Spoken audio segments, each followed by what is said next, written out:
cast Vengeance to quickly recover. Final Slash is a powerful displacement ability that can push enemies out of position for picks or unleashed at the perfect moment to catch the entire team. Combo tips. During the laning phase, wait for your passive to mark the enemy hero. Then strike them with Vengeance, followed by Dauntless Strike to stun and reapply the mark. Use Vengeance again, and weave in a basic attack before finishing with another Vengeance.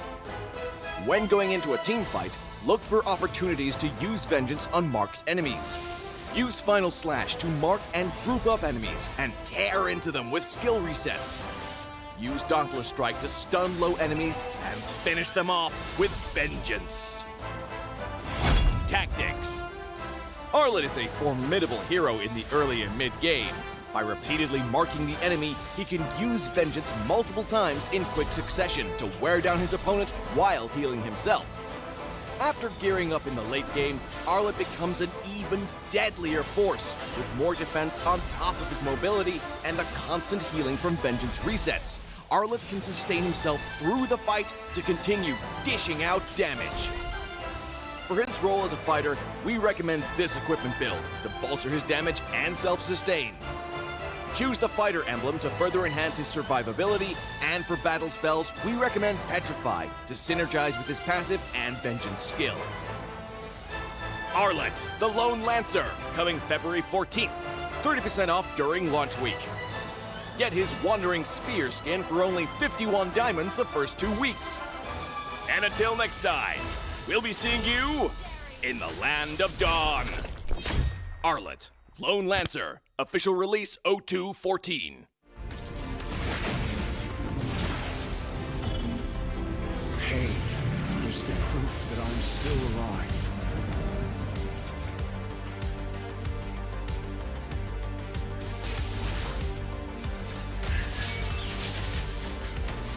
Mega kill! Legendary! Double kill! Stopping time.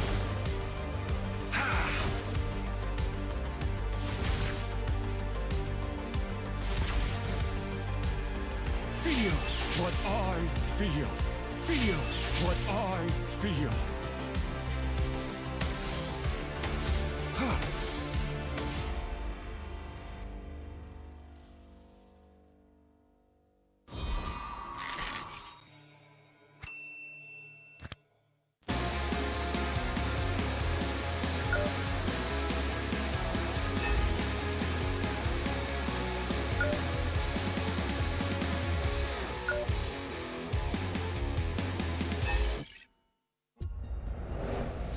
I am Optimus Prime. No one can outrun Bumblebee!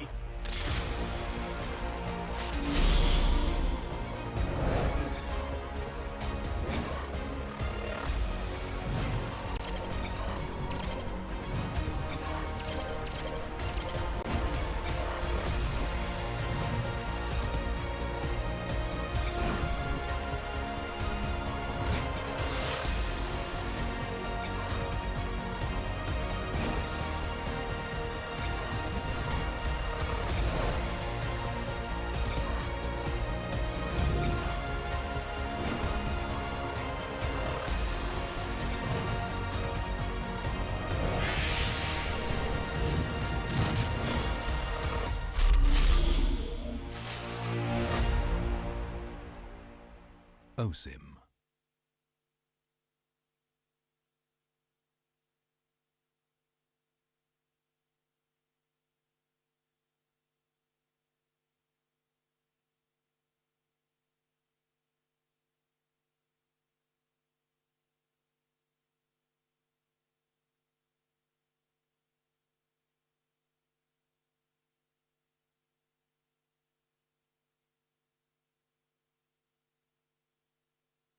What's up, everyone? Welcome to the latest episode of Hero Spotlight, featuring Arlet, the Lone Lancer. Arlet is a highly mobile fighter that weaves through battle like a vengeful wraith. Hero skills. First skill, Dauntless Strike. Arlet slams down his spear, dealing physical damage. Closer targets will be stunned momentarily, while those further away will be stunned for the full duration. Second skill, Vengeance. Arlet charges at a target with his spear, dealing physical damage. If the target is marked by Demon Gaze, this skill is guaranteed to crit and reset its cooldown. It will also restore Arlet's HP. Ultimate Final Slash. Arlet performs a wide, sweeping attack, dealing physical damage to targets and displacing them to the end of the swing. Passive skill, Demon Gaze. Arlet's demonic eyes will periodically mark a nearby enemy hero. Demon Gaze will also mark enemy units near Arlet that are affected by control effects from any source. Pro tips. Dauntless Strike is best used from a short distance, positioned to catch enemies at the end of the AoE for the full stun effect. Vengeance is Arlet's primary source of damage and sustain. If an enemy is just out of reach, stun minions and use Vengeance to leapfrog and quickly cover the gap. When low on HP, Arlet can mark a group of minions with his stun and chain cast Vengeance to quickly recover. Final Slash is a powerful displacement ability that can push enemies out of position for picks or unleashed at the perfect moment to catch the entire team. Combo tips. During the laning phase, wait for your passive to mark the enemy hero. Then strike them with Vengeance, followed by Dauntless Strike to stun and reapply the mark. Use Vengeance again and weave in a basic attack before finishing with another Vengeance. When going into a team fight, look for opportunities to use Vengeance on marked enemies. Use Final Slash to mark and group up enemies and tear into them with skill resets. Use Dauntless Strike to stun low enemies and finish them off with Vengeance. Tactics. Arlet is a formidable hero in the early and mid-game. By repeatedly marking the enemy, he can use Vengeance multiple times in quick succession to wear down his opponent while healing himself. After gearing up in the late game, Arlet becomes an even deadlier force, with more defense on top of his mobility and the constant healing from Vengeance resets. Arlet can sustain himself through the fight to continue dishing out damage. For his role as a fighter, we recommend this equipment build to bolster his damage and self-sustain. Choose the fighter emblem to further enhance his survivability, and for battle spells, we recommend Petrify to synergize with his passive and Vengeance skill. Arlet, the Lone Lancer, coming February 14th. 30% off during launch week. Get his Wandering Spear skin for only 51 diamonds the first 2 weeks. And until next time, we'll be seeing you in the Land of Dawn. Arlet, Lone Lancer, official release 02/14. Pain is the proof that I'm still alive.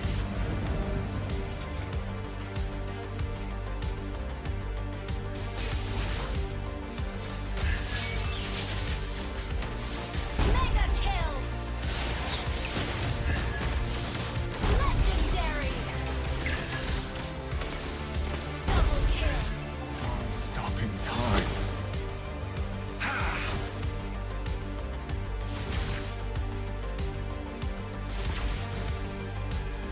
Feel what I feel. Feel what I feel.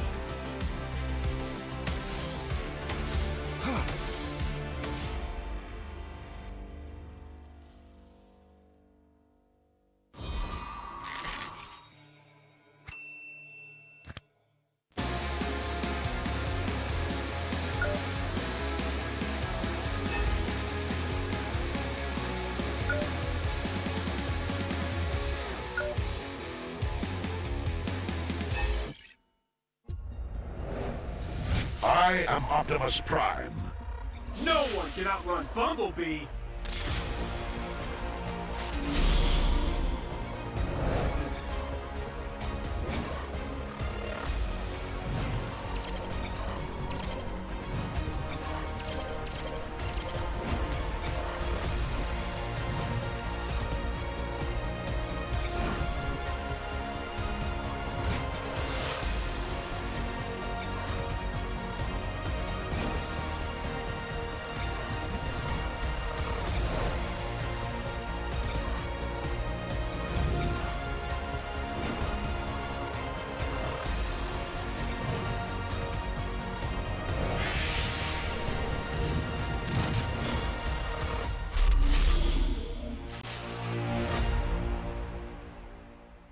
OSIM.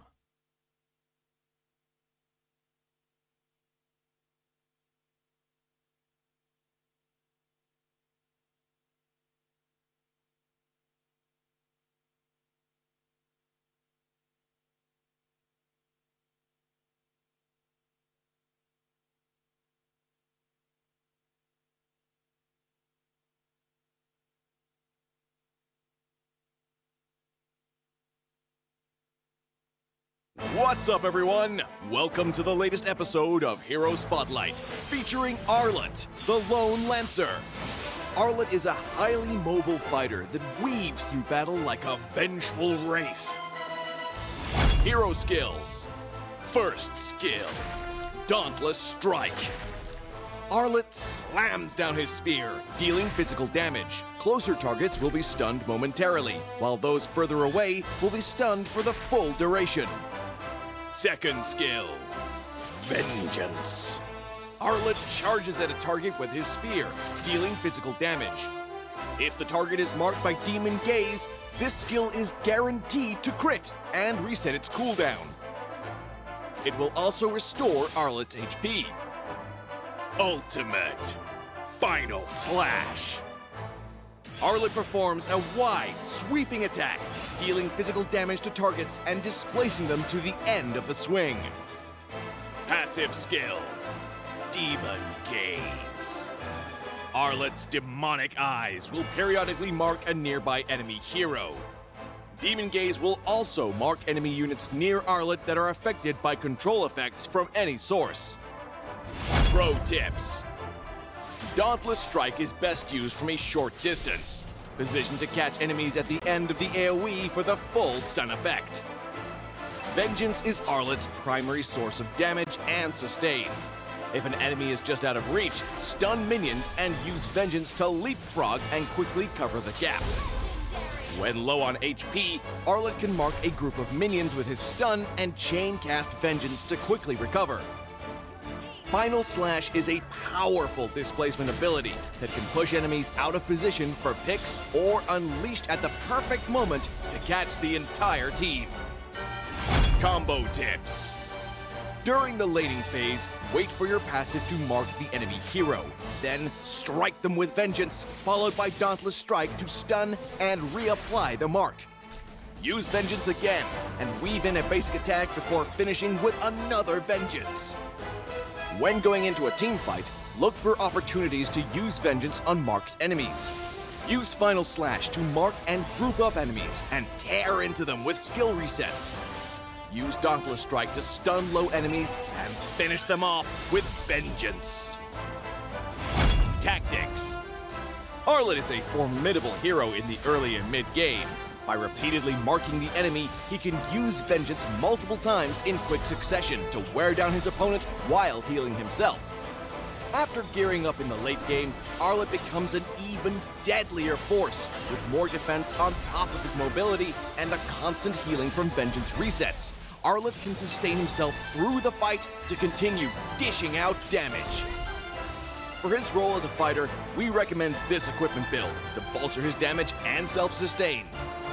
Choose the fighter emblem to further enhance his survivability, and for battle spells, we recommend Petrify to synergize with his passive and Vengeance skill.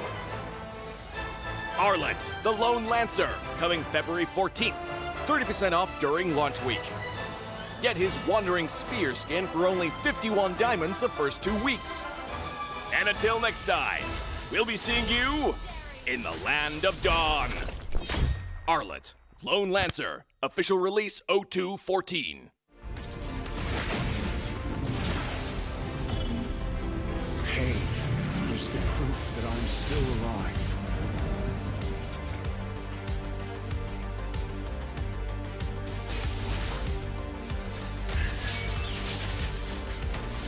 Mega kill. Legendary. Double kill. Stopping time.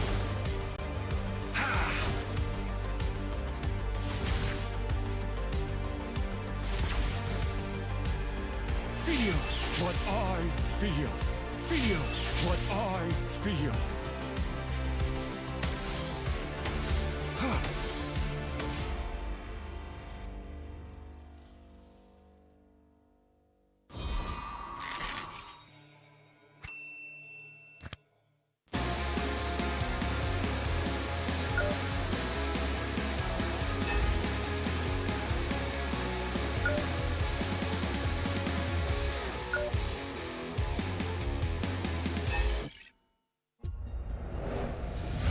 I am Optimus Prime. No one can outrun Bumblebee.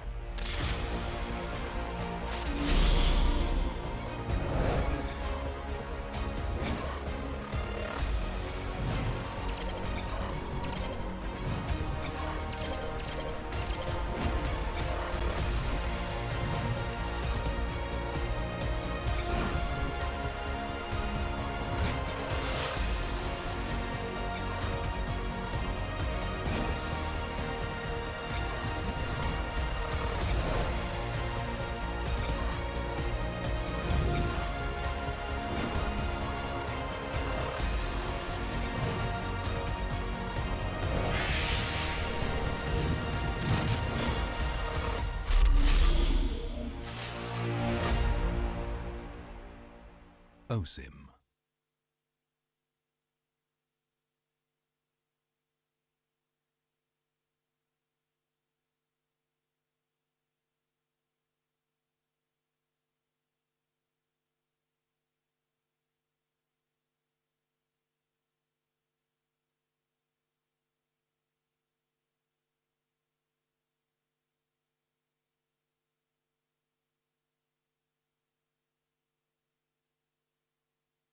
What's up, everyone? Welcome to the latest episode of Hero Spotlight, featuring Arlet, the Lone Lancer.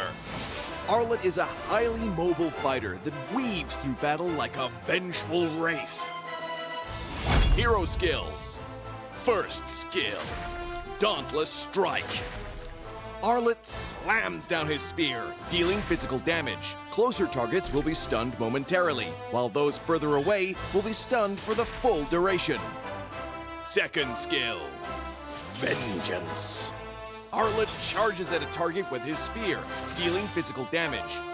If the target is marked by Demon Gaze, this skill is guaranteed to crit and reset its cooldown. It will also restore Arlet's HP. Ultimate Final Slash. Arlet performs a wide, sweeping attack, dealing physical damage to targets and displacing them to the end of the swing. Passive skill, Demon Gaze. Arlet's demonic eyes will periodically mark a nearby enemy hero. Demon Gaze will also mark enemy units near Arlet that are affected by control effects from any source. Pro tips. Dauntless Strike is best used from a short distance, positioned to catch enemies at the end of the AoE for the full stun effect. Vengeance is Arlet's primary source of damage and sustain. If an enemy is just out of reach, stun minions and use Vengeance to leapfrog and quickly cover the gap. When low on HP, Arlet can mark a group of minions with his stun and chain cast Vengeance to quickly recover. Final Slash is a powerful displacement ability that can push enemies out of position for picks or unleashed at the perfect moment to catch the entire team. Combo tips. During the laning phase, wait for your passive to mark the enemy hero. Then strike them with Vengeance, followed by Dauntless Strike to stun and reapply the mark. Use Vengeance again and weave in a basic attack before finishing with another Vengeance. When going into a team fight, look for opportunities to use Vengeance on marked enemies. Use Final Slash to mark and group up enemies and tear into them with skill resets. Use Dauntless Strike to stun low enemies and finish them off with Vengeance. Tactics. Arlet is a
Ladies and gentlemen, welcome back right here to week 3, day 2. It is crunch time, ladies and gentlemen, with the final 2 days for the teams to get the bracket spots that they want. So yes, welcome to MPL SG Season 5. My name is Cheryl Yao and I'm your host for this season. Now we have seen some epic plays and major movements right here in the overall standing, and with 2 days left, our teams have to pull out all of their stops already. No matter what tricks they have up their sleeve, this is the time for them to pull them out. So yes, if you guys have missed out on any of the action, let's check out today's schedule and the upcoming standings.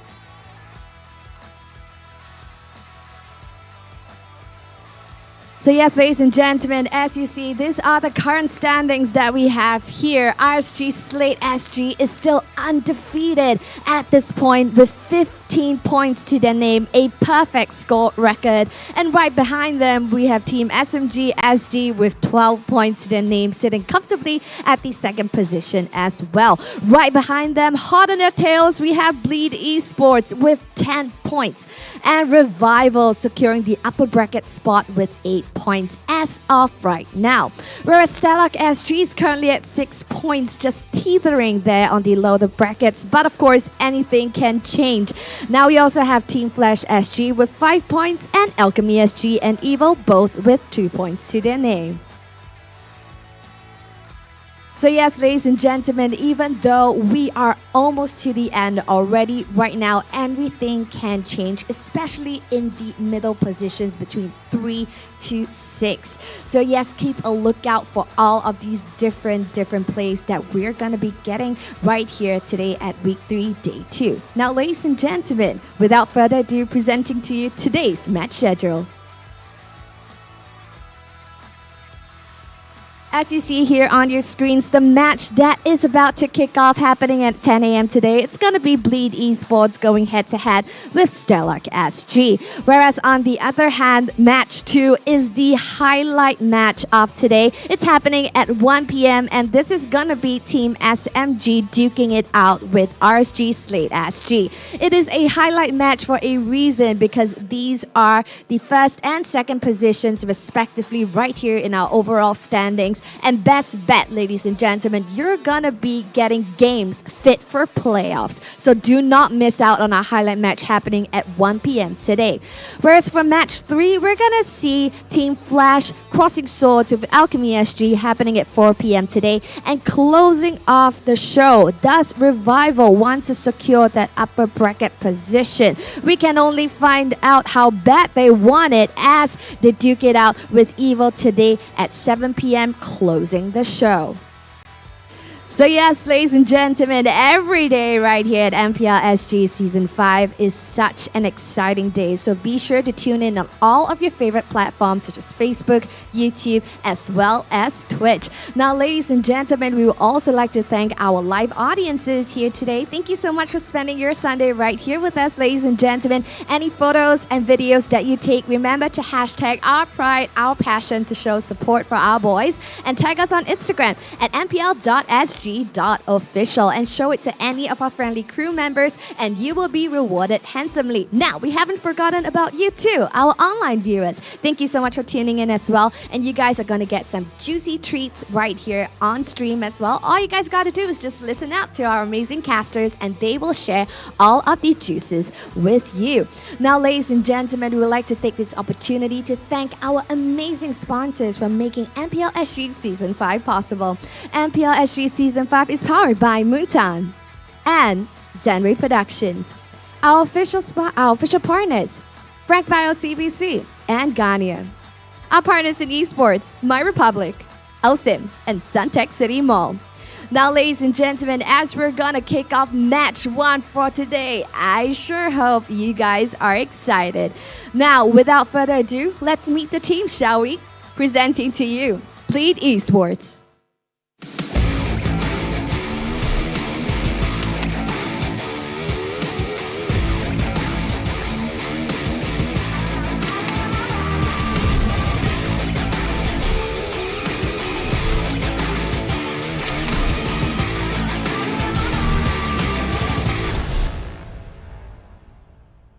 Now the boys are getting comfortable over at their battle stations, and let's waste no time, ladies and gentlemen, presenting to you the team that's gonna go up against Bleed eSports. Let's meet the team of Stellark SG.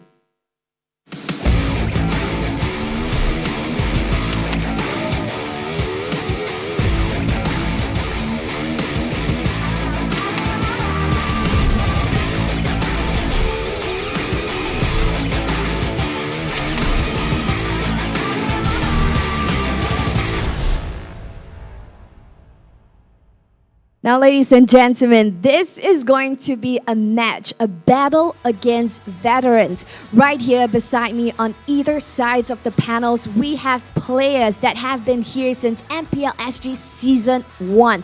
They know what they're doing. They're veterans right here at MPL SG. So without further ado, I'm going to hand my time over to the casters to slice and dissect the situation. Take it away, guys.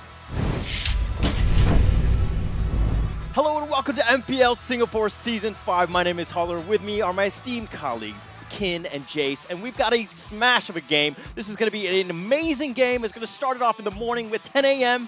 Bleed, Stellark. Kin, your thoughts on this game? I mean, what a game to start the first day, right? This is the first game. It's going to be Bleed and Stellark, two of the monster teams across the season. And of course, what do you think about Bleed, man? I know you're a very huge Bleed fan. I mean, like, it's no secret, right? I'm super supportive of Bleed all the way since Season 1 or all the way to Season 2, and then, you know, all the way down to the fact that they finished 2 times champion, but then they've got a lot more to prove, right, in the past few seasons, especially a very rough week 2 and 3, in my opinion. Yeah, I mean, it's been a rough time. I mean, there's only 2 more days in the regular season left, right? So there's not a whole lot of time. But this is the thing where they got punched in the face, and it's like, how do they respond to that? How do they get back into this one? Bleed eSports, what are your thoughts, again, just kind of going into this one? I think it's a very shaky time for them, but it's also a very important time for them, right? They are now on 3rd place with 10 points. So this win today will actually elevate them to have some security in that position for upper bracket as well. But of course, we should be going into a bit of a, you know, take a look on how these 2 teams are going to fare, right? So let's take a look at the Stellark lineup for now. Yep, Stellark going to be fielded by Smelly Cat, Chesty, Sync, Odia, Bambi, and Forza.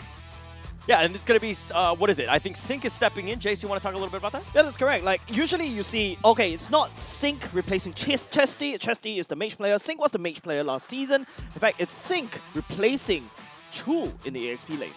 Wow, kind of changing things up. I mean, is this more of a shake-up, or is it more as kind of like a, you know what I mean, to kind of catch Bleed maybe off guard a little bit? What are your thoughts? I think number one, of course, the realistic answer is I think there are some scheduling issues for the team. Chu is in NS as well, so he's serving our nation, right? But of course, with that being said, Sync, a good addition. He has been playing for many seasons already. Correct. He will bring much needed experience and composure. Yeah, I feel like this experience is definitely needed, right? Especially when going up a monster of a team. Of course, Bleed have a solid track record and proven accolades as well.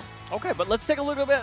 Bleed eSports here, FMM, Sayla, Gear, Deck, and JPL. Gear kind of has been the all-star thus far. I think he's really showed up. But again, just kind of your thoughts. Is there anyone else that's really helped Gear put in the, you know, be able to be that alpha dog, so to speak? He has a new fan, and that new fan is me, Mr. Deck, right? Okay, I mean, I've seen him from community challenges and stuff like that, but Deck has really improved throughout the season. He's had a, you know, shaky start during week 1. I think it was very obvious. But, you know, the team banded together, kind of get him used to what it's like in MPL, and he's really grown a lot, so I'm really impressed by him.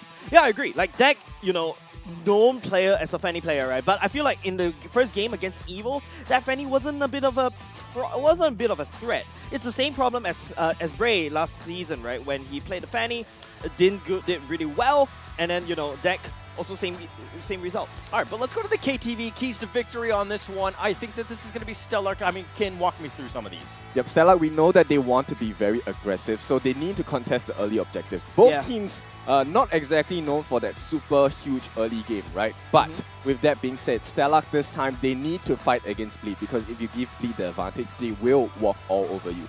Now, the fact that Chu has been replaced by Sync, now it's going to be a change-up in the draft, right? I want to see what they have for Sync's EXP. His Cho is quite sick, but whether Cho is still viable here against the monster of a Team Bleed, that's something to consider. And of course, the master himself, Mr. Forza, my favorite out of all the members of Stellark, he should be the one that sets up the team fight. So we need to make sure that the team plays around Forza's plays. All right, but let's go to keys to victory. Bleed. What do they need to do to get themselves back into this one? They're only top 3 right now, but they have a better chance with this victory. But what are the thoughts? So Bleed is a very interesting machine.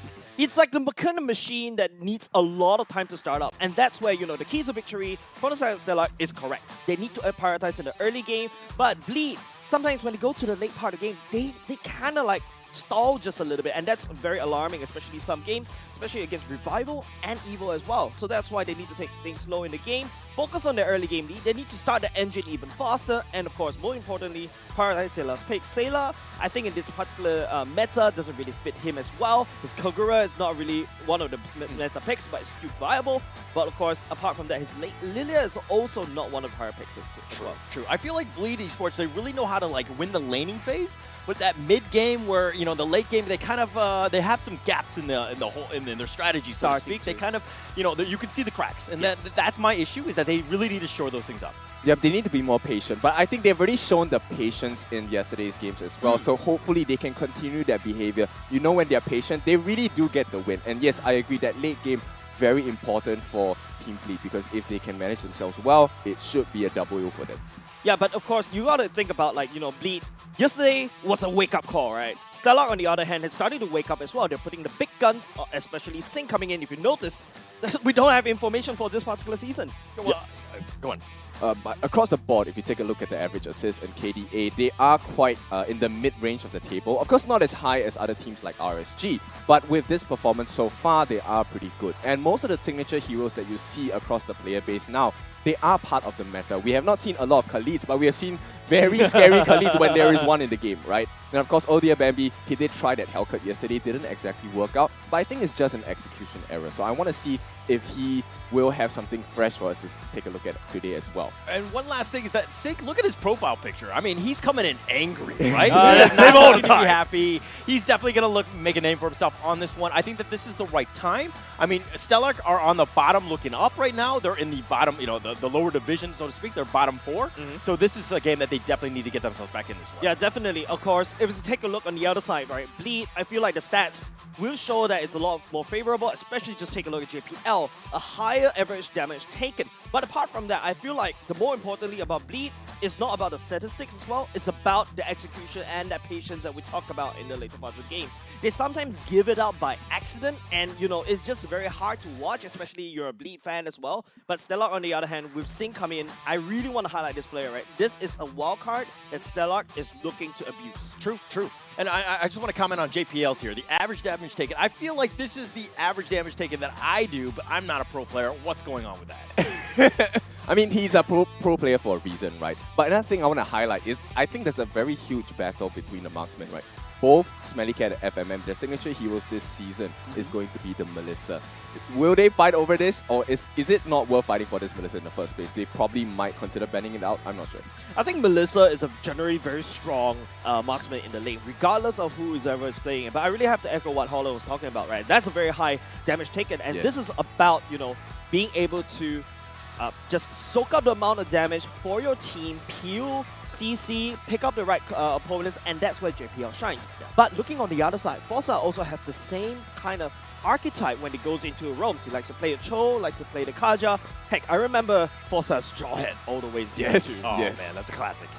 Yeah. I mean, he was amazing with that. He was very tanky. Somebody you had to account for. Wherever he was in terms of the battle, you got to make sure that you know where Fasa is. It's going to be one of those same situations that, even in this one, you got to know where Fasa is. But let's look at the predictions here. I think it's straight up across the board. I was not expecting everyone to go Bleed on this one. Especially you.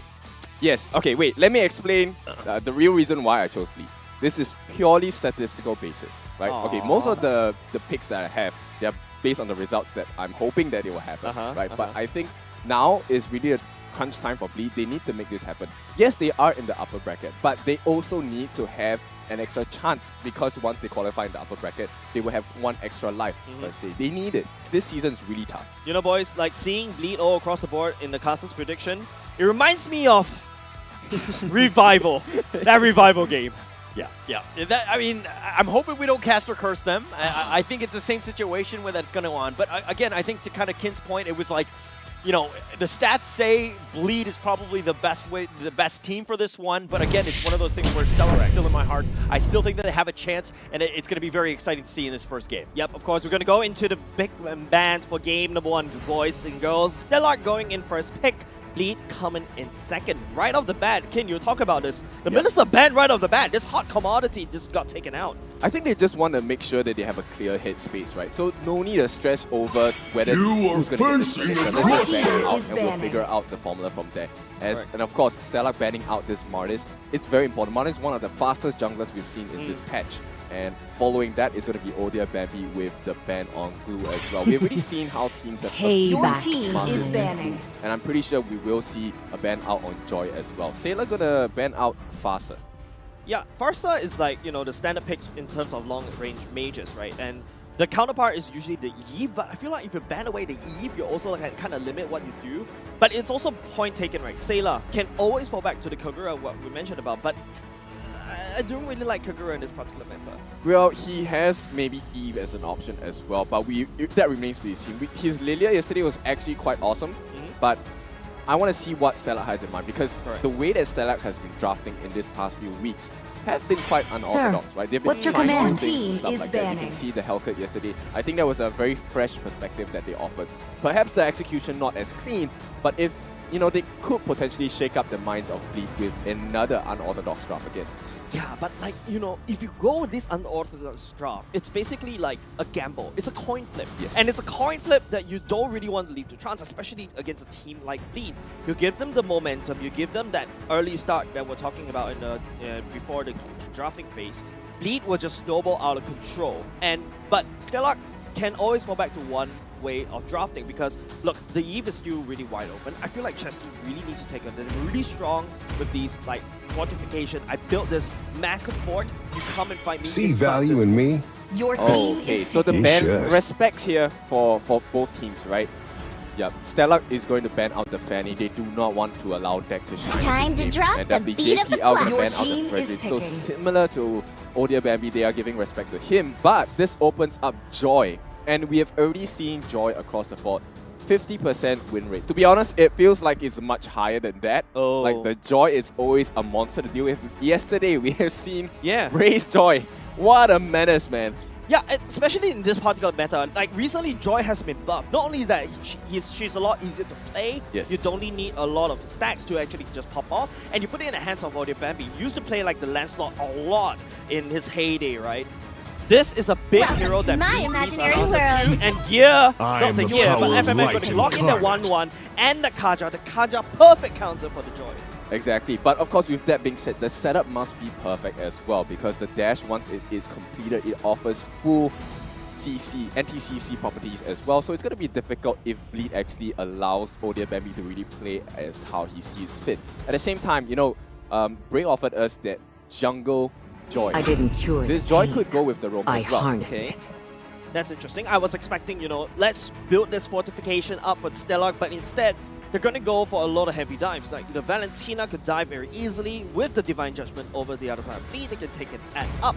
Joy would like to dive in the backline. Yeah, it could be going to hands of Odia Time but and don't tide forget, wait for Sig no can always man. pick Your that team up. is And our Smellicat, girl. oh my goodness, that is one of his pocket picks going in for game number 1. Yep, it's looking dangerous for Bleed here. Yes. On paper, right, 1-1 against Beatrix, I think it's pretty even in this case. But as the game goes later, it's going to be a shift in momentum, because Beatrix has higher burst compared to 1-1. 1-1 needs a bit of time to set up for their crossbow of tanks, and in the meantime, she could be chunked down by other members of Stellark. Considering the fact that you have a Joy as well, it's gonna be a sticky situation for Bleed to deal with. Yeah, especially after 1-1 with the nerf on the lockdown, it's pretty hard to transfer your targets from one point to another in crossbow with the crossbow tank. But looking at how Stellark's lineup right now is very Your squishy. team It's is perfect for the banning. 1-1, but here we go. Sailor's Kagura comes right back up. Ooh, the yin-yang overturn. That's a nice one for Sailor. We've already seen how Sailor was playing yesterday. Very impressive with his Kagura. Still the same, right? Yeah. And what I mean by still the same is still the same scary Kagura that everyone's expecting when they meet up against a Sailor Kagura. Now, the only question is, how is Chesty going to plan this around? Like, definitely, I think the IMU is going to be more focused on that Kaja. That Divine Judgment is going to be more important compared to the other ultimates available to steal from Bleed at this point. Yeah, there's nothing like this is the power of picking the Valentina first. You get to dictate and control. Where is my enemy target? on Your team is which banning. kind of ultimate, which kind of heroes that they can pick. Now, speaking about the bans, Bleed will take away the Natalia, one of Forza's could potentially one of his picks going into game number 1, and I think it was also used against by Alchemy yesterday. Yes. Now, Akai, It's very interesting. important, Your right? team I mean, is the whole banning. point of Natalia is not just the physical capabilities of the hero in the game. It is also the mental game that you I will get to play protect when you you. have a Natalia. Your on team is And of course, with banning. that being said, they're gonna ban out the last ban using on the Lolita. That Numenal Blast as well as Charge is gonna be very vital to stop a lot of the team fight setups on the side of Bleed. So I think they do not want to deal with that. And of course, on the flip side, I might not be a lightning man, Your but I team do is know my banning. trade. Like, see how Stellark is drafting this, right? And look at that. It's really targeting deck as much as possible. I will choose my own and path. technically Your the Bartos as team well. is But this picking. leaves the Arlot wide open for Bleed to take. Yep, not sure which one they will go with. Probably gonna go with the Unbending Will, as we have seen quite a lot of people play it so far in the season. But question is, what is going to be the response? Because Sync is going to be the one responsible to go up against this Arlot. I think Arlot, really strong in the early game. You can dive as well, and that final slash, that cooldown is just way too much. You can turn the tide very easily. I think a Grok could also work very well, right? Like, you're immune to the CC, you do a lot of AoE damage, and when he dashes on top of you, just spin to win. But apart from that, what I'm looking at from the side of Stellark, and that is a Hayabusa, which means that Sync will be playing on that Joy instead. Hayabusa goes into the jungle. This is a very interesting one. You know, they got Your tanked left team and right is by picking. Hayabusa the other week as well. So Stellark, I think they're taking a page out of Team Flash's book here and potentially looking at, if this really goes late game, we can cause a lot of destruction, we can cause a lot of confusion across the lineup of Bleed as well. So now leaving deck, that final jungler, is it going to be a tank jungler? Is it going to be a assassin jungler? It really depends, because right now, the ball is in their court. Stellark has already shown their hand. We are going to go with the assassin jungle. We're going to have the Hayabusa as well. And if you take a look at the lineup, Forza on this Kufra is quite dangerous because they have quite a lot of nice lockdowns as well. Yeah, and not only just nice lockdowns, right? The Kufra is a big problem against any assassin junglers, but question mark, that is a Cho being picked up by deck. JPL is already secured. The Kaja, there's no jungle Kaja doesn't really work well. That's definitely going to the jungle boys. Yep, it's going to be a push and pull here between JPL and Forza, the two roamers of the teams. And this is a giant matchup. We've already seen these are the two veterans we have known since early seasons of MPL SG, right? Even when it was MPL SG and Y. And we know that these two, they are at loggerheads with each other. They are even Stephens. They are really neck and neck in terms of skill and execution. So it's really interesting how we want to see them set up the plays for the team. Game 1 is in the works right now. We're loading it up right now. It's going to be Bleed eSports, number 3 in the standings, going up against Stellark, number 5 right now. Who wants to get in the upper bracket? Who can really fight their way in? We've only got 2 more games remaining. This is going to be one of those. We're going to get into the game right now. But again, thoughts real 5 quick. Tim. seconds till the What are your enemy thoughts on this reaches one? the I think for battlefield. now, I'm still Smash confident them. of our pick on Bleed. If they can execute it properly, it should be done. But the most important thing Welcome is they to need to keep their Mobile eye Legends. on Joy. It's going to be a double-edged sword for them, because if they focus too much on this Joy, it could potentially tunnel vision themselves into a huge bad fight. Yeah, and it potentially could be there. It's just the mobility, everything that you just talked about. Oh, Fasa tried to go in for the charge. He's going to be back up here. But again, a little bit of a skirmish just to kind of start things off. Nobody real damaged. I mean, this creep wave will end up hitting the tower a little bit, but Bleed eSports just making sure that they have a decent mid lane to start the game. Yep, they need to have this aggression from the side of Bleed, because, you know, Stellark has a decent lineup, but they are somewhat late game centric as well. So if you can give them a bad start, it's good.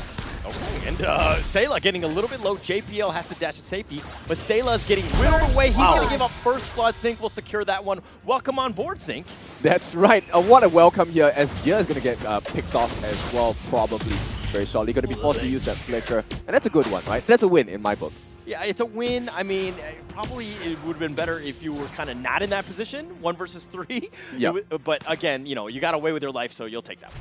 Yeah, so Joy, I think, of course, sync with this very early game lead that they can prove for themselves, right? But they have the super late game insurance as well. You have Smelly Cat as well as Forza. He will get tanky and tankier as time goes by. But more importantly, it's about Smelly Cat. Yes, definitely. It's going to be all about that, right? And making sure that Beatrix gets enough farm to just kind of blow people up. It's one of those moments where, you know, can Smelly Cat have that space? Can you give him enough time? Obviously, you were up, you know, 1-0, still very early at the stage. But again, you want to prioritize as much as possible to Smelly Cat. Yeah, well, Stellark looks good, you know, simply just because we're describing what's happening on Stellark's end. Bleed is not too far off as well. They actually have two very good catch capabilities, which comes in the form of Cho as well as this Discarder. So one Divine Judgment as well as that Way of the Dragon. So they can actually pick off two members or displace two members at the same time. And that is quite detrimental to the lineup of Stellark as well. Definitely have that opportunity, but Deck trying to just, you know, maybe contest here. This is going to be a weird situation. JPL, they get the turtle. Older Bambi will take that chest, will go down as well. Deck as well, and Stellark are all over them as they're looking to turn this around. JPL does get one Ring of Order, and he's going to back off. Gear gets the nice little stun on Sync, backs off for now.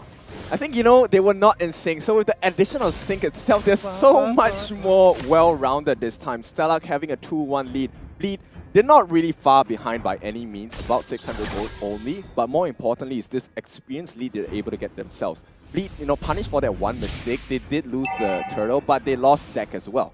Yeah, definitely don't want to do that. The turtle was probably the most important thing, especially at this stage. I mean, it's only 600 gold lead at this moment. Stellark, this is what they wanted to do. We talked about the keys to victory, making sure that they had a good start. They've done that thus far. Can they continue to do that by, you know, just taking over some of the map? You need to do as much as possible. Just make sure Bleed play your game and not play to, you know, Bleed's initiative, so to speak.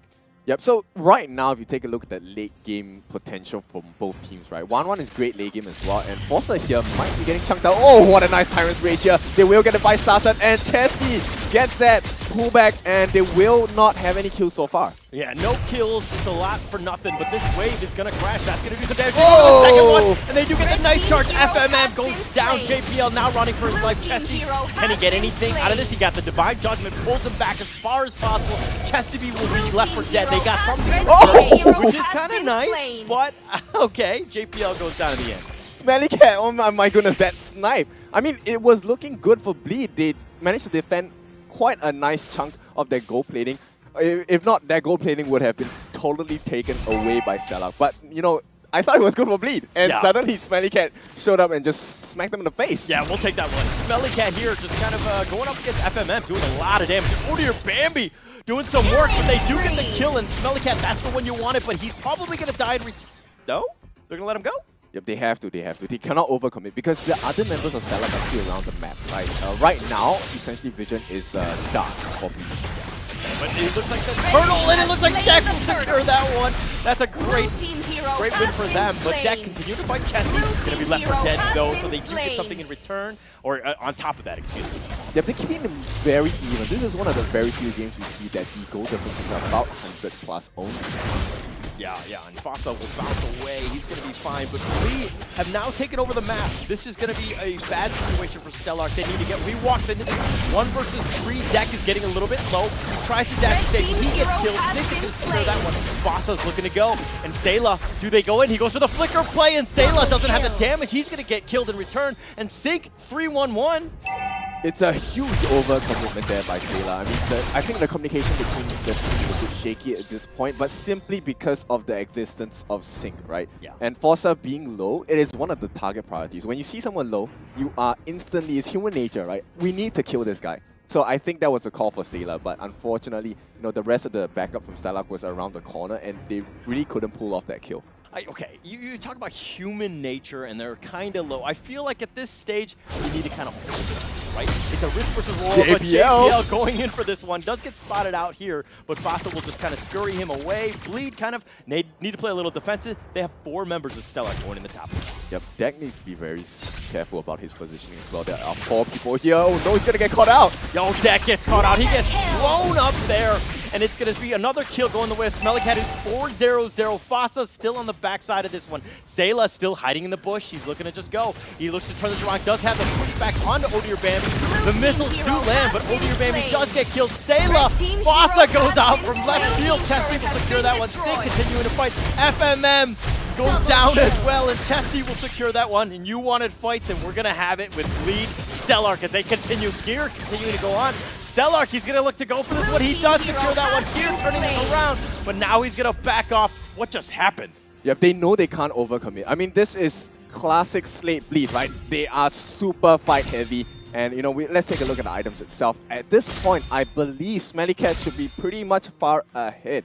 Yep, he is very close to his Blade of Despair already at close to 7 minutes. It's not the fastest one by any means, but with the way they've been fighting, right? Yeah. The whole point is to slow down the farm of the carries on both teams. So far successful, but if you take a look at the flip side, the 1-1 already has the corrosive sight ready, and you know, just waiting to build up upon the trifecta, right? Which is the Demon Hunter Sword as well as the Golden Staff. Yeah, and this turtle is a little wary, especially since Stellark have 5 members that are already here. Sayla, Sink is just going ham, so to speak.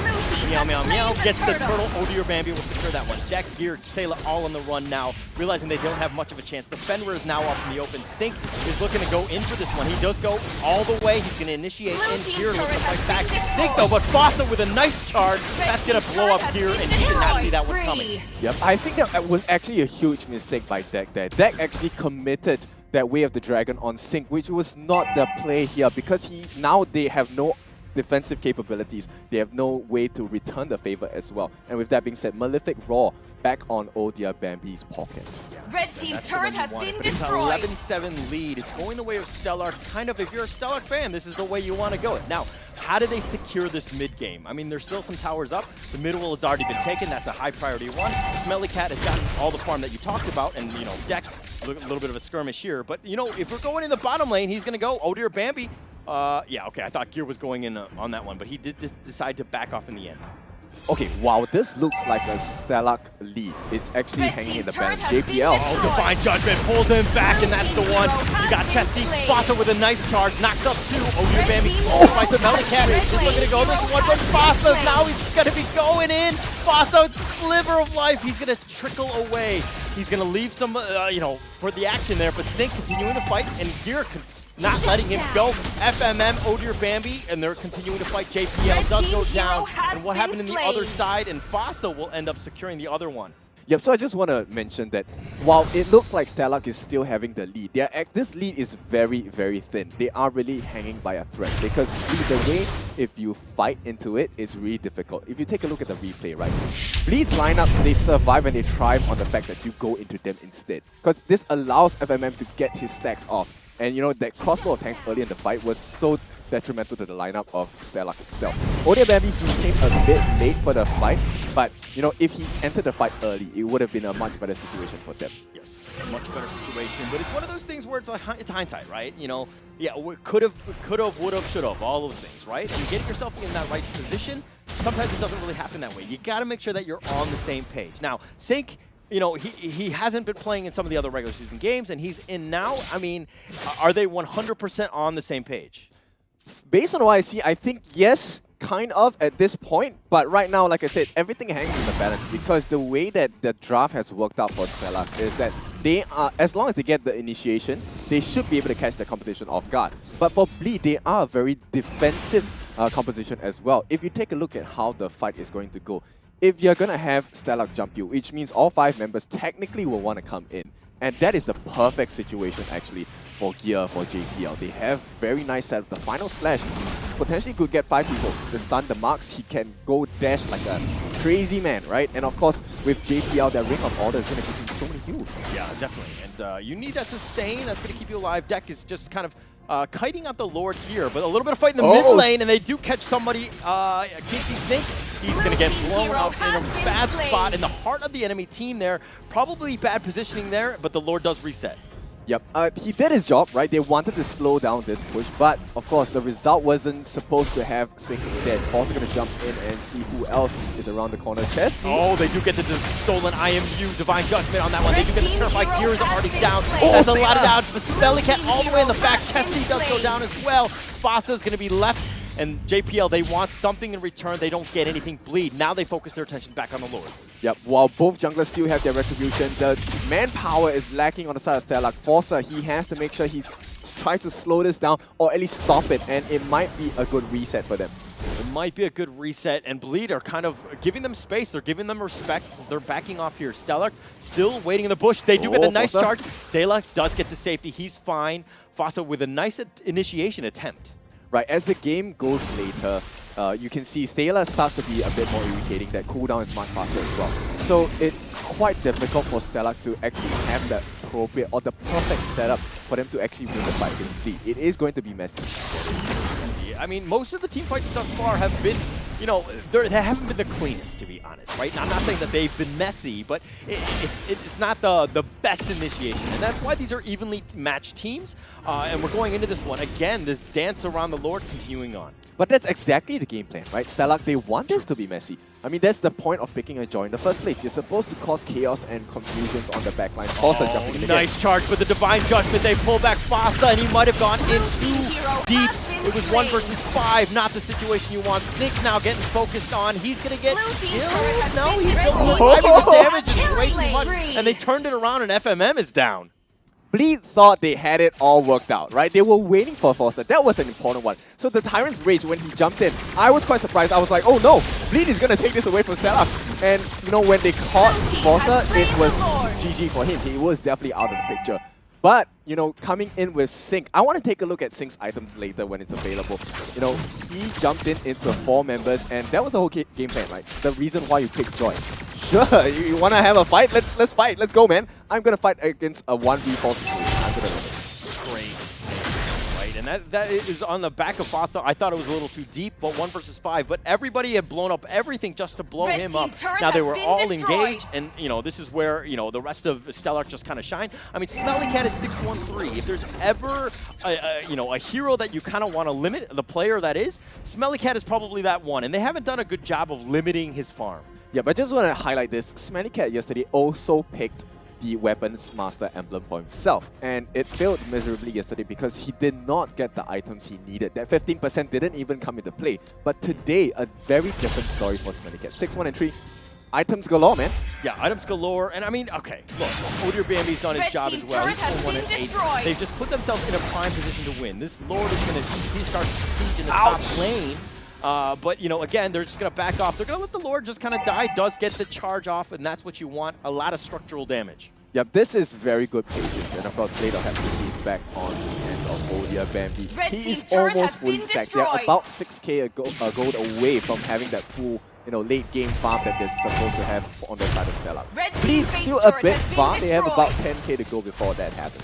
Yeah, they have a while, and they've, you know, been on the back foot, I would say, most of this game. JPL, nice concealed. The Divine Judgment, they're going to pull back Tessie, but he does dash to safety. They're looking to turn this around. They do have the knock-up on the Fossa. He flips to safety, but FMM will get blown up. Stala's next on that list. He goes down. Odir Bambi secured that one. Here now, oh, nice 2-man stun. The suppression is going to be on point, but Gear goes down as well, and this is looking to be all Stellark as they siege the T3 mid.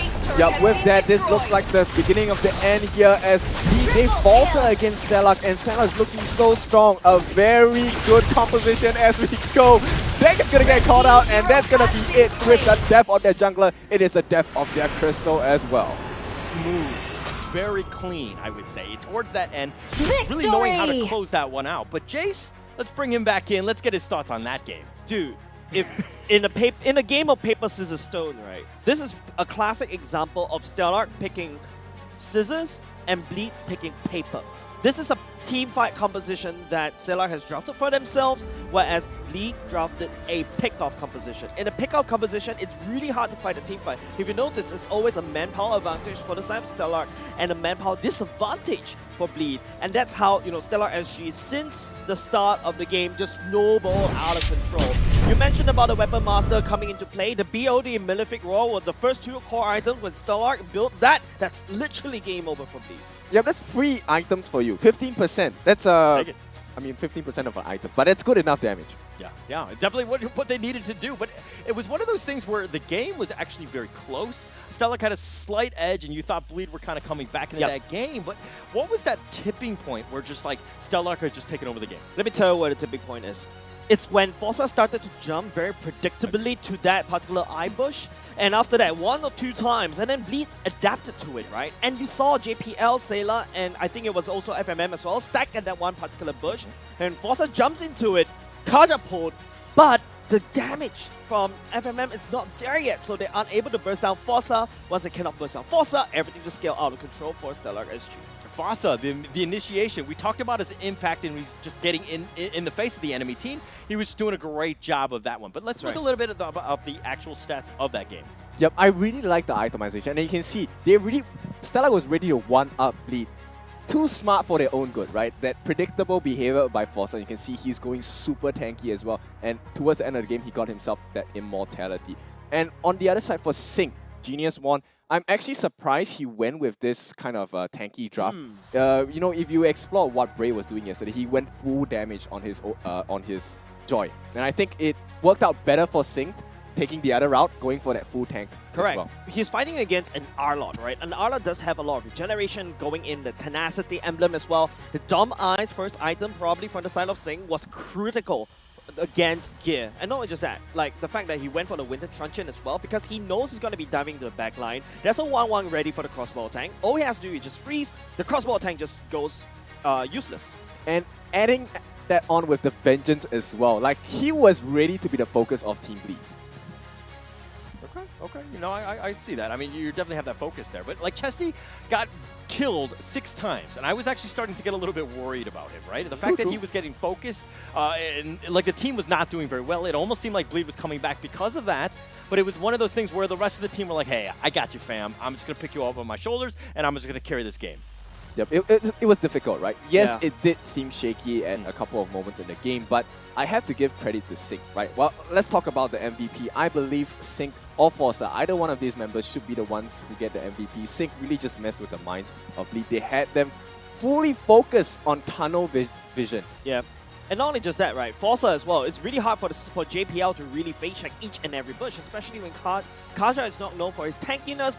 Go in the bush, he's going to get blown up, and there's no way to dash out of a bouncing ball for Forza. Yeah, and I mean, if you're looking at even the highest stats right here, it's a bit of a mixed bag. I mean, yeah, we see Fossa with 2, but I mean, as a support, that's kind of what you expect. But again, very well-rounded game, right? There was no, I would say that, yes, we're going to have an MVP, we're going to pick someone out, but I think it's more difficult than another game.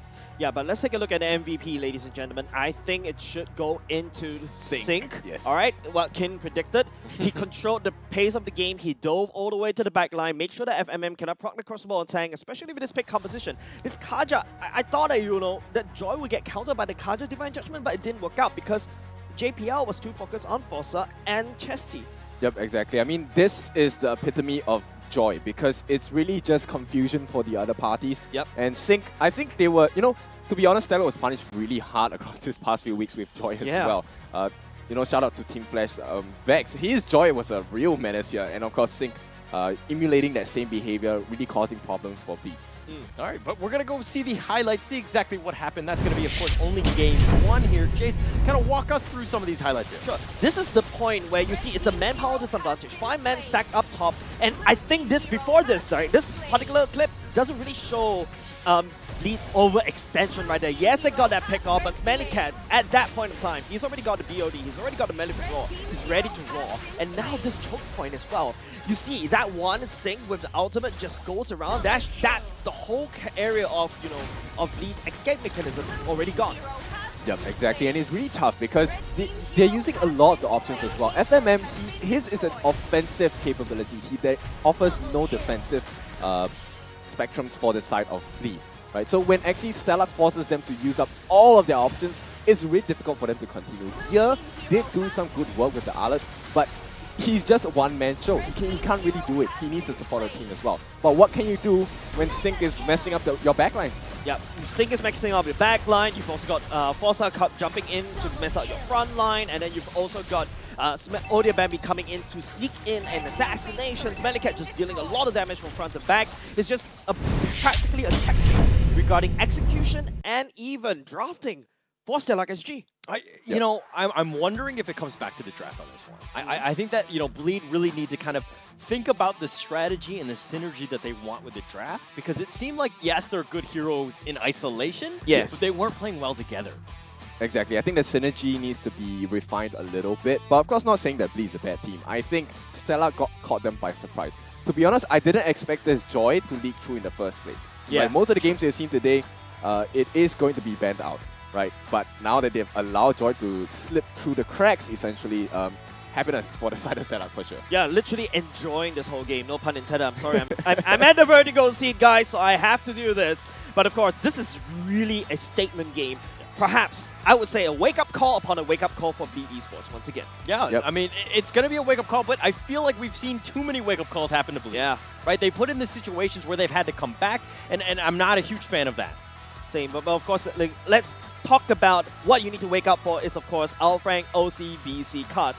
Personally, I've been using Frank OCBC since I'm in Singapore, all this while since 2016. But of course, take a look at his card designs. In the front, you can slay with your hero, you can own that. We got 6-time limiter MLBB card designs with unlimited 1% cash back. Where you can find out more, go to go.ocbc.com/MPLSG. And apart from that, if you join the LCBC Coin Quest and spend with your Frank card to earn coins and redeem prizes at OCBC, Wisma Archer, or any Frank stores, by the way. You get to walk away with grand prizes such as the Samsung Galaxy S23 256GB OSIM U-Throne gaming chair, the one that we're sitting on, and apart from that, Scoot vouchers and various random MLBB in-game items like the Lightborn and Saber skins. Yep, definitely do not want to miss that. And of course, let me pick out the card. Yes, this is a new one. So this is the one that they have prepared for us. Let me go a bit closer to the cam. You can actually see it here, right? If you want your hands on this, please go to the website, sign it up as well. It's the ultimate flex card. Yes, exactly. When you pay. And of course, talking about flexing, right? Stellark has just flexed on Bleed for Game 1. They are hoping to do it in Game 2 as well. Very shortly, you can see on the left of your screen, we will actually be looking at the second draft as well. But, thoughts, boys? What do you think? Game 2? I'm almost sure, Bleed is going to come back, right? Like, we knew that this was going to go the distance. I don't think that there was any way that wasn't going to happen. I think these are two very evenly matched teams, and I think that we're going to definitely have that. But now, how do Bleed really bounce back? Stellark are going to, they're going to expect Bleed to kind of play a little bit harder, play a little bit different. But, it's a situation where I do expect Bleed to take Game 2. Okay, so what I feel like is we got to focus on deck a little bit, right? Deck, on the other hand, I think the Cho is not really comfortable for him. I feel like let's just go back to basics. Let's just play the Link or something. But the problem is that Fossa already picked up the Kufra, so that's a one big counter. So I can see why they need to force the Cho out. Maybe focus on, deck in the first pick. That's something that they have to do. Secondly, JPL, I think that Kaja works really well, especially when they go first pick this time round. We do that switcheroo. JPL needs to pick something more tankier to open up even more aggressively as compared to other roamers in this particular league. Well, going back to bare basics, I think they need to reset their mental state, right? I think it's pretty clear throughout the middle of the game, deck was kind of having trouble staying calm and composed. Need some already, stitches? right? I So can this help. would be a perfect situation for them to say, you know what? Game 1 is over. Game 1 was Game 1. The past is the past. Let's get on with it. It's time to win a game. And Bleed should really focus on what is ahead instead of taking a look at the past. So with that being said, they are going to ban out the Fasa as well as Melissa. So same thing, I really like this. To me, it is very clear. It's let's keep stress out of our minds, right? Let's not think about, oh no, we don't want to give this Melissa because it's a signature hero. Let's just ban it out. is 3,000 worlds. And not a single worthy Now foe. looking at the bans, Stellark on the other hand, still going into banning away and limiting deck as much as possible. Yep, Fanny, the Martis, still respect ban for him. Or, I would say, a target for the side, a paint on his back for the side of Stellark. Yep, I agree. I mean, looking at how things have been working out for Bleed, and especially, I'm not trying to focus on deck, but I think Stellark has deck in their eyes as well. They want to make his life extremely difficult because you have seen, if Odia Bambi actually gets to pop off, like you mentioned before many times, Odia Bambi pops off and his team follows in conjunction as well. And this time they have Sync along with them, a very experienced veteran player. He obviously has brought a lot of composure and at the same time brought a lot of confusion and chaos to the other side of Bleed as well. Now 1-1 Time is to drop banned. the It's beat going of to be the a joy flesh. ban for the Is side of picking. Stellark. Lead may force the Arlott pick up first. That's right, and at the same time, we didn't really mention about this, but the mage battle between Chesty and Sailor, it wasn't exactly a very fair fight for Game 1. You So were Chesty first this time, in the cluster. oh, okay, they are gonna go with the glue. And Glue is one of the hard ones to deal with, especially if he gets his passive off along with the split. It's going to be quite a difficult situation for Stellark to deal with. Now they will need someone who can actually benefit off on the passive of split, or they need someone who can do massive amounts of burst to be able to get rid of this Glue in the first place. Right now, because with the apparent bug on the Faramis, Glue is pretty much See safe. value in and me? It's caused a bit of an You awkward should. issue for a lot of these teams. Now, I'm Stellark the will power focus of this light time around incarnate. on the Kaja, taking something that JPL was playing away, and the Fredgen getting locked in for the side of Audio Bambi. Audio Bambi, don't forget, he can always go back to the Assassin Jungler. It worked really well in game number 1. They're looking to do that once again. Yep, Glue, like we already mentioned, 71% win rate. Now, one of the things that I have to mention about Glue, why he's so heavily picked as well, is the fact that he has this skill called Stick. It actually reduces the damage taken by him from that particular opponent by 8%. And so this means positioning is very vital. It means that people like Forza, people like Odia Bambi, they will not be able to get maximum damage out of which means this job is going to be left down to Your Smelly Cat team on is picking. Oh, no. You mentioned about Chesty. Sayla picking away That Valentina. Chesty Valentina away. Basically, it's like a switcheroo, right? You're just switching banners. JPL on the false. Among the planes exists JPL the on that equilibrium, Kufra. which I Sayla was on the made Valentina, for. taking away the heroes that Chesty and Fossa play in game number 1. Now they're gonna react with an Eve Artillery Mage. Sayla would definitely take that real world manipulation for himself as well.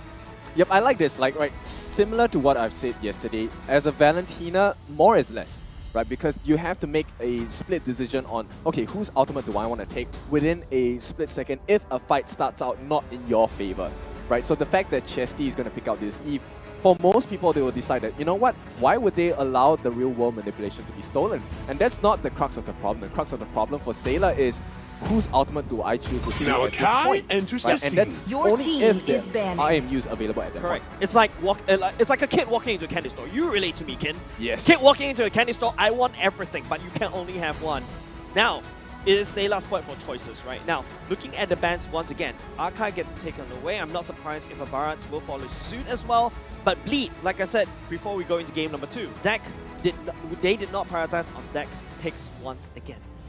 Yep, for good reason as well. I think one of the things for Dex is he's also a new player in this season. He has been involved in MPL. but Time as a and substitute, tide right? wait Not for on the no main man's roster. banning. So this is going to Girl. be important. And of course, this decision by Team Bleed to take away this Beatrix, very important. You want to smash Smelly Cat's headspace right now. Yeah, but of course, I mean, like, Bleed next ban should be going into the Claude or even to the Brody as well. Stella is going to get out first, so Bleed doesn't really wants to try to limit the marksman pool right now because count on FMM to have a bigger marksman pool as compared to Smelly Cat, but this is based on the statistics that we're looking at. Now, Stellark ban right here is probably going to Deck. Like, take away the Barats like game number, like in the previous game, but the problem My about Barats kiss going in grants your you team is that immortality you don't really have that or heal, the death. access is not really available for Bleed, so that's why Stellark proceeds to ban away the Alice.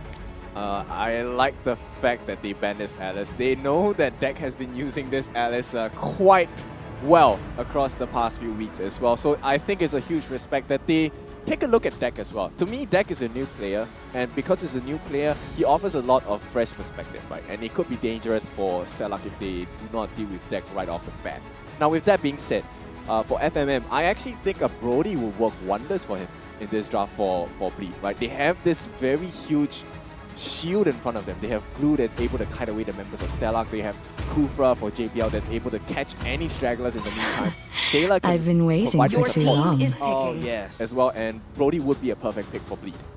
Definitely, Bleed will definitely want to pick out the Brody because Alchemy, of the secondary the peel, art but of instead Stellark will miracle. take it away as well.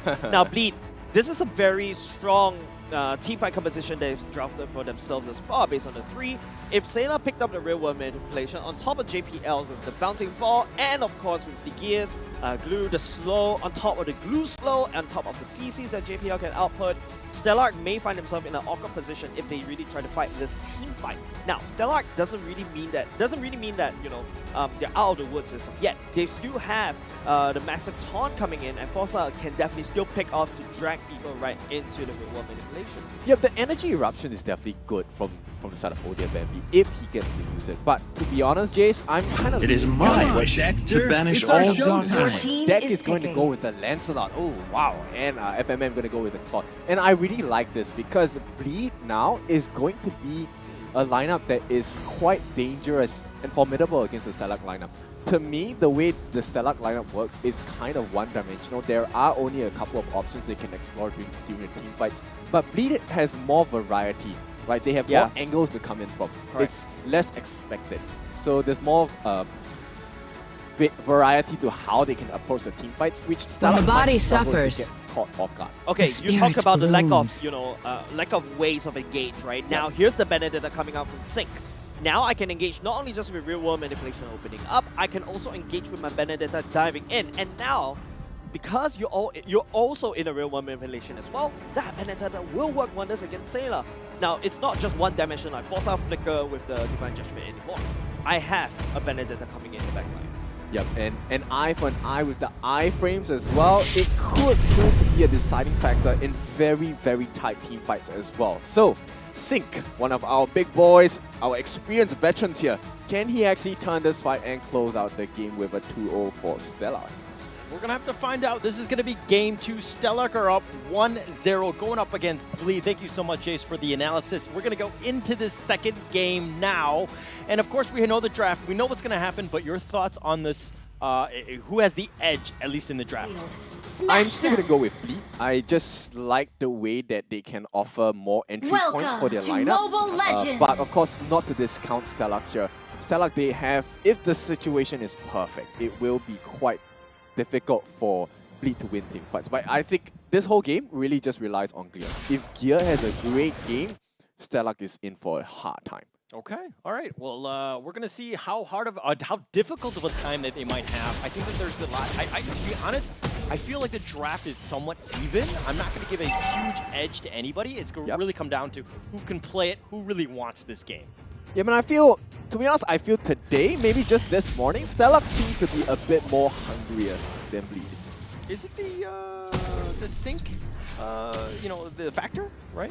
It could be Sync, right? I mean, we have been watching Sync streams as well. Sync did mention that, they wanted to do better. And, the performance they've been putting up this past few weeks has been really volatile. When they're good, they're really good, right? But when they fall flat, they really just fall through 6 feet under. It's not even on the floor, it's 6 feet under. Wow. Okay. I mean, I don't know if they were that bad. I mean, you clearly have not seen my pubs where they're really that bad. But, this is one of those situations where, can Stellark play better? Yes, of course I agree with that. But, it's one of those things where now is the time. I mean, this game, and you have one other game, on Saturday. That's it. You have no other time to make it a push. Yeah, but this laning phase is a bit easier for the side of Bleed, right? Sailor here on this Valentina with the arcade shade, he has some mobility. In comparison to Yves, who has to drop the Void Crystal, mobility is not Yves's very strong point. He offers quite a lot of damage, but if he gets caught out, it's a very difficult situation to get out of. Yeah, he's like the Statue of Liberty, almost just sticking around. The real manipulation, that's going to be just zone out, maybe take out the minion wave as well. Sync is going to help just kind of deal with that. But now the Turtle, this is going to be the first big objective. Sync makes his way, makes his approach, so to speak. About half-life. Gear is already down for first blood. JPL continue to fight. The Crystal is on the Turtle. The real manipulation, that's going to be used. And they do secure that one. Sayla will secure that. So very well played by Sayla there. Yeah, whether it's a good trade or not, 1 kill for that Turtle. I mean, the Turtle offers you EXP and gold across the board. But Sayla... Sync actually went back into this one. So, playing it to the limit. And they do get this kill, and he survives. Deck is down. Oh, dear Bambi's now looking on this He's looking to fight this Red here. team hero has JPL been do secure over slain. your Bambi. At least they got something in return. Yep, that's right. And I just want to highlight Forcer's emblems here. Pull yourself together. He's going to offer that 15% cooldown reduction on himself as well as his death timer. So he's going to be able to offer much more in fights as well. The Divine Judgment is going to always be a threat, at least 15% of the time. Yeah, you'll take it. You'll take whatever you can get. Any sort of slight advantage trying to get yourself into this once. But okay, let's talk a little bit more about the top lane here. The Claw, the Brody, they're going at it. A little bit of a mixed bag. Who needs to have a better game, so to speak? I think right now it's actually more difficult for Smelly Cat because Smelly Cat has picked up that Killing Spree, right? Killing Spree, it gives you extra damage and movement speed, heals and movement speed for every kill you get, right? But the thing is, on the other side, FMM farm many. I want a lot of money, right? He has the Avery, so every time you deal damage to the opponent, he's always going to get 10 gold. And this is capped at 1,200. But that's more than enough. He's going to have a good time farming. Okay. All right. Yeah, okay. Good time farming here. They just backed off Stellark. They had so many members. I thought an attack was going to happen, but they backed off perfectly. Bleed realizing that they don't have any minion waves. We're just going to back off here. Stellark, huge commitment. Like almost 5 members all in that top lane. Yeah, but Chesty, of course, with the Mystery Shop, he already has the Ice Queen wand, and that's going to be quite difficult for Bleed to fight into. That real wall manipulation, sure, Stellark can sit it with the IMU, but he does not have the exact same items. He's down by 1 death, right? So he's going to be slower in terms of the farm. And if you take a look at the way that JPL is building upon his Kufra, he actually has taken a concussive blast, right? So he needs to offer that damage. But right now, he is quite silent on the map. They're not allowing him to make any plays on the side of Stellark. Yeah, they're not able to make any plays, but this is the big one. This is going to be the next turtle. Like, 4 members of Bleed are here. If we're looking, FMM is still in the top lane, going to deal with Smelly Cat in the top lane. But the turtle going down. Who gets it? Deck will secure that one. That's going to be the second turtle, and that's going to be huge for Bleed. Deck is getting very low. He's looking to fight this one, but do they have the damage? They do, and they force him down. JPL goes down, but Fasa will pay with his life. Now Sync is now on the run. Gear wants to get something in return. FMM has now made an appearance, and he does get the kill onto Sync. He's going to secure that one. Gear is going to now back off. Yep, the iframes didn't exactly work too well for our dear Sync here, but with that being said, Bleed still behind by a little bit. And once again, it's neck and neck, right? Less than 1,000 gold separates these 2 teams. Yeah, less than, I mean, it's still neck and neck, right? I mean, with 2 turtles, you think a little bit higher, but Stellark will, of course, take that. But let's talk a little bit about the items here. Yeah, we need to focus on Lancelot. I think Deck is doing a little bit better in this game. Of course, he gets the mana regen as well, and the fact that he has the Molten Core, he needs to be a bit more tanky. He has built up that physical defense as well as the magic defense. They need to be able to sustain more in fights because they need to allow room for Claude to jump in as well. And they need to have, more importantly, Gear. He needs to set things up for the team. Like I said, if Gear has a good game, Bleed is going to have a wonderful game. Yeah. But it looks like whenever Gear kind of makes his approach, or he joins the team fight, it looks like Stellark are like, I don't want any piece of that. They tend to just disengage at that point. Like, even in the situation, they had 4 members, and they were like, yeah, we're not going to fight. You know, there are way too many members of Bleed. Gear is there. Yep, exactly. And I want to just build upon Deck's item first with that. He's going to build into the Thunder Belt as well. And he needs this mana regeneration as well as that extra damage after each skill use. That's going to help him survive a bit more and deal a bit more damage at the same time. But right now you can see Forcer. Oh, the conceal, the thorn. Okay, yeah, he's going to back off there. He's going to be fine here. But, oh, they do get the taunt. Deck, he's going to be energy erupted. He's going to be back on that one. The real manipulation, that's going to be connect onto a couple. They've zoned him out. They're going to be there. Odir Bambi's now on the run, but he runs into Gear. Gear is slowing him down. He's been possessed. He's going to be taken back, and he does get killed. Red team hero has been slain. FMM will. Yeah, but that's a perfect setup because right now the turtle has just spawned. This is the 3rd turtle of the game, if I'm not wrong, yes. And this is very important because there's no retreat for the next 10 seconds. So that's why you see Forcer heading down here. He needs to start his turtle and make sure that it's going to be delayed and as slowly taken as possible. Destroyed. Okay, you gotta slow it down, but I mean, not really much you can do, especially since it's okay. Now you have 3 other members or 2 other members joining Fasa here. He does scout it out. They do know that the turtle is going on. He's going to make the first approach. He still needs to buy some time though because, you know, Odir Bambi, he is around the corner. He is known for his speed. That's what I would just want to say about Odir Bambi. But here we go. This could be the setup. This could be, it's so precarious in this situation. Gears backing off. They don't really have it. They do have the stop, and they do go in. FMM with a blazing duet. Deck will secure the turtle. That's going to be number 3.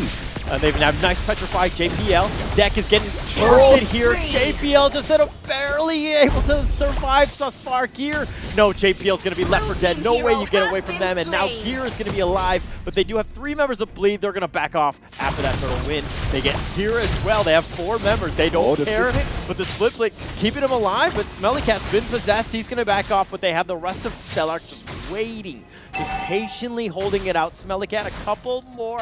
Does he survive? He's trying to flicker away, not able to do that, and Gear will secure that one. Yeah, perfect play there. I mean, Bleed, they had that bad fight right there, but somehow they salvaged something. That was a good kill, and of all the people you want to take down, Smelly Cat is definitely the #1 priority. I just want to highlight Sync during the fight. He was on the back lines with the Electro Final Blast, and it's such a nuisance to deal with. Yeah, just a pain in the butt, so to speak. It's super annoying.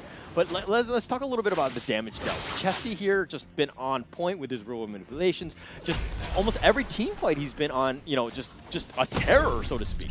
Yep, I want to highlight Sailor though, because you can see the disparity of damage between Sailor and Chesty, and that's one of the reasons why fights have been going to the way of Stellark, right? The ability to get that real world manipulation well done has been great so far. And the way I see it, he's struggling a bit for Sailor because he has not once stolen that Divine Judgment yet.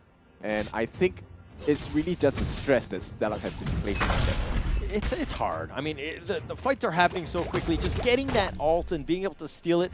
Don't get me wrong, these players, they're definitely capable of it, but it's just getting that perfect spot. Now, Divine Judgment, you pulled back Gear. That's a good target. You've had the Energy Eruption as well, slowing him down. And the next knockup, oh, Gear does get split. He's going to be possessed, but over your Bambi in the heart of the enemy team. The real manipulation, the nice stun on the back end. The Pirates defense. Chesty's going to go down as well, and JPL's so low, and it looks like Bleed have kind of destroyed in this one. They have all 5 members still alive. Sync is looking to go down as well. He gets away. He dashes to safety. He's going to be fine, but that was a win for Bleed. Yep, teamwork makes the dream work here. Bleed definitely, you know, recovering well, and you can see JPL looking for that high range once again to have that nice setup. And this win, the timing has been impeccable because Bleed now will have access to a clean door, and this is going to shift the momentum back into Bleed's favor. He has been shaky throughout the game for Bleed so far. I think Stellark has been playing well, but the fact that now that Gear is at level 12, he is kind of even, and even, in fact,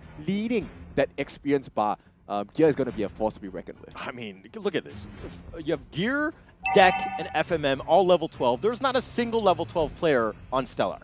Right? I think that speaks volumes in terms of how Bleed have done this. FMM has largely been kind of, you know, not in the team fights because he's constantly farming, but he's getting at that point where he's hit that critical mass. He can start doing some damage. You gotta respect where FMM is. Yep, exactly. And to make matters worse, Gear just got his hands on that peak Cuirass, which means it's gonna be even tougher to deal damage to him.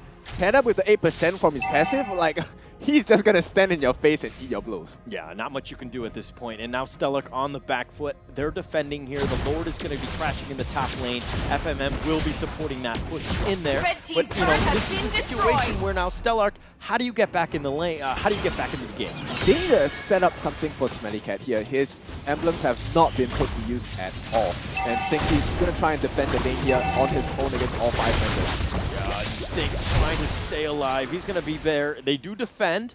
That is a bit of a win for them. They've stopped all of the minion waves, and you know the Lord is down as well. So Stellark, good hold, still down 5k. Yep, it's a difficult one for Stellark to defend. Like I mentioned before, Chesty on this Eve, he is on a stationary kind of character and hero as well. If he gets caught out, it's game over for him. Oh, so you see JP on hunting really hard. Wanted that one.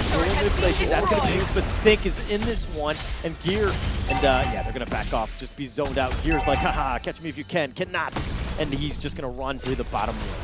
Yeah, but of course with that, Sailor's ultimate is down, so no IMU, and this is the marker. Stellark wants to do something. They know that Sailor has no ultimate, no IMU to offer. This is the best time for them to fight. Yeah, you can, but can you catch them? That's the problem, and it doesn't look like they're going to be able to do that. Stellark don't want to overextend at this point. They're playing a little bit safe. They've taken a little bit of their map back, but now what else can they do? How do they get this one? They haven't been able to find that perfect engagement. Yeah, and for good reason as well. I mean, if you take a look at the itemization, I think there was a Dom Ice just picked up by JPL, so lowering that regen as well. And the Lancelot is actually building towards a tank style, right? So this Guardian's helmet, he's already a force to be reckoned with. He offers some damage at this point, but he's hard to kill. And once again, it's all centered around Gear as well as JPL. right?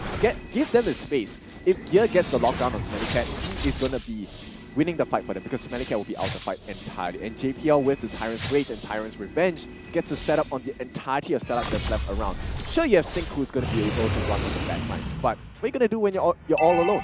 Yeah, and it's going to be tough, right? And Smelly Cat hasn't had the greatest of games thus far. I think in terms of the last time we saw the damage, Smelly Cat was towards the bottom, right? He hasn't been able to get any sort of, player damage off. Yes, he's been farming, but Dear Bambi now going to be focused on that's going to be left with dead. He's going to be blown up. Deck will secure that one, and that was a nice win for Bleed, catching him out. Yeah, a huge mistake there by Dear Bambi. He wanted to use the energy eruption, and I think he was waiting for the entire team to really back him up. So I think there was a miscommunication there. The rest of the members of Stellark did not follow up there. Now, of course, it's difficult to follow up when you have Gear and JPL just strolling around the park, and it's a very obvious show to let them know that I'm here. It's best not to come into my fight. Like, you can have that fight, you can look for that perfect energy eruption, but, then you're kind of grouped up against the enemy team and against Gear and JPL. You do not really want to be too close, and it seemed like they were really off, not on the same page. Yeah, but once again, while Bleed has this advantage, they are up about 8,000 gold at this point. We go back to the same situation. Will Bleed be over impatient again?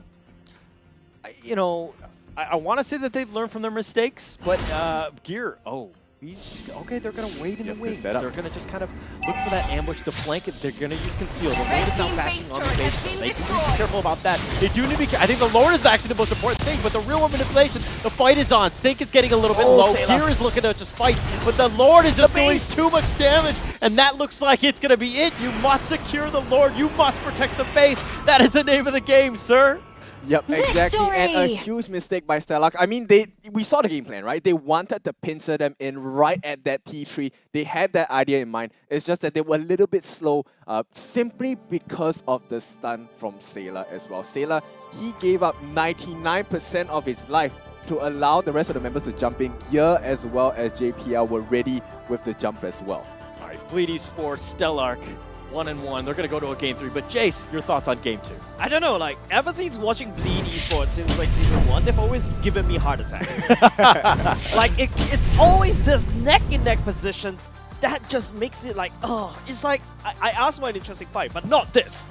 Well, I mean, that's as interesting as you're going to go, right? Yeah, exactly. I think it's one of those things where, but okay, hey, let's talk a little bit about that last push. Okay. I mean, the fact that the Lord was there, but they were just so bloodthirsty that they were like, we just want a team fight. It's one of those things where the coach or the shot caller really needs to kind of just make sure that they make that call of, hey, this is not a good situation to be in. Yeah, I know, we would like to highlight the player, right? Deck right there. Because it's his bad, his bad. Okay, Deck coming in with a tank Lancelot, this time around, which is somewhat what Deck likes to do, assassin junglers, but Lancelot tank is a hybrid. He can absorb punishment, he can also do a lot of damage and slow you at the same time with the fact, thank you very much, the Thunderbelt right there. Yep, exactly. So the Thunderbelt, and of course, he has the Radiant Armor as well, so he kind of negates Chesty quite a bit. He's able to dive into the backlines as well. And if you take a look at the rest of the itemization by the rest of the team, it's really hard to get on the backlines of Bleed. You have the Radiant Armor, the Dreadnought Armor, and the Dom Eyes on JPL. Similar items on Gear as well, this time the Molten Core and the Anti-Cuirass. And to make matters worse, he had that Immortality already. So if Deck wasn't an issue already, you had to go past Gear and JPL. Yeah, and apart from that, FMM using the BMI, it's really hard for Forza to catch. And you saw how Forza has always tried to catch FMM in the back line. The perfect game for FMM right there. So I feel like looking back at this game, it's about the battle between the marksmen, right? Like FMM going up against Smelly Cat. Smelly Cat power spike kind of went off already. Like the window of opportunity for Smelly Cat to really farm out damage is already gone. And there's no late game insurance because he went for the killing spree emblem instead. A lot of physical penetration in the early game, but the moment when you see a Claw going even Steven with a Brody in the early game, that's it. The Claw is going to win in the late game. Yeah, it was a major miscommunication for them. I mean, Forza and Dear Bambi, they could not get that perfect setup for Smelly Cat. While it may seem, they set up for the real world manipulation, end of the day, what they needed was Smelly Cat to really jump in with the Brody, get the torn apart memory, get the passive working as well, but he just couldn't get in range. Every single time Dear Bambi tried to set up with an energy eruption, he just caught get caught by 4 people and just melted down. Just take a look at this, Holler and Kin, right? Look at the damage dealt by Stellark. It's more on the side of Stellark. Bleed won the game with lesser damage dealt. Yep, exactly. I mean, it was all tanking it all up, right? Soak up the damage and we will actually win the fight. They got more objectives as well. Take a look at that. It's almost 4 times the damage to the towers from the side of Bleed. It really seemed like Bleed were very smart in terms of how they pushed objectives. Like Yes. they were just very focused. They were, I mean, they wanted to brawl in the beginning, but towards the end they were kind of like, hey, let's hold our horses a little bit. Let's just play the way the game should be played, which is of course taking down the core. Yeah, like game number 1, you see them really trying to greed, really try to punish Stellark for the over-aggression, but Stellark was the one that's over-aggressive. Now, Bleed, on the other hand, game number 2, they're like, okay, let's slow down the gear a little bit, no pun intended right there. Let's try to split push, and let's try to put a lot of macro pressure, especially towards FMM side of the map, because Sync was having a wonderful time in the early game. Yep, exactly. And of course, with that, I think my personal MVP will be Gear. He really made a huge difference in the setup of the team fights as well as the pace of the game. All right, well, we're going to find out who the MVP is, and it is, of course, Gear. Ken, I feel like you're in tune with everything going on, like in terms of calling out the MVPs. Yep, he has to be, because the way that he has played essentially sets up the entire T of Bleed to succeed. Because like I said, if Gear has a great game, you know, it's a wonderful game for Bleed because he denies everyone else on the backlines of Stellark. And that's exactly what happened. With the emblem on Avery's as well, he got that extra gold. 1,002 in 10 minutes. Yeah, and not only just that, Gear also wonderfully deserved the MVP because remember what I mentioned, Sync was having a wonderful time in lane. In fact, it was Gear losing the lane, and Gear had to find something else, other resources elsewhere. He started to find a pick-off on Smelly Cat, denies Smelly Cat from a good farm or even a good fight. 12% team participation. That's what happened because Gear was popping off. Yeah, that was rough to watch. That was rough. I mean, but let's just check this one out. Let's go to the highlights in game 2. Yep. At this point of time, this is where Sync was having a wonderful time, right? That's one of the game. That's Sync's favorite choke point, right? Game number 1, it was a joy. Game number 2, it was the Benedetta this time around. Now, this is the earliest stage of the game. This is the problem of Bleed in this particular Season 5, right? The engine of the early game was so hard to start. It's like a Gear number 1, but it's like not even pushing the limit at all. Yep, exactly. And of course, you can see slowly here, Ode Bambi was very used to be able to go in and get the energy eruption off and, you know, get the perfect setup for the entire team itself. But later on, as you transition more towards the mid-game, he's starting to get a bit more tankier on the side of Gear. He has that a bit more damage as well. So you can see it starts to go Ori for Stellark. I think this is where Gear starts to pop off, right? I think this is the one where he possesses Odia Bambi yeah. and then start. Look how JPL and Gear, or basically JPL, just denies the backline, and it's not a miscommunication coming out of Stellark in my opinion. It's the fact that JPL denied and just axed the whole team composition into half. Your front line is isolated, your backline can't join the fight. It's a perfect setup for Bleed. I mean, that's the exact reverse, right? We thought it was good for Stellark, but Bleed just came in and like, no, here's the actual strategy that we're gonna execute. I think it's amazing seeing the players just know the limits of the heroes, right? Like just know how far to push it, and Gear is just impeccable on that glue, and it's just an amazing game throughout. Yep.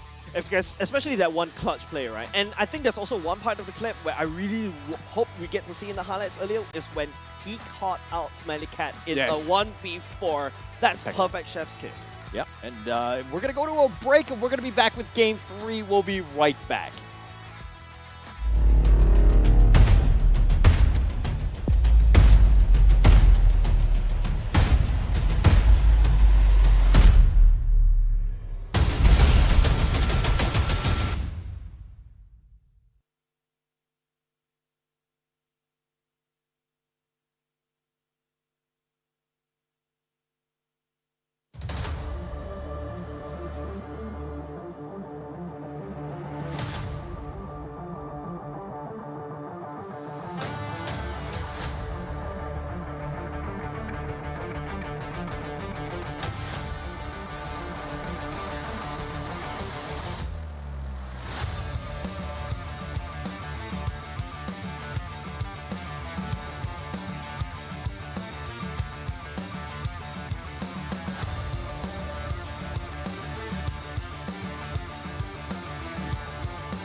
Hello and welcome back to MPL Singapore Season 5. My name is Holler, and with me is Kin and Jason. We're going to be giving at Game 3. This is going to be Bleed. I can't even talk anymore because it's giving me a heart attack in that last game.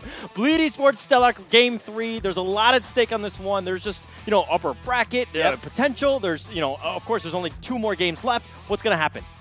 Man, like, I always tell every admin that, well, Bleed, since eSports SG to Slade to Bleed, I'm going to send an invoice to my heart problems over to them. I basically stay right in front of a hospital, so it's easy access for me. Okay. I mean, it's good to know that you're there, and hopefully you are fine. That could potentially be a problem at your age. I'm just saying, but but we're here now, and don't get me wrong, all of the games have been very intense. It's very back and forth. We're into Game 3 here. Who really needs to respond in Game 3, Ken? I actually think both teams need to step up here. Okay, I'm not saying performance was bad, but now this is a battle of head and heart, right? Okay. Headspace-wise, statistics-wise, it is Bleed for me. Of course, our heart still goes out to Stellark, but the way they've been playing right now, it's neck and neck. I have to tell them to say, both of you have to level up because right now they're trying to one-up each other. Yeah, I have to agree. Like, Bleed performance, I've already started to have a lot of questions because, like, this is not how Bleed Prime used to play, right? I'm looking back at the M3, that sort of era. I'm looking at, even in Season 4 when they were going up against RSG. But then, this kind of performance, I think the wake-up call is starting to become a wake-up slap. Yeah, I don't know if it's that they're faltering or their teams are starting to catch up at this stage, right? Because we're kind of seeing it's a little bit closer. This is not the Bleed of old. Like, let's be honest, right? So we're gonna see as we go into this Game 3 draft here, but this is pretty much for all the marbles at this point. Correct. Bleed's definitely not out of the woods yet. Well, Stellark, I think they've got a little bit of momentum going. They can build upon game number 1. Sync has been a great addition in Week 3, day number 2. Yep, exactly. And now, just a little highlight about what's happening downstairs, right? Because the battleground is downstairs. While we are thinking about the fights between the players, the fans are also downstairs. If you take a look downstairs, right, the fans of Bleed, they packed up the room. So there's the Bleed corner, and then we have the Stellark fans who are, packing up the other side of the room. So this battle is not just between, Stellark and the players of Stellark and Bleed. It's also between the fans. We can actually hear them cheering downstairs as well. They're both very loud. Yeah. Right? And they're getting a lot of support, which is great. And I love the passion that everybody's bringing to the table, so to speak. I think both of the teams really need to hear it. They need to ensure that they got you because this is a situation where you both punched each other. This is like heavyweights going at it. This is going to be it. This is the final round, so to speak. This is, of course, Game 3. There's a lot at stake. Yep. So right now, it's Stellark SG going to first pick. As we go into the first game number 3, pick and bans, right? This is going to be Stellark SG going in first pick. And this is also when Stellark won in game number 1. So we need to see what Bleed pick and ban right off the bat. Sorry, it's already gone halfway through. Stellark banning away Martis, Fanny, and the Glue. And Bleed takes away the Joy, Kaja, and the 1-1 this time around. A bit of Switcheroo going in. Yep, but still the same thing, right? They understand about the dangers of giving these heroes away to the opponent team. So it's very understandable they do not want to deal with deck here with the Fanny and the Morris. And of course, the Glue by Gear. No way am I going to allow that to go into the hands of Bleed as well. Alat and Fasa are going to be banned along with the Kaja from the side of Bleed as well. But the first few secures have already happened. Stellark, Odia Bambi going back into Fredrin for his first pick, and in response, Gear is going to go with the Aleph as well as Sailor back on Farsa. Yeah, decisive pick from Stellark and both Bleed as well, but Stellark with the Fredrin being open, he can definitely go into using that Fredrin as a laner, but now it's going to be a Grok coming in. Ooh, Stellark's not really showing anything as of yet. Yeah, Grok and Eve, we already know how this combination works with the Guardian's Barrier into the wall charge. It could potentially set up for that real world as well. So this is going to be a multi-layered battle. Chesty against Sailor, and we'll probably see once again the monster matchup. JPL against Forza. JPL one-upped Forza previous game. He set up for the entire team. He got the backlines of Stellar before they could even enter the help Bambi. Yeah, speaking about the backlines, right, Kid? Chesty has picked the Eve 6 times. Yes. All throughout. This guy has been really solid under the Eve, but it's already starting to be a little bit Sniper ready. predictable. That's Give why me a target. Whoa, why you ban my Leslie away? Why? important. Leslie offers quite a bit of mobility, right, at the same time, and very good damage. So with that, I think it's a good idea. They want to get rid of Smelly Cat, but it could be a reverse psychology ban, right? They want to open up the other marksmen available.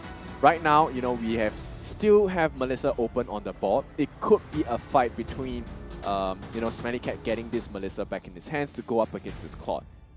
I mean, I can see why they really want to go for the Leslie. It does have a little bit of a buff, but right now we're in this weird attack speed marksman meta, and and Leslie is like it's just not ideal for the Leslie anymore, in my opinion. As much as I love Leslie so much, but I'm biased right here. Stellark going ahead and ban the Archive away. Looking at Bleed's draft right here. Apart from the Arlot, it's still very squeaky. Stellark, on the other hand, there's a lot of tools for them to work with. You've got a real world manipulation, you've got the energy burst, and we've also got a wild charge to work with. Valentina would have been so nice for Bleed, but they've already selected a Farsa. Yep, that's right. And of course, with that being said, Smelly Cat and Sync, the options are pretty much open for them, right? FMM, of course, on this claw gear with the Arlot, he will have quite a bit of fun with the Vengeance as well, but that's going to be dampened, right? The spirit's going to be dampened by just simply because Forcer exists here. With that wild charge as well as the Guardian's Barrier, it will stop his final Time and tide wait for no no man. It will also stop his nor marking girl. abilities. When I say stop, it will deny him the chance to do it, not that he cannot, right? So with lesser amounts of Vengeance to really jump around, dash in and out of the backlines on Stellark, gear is essentially negated based on this particular skill set by Forcer. Yeah, definitely. And not just that, right? Forza could bring the Grok into... definitely the Grok could go into the roam, right? The Grok can also go into the hands of Sync to counter against the gear. Don't forget, Sync has won the EXP lane twice already in this particular series. Gear needs to be a little bit careful this time going now. Bleed banning away the Beatrix, a huge respect over to Smelly Cat once again. And it's like what I mentioned, I think that Leslie ban should have went for a Beatrix in my opinion, because you've got to have to ban these two snipers. Also succumb to Of my course, the final Your revenge team here is is going to be an Archive as well as the Kufra. So no attention to the heavy spin available for the side of My either kiss Stellark grants or you immortality immortality out. or death. They do not want to deal with the Tyrant's Rage Oh. or Revenge. Alice finally going back into the hands of Deck. We've already seen 100% win rate for Deck on this Alice. His Alice is quite a menace to deal with, especially as it hits that mid to late game, right? Once he gets his farm out, he gets his lifesteal as well. It's going to be quite difficult. And the problem is not about the lifesteal and the damage. The problem is actually the mobility, right? It causes a lot of confusion because Forcer now... Need some just now they have to stitches? I can rearrange help. how they target their skills. Yeah, but then again, you see 100% win rate. Only 2 players in MPL Singapore has played this Alice in the jungle, Reminiscent and Deck. Deck played it 2 times, whereas Reminiscent played it once, and they all won. But Alice going up against Stellark, I can see how it's so good against the Eve. I can see it's going to not really work well because of the Melissa go away, and now you have a Badang to push the Alice away. I think this Alice pick in the jungle is going to take a long time to start up. That's true. And of course, Sync gonna secure this Badang here. And Badang, I mean, it's good, right? You have good lockdown as well. But the problem for me is, I think based on Bleed's lineup, they're extremely mobile. The only person that potentially you could catch out is maybe Sailor, because Gear can actually use his Vengeance if there are creeps around to really dash out of that situation, provided he has enough time. FMM can really just blink in and out, and Deck, he's just gonna TP out. Okay, now what Bleed is lacking is they have a lot of dive potential, right? The Badang can actually push people away. There's also the go away models. There's also the Grok wall. They need someone to basically kick someone back in. I was thinking about the Atlas, but now Bleed will go back to the JPL Cho we all know and love. Yeah, that's right. So you were talking about the displacement, right? They need an entry point to get the kill. And of course, with that, JPL offers exactly that same point with the Jikundo into the Way of the Dragon. Now, Flowing Blood is the one that I'm talking about for Deck, right? You know, the ability to relocate himself with Flowing Blood is going to be quite essential for the team fights. Because once again, it's not as crazy as Joy, but it does provide a bit of volatility in terms of positioning. And it's really hard, right? You won't get a full 5-on-5 fight the way that Bleed is going to be playing. Game 3, Bleed, Stellark. Jace, your final thoughts on this draft. Who has the edge going in? In the late game, definitely in terms of Bleed, right? But of course, going into game number 3, you guys got to take this game. The battlefield. Smash All right, them. you heard it here. Stellark, or Jace, thank you so much. And we're going to go into this one. It's going to be Welcome game 3. to Kin, Mobile your Legends. thoughts going into this one? Once again, it's head against heart. It's really difficult to decide because I believe that, Stellark has a good chance of this, but at the same time, Bleed, statistically, they are much better. A Badang against an Arlet, but that mid lane, right, they're already starting. It looks pretty weird. Speaking of weird, it Yeah, looks like Fossa. Fossa hasn't been able to, start the engine, so to speak. He seems a little bit stuck. He's blocked in more than anything else. Yep, it could be a strat as well, but with that being said, Melissa, our dear Smelly Cat, is going to be the first one to face some immense pressure from Bleed. JPL gonna scout the region around. His job, like I said, is very simple. He wants to waste time, right? Number one, get information on which buff they're gonna get started with on Stellark, and the second one is to slow down that buff gain as much as possible. It's super important, especially early intel. It's all about where you need to go, how you make your rotations. Now Fossa has made his way there. They did get spotted by JPL, and they have 3 members of Stellark that are going to kind of slowly meander their way to the top lane there. Something to take note of. But Smelly Cat now left for dead. It's going to go 1 for 3. This is going to be an easy first blood. If dead. Yep, they need to make something happen now for Stellark because the one person you should not leave to die is actually your marksman. So Smelly Cat starting the game with a 0-1 at full scoreline. Yeah, not where you want to be. Oh, Gear Bambi just a little bit slow on that charge. Gear just gets to flick us to safety. He should be fine. He's going to back off here, but he realizes that there's actually quite a number of Stellark members in the top lane. Something they do need to be careful about. Gear, yes, he can just pop off, but he's also being isolated at the top lane, so he just needs to get as much farm as possible. Well, technically what they wanted was to make sure that Gear was not alive for this turtle fight, but unfortunately they did not get the execution. They did get him to burn his flicker, which is great, but it's not the perfect situation. Not the perfect one, but you don't want to get but the nice way the dragon kicks him back in. Dear Bambi will take that one. Now the turtle's getting a little bit low. They do need to be careful, and they deck will secure that turtle. Fossa, he's just going to charge up. He's going to back off for now, but that's a pretty big win for Bleed. Yep, they'll take that any day, man, and simply for the fact that, number one, they get 2 kills for free, and they get the turtle along with it. Power Major being used by Fossa, but I don't think it's going to achieve much at this point. Yeah, JPL. JPL getting in on the action as well, and Fossa just backs off. He takes a lot of damage. Yes, you've kind of, baited people to you, but it's a situation where Fossa will now go back to base. Yep, so if we take a look at the emblems across the board, once again, FMM back on this Average is going to, amplify the farm that he gets as much and as fast as possible. Gear going for Tenacity instead, so he's able to get some increased resistance once he hits less than 40% of his health, and that's very powerful. For Sailor back on this Magic Worship. Here we go, everything is working out. JPL jumping in, making things irritating for the side of Stellark here.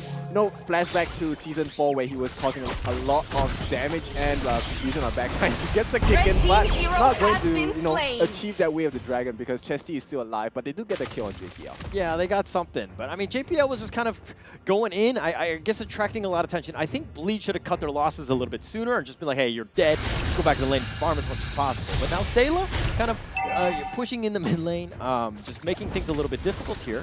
But again, Stellark on point. They're sticking to objective-based gaming, and they're going to push the bottom lane here. Yep, I just want to highlight what Sync has. He has the Master Assassin, or as the older players might know, High and Dry. I'm not sure whether this will be working out in their favor as well, because the way that Bleed is going to fight is they will congregate all 5 members at every single fight, which will not allow Badang or Sync in this case to really make use of that emblem altogether. Yeah, not really able to do that. I mean, it's a difficult situation. You got to find your moment, so to speak. Hasn't been able to do that. The turtle has now spawned, though. JPL is scouting this one out. Sayla is their deck, is just trying to make sure that he does secure the Fenrir more than anything else. But Fossa, very deep, just being a nuisance more than anything else. Yep, Badang is here to join the fight as well. The hook wave, the dragon kicks back Fossa. They do secure that one. Fossa does go down. Deck will take that one. Bambi continuing to fight. And Sayla, he's getting a little bit low, but Dear Bambi not able to draw a beat on that. Red team hero has been slain. That one. Turtle's already gone. Yeah, Flow of Blood used, but unfortunately, timing wasn't great for them. So they do take a couple of losses for this fight as well. But it's just that, right? And that's great. So right now, what they want to do, you can see they've already started the swap lanes. They're allowing this FMM to increase his farm, get as much gold as possible in this early game. And here comes Smelly Cat being caught out though. Smelly Cat, I don't know who's caught out at this point because Gear was going 1 versus 2, but now he has teammates and Smelly Cat does go down. Finally, Sayla will secure that. JPL looking to just at least just skirmish with Fossa, but I think that, you know, this is a wet noodle fight more than anything else. Yep, so it is, you know, Smelly Cat that gets caught out here. And of course, I think the formation by Bleed has been perfect so far. Oh, he's been stuck in Dex. He's going to be killed here. Nice play there. They're going to take that one and they'll push the mid lane. Gear has made an appearance and Odir Bambi's like, I don't want any part of him. Let's take a look at the growth of the items as well.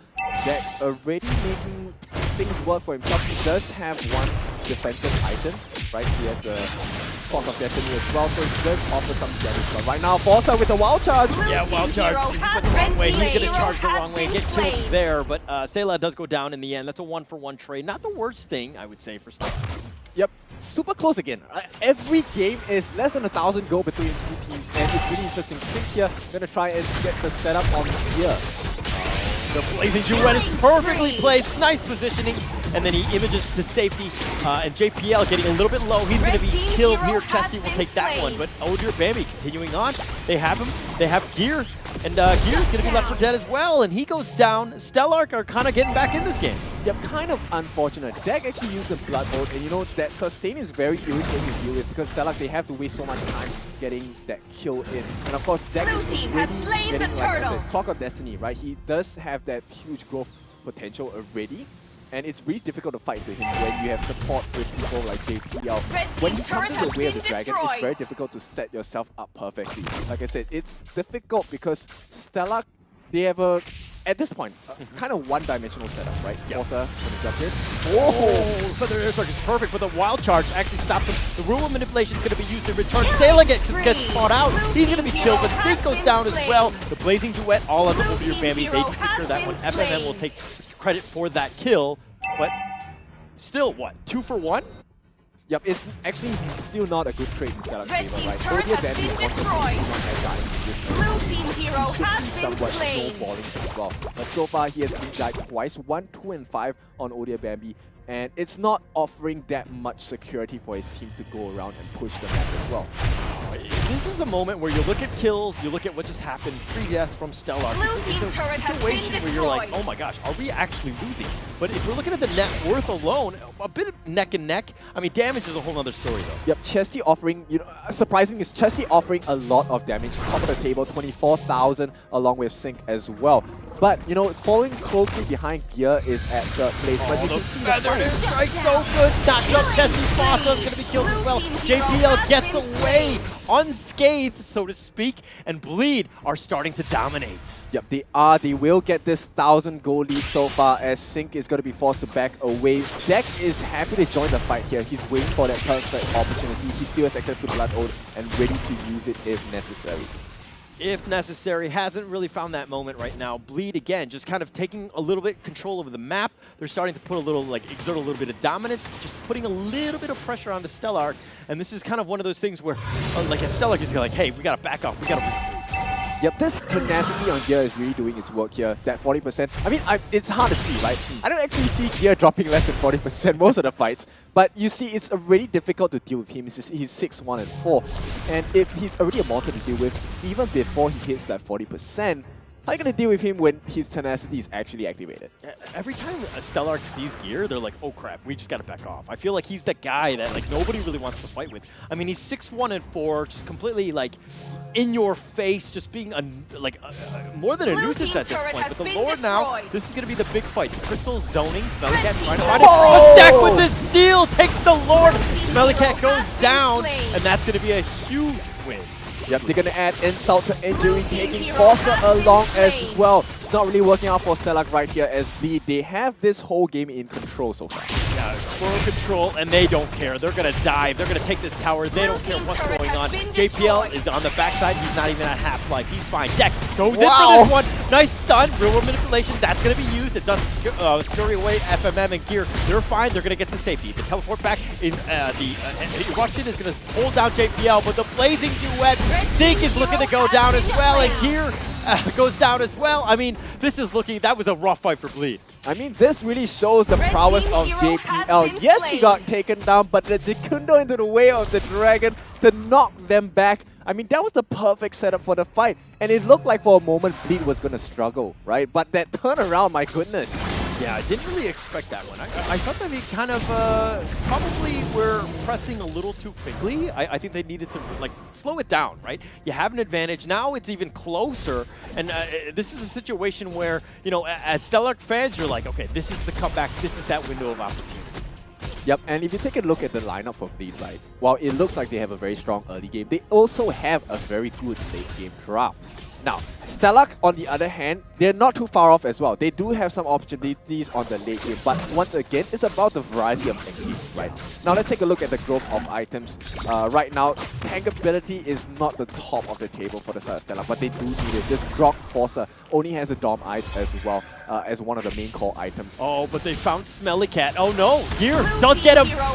Gear Eruption's on point, or sorry, the taunt on that one, and they do find it. Gear Bambi's going to be killed here. He did taunt Gear, but that's just not enough. And now Bleed in firm control. They're pushing the bottom lane. They're going to crash that wave. Bleed, JPL, as well as Deck are going to push the mid lane. The rule of manipulation just used the zone, but this is a little too late at this point, especially since JPL just walked around. Yep, exactly. And I mean, going back to that, they really need to try and put some measures for damage limitation here on the side of Stellark. Yes, they need to stop the snowball, so to speak. Look at FMM. They're starting to pick up some damage. Like, it's a very difficult situation. The safety, he's back. I mean, his positioning's been on point. You've got exactly what you wanted, which is the T3 bottom. And now the Lord is up for 30 more seconds. Bleed can kind of just, you know, take it slow. Yep, they need to, you know, stop the bleeding here on the side of Stellark. And of course, with Deck already hitting level 15, he is so far ahead against the competition. It is at least 4 levels ahead on, you know, the lowest member on Stellark. Tough. This is, you know, it's one thing to be down net worth, but the levels actually start to stack up.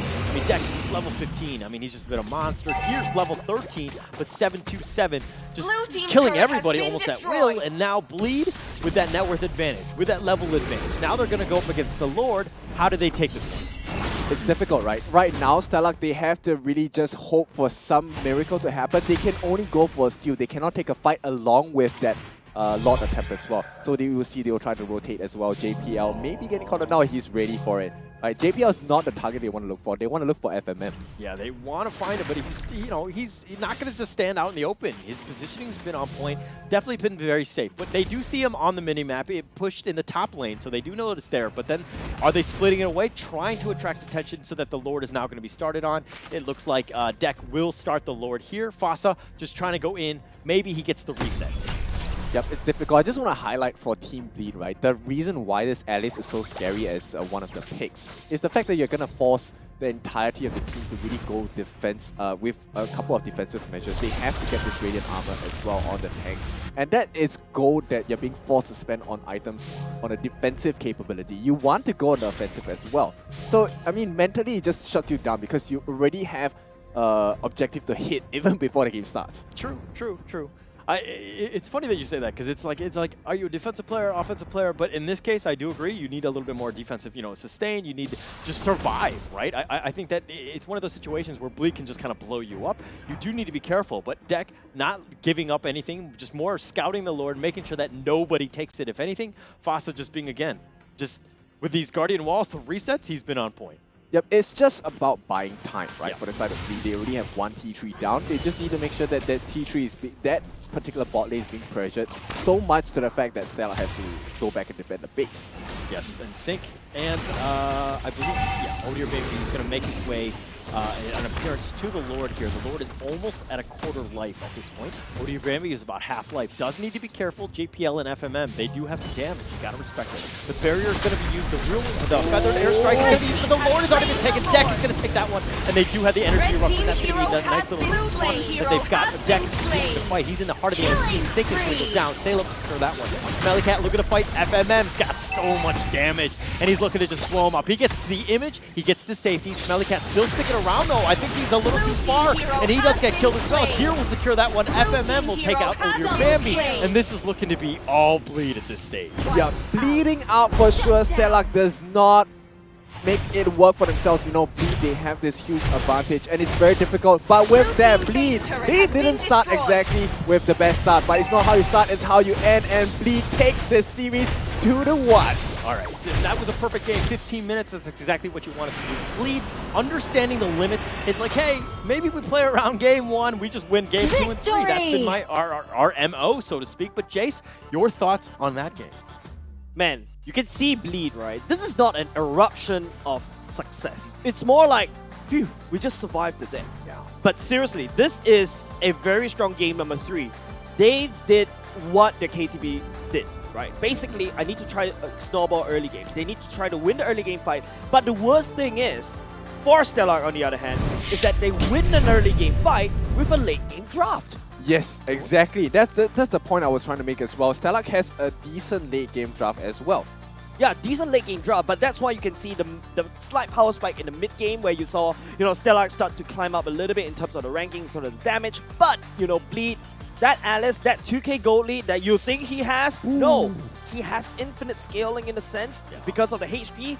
That's like almost like 4k gold lead at that point in time. It was just way too much. I mean, we just saw it. It was just kind of like from minute 1, it almost seemed like it was Bleed's way. Like they just kind of confirmed control. But let's look at the stats of that game. Kind of, it'll paint the picture when we look at the stats here. It forces Stellark to get 2 important items. You need the Dom Eyes, you need the Radiant Armor. And that's essentially gold that you have to spend even before you spend on anything else. It's like kind of like having a credit card debt, right? On the get-go, right? So it's already a deficit for Stellark. They start the game with some burden on their hands. Yeah, Imokun, that's why I have a Frank debit card instead. But let's take a look at Bleed's side of the items, right? The most important thing that we have to look is that Alice, the clock coming in very clutch, going into the Thorn Armor right off the bat is just so that to counter as against Smelly Cat, right? Because you keep throwing out the damage, but also FMM. Once he starts securing the golden staff, that's practically his power spikes is almost game over for Stellark, especially against the marksman. Yeah, but for a moment that actually Smelly Cat in that last few moments, he did put up a decent fight. I just think he overstepped his boundaries just a little bit too far forward, right? He could have gotten the other 2 members, approaching Gear at the late game with the option for a final slash into Vengeance, with the cooldown. Come on, man, that was like a difficult one.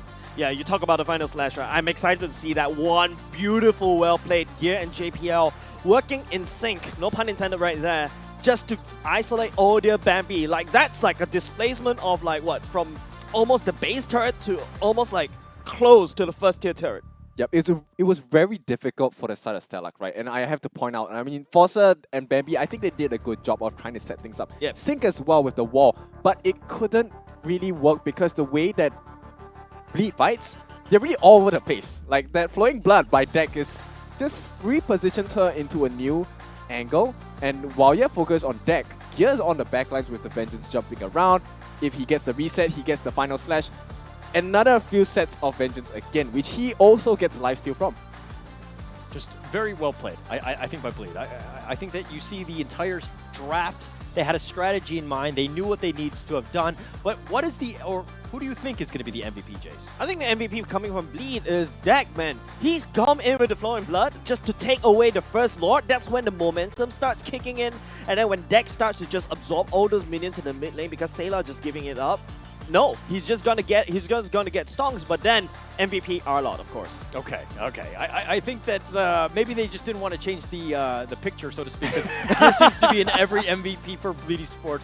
No offense, guys in the back, but nonetheless, it's one of those situations where you felt the impact. I mean, when you're 8-2-10, that speaks volumes about the game that you have. Exactly. His setup, like, I mean, Jace, you mentioned, his setup was perfect. That final slashes, there were multiple, it's not even just one, it's multiple final slashes that killed the game off for Stellark every single time. Every single time, felt like Stellark was climbing their way back, Gear came in and slapped them. It was a final slap. get into your spot, right? Yep, Basically, that's what Gear just did, just a slap right there. But I feel like Gear, of course, I can see why he's also the MVP as well, Yes. because an Arlop building is slightly tanky, right? Dom Eyes, a Radiant Armor, can actually assassinate Smelly Cat right off the bat. That's when, you know, Gear is starting to ramp up in the game.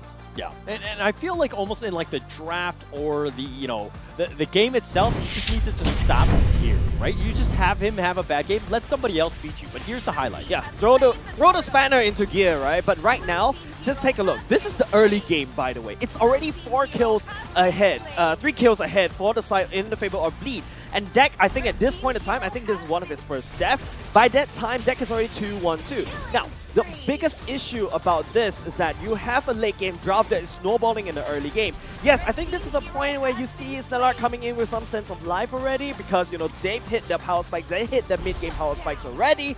But then again, you're fighting against a late game drop. If you don't have that window of opportunity slammed shut very well. Yep, this JPL fight was the one that we were just losing our minds. I mean, I thought JPL was dead for sure, and that would have changed the fight because if he didn't offer protection, I think Deck would have been caught out. You know, Forcer still had his wild charge as well, and there was a perfect setup for them. They could have turned the entire fight. But JPL, I mean, with that, was just a monstrous attempt. Another final nail in the coffin from the side of Bleed against Stellark's coffin is that the wave management, the way they manage the wave, they push FMM all the way up top, and that's what earned them this particular lord. That's right. FMM was always on the cusp of the fight. Like, he was on the outer rim, right? And he only came in when he was needed. On the flip side, it was Smelly Cat who was always baited in, unfortunately, by Gear. You know, and it was not on one occasion, it was on multiple occasions. Yeah. Because Gear was really, really low at certain points. And the problem was that Smelly Cat does offer the damage. You wouldn't go in if you know that you can't kill him, right? So it was about the offering that got him killed in the final moments as well. But isn't that what you want to do as like the goal laner? You want to be on the outskirts. You want to do as much damage as possible. Just stay away. Make sure that nobody really kind of can get a beat on you because they need your damage throughout the entire team fight. Yeah, but I think they have a very huge influence on the way that Smelly Cat was thinking. But you know, the best person to help us answer this is actually Cheryl. So Cheryl, let's throw it back to you. Let us hear this interview from the players.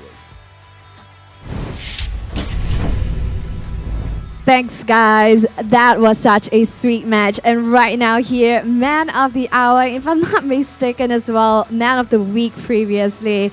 Right here, MVP of 2 games. Ladies and gentlemen, this is Gear. Hello. Yeah, so we're really excited. And I have a question for you. It's very unlike Bleed, especially right here for this season, to see, especially the first games getting dropped. Like, what's going on? Is it you guys figuring out new team dynamics, or tell me more? It's more of like, honestly, our team still lacks a bit of discipline. So, in terms of gameplay wise, we should be like more of game 1. We call it our warm-up game, whereas we should, I think, in general, we should like respect our enemies more. Yeah, we play differently in game 1 than in game 2 and game 3. Right, so yes, that's duly noted, but we also hope to see you guys in best forms because you have a lot of supporters out there and time is running out. We only have 1 more day. And another question that we have for you would be, what's very interesting is that in game 2, 5 bans from you guys and 4 bans are targeted at Smelly Cat. Is there any particular reason for that? Is he a threat to you guys? We more of wanted to give FMM a good lane so that he could carry us. Because we trust in FMM to perform in our games. Trust in FMM. All right. So the next one, the burning question. Highlight match right here going into week 4, day 1 would be the most anticipated match for you guys, I believe, going head-to-head against RSG, Slate SG. And you are in your domain right now. Previously, you were in jungle, but you're originally from EXP, and now you're back. This is your domain. How does it feel? You're going to be crossing swords with Diablo. It feels good to go back to EXP, and I'm looking forward to keep my 100% win rate against Diablo in MPL. Intending to keep that 100% win rate as well? Hopefully. Hopefully. All right. So we are definitely in for a treat. Thank you so much, Gear, for this interview. Wow, So thank you. So yes, guys, that was gear right here from Bleed Esports. Wonderful stuff.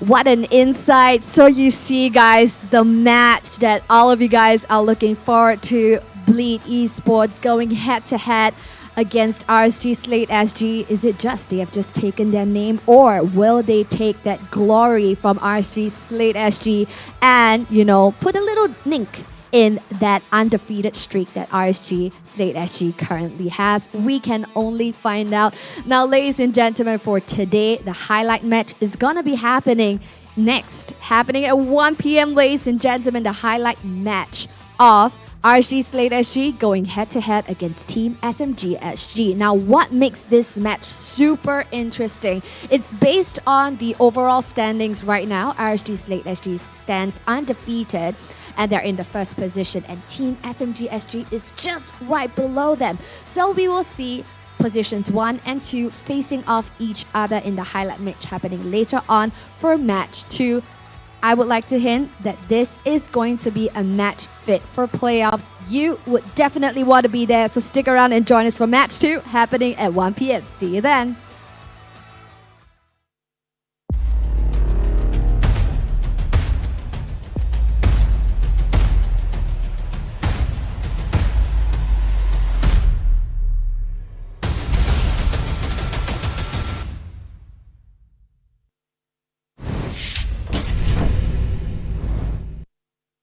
What's up, everyone? Welcome to the latest episode of Hero Spotlight, featuring Arlet, the Lone Lancer.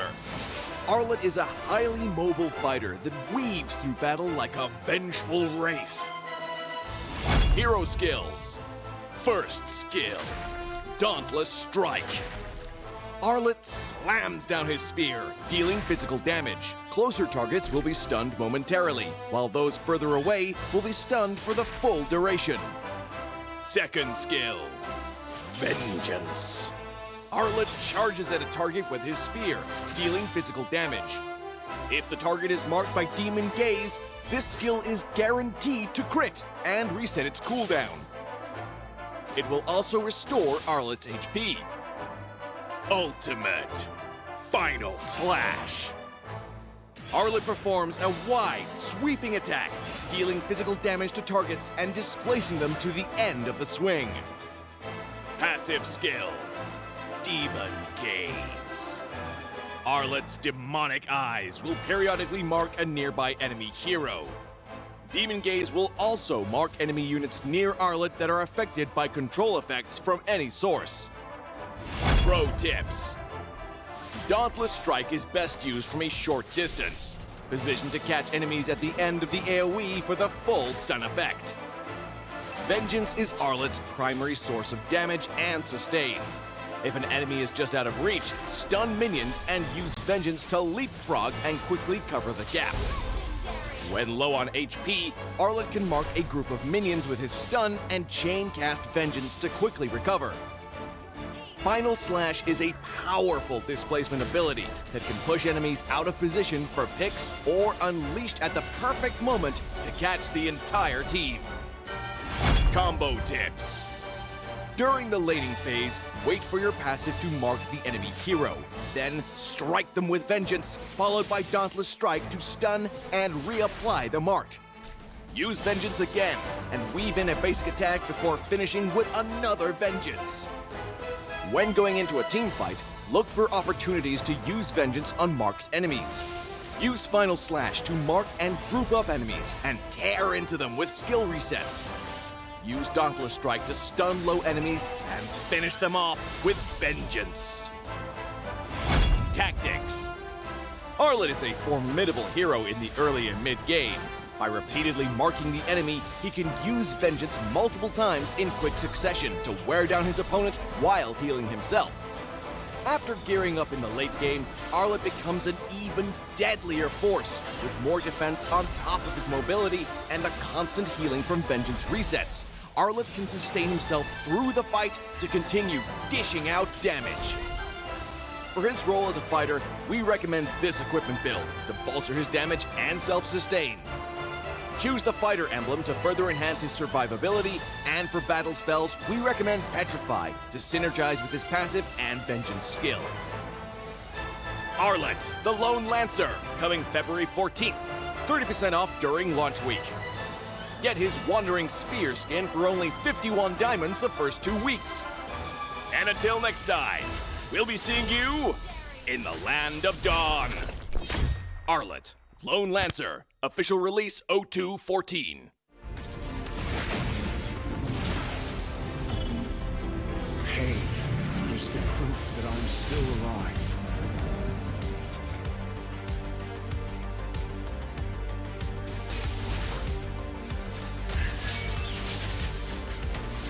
Mega kill. Legendary.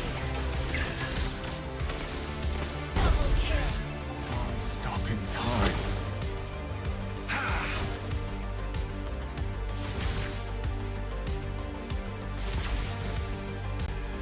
Feel what I feel. Feel what I feel.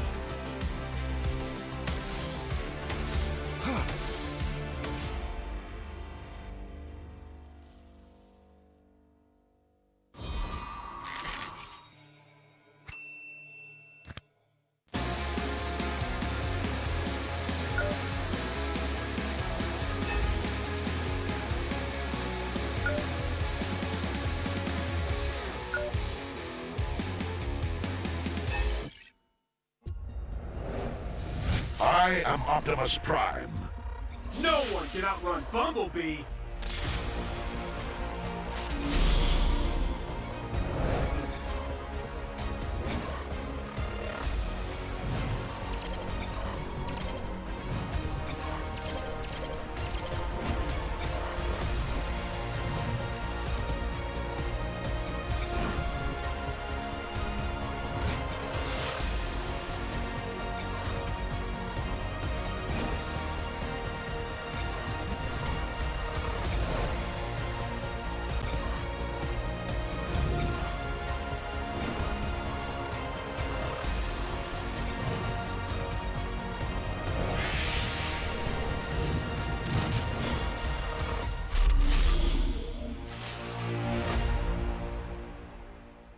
OSIM.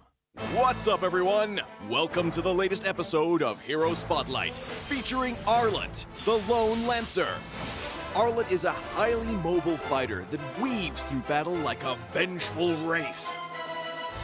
Hero skills. First skill, Dauntless Strike. Arlet slams down his spear, dealing physical damage. Closer targets will be stunned momentarily, while those further away will be stunned for the full duration. Second skill, Vengeance. Arlet charges at a target with his spear, dealing physical damage. If the target is marked by Demon Gaze, this skill is guaranteed to crit and reset its cooldown. It will also restore Arlet's HP. Ultimate Final Slash. Arlet performs a wide, sweeping attack, dealing physical damage to targets and displacing them to the end of the swing. Passive skill, Demon Gaze. Arlet's demonic eyes will periodically mark a nearby enemy hero. Demon Gaze will also mark enemy units near Arlet that are affected by control effects from any source. Pro tips.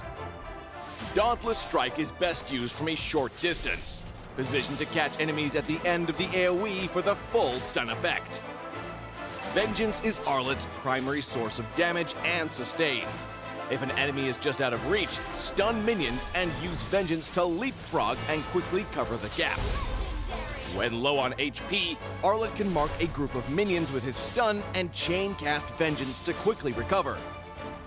Final Slash is a powerful displacement ability that can push enemies out of position for picks or unleashed at the perfect moment to catch the entire team. Combo tips. During the laning phase, wait for your passive to mark the enemy hero. Then strike them with Vengeance, followed by Dauntless Strike to stun and reapply the mark. Use Vengeance again and weave in a basic attack before finishing with another Vengeance.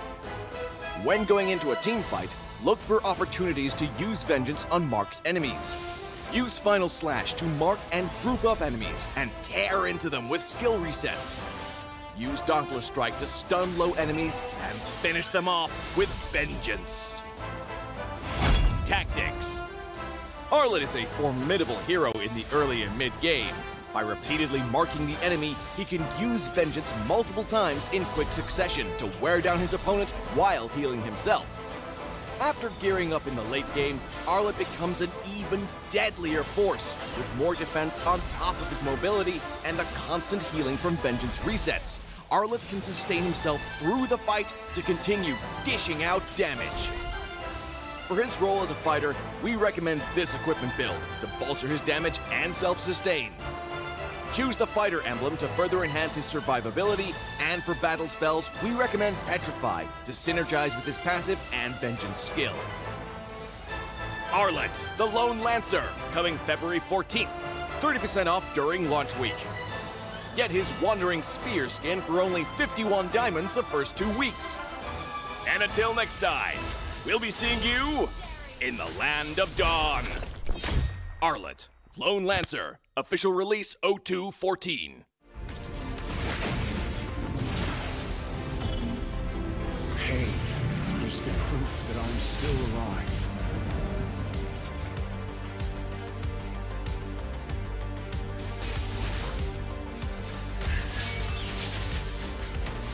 Mega kill! Legendary! Double kill! Stopping time.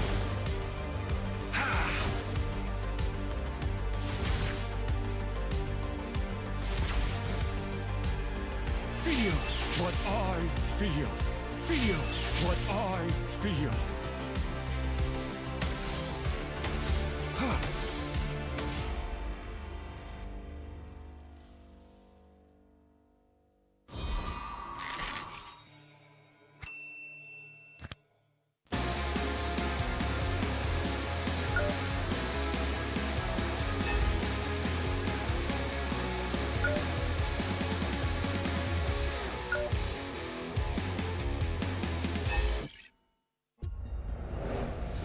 I am Optimus Prime.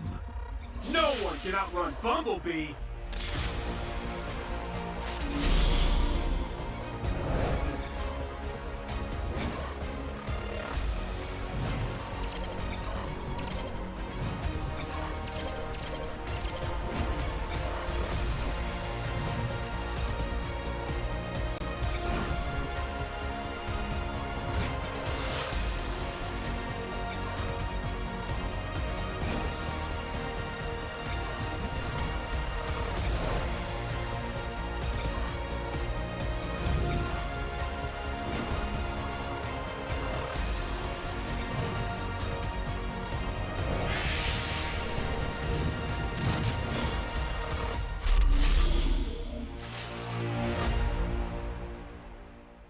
OSIM. What's up, everyone? Welcome to the latest episode of Hero Spotlight, featuring Arlet, the Lone Lancer. Arlet is a highly mobile fighter that weaves through battle like a vengeful wraith. Hero skills. First skill, Dauntless Strike. Arlet slams down his spear, dealing physical damage. Closer targets will be stunned momentarily, while those further away will be stunned for the full duration. Second skill, Vengeance. Arlet charges at a target with his spear, dealing physical damage. If the target is marked by Demon Gaze, this skill is guaranteed to crit and reset its cooldown. It will also restore Arlet's HP. Ultimate Final Slash. Arlet performs a wide, sweeping attack, dealing physical damage to targets and displacing them to the end of the swing. Passive skill, Demon Gaze. Arlet's demonic eyes will periodically mark a nearby enemy hero. Demon Gaze will also mark enemy units near Arlet that are affected by control effects from any source. Pro tips. Dauntless Strike is best used from a short distance. positioned to catch enemies at the end of the AoE for the full stun effect. Vengeance is Arlet's primary source of damage and sustain. If an enemy is just out of reach, stun minions and use Vengeance to leapfrog and quickly cover the gap. When low on HP, Arlet can mark a group of minions with his stun and chain cast Vengeance to quickly recover. Final Slash is a powerful displacement ability that can push enemies out of position for picks or unleashed at the perfect moment to catch the entire team. Combo tips. During the laning phase, wait for your passive to mark the enemy hero. Then strike them with Vengeance, followed by Dauntless Strike to stun and reapply the mark. Use Vengeance again, and weave in a basic attack before finishing with another Vengeance. When going into a team fight, look for opportunities to use Vengeance on marked enemies. Use Final Slash to mark and group up enemies and tear into them with skill resets. Use Dauntless Strike to stun low enemies and finish them off with Vengeance. Tactics. Arlet is a formidable hero in the early and mid-game. By repeatedly marking the enemy, he can use Vengeance multiple times in quick succession to wear down his opponent while healing himself. After gearing up in the late game, Arlet becomes an even deadlier force, with more defense on top of his mobility and the constant healing from Vengeance resets. Arlet can sustain himself through the fight to continue dishing out damage. For his role as a fighter, we recommend this equipment build to bolster his damage and self-sustain. Choose the fighter emblem to further enhance his survivability, and for battle spells, we recommend Petrify to synergize with his passive and Vengeance skill. Arlet, the Lone Lancer, coming February 14th. 30% off during launch week. Get his Wandering Spear skin for only 51 diamonds the first 2 weeks. And until next time, we'll be seeing you in the Land of Dawn. Arlet, Lone Lancer, official release 0214. Pain is the proof that I'm still alive.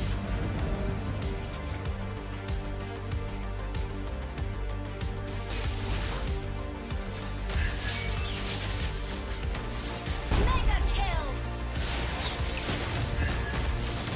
Legendary. Double kill. Stopping time.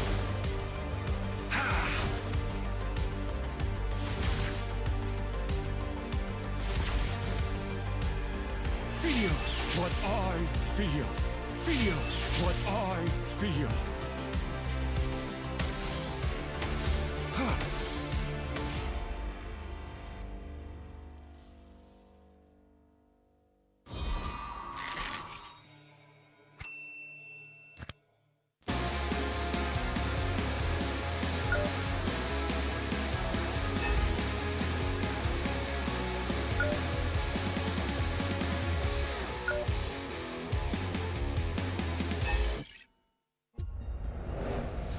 I am Optimus Prime. No one can outrun Bumblebee.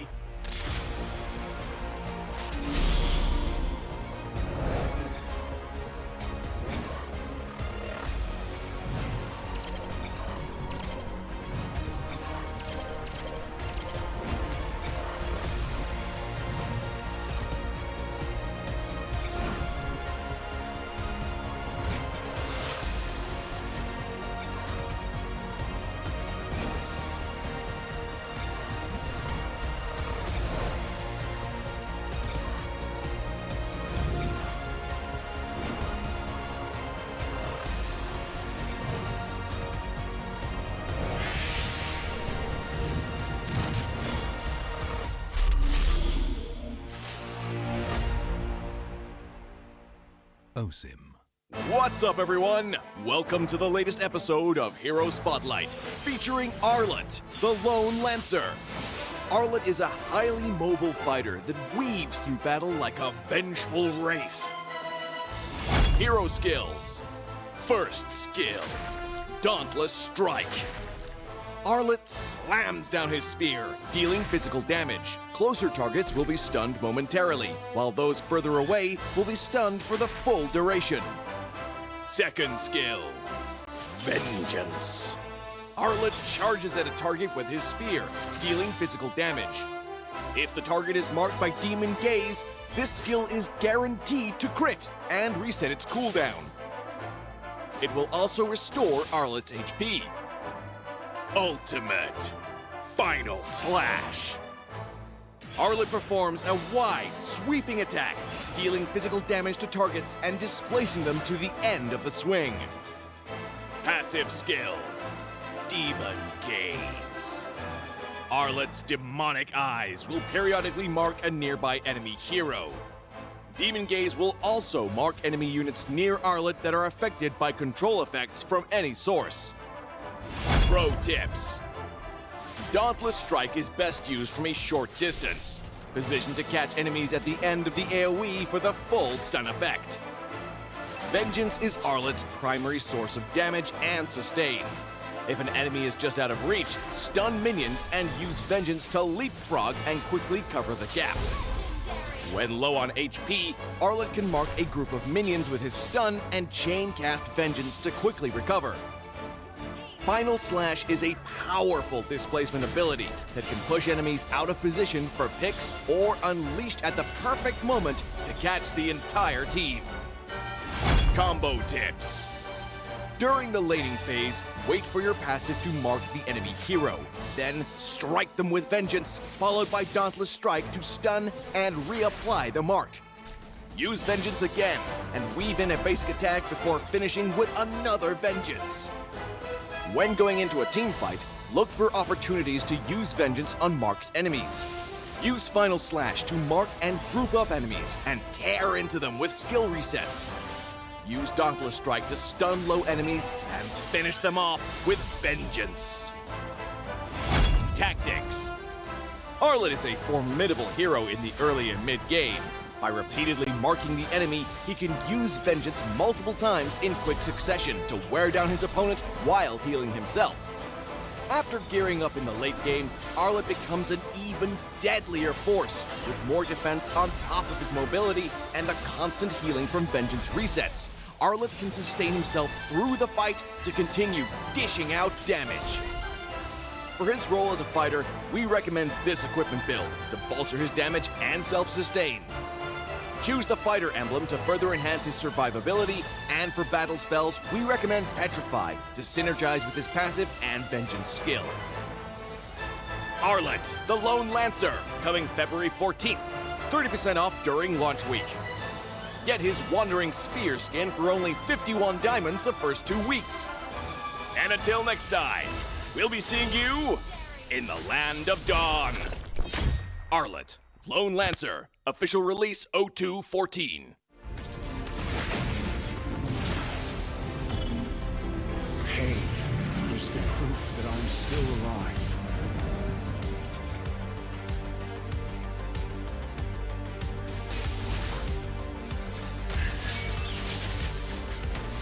Mega kill! Legendary! Double kill! Stopping time.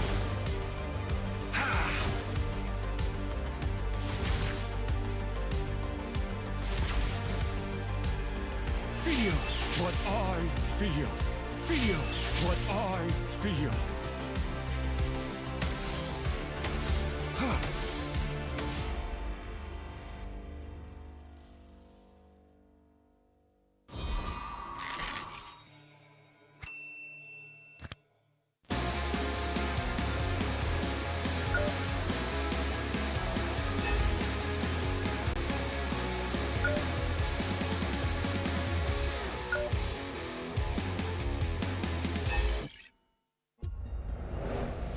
I am Optimus Prime. No one can outrun Bumblebee.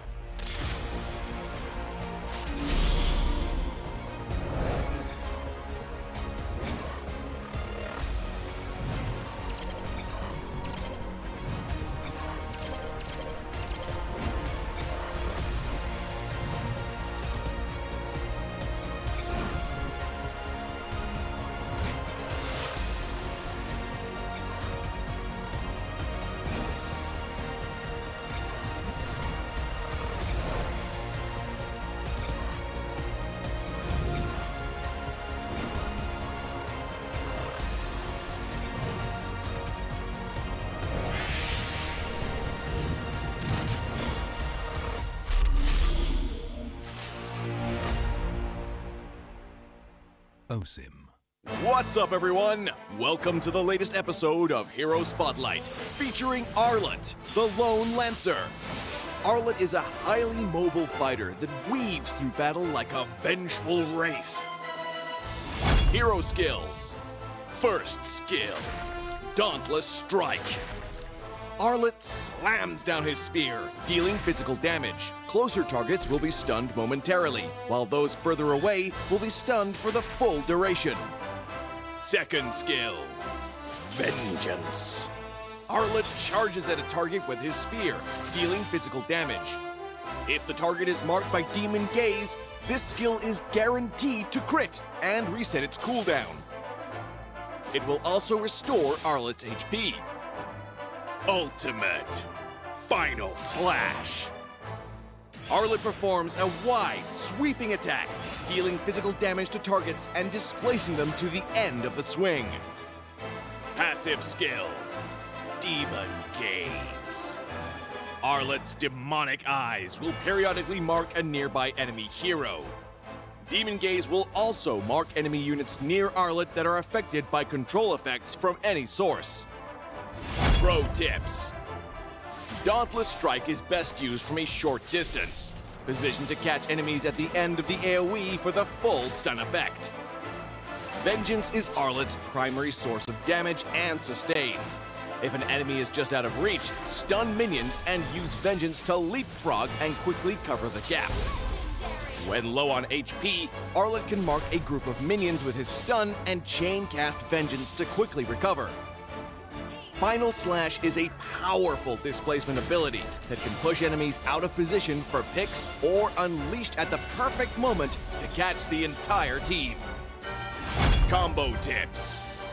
During the laning phase, wait for your passive to mark the enemy hero. Then strike them with Vengeance, followed by Dauntless Strike to stun and reapply the mark. Use Vengeance again and weave in a basic attack before finishing with another Vengeance. When going into a team fight, look for opportunities to use Vengeance on marked enemies. Use Final Slash to mark and group up enemies and tear into them with skill resets. Use Dauntless Strike to stun low enemies and finish them off with Vengeance. Tactics. Arlet is a formidable hero in the early and mid-game. By repeatedly marking the enemy, he can use Vengeance multiple times in quick succession to wear down his opponent while healing himself. After gearing up in the late game, Arlet becomes an even deadlier force, with more defense on top of his mobility and the constant healing from Vengeance resets. Arlet can sustain himself through the fight to continue dishing out damage. For his role as a fighter, we recommend this equipment build to bolster his damage and self-sustain. Choose the fighter emblem to further enhance his survivability, and for battle spells, we recommend Petrify to synergize with his passive and Vengeance skill. Arlet, the Lone Lancer, coming February 14th. 30% off during launch week. Get his Wandering Spear skin for only 51 diamonds the first 2 weeks. And until next time, we'll be seeing you in the Land of Dawn. Arlet, Lone Lancer, official release 0214. Pain is the proof that I'm still alive.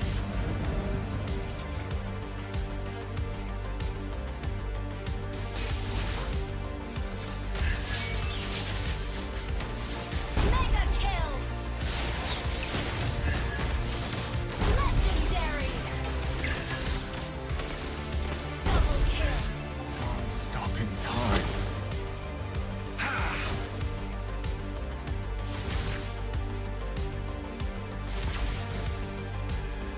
Feel what I feel. Feel what I feel.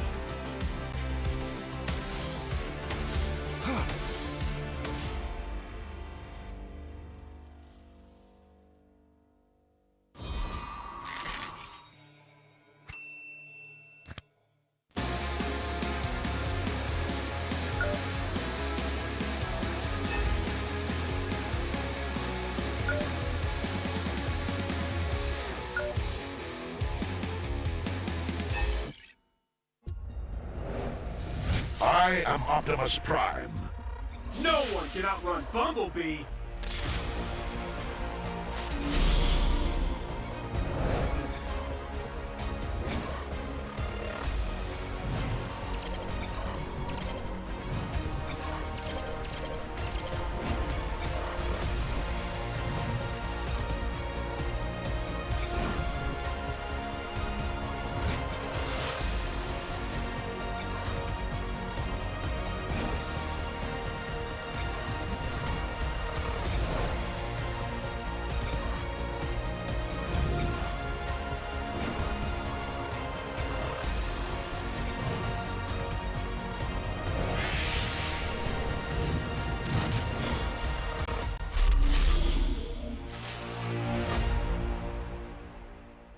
OSIM. What's up, everyone? Welcome to the latest episode of Hero Spotlight, featuring Arlet, the Lone Lancer. Arlet is a highly mobile fighter that weaves through battle like a vengeful wraith. Hero skills. First skill, Dauntless Strike. Arlet slams down his spear, dealing physical damage. Closer targets will be stunned momentarily, while those further away will be stunned for the full duration. Second skill, Vengeance. Arlet charges at a target with his spear, dealing physical damage. If the target is marked by Demon Gaze, this skill is guaranteed to crit and reset its cooldown. It will also restore Arlet's HP. Ultimate Final Slash. Arlet performs a wide, sweeping attack, dealing physical damage to targets and displacing them to the end of the swing. Passive skill, Demon Gaze. Arlet's demonic eyes will periodically mark a nearby enemy hero. Demon Gaze will also mark enemy units near Arlet that are affected by control effects from any source. Pro tips. Dauntless Strike is best used from a short distance, positioned to catch enemies at the end of the AoE for the full stun effect. Vengeance is Arlet's primary source of damage and sustain. If an enemy is just out of reach, stun minions and use Vengeance to leapfrog and quickly cover the gap. When low on HP, Arlet can mark a group of minions with his stun and chain cast Vengeance to quickly recover. Final Slash is a powerful displacement ability that can push enemies out of position for picks or unleashed at the perfect moment to catch the entire team. Combo tips. During the laning phase, wait for your passive to mark the enemy hero. Then strike them with Vengeance, followed by Dauntless Strike to stun and reapply the mark. Use Vengeance again and weave in a basic attack before finishing with another Vengeance. When going into a team fight, look for opportunities to use Vengeance on marked enemies. Use Final Slash to mark and group up enemies and tear into them with skill resets. Use Dauntless Strike to stun low enemies and finish them off with Vengeance. Tactics. Arlet is a formidable hero in the early and mid game. By repeatedly marking the enemy, he can use Vengeance multiple times in quick succession to wear down his opponent while healing himself. After gearing up in the late game, Arlet becomes an even deadlier force, with more defense on top of his mobility and the constant healing from Vengeance resets. Arlet can sustain himself through the fight to continue dishing out damage.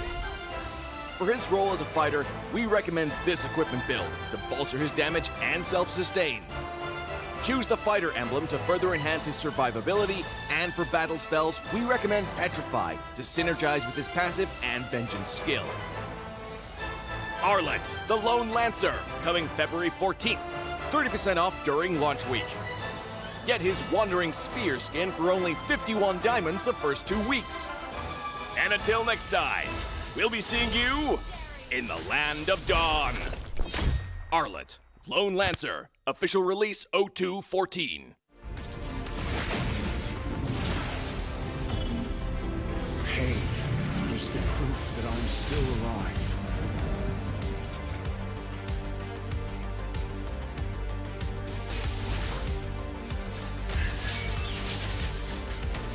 Mega kill!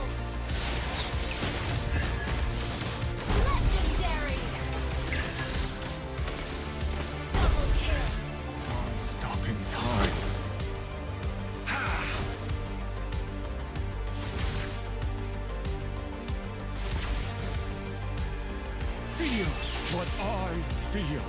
Feel what I feel.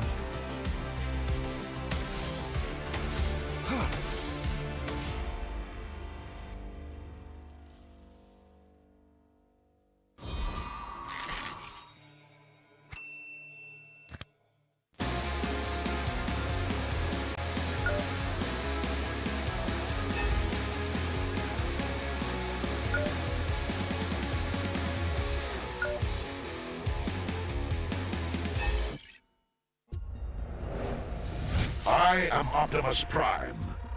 No one can outrun Bumblebee.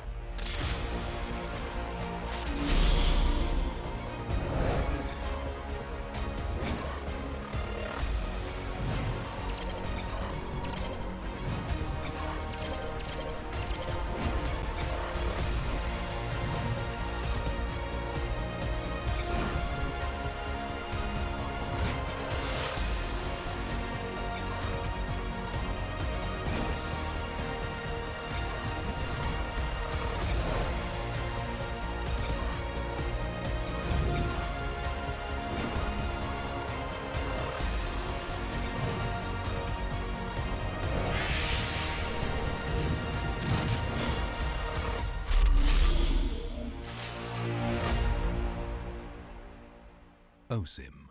What's up, everyone? Welcome to the latest episode of Hero Spotlight, featuring Arlet, the Lone Lancer. Arlet is a highly mobile fighter that weaves through battle like a vengeful wraith. Hero skills. First skill, Dauntless Strike. Arlet slams down his spear, dealing physical damage. Closer targets will be stunned momentarily, while those further away will be stunned for the full duration. Second skill, Vengeance. Arlet charges at a target with his spear, dealing physical damage. If the target is marked by Demon Gaze, this skill is guaranteed to crit and reset its cooldown. It will also restore Arlet's HP. Ultimate Final Slash. Arlet performs a wide, sweeping attack, dealing physical damage to targets and displacing them to the end of the swing. Passive skill, Demon Gaze. Arlet's demonic eyes will periodically mark a nearby enemy hero. Demon Gaze will also mark enemy units near Arlet that are affected by control effects from any source. Pro tips. Dauntless Strike is best used from a short distance, positioned to catch enemies at the end of the AoE for the full stun effect. Vengeance is Arlet's primary source of damage and sustain. If an enemy is just out of reach, stun minions and use Vengeance to leapfrog and quickly cover the gap. When low on HP, Arlet can mark a group of minions with his stun and chain cast Vengeance to quickly recover. Final Slash is a powerful displacement ability that can push enemies out of position for picks or unleashed at the perfect moment to catch the entire team. Combo tips. During the laning phase, wait for your passive to mark the enemy hero. Then strike them with Vengeance, followed by Dauntless Strike to stun and reapply the mark. Use Vengeance again and weave in a basic attack before finishing with another Vengeance. When going into a team fight, look for opportunities to use Vengeance on marked enemies. Use Final Slash to mark and group up enemies and tear into them with skill resets. Use Dauntless Strike to stun low enemies and finish them off with Vengeance. Tactics. Arlet is a formidable hero in the early and mid-game. By repeatedly marking the enemy, he can use Vengeance multiple times in quick succession to wear down his opponent while healing himself. After gearing up in the late game, Arlet becomes an even deadlier force, with more defense on top of his mobility and the constant healing from Vengeance resets. Arlet can sustain himself through the fight to continue dishing out damage. For his role as a fighter, we recommend this equipment build to bolster his damage and self-sustain. Choose the fighter emblem to further enhance his survivability, and for battle spells, we recommend Petrify to synergize with his passive and Vengeance skill. Arlet, the Lone Lancer, coming February 14th. 30% off during launch week. Get his Wandering Spear skin for only 51 diamonds the first 2 weeks. And until next time, we'll be seeing you in the Land of Dawn. Arlet, Lone Lancer, official release 0214. Pain is the proof that I'm still alive.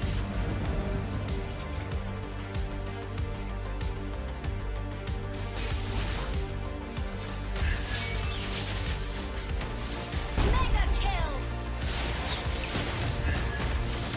Legendary. Double kill. Stopping time.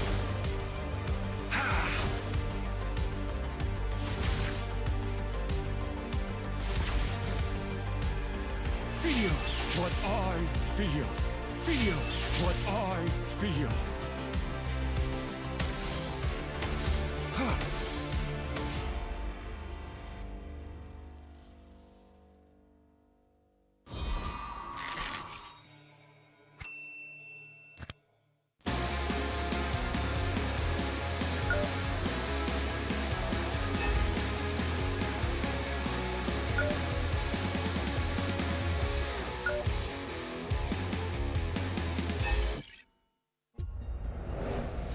I am Optimus Prime. No one can outrun Bumblebee.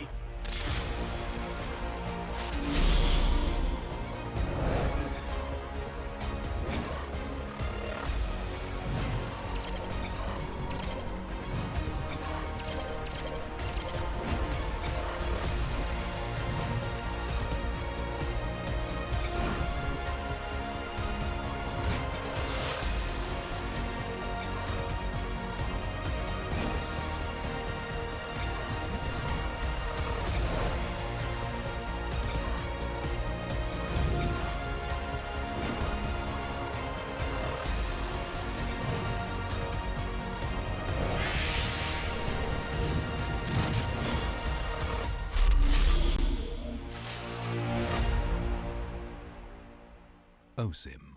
What's up, everyone? Welcome to the latest episode of Hero Spotlight, featuring Arlet, the Lone Lancer. Arlet is a highly mobile fighter that weaves through battle like a vengeful wraith. Hero skills. First skill, Dauntless Strike. Arlet slams down his spear, dealing physical damage. Closer targets will be stunned momentarily, while those further away will be stunned for the full duration. Second skill, Vengeance. Arlet charges at a target with his spear, dealing physical damage. If the target is marked by Demon Gaze, this skill is guaranteed to crit and reset its cooldown. It will also restore Arlet's HP. Ultimate Final Slash. Arlet performs a wide, sweeping attack, dealing physical damage to targets and displacing them to the end of the swing. Passive skill, Demon Gaze. Arlet's demonic eyes will periodically mark a nearby enemy hero. Demon Gaze will also mark enemy units near Arlet that are affected by control effects from any source. Pro tips.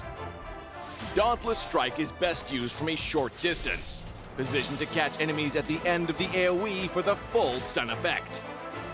Vengeance is Arlet's primary source of damage and sustain. If an enemy is just out of reach, stun minions and use Vengeance to leapfrog and quickly cover the gap. When low on HP, Arlet can mark a group of minions with his stun and chain cast Vengeance to quickly recover.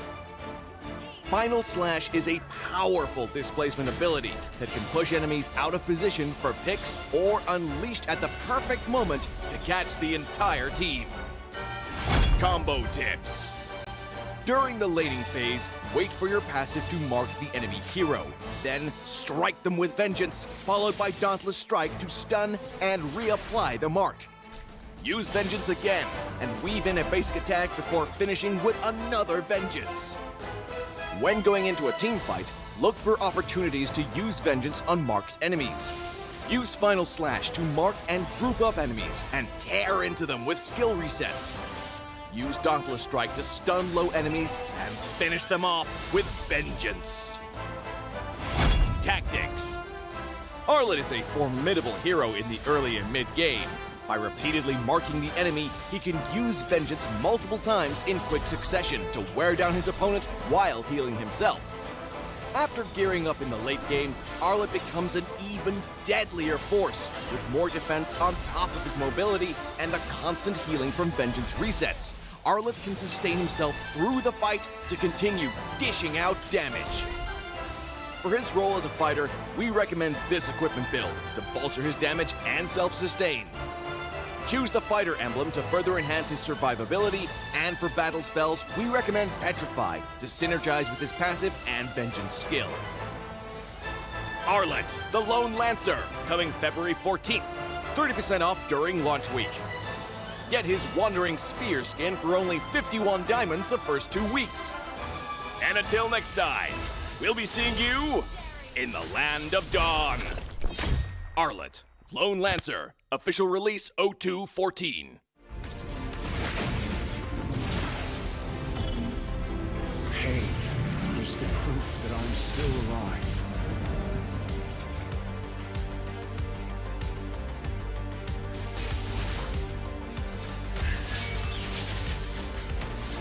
Mega kill. Legendary. Double kill. Stopping time.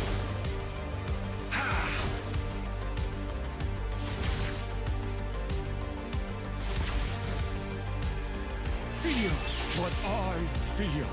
Feel what I feel.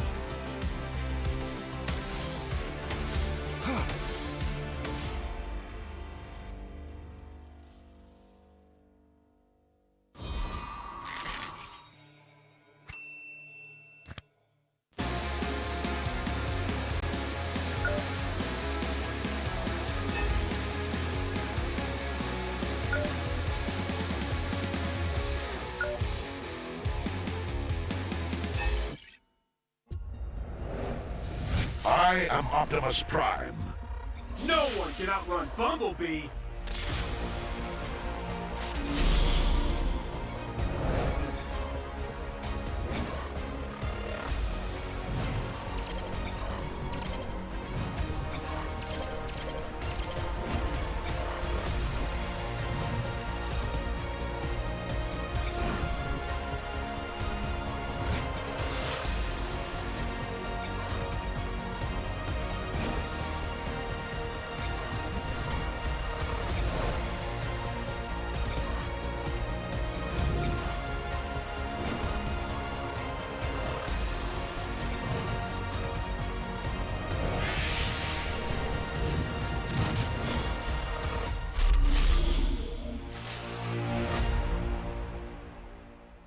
OSIM. What's up, everyone? Welcome to the latest episode of Hero Spotlight, featuring Arlet, the Lone Lancer. Arlet is a highly mobile fighter that weaves through battle like a vengeful wraith.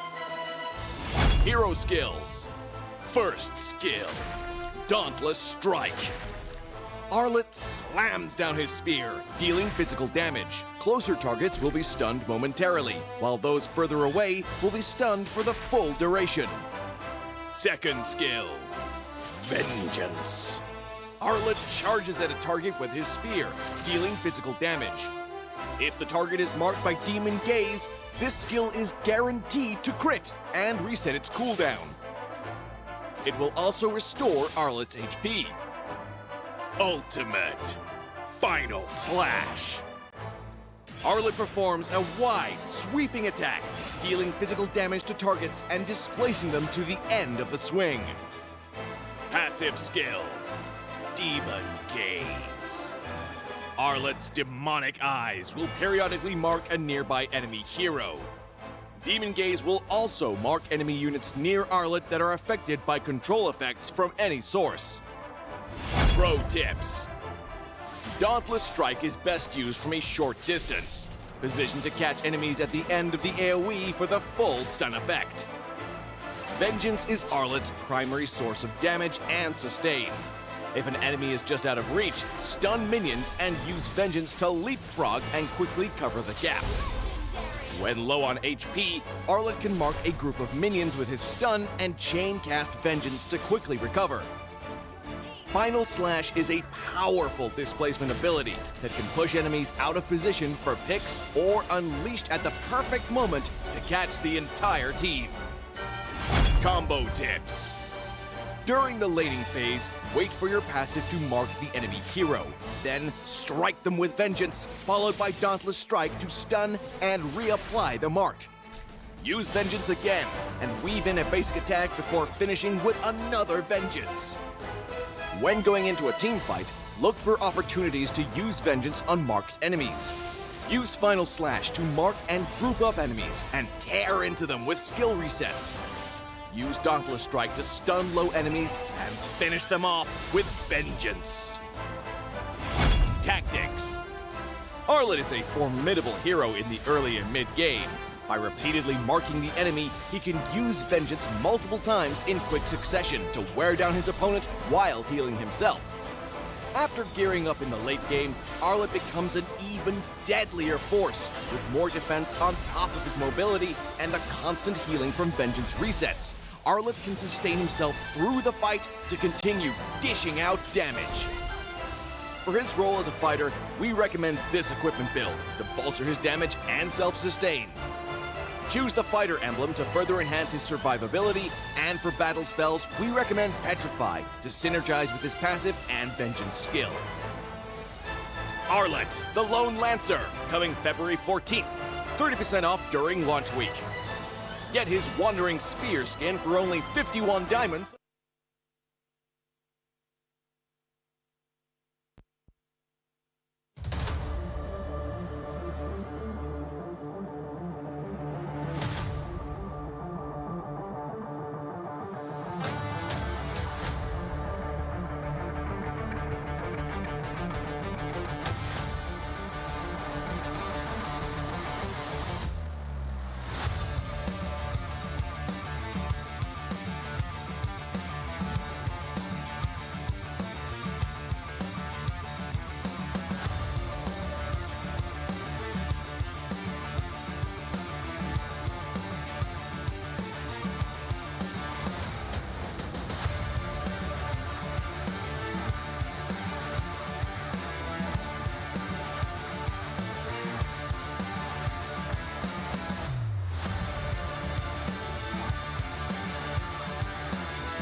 Welcome back, friends and fans of MPL SG Season 5. We are back right here for Match 2, and this is a match unlike any other because this is our highlight match for the day.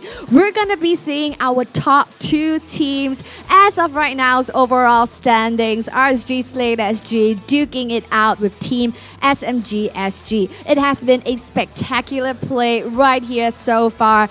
They are going to complete their 6th game each, and they're going to be going against each other. Now, what's interesting is RSG Slate SG has a perfect score record as of now. No teams have taken even a single game of them yet. Can SMG do it? Let's find out right here at Match 2 for the day. Now, meanwhile, all of our amazing live audiences right here today, thank you so much for taking your Sunday to join us right here. Any photos or videos, please hashtag us at hashtag our pride, our passion, to show support for our boys, and tag us at mpl.sg.official. Now, if you're wondering how to come on over and join us as a live audience, all you guys need to do is just stay tuned to our Instagram page. Once again, it's mpl.sg.official. Now, if you're joining us right here online on all of your favorite platforms such as Facebook, YouTube, as well as Twitch, you are able to stand a chance to win yourself some lovely gifts and prizes as well. All you guys got to do is just pay attention to all of our awesome casters, which we'll be sharing with you guys in the stream itself. Now, ladies and gentlemen, without further ado, let's meet the team, shall we? Right here for the highlight match. Presenting to you, Team SMG SG, friends.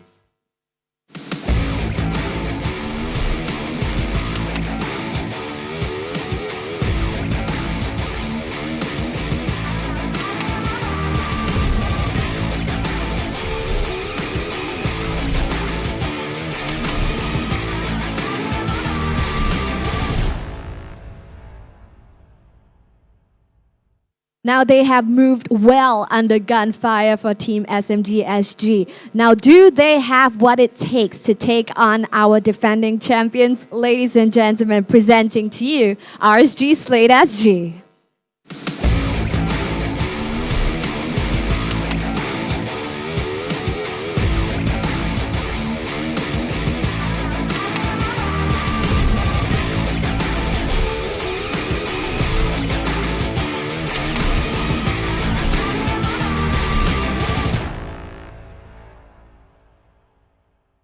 We're pumped, we're buzzed right here for this highlight match today, and for very particular reasons as well. Right here, we have spoken to each of the players right here from Team SMG SG, and all of them are looking very much forward to meet their individual lanes right over there from RSG Slate SG. This is a match that you don't want to miss. Blood will be shed right here in the land of Dawn. All hell is bound to break loose right here for this upcoming match. Ladies and gentlemen, we sure hope you are ready to slice and dissect the situation. I'm going to hand my time back on over to the casters. Take it away, guys.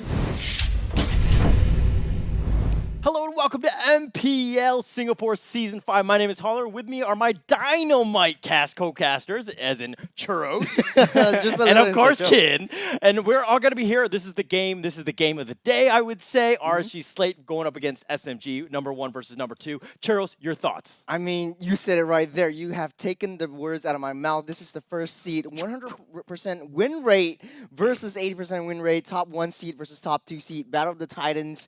If anyone's going to be taking down RSG, it's bound to be SMG. Yep, I mean, they are explosive as well, and we have seen the performance by both teams yesterday as well. RSG SG, they are a force to be reckoned with, but perhaps maybe today, maybe SMG could still move under the gunfire. You think so? I mean, even against a heavyweight like this, I mean, I feel like there's just so much at stake right now, right? This is for drawing first blood, so to speak, against RSG, and of course, just, you know, making a name for yourself. I think it would be a huge confidence boost for SMG as they go into this first game. That's right.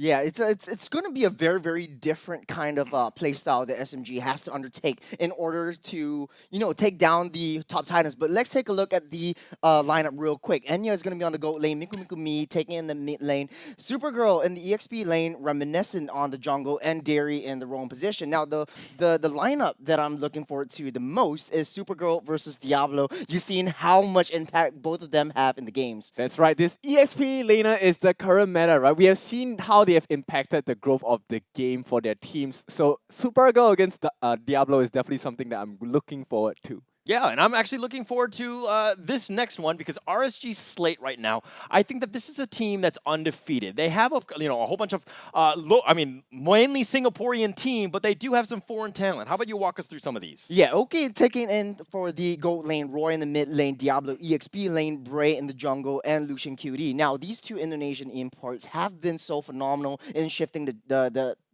momentum of the games in their previous run. 100% win rate from all of them, but they did have a shaky start, I want to add. But this entire thing just adds on to the chemistry that has been built on over the weeks. I just want to say something that Lucian always shouts out to his team downstairs, right, when they are playing, which is Santai, right? Relax! Santai, right, bro! Relax! And that's the whole epitome of RSG Slate SG. They are very calm, very composed, and I'm really liking the way that they play. But SMG, a very aggressive team as well, and they are going to be very, very having a very good attempt against RSG Slate SG, and I want to see them shake the whole table up. RSG still, of course, top of the table, but in order to get this win, they have to go and take a look at their keys to victory. They have to make sure that Reminiscent is on the ball, right? He has shown he's one of the few players that played that Alice jungle, as we've seen earlier with Bleed as well. So if you can give Reminiscent a good playing time, he is going to help the team snowball into a good fight.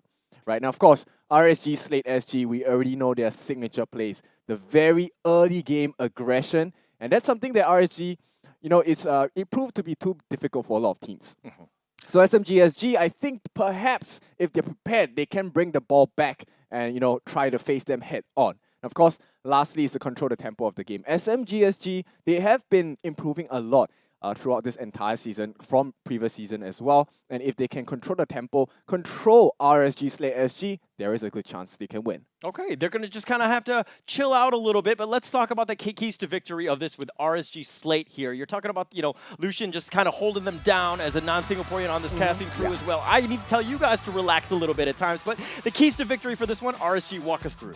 Don't give Team SMG space to breathe. This is something that, they want to leverage on their aggressive playstyle in the early stages of the game. Get Diablo his playmaker heroes. I'm going to coin it. He's going to be the Lone Ranger. He's always going to be left alone. He's always going to be the sort of like sixth man. Right? You always don't see him come in, but when he gets you, he really, really does get you. And trust Bray to secure the objectives. Now, what RSG Slate is very, very good in doing is maintaining structure all throughout the entirety of the game. From the early stages of the game, they know their win condition, they know which lane to push through to the mid to the late game. So every single stage of the match, RSG Slate is bound to have a lot of different objective changes, a lot of different adaptability roles in them.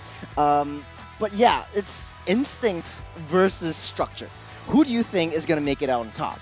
We will take a look at our, talent predictions later on, but I just want to highlight that, this has really shifted in the way that RSG Slate SG is played. The focus was always on Diablo last time, right? And a lot of teams, they were like, oh yeah, let's get Diablo, let's kill Diablo, and we should be able to win the game. But this time it's slightly different. Lucian QT is now the anchor of the team.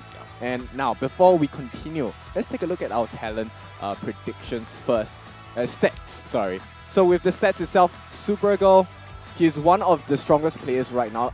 Please do not be bluffed by this average KDA. The impact he has on this team is immense. Actually, what I want to point out is Enya's. His gold per minute is one of the highest in the entire season. And this really shows the entirety of the team. Like, they play around Enya being the main turret taker, and Reminiscent is probably in the utility role in the jungle, just securing all of this neutral objectives. You don't really see Enya taking in, but Dairy, his damage taken, average damage taken, 1 million.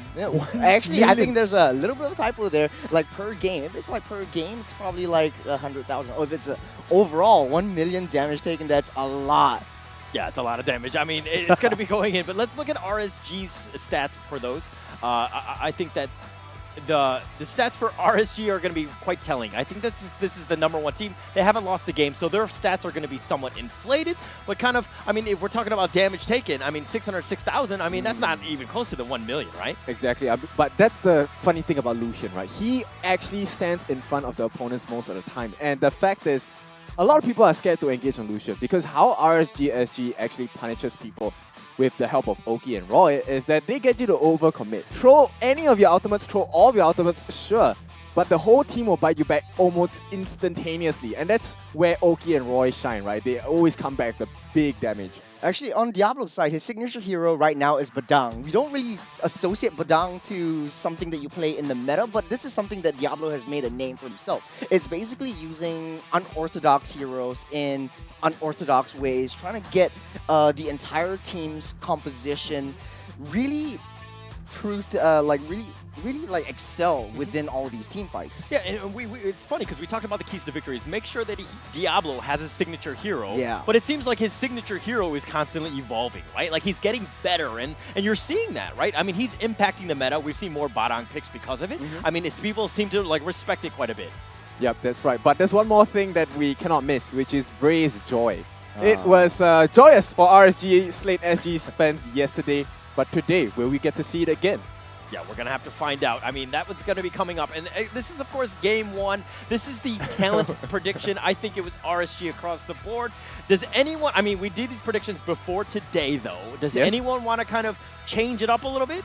Well, no, I mean, according to like statistics, I'm going with like the math on this one. The fact of the matter is, RSG, they were able to secure 100% win rate, and this wasn't easy for them, not one bit, because of the fact that their strategy constantly changes throughout the entirety of the game. You don't know who to target because every single one of RSG, they're basically working on their own, but as a unit. They have like a hive mind. Yes, that's right, and they are very strong individually as well. So.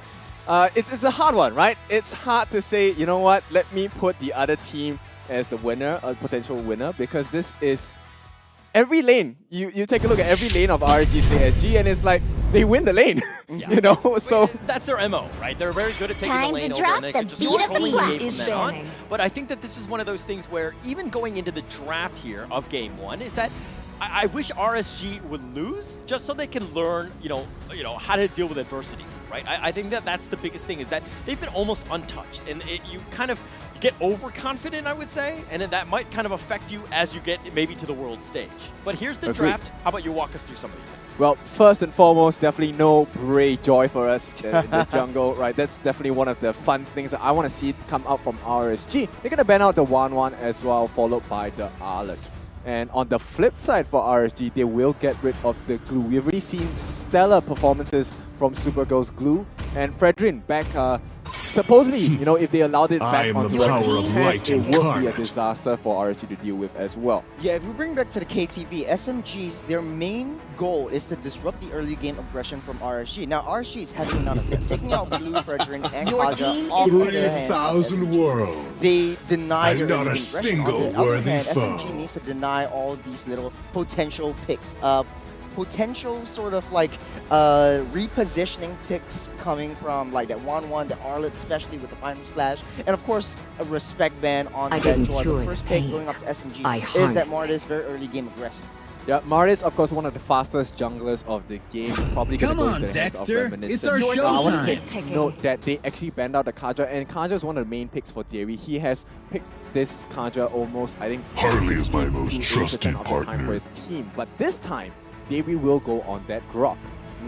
I do like a nice Grok. Now, Grok is really interesting in the fact that he can stop the waves. So, like, your lane management is within SMG's favor within the early game. And with that wall, we saw that in the previous game with Bleed and Stellark, that Grok uses that wall to reset that Lord, which is very pivotal for SMG to make a move. Now, Mikumi and Roy, they are both known as artillery mages. Miku is going to be picking up that Farsa, giving a lot of early game rotations, early game sort of like backup within all these side lanes. Now, Roy picking up the Valentina and Oki picking up the Claude means that they're vying for that late game. They know that they want to be playing this and pushing this over to that late side. Now Bray is hovering onto something.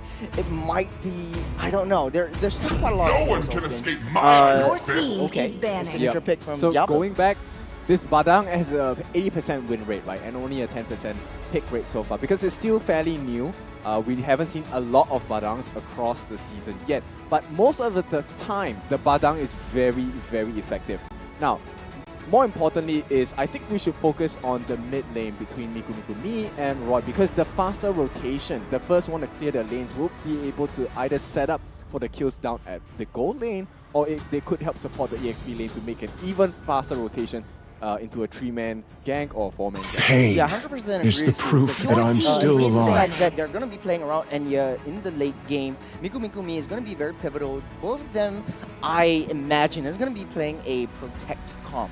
So their marksman is going to be very heavily guarded. It's up to who is able to dive straight to that marksman. I do like the Badang pick because Badang is basically played as a bushwhack kind of hero. Wait in the bush, wait for someone to take a step too close forward, and then pounce.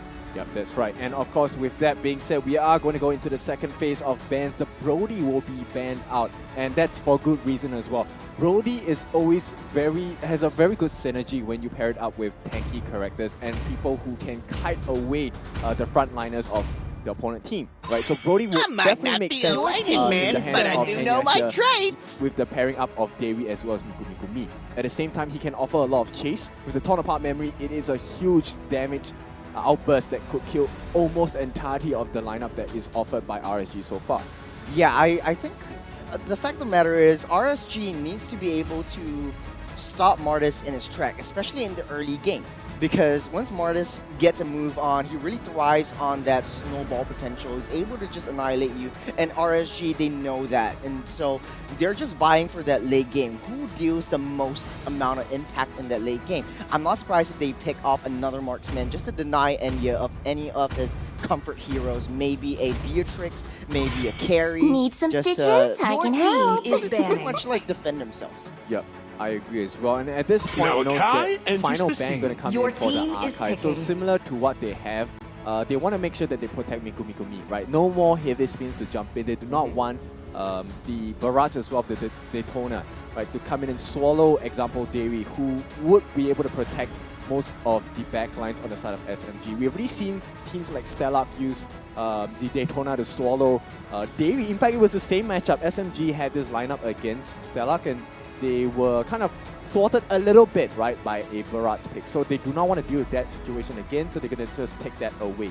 On the flip side, RSG, Slate SG, taking away the Melissa. You know, with the go away, it could potentially spoil the entire synergy for Diablo as well as Ogi jumping in. I will protect you. I kind of want to see Your team Bray is picking picking. in an assassin, because Bray is known as assassin player.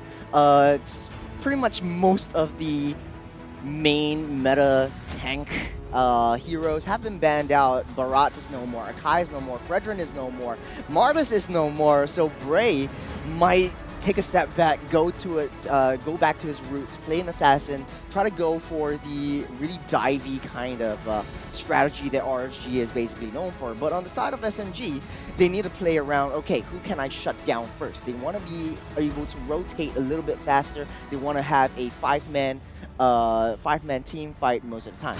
They need someone else on the side of SMG to be able to offer some more control. Right now, there is plenty of CC on the side of RSG, right? Lucian Cutie with the charge as well as the Nunon Blast is going to prove to be a nuisance. I've been waiting for Your too team long. Because picking. there is also a setup from Diablo with the Fist Break and Fist Crack as well.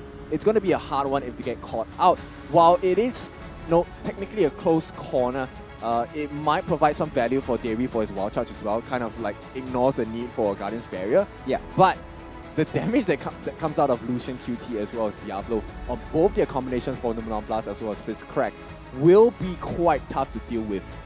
Let's go to the candy store real quick. Just bringing back up Jay's quote a little bit. Roy, on this Valentina, what else can she pick? The wall charge, maybe the Feather Airstrike, giving a lot of zone potential coming in from the side of RSG, because you know that like Valentina is basically like a pick and choose within different I fear scenarios. no You can't set up a Kraken, play for and go I back am the up. But invincible Lancelot is going to Lancelot. be getting picked up. I don't know if it's a tank or a burst kind of Lancelot. What do you think? it would probably be a burst Lancelot. I mean, they already have plenty of tank, right? Lucian, like famous for his playstyle so far this past few weeks, he's going to stand in the face of SMG SG. And now Roy is going to offer, to be honest, I don't think Roy needs to steal Miku Miku's feather airstrike or that wild charge. What he actually needs to steal is the Way of the Dragon from the choke to displace one of the tanks away from the fight in the first place, and they will be able to set up for Lucian QD to land that Numenon Blast as well. Yeah, a lot of like single target CCs coming up, but ladies and gentlemen, we are going in straight. The draft is set. RSG Slate SG, SMG SG. This is for the top slot, 1 versus 2. Thank you so much, Ken, for the draft analysis. But before you go away, what is your final call? Who do you think had the edge in the draft? I would still think that's RSG Slate SG. At this point, they seem more versatile and robust. Welcome to Mobile Legends. All right, thank you so much, Ken. We'll see you at the end of the game. But now going into this one, Game 1, Churros, your thoughts on this one? Man, down to lane matchup, it does look like RSG has the upper hand, but the rotations coming in from SMG, or rather the potential rotations that SMG bring to the table might be a little too much for RSG to handle. No, early game aggression that we all know and love from RSG is going to pay through.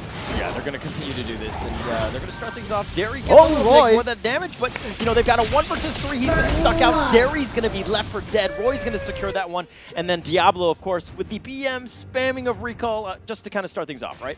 Oh, Supergirl also getting caught. Diablo having a good time in the early stage of the game. Just 1 assist going from him, but this won't be a little bit too much. Diablo playing this Badang like he's out of his mind. He's in his signature pick, a really comfortable hero from him, but SMG really has to look for all these rotations down to that gold lane. I mean, it's not just the rotation, it's also the in-game, right? Because they take control of your map, they make you feel a little unsafe on your side of the map, which is very, like not comfortable, right? And if you're afraid, then you will play timid, right? And you're not going to be as aggressive, and that kind of really affects you in the laning phase, especially early in the game. Oh, Derry is actually having this Cho. I think the main reason that Derry picked up this Cho is to give a lot more vision, have a little bit more mobility, but he needs to hit his power spike at level 4. So once SMG, it's a race to level 4. It's a race to hit your power spikes first. Of course. And being able to make that, I mean, you could be that playmaker. The Way of the Dragon is almost like it's team fight altering, just hitting that perfect one. But it's one of those things where can you do it? Can you get to, that perfect angle of attack, so to speak? I mean, it'll really help out, of course, in any sort of team fight, but it's one of those situations where if you're off, then you look like a fool almost. Yeah, not right now. The turtle is being started out. Bray trying to pull that turtle back. The wall will deny RSG the opportunity to get closer to that Lord, but both of the teams, you see their marksmen already buying up. It looks like Enya has no choice but to get back. Bray, turtle down low. Oh! And it looks like Bray does take the turtle. They're going to secure that one. The Numenon Blast that's going to be used. Remington is fighting off, and it looks like he's going to just kind of go into Derry getting so low. Does he get away? He did. Oh, Roy! One more hit, though.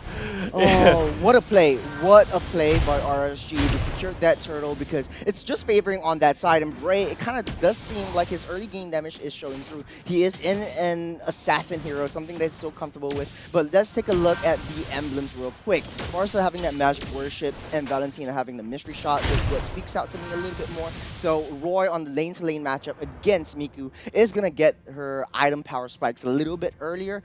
But Badang, he's not playing at all. He's got his high and dry. He wants to stay in a bushwhack ambush kind of position. Reminiscent. Caught in a spot of bother right there. Yeah, and he thought he was just going to go one-on-one. Reminiscent is going to back off now. He's looking to just continue to farm. I mean, they're down about 1K, which is a little worrying, especially against, a team like RSG, who tend to, when they take a lead, they tend to choke you out, so to speak.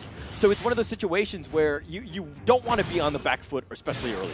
What I understand from RSG's rotations and their synergy is them moving and changing their win condition. Right now, 3 minutes into the game, Oki just got his Demon Hunter Sword. That is his first core item coming up, so he will have a little bit of damage going into the next skirmish.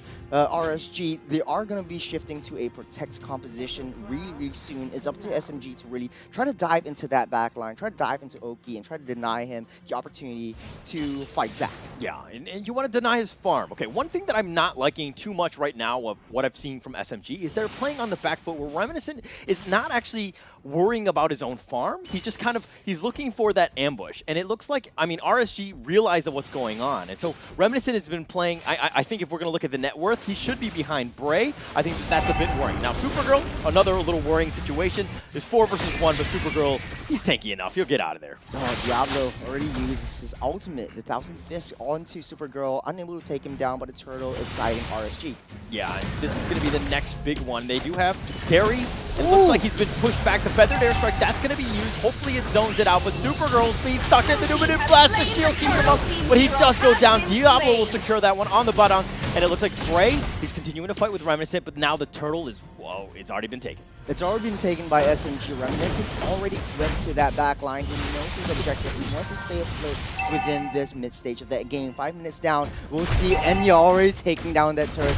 We know how Enya plays. You don't want to leave Enya alone. Someone has to be controlling this guy. Let's take a look at the items. Turret has been destroyed. Claude already having that Demon Hunter sword, maybe building that golden staff, which is basically his next power spike items. Now Carry really needs that golden staff fast. This corrosion scythe is not enough damage within all of these little team fights, but you knowing how Enya plays, it's not really much of an issue. And what is interesting to note is that Bray is going for that Thunder Belt. I mean, take a look at his builds. He is going a semi-tank kind of assassin on that Lancelot.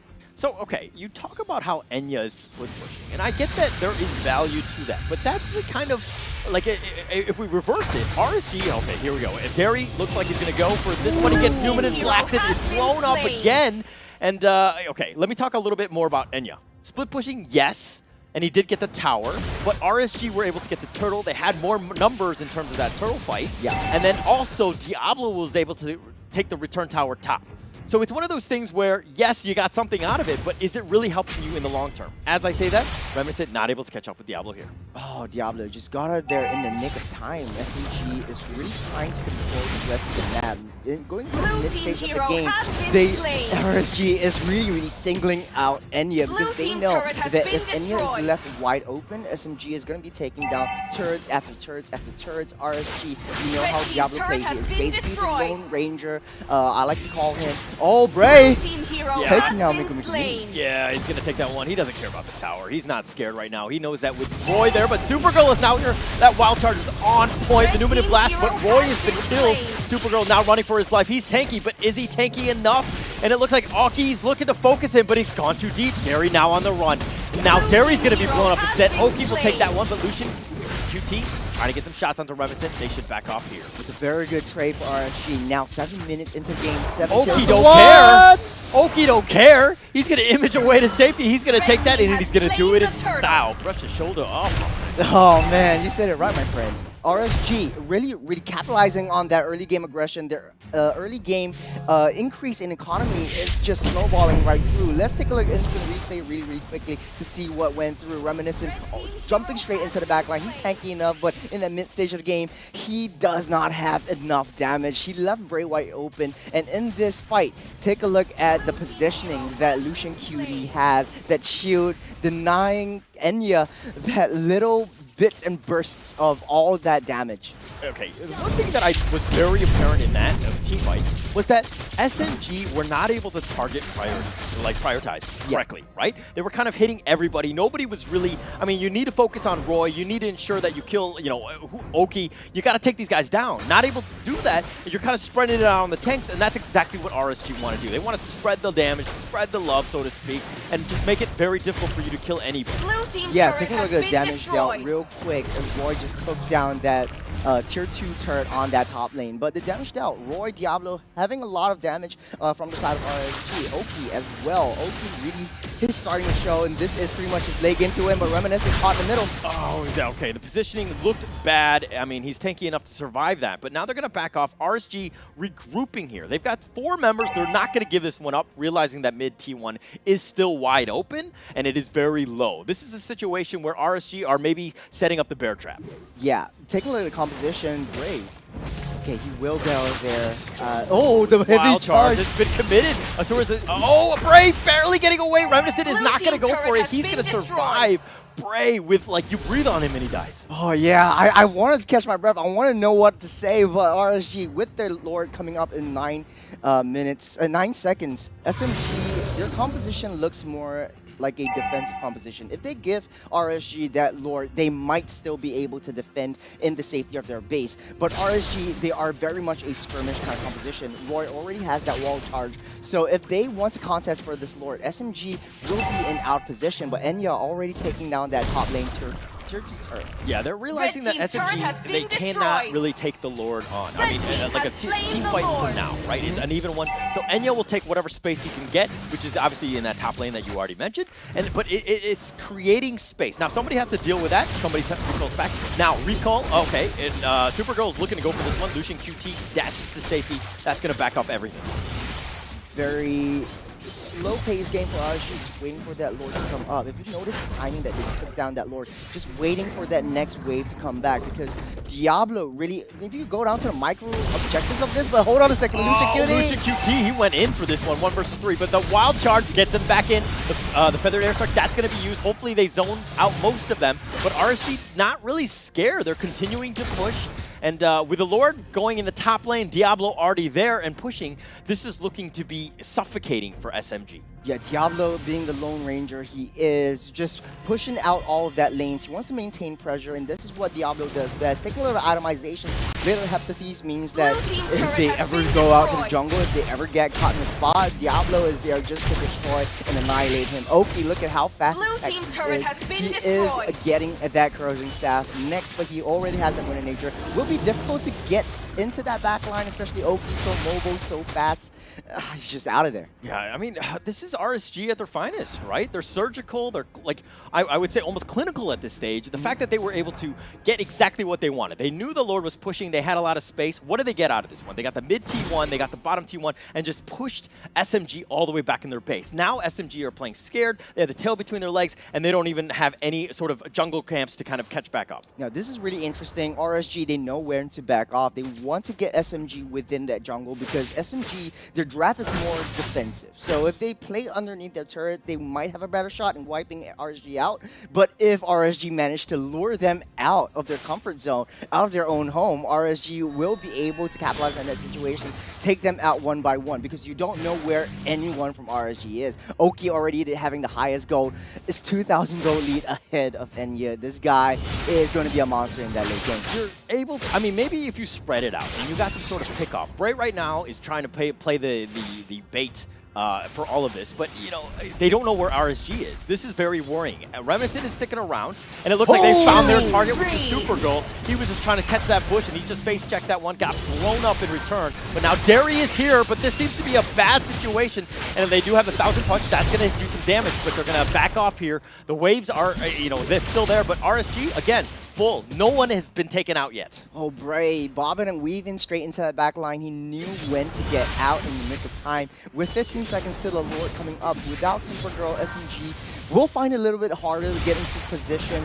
but they don't need to contest for this Lord within the vicinity of that Lord pit. All they need to do is just give RSG that Lord and try to get RSG to crash into their base, because every single time Lucian Cutie is charging up for that Numenon Blast, you have Reminiscent here using his first skill, trying to disrupt that charge. Yeah, trying to disrupt it, but it doesn't do a whole lot of damage. You don't have the control, you don't have the follow-up, and this is more worrying for SMG, because now the Lord fight is there, and how do you deal with this? Do you actually try to go for the steal and just get your way out, or do you actually take a full-on team fight? Like I said, I mean, Supergirl being on this grab by Derry.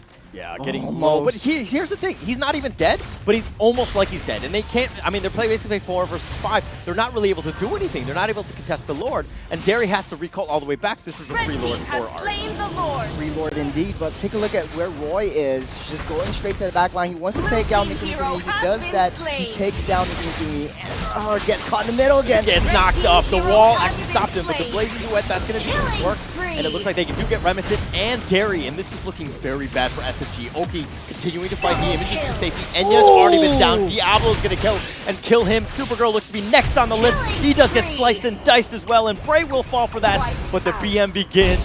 The wipeout has happened. RSG firm full control. That is what I like about Diablo. It's like the Lone Ranger. You don't know where it's coming from until he gets you. The game is going to end. First game goes over to RSG. Really, really well played. Really nice skirmish. Started off from well positioning to Roy, going into Mikumi. No further airstrike to defend from that base. Left wide open. Oh man, what a game. Just what a game. And RSG are just playing on another level. But Kin, let's bring him back. Let's get his thoughts on this game.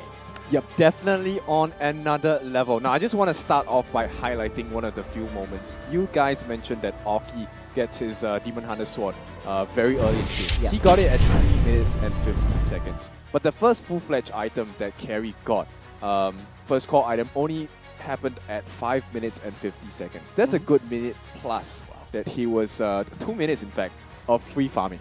He had the extra farm, he had the extra advantage across the matches as well.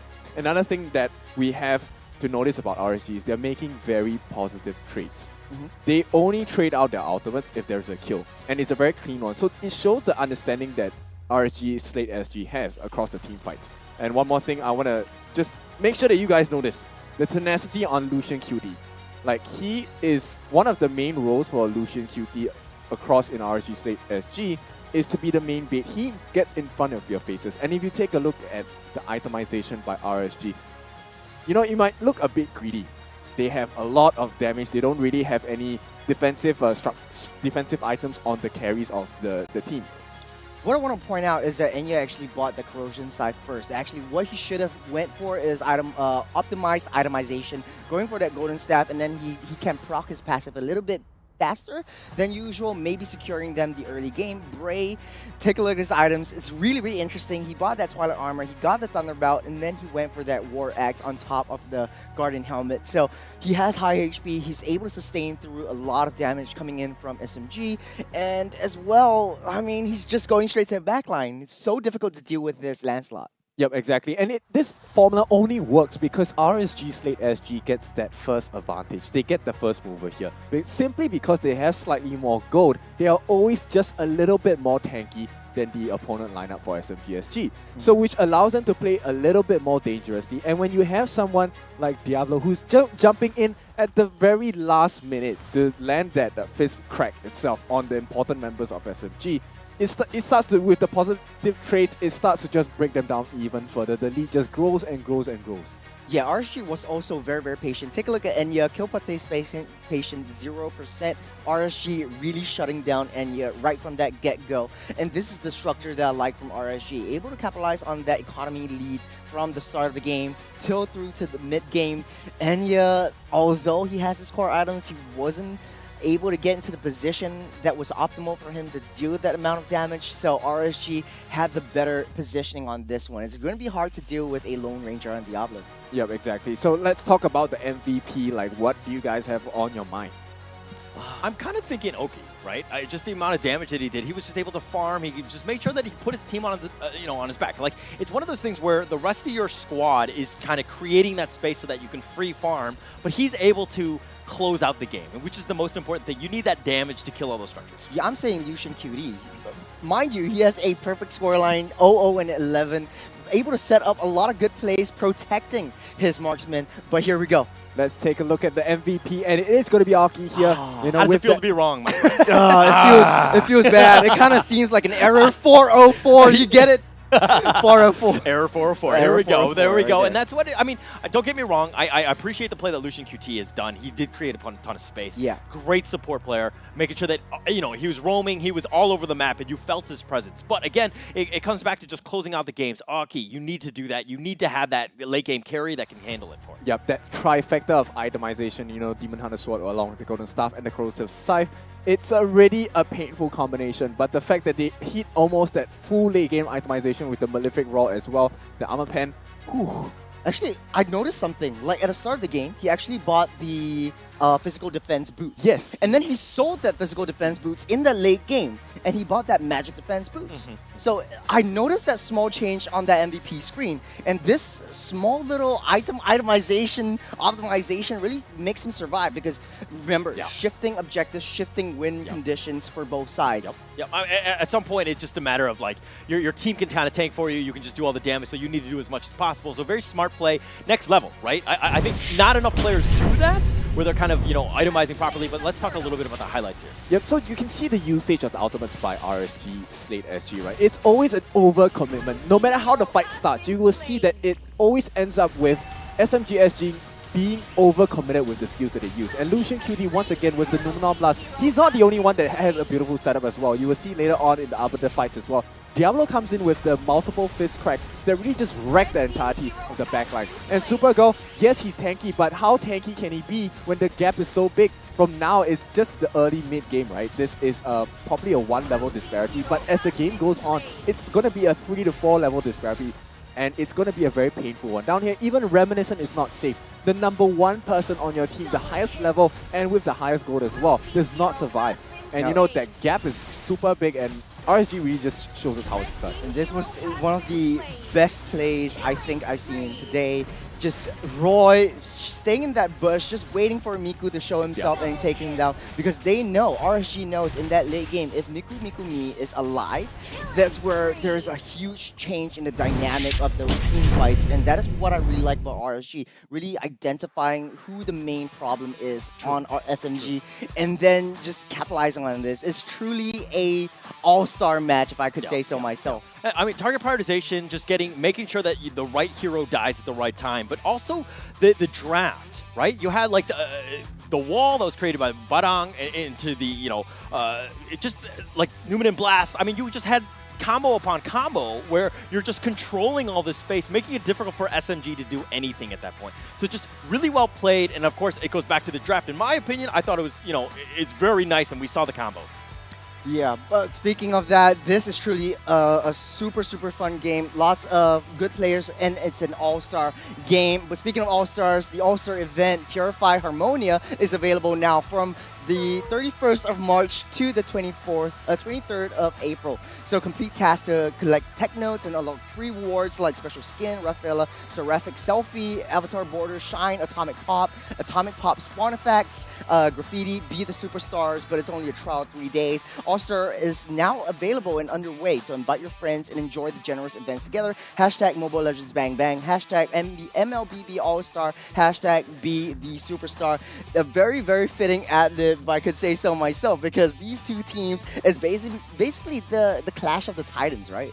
Yep, exactly. And of course, with that being said, right, we want to see more action for both these teams. And RSG, Slate SG, as we've already seen, they are at a very high level already. Now, it's really up to SMG SG whether they can kind of reconfigure themselves, get back into a cleaner mental state. Because based on how RSG Slate is playing, to be honest, the players are very calm. And it's very easy to be very calm because everything is very clear. We're just waiting for certain moments in the game. There's really not much to really think about. There's no mess, there's no confusion. It's really just step 1, step 2, step 3, and let's get it done. And it will be a win for them.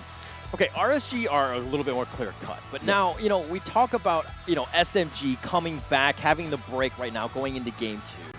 But it's like, what is that? If you could just give one tip, what would that one tip be just to be better in this next game?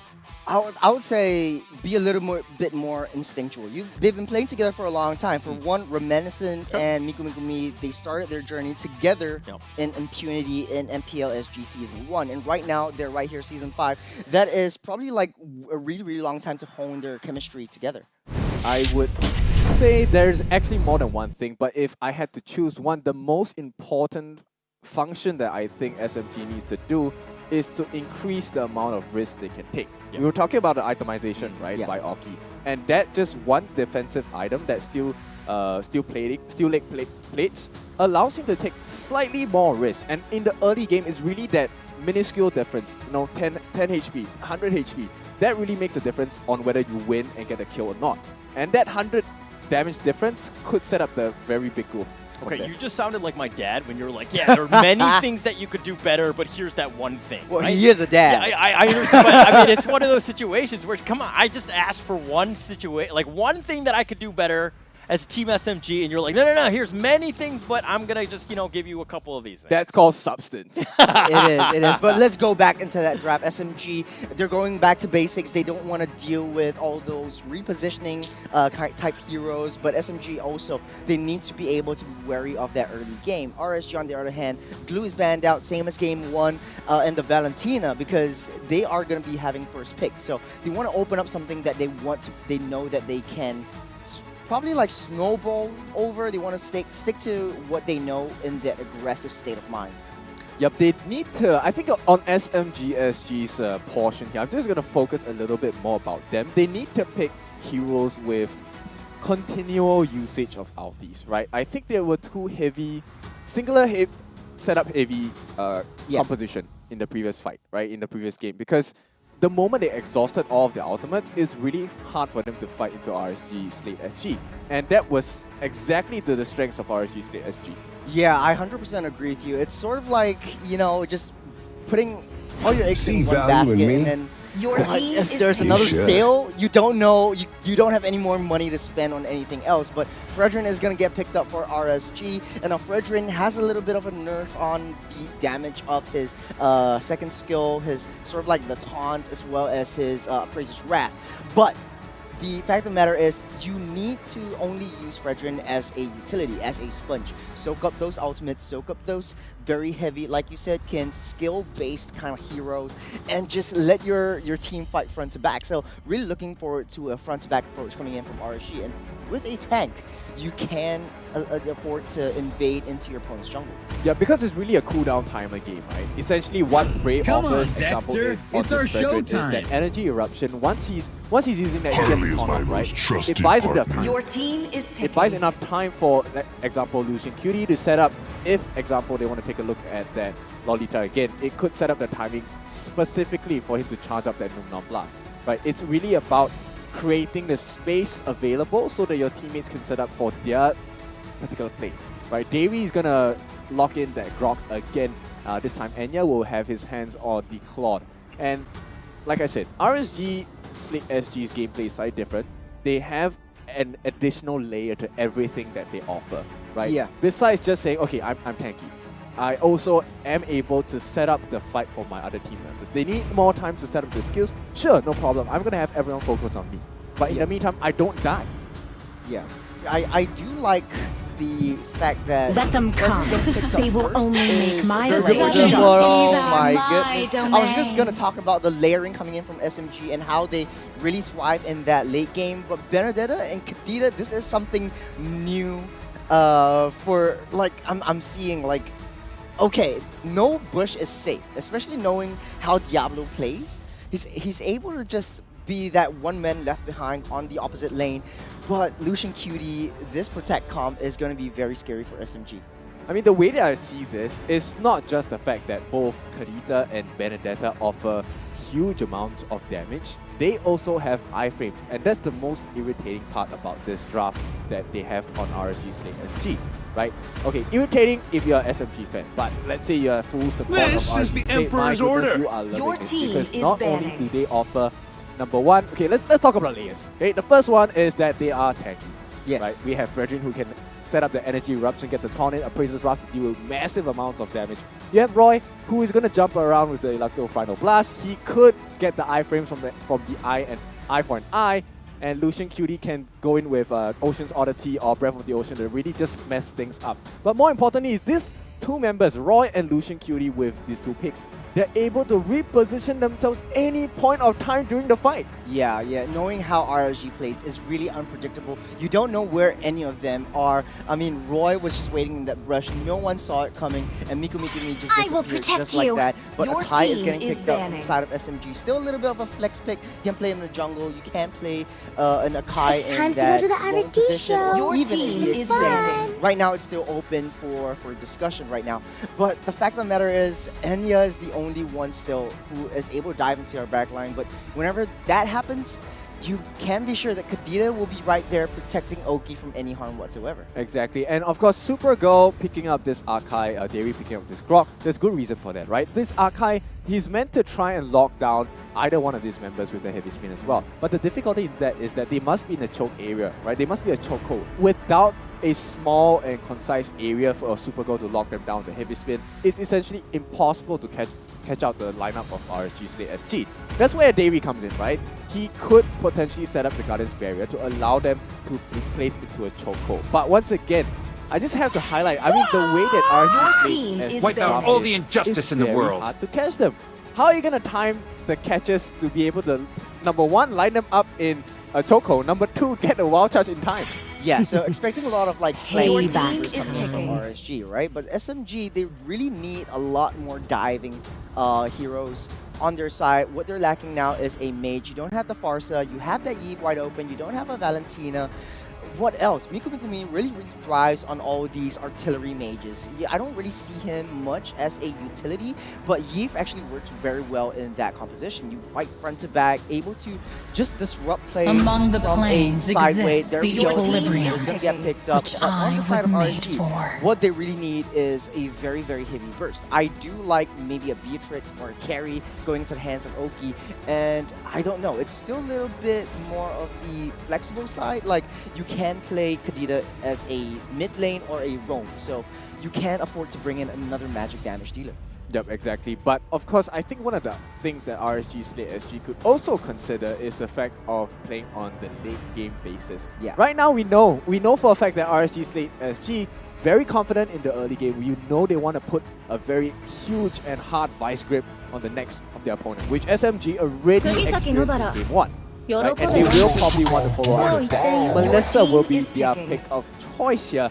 And of course, Kufra are going to be added on to that roster as well. So a Tyrant's Rage could potentially spoil the entirety of backup for the side of SMG. We have already seen teams like Bleed earlier this day. The Kufra doesn't need to be the first one to set the fight. He could potentially allow half of the team from SMG to dive in with the wild charge and the heavy spin whatsoever. But then Diablo could essentially just dive into the backlines and get Mikumi or Enya as well.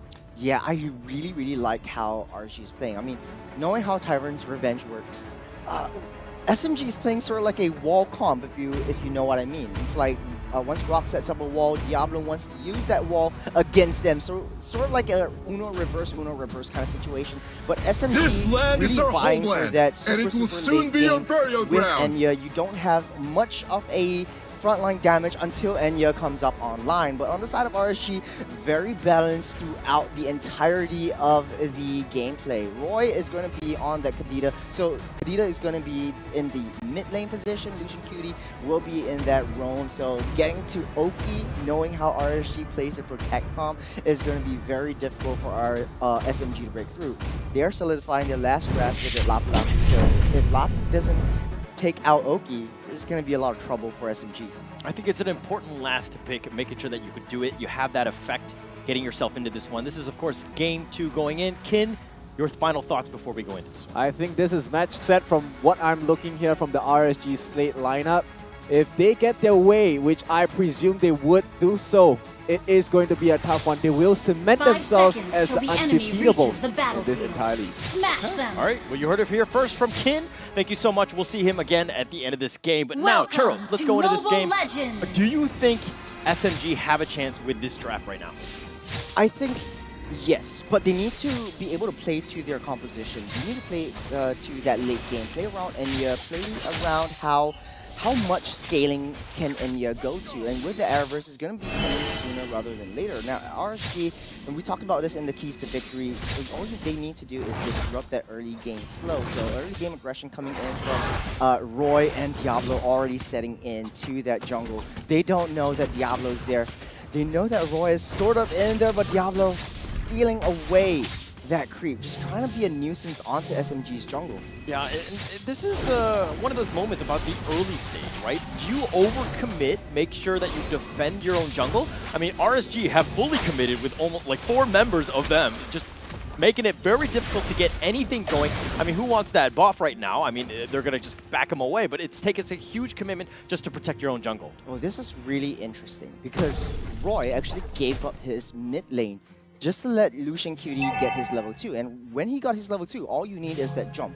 You need that setup. And so Roy comes back onto that lane. So little optimizations from RSG really changed the course of this game. And then right now they're up and ahead and go, but look at that bottom side though. A little bit of aggression coming in from SMG. You need to be aggressive. I think they need to change it up, and it looks like they're being aggressive by invading here, making sure, you know, they've got the buddy system, making sure that they secure as much as they can.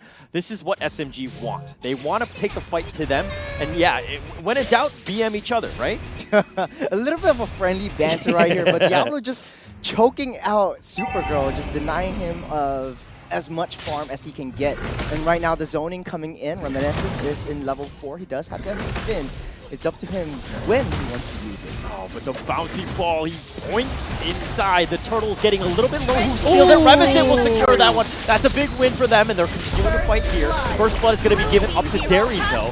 Supergirl does get the kill on that one as well, so it's a 1-for-1, but, you know, SMG did steal the Turtle. Miku is in his element right now. He set up a very nice rope manipulation, but Oki, being on that Melissa, able to buy a lot of space between him and Enya, is causing him a very easy time in that early stage of the game. You know, take a look at Enya, nowhere to go because Muddles is always there, trying to poke you, trying to just bite you like a little mosquito that he is. Kind of annoying, and it's something that, I mean, he has to recall back. He has no life. He needs to go back in. Claude, I mean, Enya has a much rougher time than Oki did last game, right? Where, you know, the Claude was pretty much untouched throughout. This is a little bit more difficult for Enya, having to recall like that, especially early in the game. Yeah, taking a look at itemizations, Mystery Shop is being bought by Miku. Mystery Shop is being equipped by Miku. On the side of Roy, he does have that Magic Worship, and we know that in the early game, the mid lane plays a lot of part. But take a look at Diablo, where he is right now. German cutting the waves, just 2 waves taken out. Oh, but hold on a second. Manipulation, Lucian QT spin back. The heavy spin is just on point, pushing him back. SMG will secure that one. Bray doing just a little bit of chip damage just on the way back. But again, you're talking about, yes, they're pushing elsewhere, but how much of a commitment is it? Reminiscent sticking around. The wall is Roy. Roy's on the wrong side of that wall. They do have the nice little damage there, but Roy does get killed. That wall, that barrier was quite good. Oh man, that was a very, very good fight coming in from SMG. They are up on top of in economy, but RSG, they have a game plan set. All this time, Diablo was just farming up top, just cutting that waves. He's cutting 2 waves. And right now, if you notice, they're going to be playing around Diablo a little bit more, the Lone Ranger, because they gave up their mid lane farm, because Roy does not even need to be to farm up as much as Diablo needs to. Yeah, and SMG playing it differently. They've been definitely more aggressive, but it really comes down to the objectives. RSG in Game 1 were in firm control. They decided to take on all of the objectives, make it very difficult for SMG to get it started. But here we go, the real manipulation. The Turtle's starting to get down. Who ends up getting that one? That was going to be super close. Diablo will secure that one. A big win for RSG. They do have the taunt, not able to get away. Supergirl is going to get killed for that one, but Bray still sticking around. He's not afraid. He should be, as he's going to be... Oh, he dashes to safety. The piercing strike, slow. He's somehow still alive. Diablo now going back in. Derry so low, but that's going to be pretty much the extent of that fight. Oh, Bray really trusts in his teammate. This really shows like the chemistry that this new RSG team has built over the different weeks that we've seen. It's so much trust onto whether or not Lucian Cutie is able to land a stun so that he can get out to safety. Really well played from RSG, and especially Diablo, level 8 on top of everyone else. And Diablo just continuing his farm. Bray gets the taunt onto Enya. Brave Assault on Energy Eruption onto Enya as well, but the tower is low. They're going to tower dive this, and it looks like Lucian QT has gone too far. The tower is still up. The heavy spin pushing back Roy. No chance to get away, and he's going to be killed there. They do have the wall onto Bray. Reminiscent, Derry, they're sticking around. Bray still very much in control. He's very tanky. How can they deal with this? It's 3 versus 2. The tower is still up, but it's very low, and it's getting to the point where, you know, potentially it could be killed. They're going to back off RSG, realizing that they can't do much. They don't have any ultimates whatsoever. They don't have their skills. Everything's on cooldown, and what they could have done there was Mikumi waiting for that right time to set a room manipulation, but they don't really have it. So SMG changing their game plan getting Enya to go up on top lane and just farming up as much as they can, try to control this Diablo. But take a look at the itemizations. Enya really spending a lot of resources trying to get that defense going on because he's always being targeted. And Diablo already building in that Hunter Strike, that Bloodlust X. He's going to have sustain, he's going to have that physical penetration. It's going to be difficult for them to break down. Melissa already has 2 core items. That's the problem with half builds. You're away from the power spike, so to speak. Difficult situation. I mean, you still just need more time, need a little bit more farm, get yourself back into it.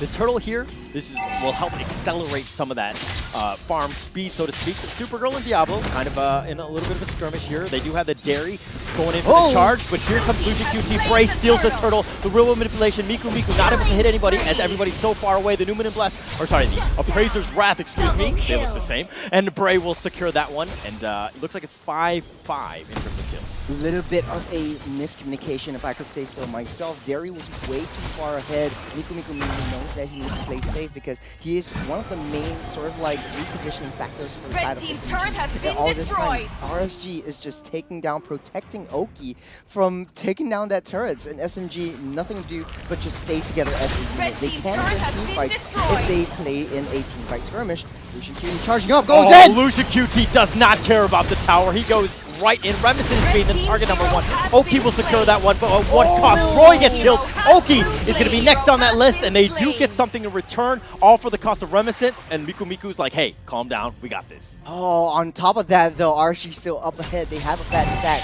3,000 gold lead. Take a look at the instant replay really quickly. Lucian QT charging up straight to that backline, but only stunned up Derry. Reminiscent a little bit too far from that jump, and Derry already tries to retaliate, and there's where Miku just really makes it. One of the plays of this game, just trying to just deny them the opportunity to take down that turret. But RSG playing to their strength, they're way up ahead. Diablo! Sir, Diablo, okay, that's not your base. I think he was a little confused on that side, but Bray, yeah, the wall is there. He's going to dash right through that one. Diablo with the, I don't know what to call that play. So actually, what he's doing is a German cut. He's still 5-1-0, but they found Enya, and that's the target that they want. They do have the strike as well, the manipulation. That's going to do some damage. Aki's going to be left for dead. He's going to be sniped down. Bray dashes at least the first time, but he does get stunned. Is he able to get away? The wall is going to be used. Now he goes in, but now Lucian QT decides to go into it. Flickers to safety. He's fine. Roy is not going to join the fight. SMG, they do largely survive. Oh, they're just RSG layering it in so many crowd controls, but in this fight, SMG is they take the better of it because they managed to lower down the economy disparity by 2,000 gold lead. This is a lot going through to that 10-minute mark. The first turtle is going to get started up, and SMG, they want to fight as a unit, they want to fight as a team, but it does look like Roy is in a spot of bother, will make it out in way in that mid side. Oh, they found Derry. Derry's going to be out the first. Oh, but Bray will secure the Lord. That's going to be the first one of the game. Derry now running for his life. And it looked like SMG were like, hey, they're doing Lord, but the reaction time was very slow. They were not in position to contest. I think SMG, they know that they're able to defend because based on their composition, they do have that range, they do have the zoning capabilities coming in from that Yve alone. So Miku is going to be very pivotal. What RSG needs to do is try to take down Miku to disrupt their entire flow, to disrupt their entire setup. And this is where Lucian QT comes in. His only main target is Miku. Oh, Lucian QT tried to go for the charge. He bounces bouncy balls away. He's fine for now, but they've kind of pushed SMG back into their own base. The T2 is open, but the minions are not there. Reminiscent does get the nice little charge onto Brave, but that's not the target you want. Derry's fighting and just dealing with Lucian and Roy, but you know the team's kind of spread throughout. I think that you need to choose your target. For our side of RSG, I Red think all they team turret has been destroyed. Because I think Enya is not coming up online just yet. They play around Miku a lot. I mean, you see every single time that Derry comes in, Miku is ready. So as long as you take Miku out in that mid stage of this game, it's going to be an easier time for RSG. But on RSG's side, they need to find, on SMG's side, they need to be able to take down Oki, but Lucian, he comes too far! Charges in, and that was a question mark of a play, I would say. But, I mean, you had the Lord. I think that if you waited a little bit longer, I see what you're trying to do. Yeah. Unfortunately, way way too early and nobody was backing you up. They're like, yeah, I'm not diving the T2 and the T3 to get into to help you out. And Lucian QT is kind of like, my KDA, I didn't die last game, so it's okay to sacrifice now. Oh man, Lucian, what a jump though. But in the mid side though, Roy does get out. Oh, does he get out? I don't think so. Enya says nay. He will secure that kill. And that's a little bit of a misplay. Oh, Roy is 0-4-5. Lucian QT also 0-4-5. This is not the game that RSG have previously played. Taking a look at the goal now, Diablo with that early game German cut right into SMG's base. He is up ahead in gold lead, 9,000 gold. Oki is a close second, Bray is a close third. Enya is not far behind on Bray.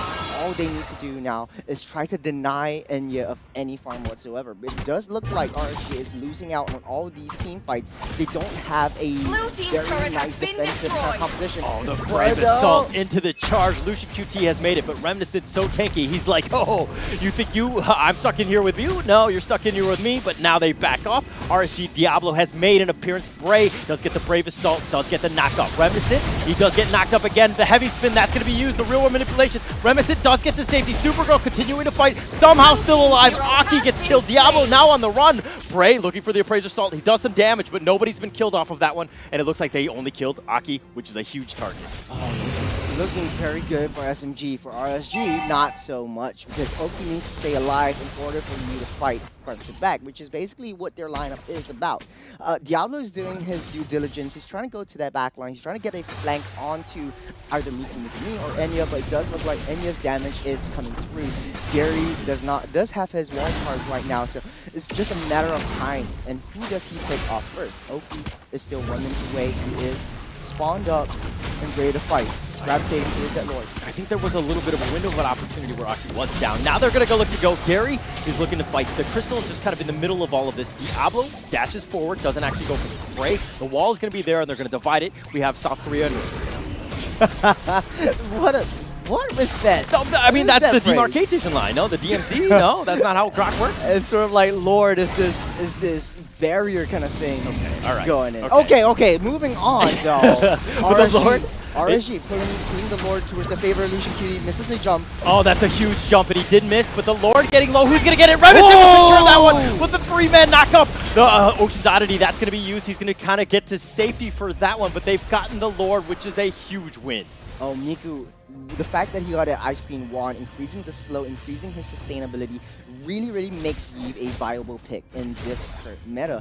And RSG is finding it really hard to deal with that Yve. Not only the fact that he caused a lot of utility, putting slows onto Bray, and Bray, it's a very immobile hero if you ask me. You have that Fred Green able to tank and soak with damage, but how much damage can you soak? You need to be able to find a way out. Yeah, he has a way out. He just takes the center exit back. Bray is just very tanky, being able to take up most of this damage here. But they found, Reminiscent, he's getting a little low. He's going to use heavy spins just in defense, trying to pin them in. The real manipulation is a little too far, and Oki, Roy, all of them survive. They're going to back off here. But look in the bottom lane. Diablo's continue to split push. This is creating space. Yes, you have the Lord in the top, and that is pushing, but SMG is now trying to make something happen. Now Diablo, the Lone Ranger, RSG, with that Melissa alone, as long as Melissa stays alive, Oki's able to wipe them out within one front-to-back team fight. But that being said, Miku is still causing a lot of trouble for RSG.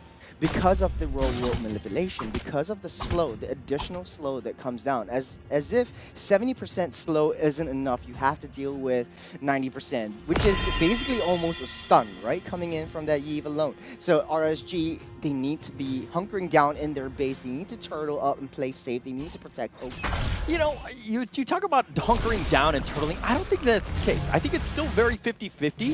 I think that you need to just take control of the map more than anything else, right? Yeah. There's no reason to play scared.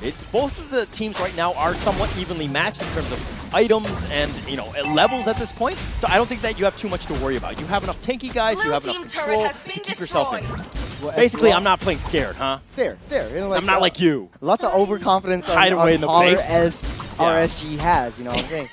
But It's hard because RSG is playing around Oki and Oki's damage alone. I mean, taking a look at Diablo, yes, he has that early lead, but it was very difficult for them to go to that backline, take down the tanks coming in from Akai, from Grog. But taking a look at itemizations, it does look like Diablo already in full build. He does have the immortality, he does have that fast fingers, and he's built up enough money to be able to switch out items. Oh, Derry misses the wall charge though. But Roy on the back, they do get the immobilization, and the real manipulation will snipe him out. Picked off, that's exactly what SMG wanted. An opening, yes, he's down for 33 seconds. Oh, that's a very, very long time going into that late game. 0-5 and 5. Now I'm thinking, like, is it worth it to be giving up your lane over to Diablo and playing around Diablo being that Lone Ranger? But now the shifting win condition is coming through for RSG. Take a look at how Diablo is moving about, just cutting in that waves, just making a lot of space for RSG, and the rest of RSG turtling together as a unit.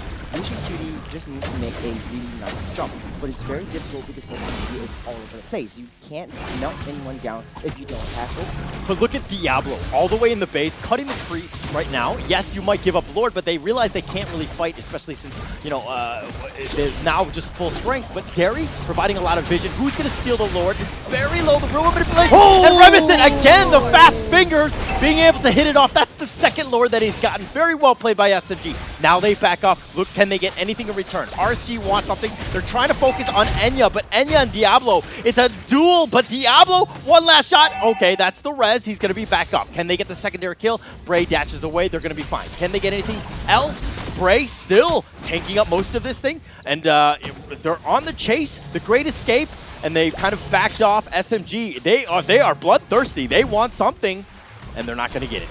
It's all paper bags and plastic hearts from now on, right? Like RSG, they really need to hunker down. They really need to play around Oki. It's very hard because Lord crashes into that turret. They need to set up a really nice mono escape. You have that Inspire. Oh, they take the tower. That's going to be a massive win for them. Bray still up front, dealing with the Lord, something that you do need to kind of clear out. But this is an opening. It's the mid lane, yes, but it's clear here. This is a problem for RSG. SMG is buying a lot of time, just playing it to the super or ultra late game where they have Enya's damage, just go straight to that back line. Roy is not a problem anymore because they have full control of their jungle. Is now down to momentum. Remember the keys to victory, you can soon play. Oh, but Lucian, he's been knocked up. That's the first one. They got the tower, and Remison has been taunted. The energy eruption will slow him down. Can they get more? Supergirl is now here. It's a bird, it's a plane, it's Supergirl, but he's been knocked up, and it looks like he's going to be killed. And then he comes back to second life. He's a Gemini. He's been killed twice. Diablo's looking to get that one. Brave, very low. Lucian QT gets killed in that one. Enya will secure that one. Can they get anything more? They've got the suppression onto Diablo. They've slowed him down. Bray continuing to fight. Remnant dashes, at least the safety. Roy trying to find something. There's no real control, and SMG still running. Remnant somehow, okay, Derry wants to go back in. They do have the stun onto Roy, but it looks like they've left Remnant wide open. He's going to get blown up. Roy will secure that kill, and Derry continuing to fight. He's going to be killed now. Diablo looking, at least for Miku Miku. The great chase is on, at least in the mid lane. They do secure that one. Diablo will take that. The mid lane turret, though, the mid lane minions is pushing through a lot for RSG's side. RSG needs to go back to defend, but able to just put them back on neutral ground. This is basically turning to a Wild Wild West where it's basically a cowboy standoff. Both teams, they want to take down one person from each side just to play with the 5 versus 4 kind of situation. And Diablo is just doing Diablo things. Being a Lone Ranger, he is cutting the waves, applying a lot of pressure, a lot of lane pressure. Hashtag our Pride, our passion. Show support for our players who are representing with pride, honor, and passion. Scan that QR code or fill in the code now for amazing skins and prizes in game. Now, this is looking like a standstill for RSG Slate and SMG. The Lord is coming up in 3 seconds. It's all down to who makes the first move. Yeah, and my worry right now is that SMG have the slight advantage. Do you want to get into this Wild Wild West that you talked about and turn it into a 50-50 game? I would think that you want to kind of slow things down and play the game that you want to be, playing, where you have that advantage. Now that the net worth is all the same, I mean, the Lord is going to be gone on here. Oh, Roy was waiting on that side bush in that bottom side, trying to get a catch on to Enya. Enya buying that Winner Nature yet again. So he sold it Winner Nature just to buy something else, a little bit more defense from that Roy with the rough waves. But the Lord getting on that reset, it looks like ground zero yet again. RSG tries to go in again. You know, it's fine. It's fine, right? For RSG, that is, because they had Diablo in the top lane. Now Supergirl had to deal with that in that top lane to make sure that Diablo isn't able to push. So they're going to continue the dance here. The Lord is still about 70%. Who's going to actually commit resources for it? Supergirl and Diablo, you know, they might as well just, it's like a wet noodle fight in the top lane. Oh, he does some slam, and here comes Aki. I don't think Supergirl expected help coming, but Supergirl now gets blown up. Diablo, this is an opening, though, for the Lord, who's going to take this one, and the Lord is going to be killed by Enya. SMG will do that one. Heavy spin, that's going to be used. Remnant, the body slam, but look in the top lane. The top lane is pushing. Diablo is continuing to push. Oh, that push. The signature RSG backdoor. Derry nowhere to be found. Wall charges back on that base, though. Diablo left all alone. They do have that Lord, though, so RSG has to go back to defend again. Okay, that was an opening. That was what happened. I mean, when Supergirl went down, yes, they got the Lord. But now what happens? The top lane is exposed. There's a window of opportunity for RSG to end it. Diablo continue to push on the top and the bottom lane now, but the Lord is crashing in the mid lane. What do you do as RSG? RSG just needs to wait for them to make a wrong move. What they can't do is fight when Miko is still alive, because that real manipulation really changes the tide of the battle. Now Oki just chowing down on that Lord as much as he can, but they say Bray was isolated. He does get killed. Miku will secure that one, but Diablo pushing in the bottom lane, and that did open up the area there with the teeth. Now Diablo does need to go back. You do need to protect yourself. The Reminiscent getting a little bit low, as is the Lord. Roy running to safety. The Lord is continuing to push. Should be killed relatively quickly. But, you know, 44 seconds left till Bray's back up. As long as SMG plays together as a unit and plays in a skirmish-type teamfight position and just chow down front to back, they might be able to take this game. But RSG, 30 seconds until Bray spawns up. It's going to be a long 30 seconds that they have to wait. Lucian QD, ramping up her jump, will not commit to anything. Miku with the RWN. Rumble manipulation. Diablo's on the wrong side of the wall. He does get killed. Enya will secure that one. Diablo is down for the count, and it looks like SMG have turned the game on its head. They've got it exactly where they wanted it. They have the numbers. Lucian QT running to safety, but they did get something in return. Miku going down for 60 seconds is pretty huge. Now, what else can SMG do? Do they regroup? As they look like they're going to. They need to. They need to. They know that they can't crash through, because as long as OP is there, one nicely placed one nicely placed puppet will be able to melt all of them, because they are all tanks. They need to be able to fight around Miku. Taking a look at the damage dealt, Oki is going to be a main problem of concern for the side of RSG that SMG has to deal with. But Miku, on the other hand, I've been saying this a lot, the RWM alone, that utility that he brings to the table, to the plate, that SMG can play around, changes a lot of things, changes the dynamics of how they go into team fights. That is why Diablo is always constantly split pushing. He's always trying to apply pressure. As long as SMG plays out of position, they don't play as a unit. There's where RSG is able to capitalize on that situation, just dive them down and just try to maintain that outnumber advantage. Are you not entertained, right? So this is one of those moments where two heavyweights are going at it, fist for fist, knocking blows for blows. There's openings on both sides. The win conditions are all opening. How can they do it? The Lord is now spawned. This is going to be key. It's a pound-for-pound fight right now. Gary is way far ahead from that Lord. Does look like Reminiscent is going to be starting on that Lord. Will RSG take this? I don't know. They can't afford to fight this battle as long as they keep Miku out of position. That is where Diablo really comes in. It's scary because, yes, you commit for the Lord, but your lanes must be fixed. If there's a slight opening, Diablo will take it, right? It's one of those things where you got to count the numbers. If I've got two members here, then then they have two as well. And look at the top lane. They did find Supergirl. Ooh. If he gets left for dead, that's going to be a problem. Miku has made his return, and he's so low, but oh my gosh, he's going in for this one. Diablo looks like they've turned the table, and Diablo's looking to get killed. The wall, no, somehow still alive. Derry and Diablo gets away. Yes, he had but the on res, that Lord fight, but though, if we're looking at the Lord, that's going to be continuing so low. 3 members of RSG are in position. SMG, are they able to get the steal? Reminiscent is sticking around. They do need to be careful, and that's going to be used. But Bray will secure that one. Reminiscent trying to use the heavy spin. They do have the knockup. Supergirl continuing to fight. Diablo's looking to go in this one. He wants Reminiscent. Aki's already been killed. Supergirl will secure that one, but now he's in a bad spot a bit. 1 versus 3. Enya, Supergirl, can they get anything in return? They don't have the control. Diablo still on the chase. If we're looking in the mid lane, he's going to look to get away. Roy's going to recall back to safety. With RSG having that lore, we'll buy enough time for Oki to come back online. 4-4 and 4. That's a really, really nice number right there. Nice KDA coming in from RSG. Now, SMG, they can defend as long as Miku stays alive and as long as Enya gets in the right position to take Oki down. Oki is the main problem for SMG. Now, the economy is neck and neck. Yet again, it's pound for pound, like you said. It's going to be so hard for RSG to push in because all the lanes are pretty much open. This is ground zero yet again. Yeah, SMG have to do a quick job of dealing with this lord. Kill it as fast as possible. Get yourself a little bit of space because they're going to be consistently pushing, right? If we're looking in the bottom lane, that's a bit wide open. The minions are there. Diablo's there. Derry getting a little bit low. The lord is just so tanky. How do they deal with this? Lucian QT, nice setup. Does get the nice charge, but now he's been pushed back. The heavy spin throwing him on the wrong side of this. Lucian QT's just like, let me get back to safety.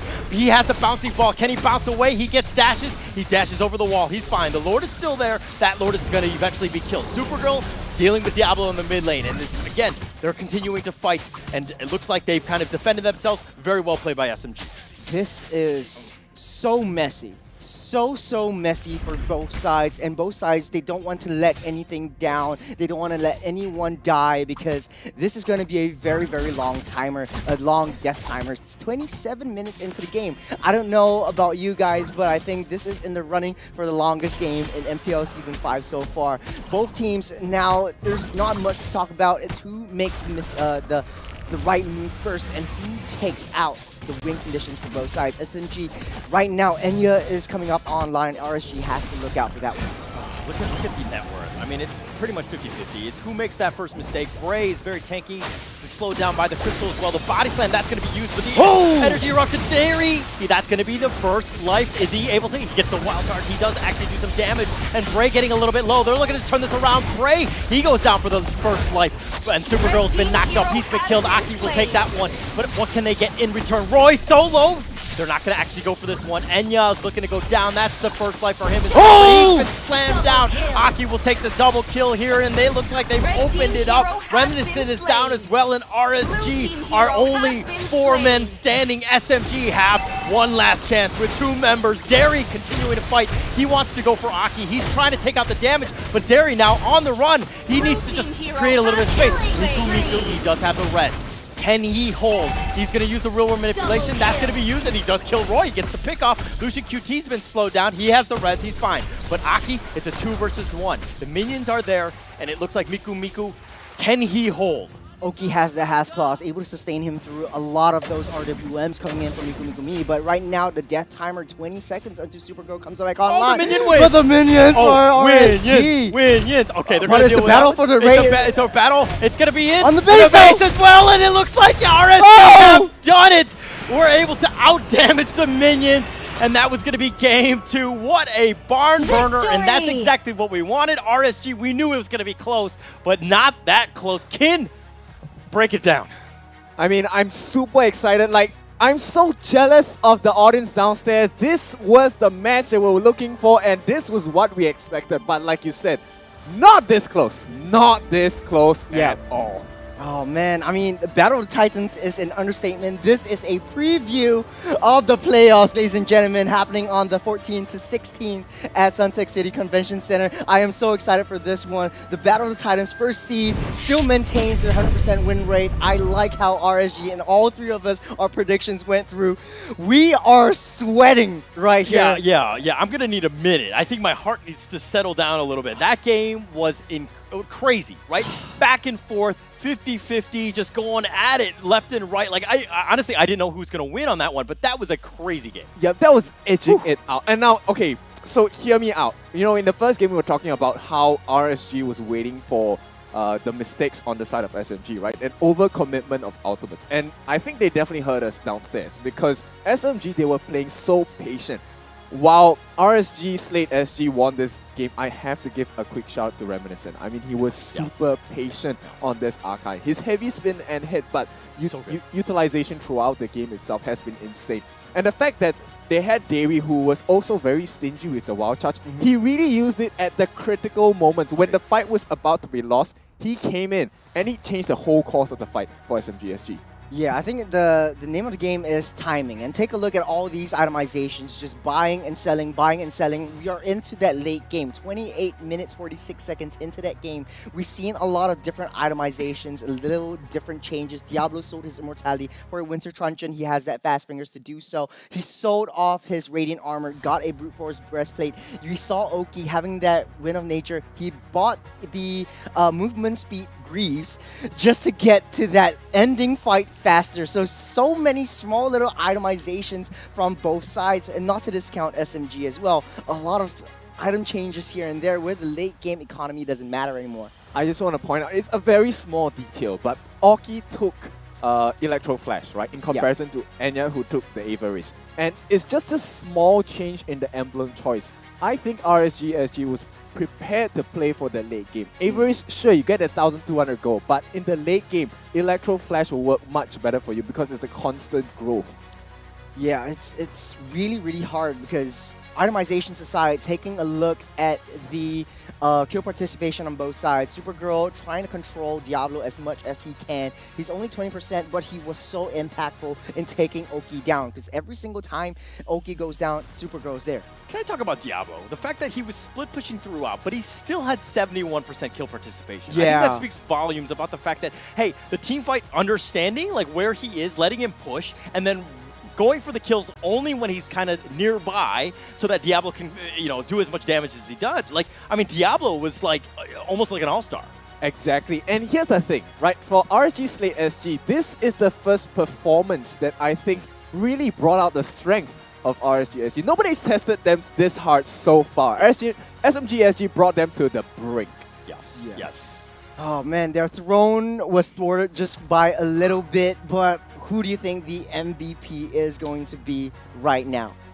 Quick shout out, I think it's going to be Diablo first. I also think so. He's all over the place. He's everywhere on the map. He did that German cut, which I never seen before. But Oki has the MVP. Good job to Oki. They played around him. So many small itemization changes just to optimize different stages of battle. Mid-game, mid-battle even. Okay, while Oki got the MVP, we see you, Diablo. We know that it's going on. It's a team game, and the fact that you were able to draw out the enemy team, attract as much attention as you did. I mean, if you look at the stats of Supergirl with a 20% kill participation, you realize that Supergirl was never really in those team fights because he kept getting pulled away. He had to deal with the split push throughout the entire game, just making it very difficult. If they went 5 versus 4, it might have been a little bit different. But again, Aki, not to undersell what you did, obviously you deserve that MVP. But again, I think RSG throughout, they play like a team, and it really was very, very impressive. Yeah, I mean it's really all eyes on you for Oki.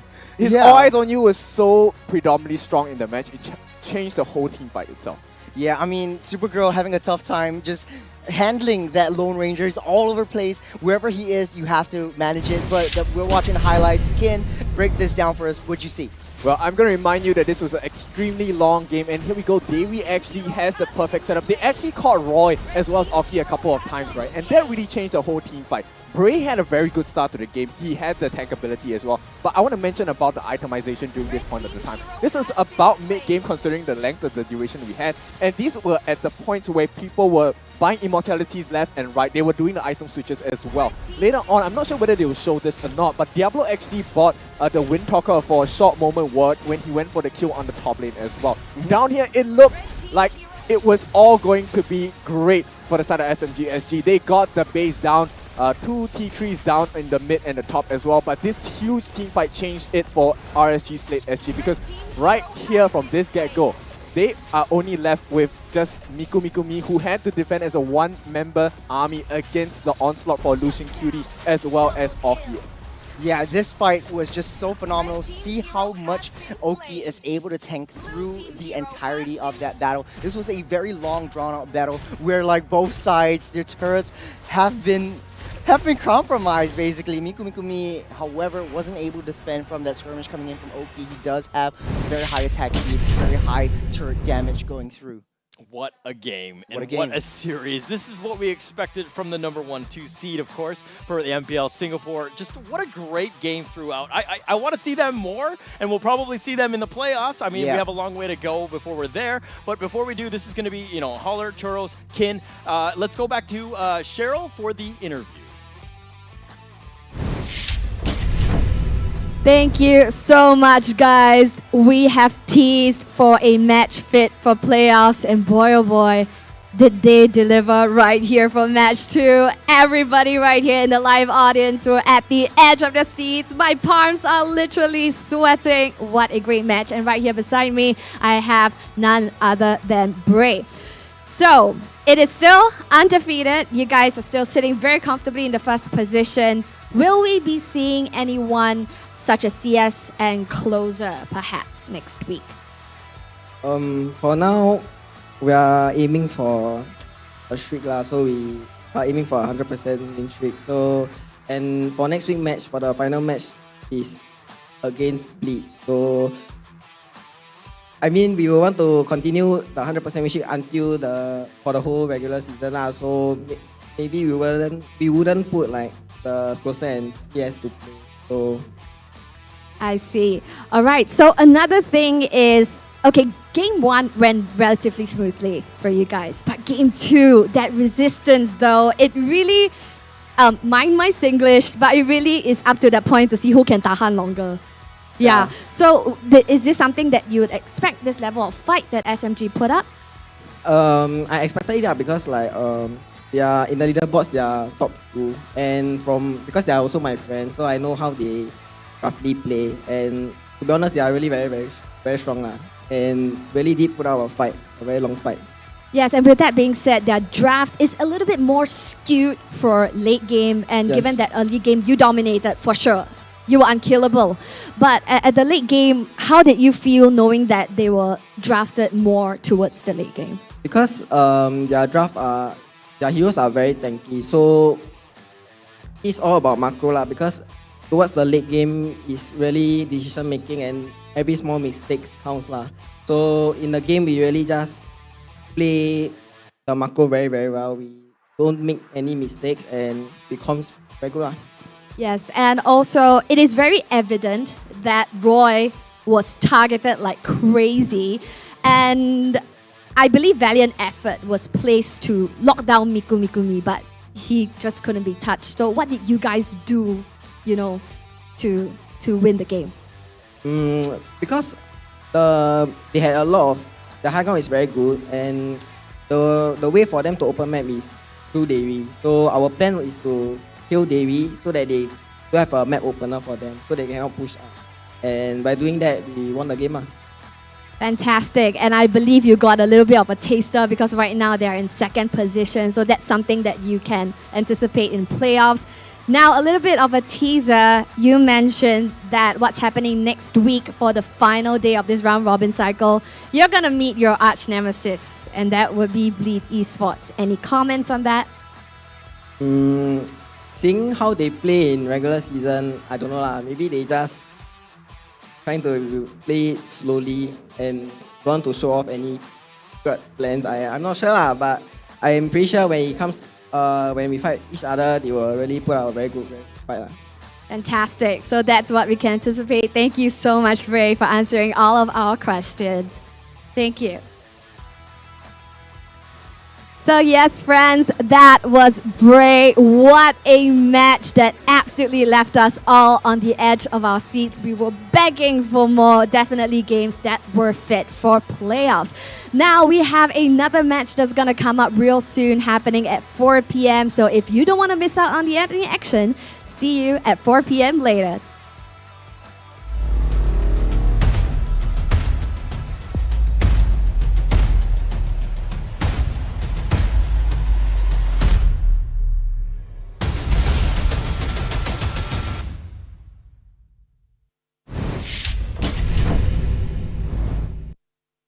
What's What's up, everyone? Welcome to the latest episode of Hero Spotlight, featuring Arlet, the Lone Lancer.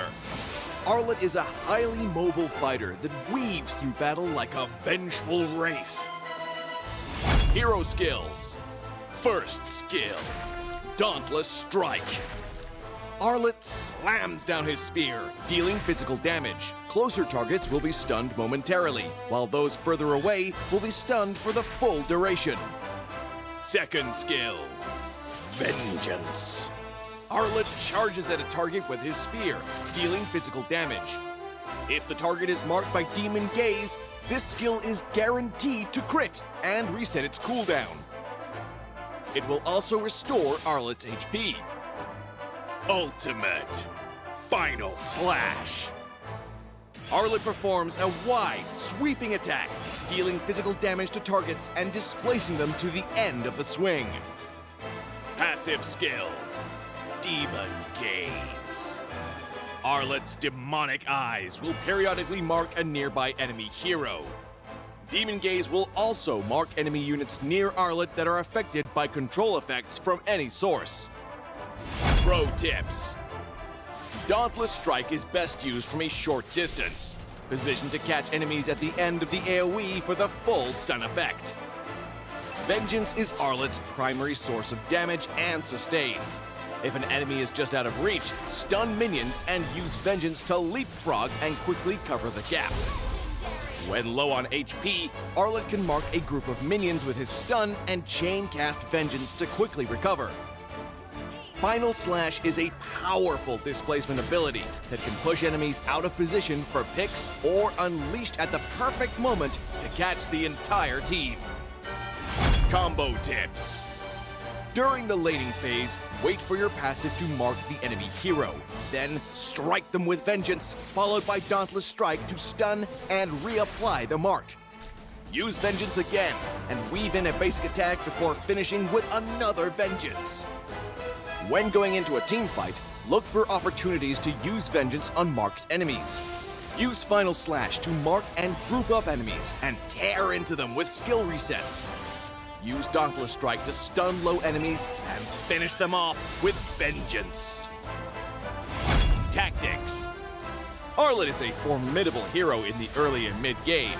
By repeatedly marking the enemy, he can use Vengeance multiple times in quick succession to wear down his opponent while healing himself.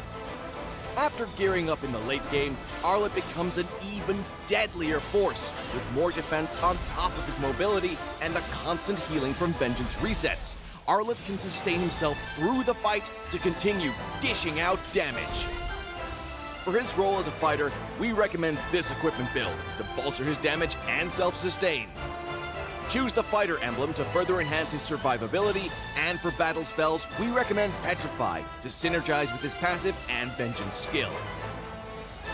Arlet, the Lone Lancer, coming February 14th. 30% off during launch week.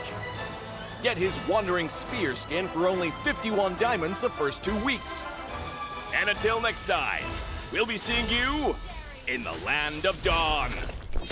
Arlet, Lone Lancer, official release 0214.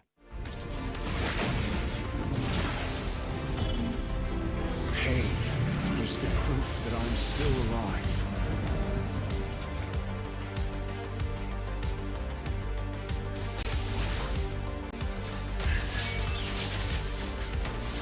Mega kill!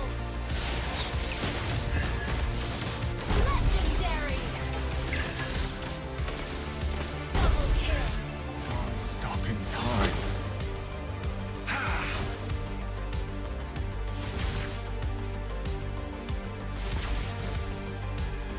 Feel what I feel. Feel what I feel.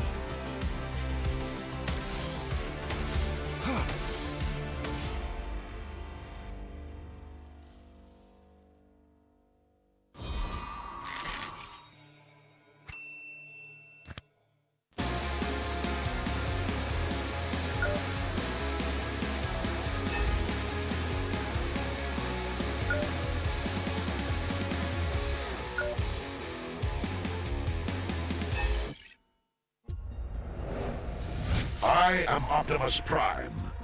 No one can outrun Bumblebee.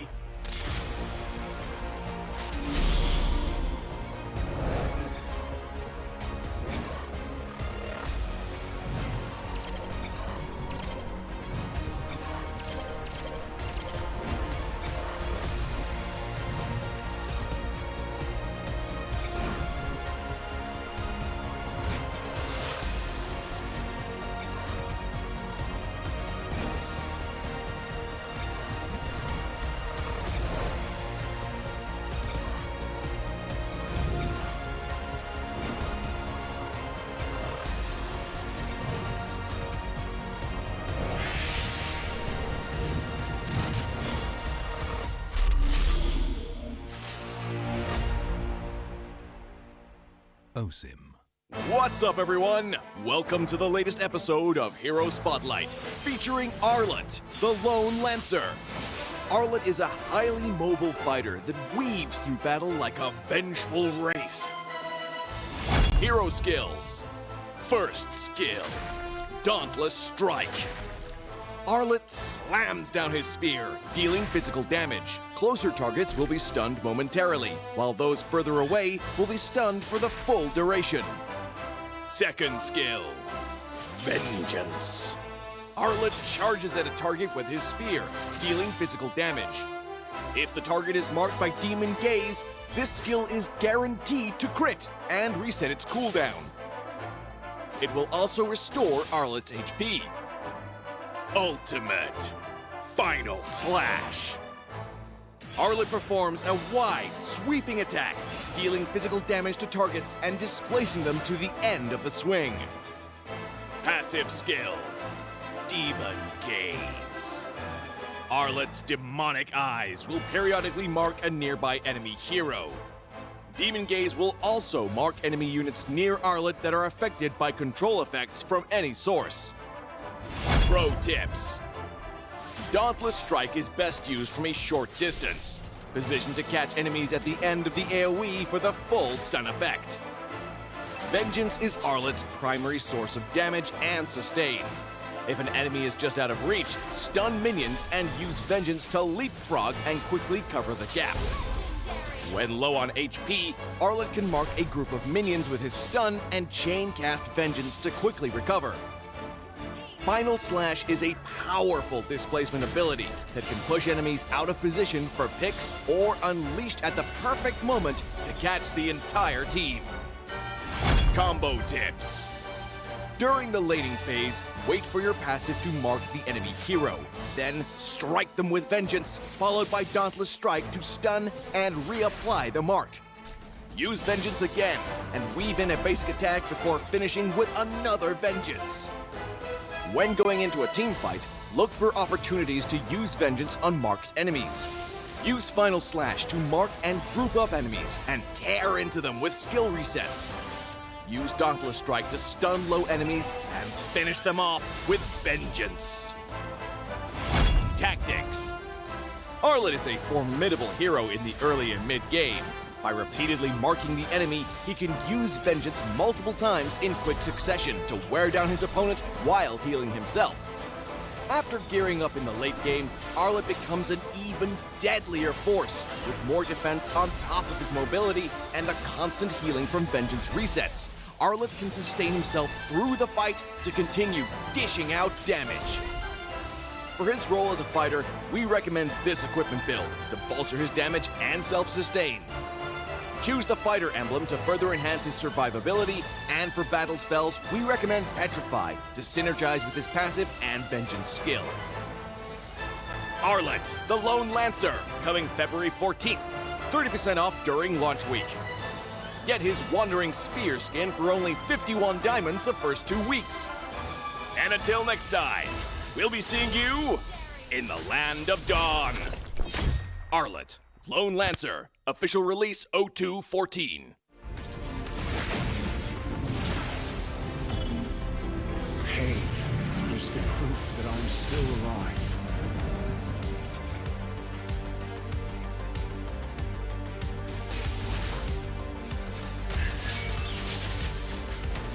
Mega kill.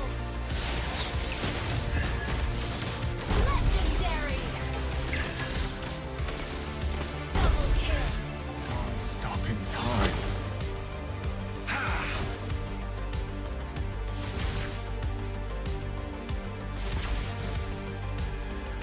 feels what I feel.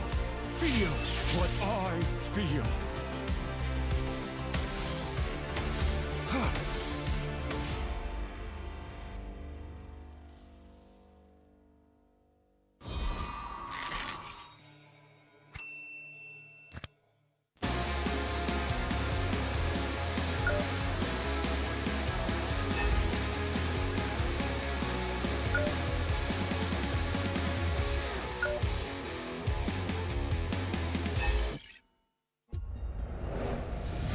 I am Optimus Prime. No one can outrun Bumblebee.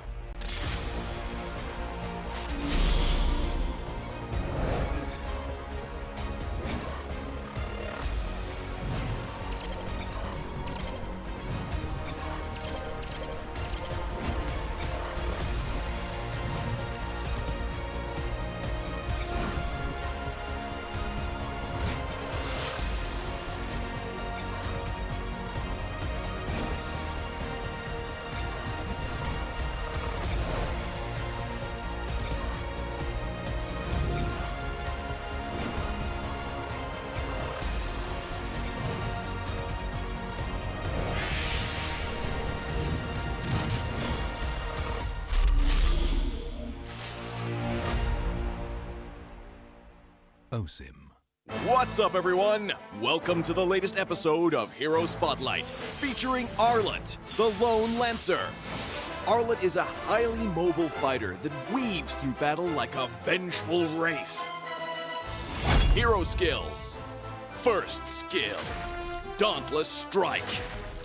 Arlet slams down his spear, dealing physical damage. Closer targets will be stunned momentarily, while those further away will be stunned for the full duration. Second skill, Vengeance. Arlet charges at a target with his spear, dealing physical damage. If the target is marked by Demon Gaze, this skill is guaranteed to crit and reset its cooldown. It will also restore Arlet's HP. Ultimate Final Slash. Arlet performs a wide, sweeping attack, dealing physical damage to targets and displacing them to the end of the swing.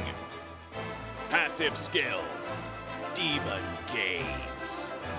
Arlet's demonic eyes will periodically mark a nearby enemy hero. Demon Gaze will also mark enemy units near Arlet that are affected by control effects from any source. Pro tips. Dauntless Strike is best used from a short distance, positioned to catch enemies at the end of the AoE for the full stun effect. Vengeance is Arlet's primary source of damage and sustain. If an enemy is just out of reach, stun minions and use Vengeance to leapfrog and quickly cover the gap. When low on HP, Arlet can mark a group of minions with his stun and chain cast Vengeance to quickly recover. Final Slash is a powerful displacement ability that can push enemies out of position for picks or unleashed at the perfect moment to catch the entire team. Combo tips. During the laning phase, wait for your passive to mark the enemy hero. Then strike them with Vengeance, followed by Dauntless Strike to stun and reapply the mark. Use Vengeance again and weave in a basic attack before finishing with another Vengeance. When going into a team fight, look for opportunities to use Vengeance on marked enemies. Use Final Slash to mark and group up enemies and tear into them with skill resets. Use Dauntless Strike to stun low enemies and finish them off with Vengeance. Tactics. Arlet is a formidable hero in the early and mid-game. By repeatedly marking the enemy, he can use Vengeance multiple times in quick succession to wear down his opponent while healing himself. After gearing up in the late game, Arlet becomes an even deadlier force, with more defense on top of his mobility and the constant healing from Vengeance resets. Arlet can sustain himself through the fight to continue dishing out damage. For his role as a fighter, we recommend this equipment build to bolster his damage and self-sustain. Choose the fighter emblem to further enhance his survivability, and for battle spells, we recommend Petrify to synergize with his passive and Vengeance skill. Arlet, the Lone Lancer, coming February 14th. 30% off during launch week. Get his Wandering Spear skin for only 51 diamonds the first 2 weeks. And until next time, we'll be seeing you in the Land of Dawn. Arlet, Lone Lancer, official release 0214. Pain is the proof that I'm still alive.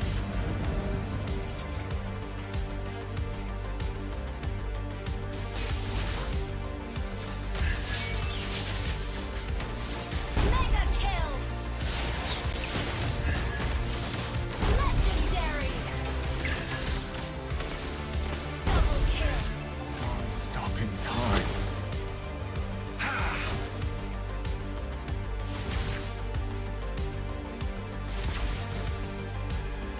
Feel what I feel.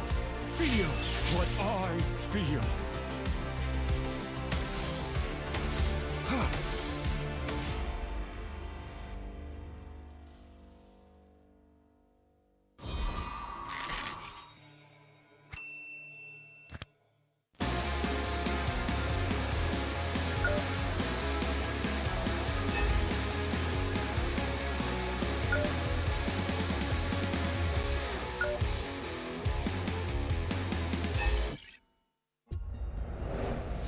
I am Optimus Prime.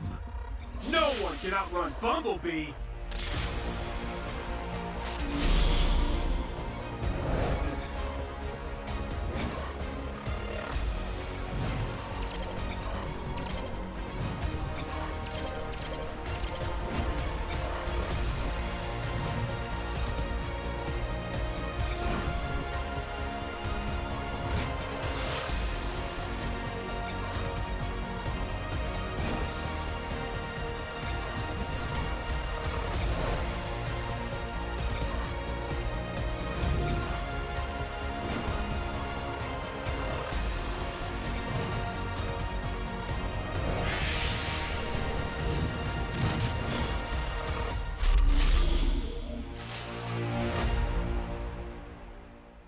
OSIM.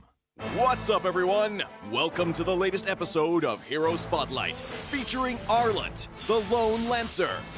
Arlet is a highly mobile fighter that weaves through battle like a vengeful wraith. Hero skills. First skill, Dauntless Strike. Arlet slams down his spear, dealing physical damage. Closer targets will be stunned momentarily, while those further away will be stunned for the full duration. Second skill, Vengeance. Arlet charges at a target with his spear, dealing physical damage.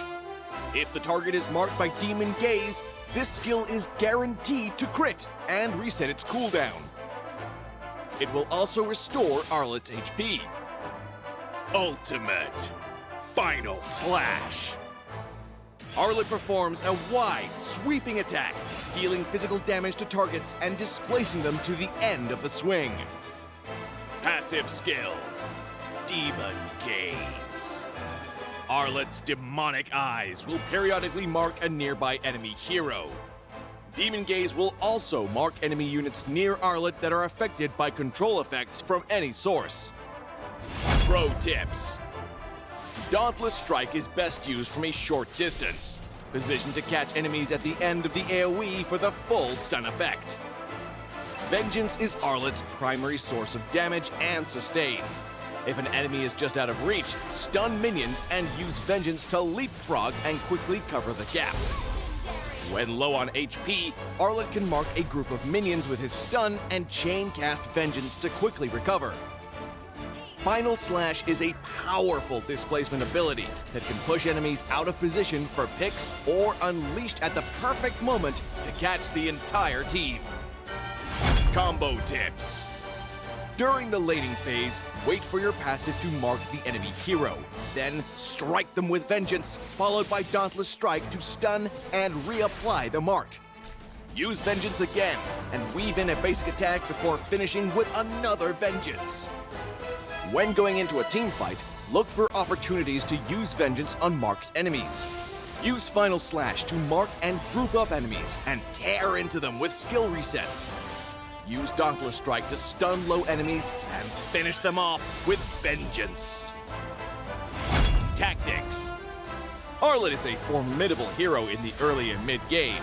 By repeatedly marking the enemy, he can use vengeance multiple times in quick succession to wear down his opponent while healing himself. After gearing up in the late game, Arlet becomes an even deadlier force, with more defense on top of his mobility and the constant healing from vengeance resets. Arlet can sustain himself through the fight to continue dishing out damage.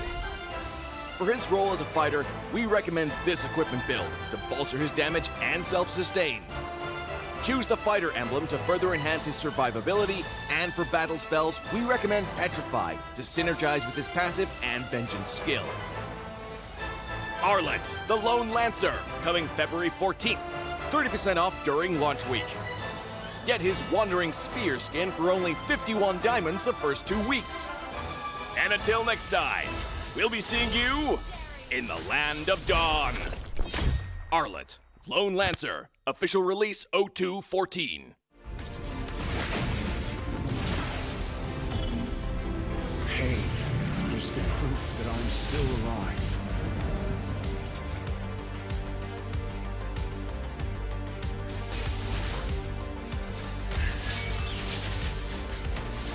Mega kill. Legendary. Double kill. Stopping time.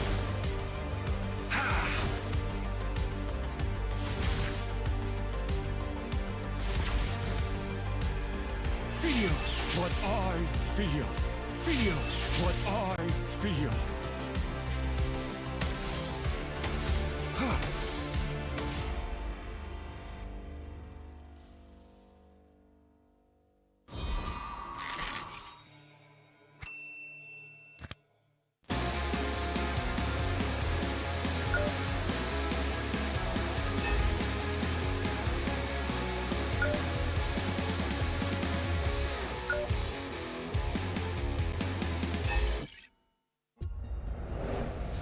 I am Optimus Prime.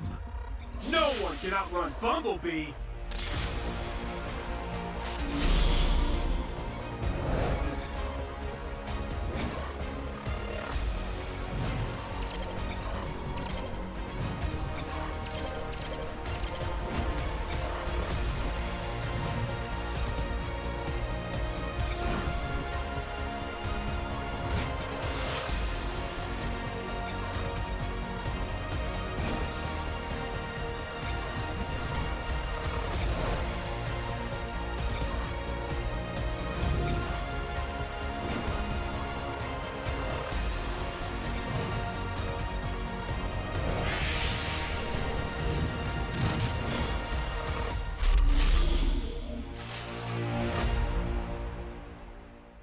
OSIM. What's up, everyone? Welcome to the latest episode of Hero Spotlight, featuring Arlet, the Lone Lancer. Arlet is a highly mobile fighter that weaves through battle like a vengeful wraith. Hero skills. First skill, Dauntless Strike.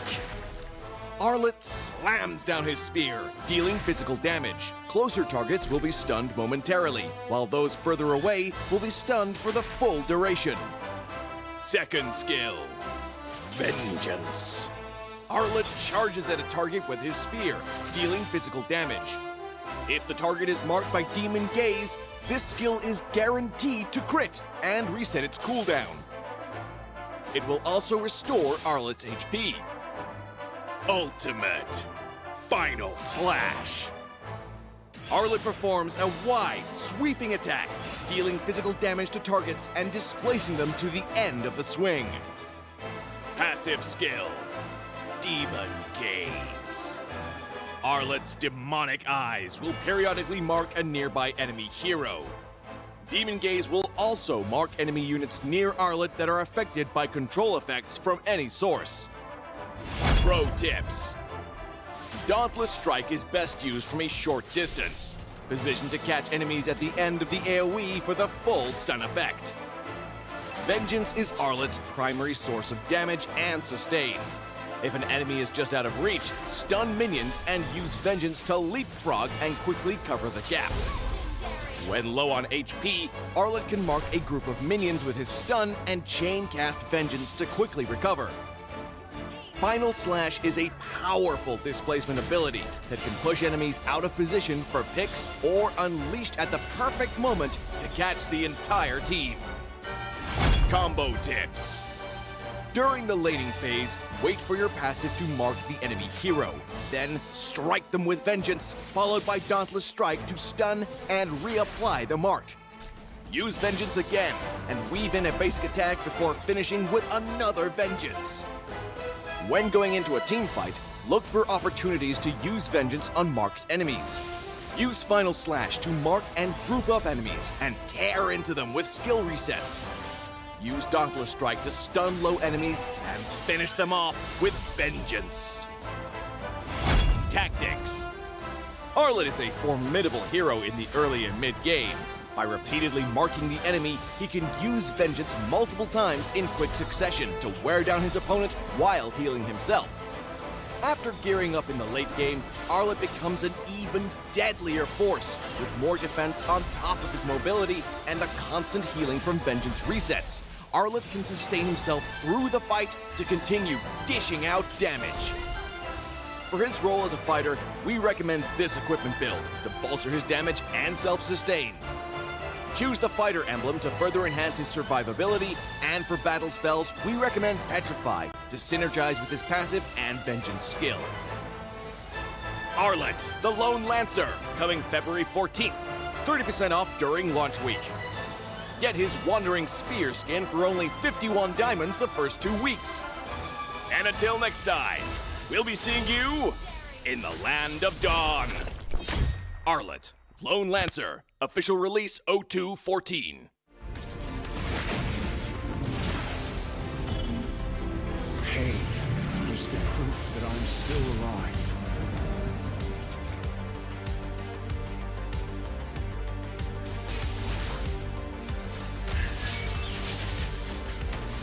Mega kill. Legendary. Double kill. Stopping time.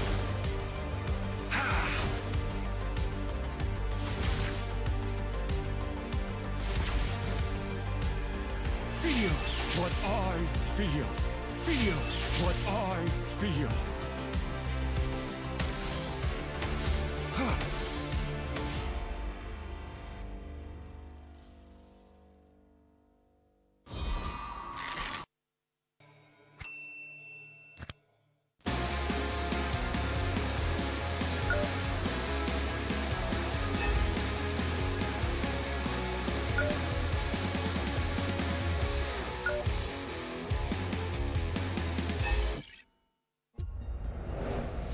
I am Optimus Prime. No one can outrun Bumblebee.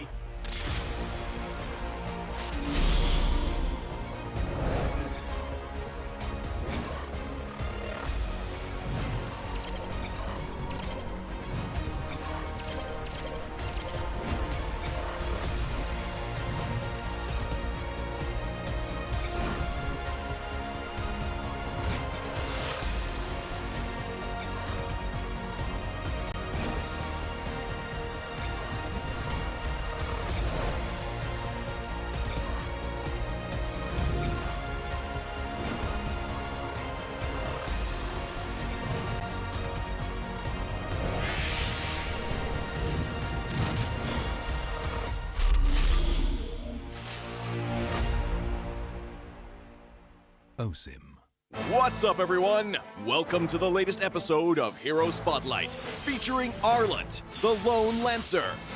Arlet is a highly mobile fighter that weaves through battle like a vengeful wraith. Hero skills. First skill, Dauntless Strike. Arlet slams down his spear, dealing physical damage. Closer targets will be stunned momentarily, while those further away will be stunned for the full duration. Second skill, Vengeance.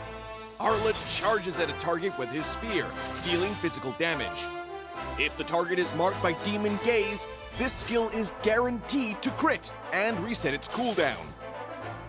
It will also restore Arlet's HP. Ultimate Final Slash. Arlet performs a wide, sweeping attack, dealing physical damage to targets and displacing them to the end of the swing. Passive skill, Demon Gaze. Arlet's demonic eyes will periodically mark a nearby enemy hero. Demon Gaze will also mark enemy units near Arlet that are affected by control effects from any source. Pro tips. Dauntless Strike is best used from a short distance, positioned to catch enemies at the end of the AoE for the full stun effect. Vengeance is Arlet's primary source of damage and sustain. If an enemy is just out of reach, stun minions and use Vengeance to leapfrog and quickly cover the gap. When low on HP, Arlet can mark a group of minions with his stun and chain cast Vengeance to quickly recover. Final Slash is a powerful displacement ability that can push enemies out of position for picks or unleashed at the perfect moment to catch the entire team. Combo tips. During the laning phase, wait for your passive to mark the enemy hero. Then strike them with Vengeance, followed by Dauntless Strike to stun and reapply the mark. Use Vengeance again and weave in a basic attack before finishing with another Vengeance. When going into a team fight, look for opportunities to use Vengeance on marked enemies. Use Final Slash to mark and group up enemies and tear into them with skill resets. Use Dauntless Strike to stun low enemies and finish them off with Vengeance. Tactics. Arlet is a formidable hero in the early and mid-game. By repeatedly marking the enemy, he can use Vengeance multiple times in quick succession to wear down his opponent while healing himself. After gearing up in the late game, Arlet becomes an even deadlier force, with more defense on top of his mobility and the constant healing from Vengeance resets. Arlet can sustain himself through the fight to continue dishing out damage. For his role as a fighter, we recommend this equipment build to bolster his damage and self-sustain. Choose the fighter emblem to further enhance his survivability, and for battle spells, we recommend Petrify to synergize with his passive and Vengeance skill. Arlet, the Lone Lancer, coming February 14th. 30% off during launch week. Get his Wandering Spear skin for only 51 diamonds the first 2 weeks. And until next time, we'll be seeing you in the Land of Dawn. Arlet, Lone Lancer, official release 0214. Pain is the proof that I'm still alive.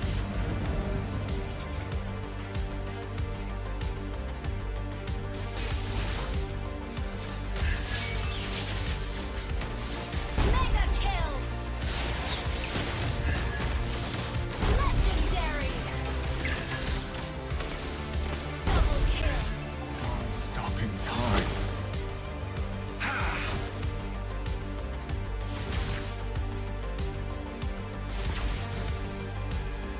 Feel what I feel. Feel what I feel.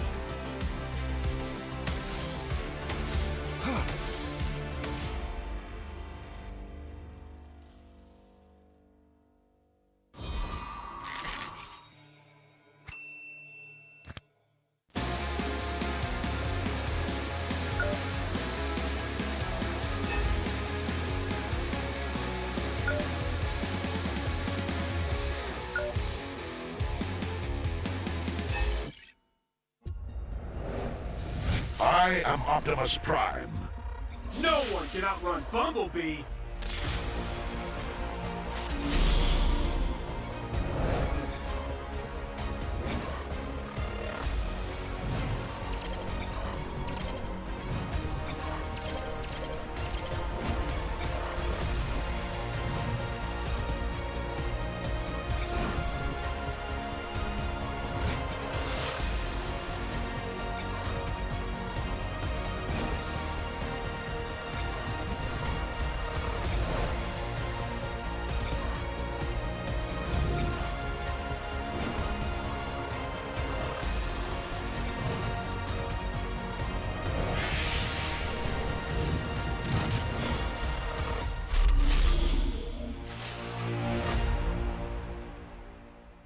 Osim.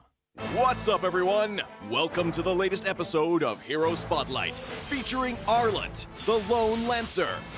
Arlet is a highly mobile fighter that weaves through battle like a vengeful wraith. Hero skills. First skill, Dauntless Strike. Arlet slams down his spear, dealing physical damage. Closer targets will be stunned momentarily, while those further away will be stunned for the full duration.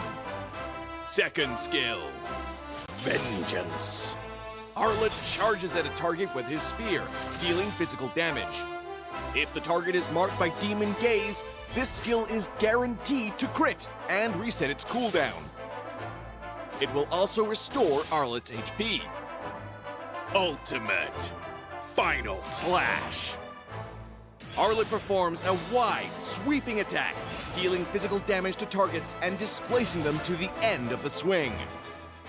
Passive skill, Demon Gaze. Arlet's demonic eyes will periodically mark a nearby enemy hero. Demon Gaze will also mark enemy units near Arlet that are affected by control effects from any source. Pro tips. Dauntless Strike is best used from a short distance, positioned to catch enemies at the end of the AoE for the full stun effect.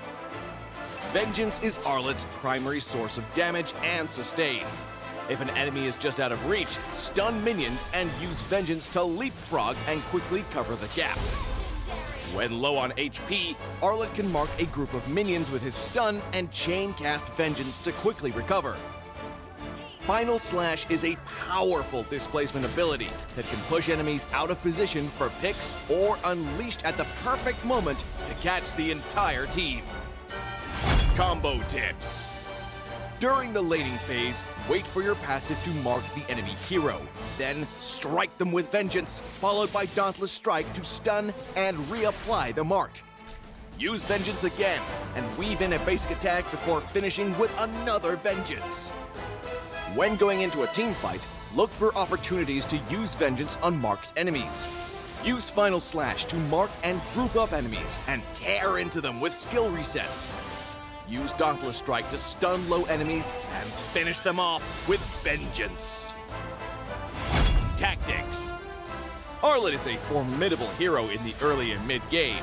By repeatedly marking the enemy, he can use Vengeance multiple times in quick succession to wear down his opponent while healing himself. After gearing up in the late game, Arlet becomes an even deadlier force, with more defense on top of his mobility and the constant healing from Vengeance resets. Arlet can sustain himself through the fight to continue dishing out damage. For his role as a fighter, we recommend this equipment build to bolster his damage and self-sustain. Choose the fighter emblem to further enhance his survivability, and for battle spells, we recommend Petrify to synergize with his passive and Vengeance skill. Arlet, the Lone Lancer, coming February 14th. 30% off during launch week. Get his Wandering Spear skin for only 51 diamonds the first 2 weeks. And until next time, we'll be seeing you in the Land of Dawn. Arlet, Lone Lancer, official release 0214. Pain is the proof that I'm still alive.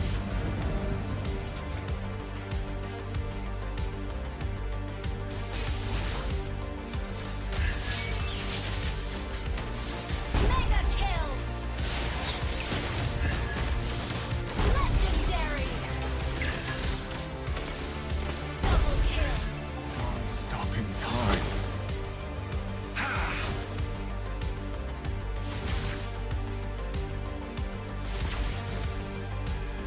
Feel what I feel. Feel what I feel.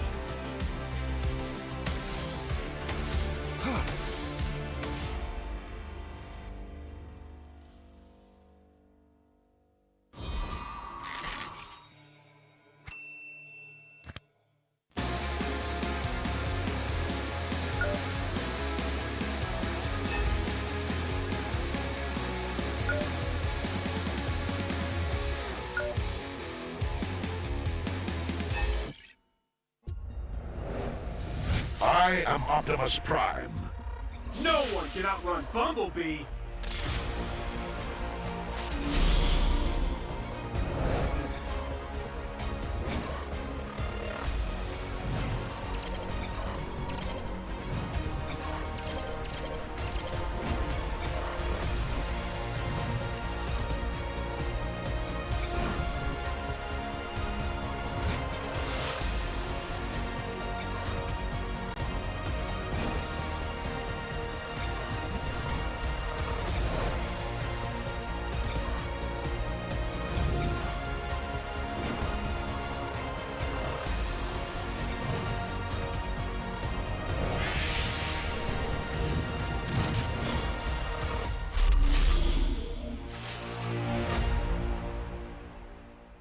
OSIM.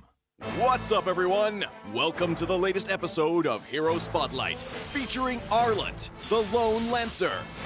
Arlet is a highly mobile fighter that weaves through battle like a vengeful wraith. Hero skills. First skill, Dauntless Strike. Arlet slams down his spear, dealing physical damage. Closer targets will be stunned momentarily, while those further away will be stunned for the full duration. Second skill, Vengeance. Arlet charges at a target with his spear, dealing physical damage. If the target is marked by Demon Gaze, this skill is guaranteed to crit and reset its cooldown. It will also restore Arlet's HP. Ultimate Final Slash.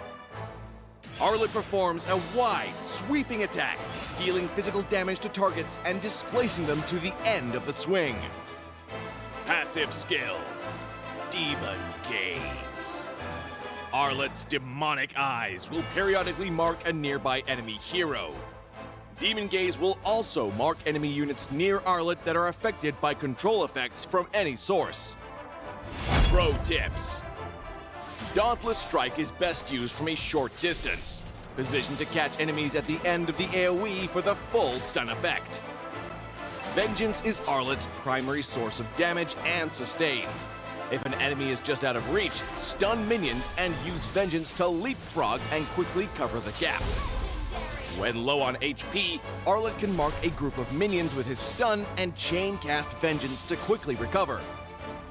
Final Slash is a powerful displacement ability that can push enemies out of position for picks or unleashed at the perfect moment to catch the entire team. Combo tips. During the laning phase, wait for your passive to mark the enemy hero. Then strike them with Vengeance, followed by Dauntless Strike to stun and reapply the mark. Use Vengeance again and weave in a basic attack before finishing with another Vengeance. When going into a team fight, look for opportunities to use Vengeance on marked enemies. Use Final Slash to mark and group up enemies and tear into them with skill resets. Use Dauntless Strike to stun low enemies and finish them off with Vengeance. Tactics. Arlet is a formidable hero in the early and mid-game.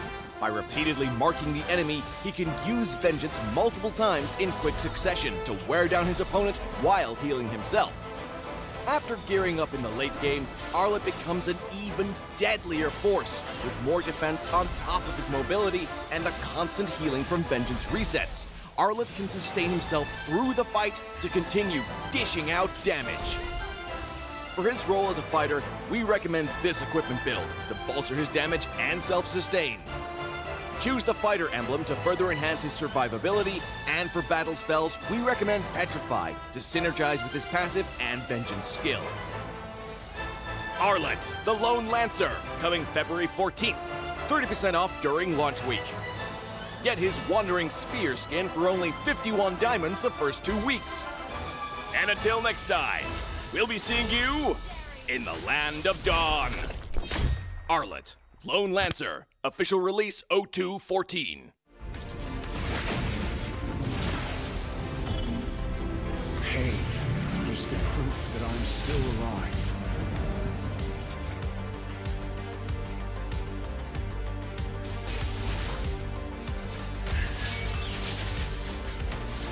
Mega kill.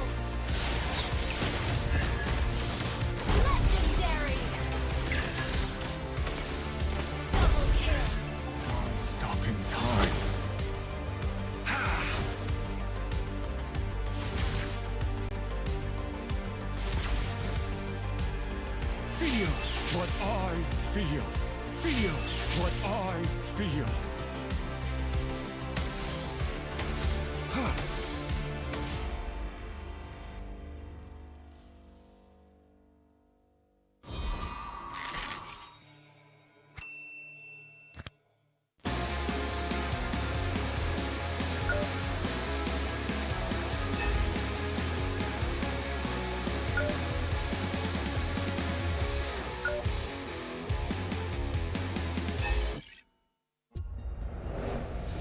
I am Optimus Prime.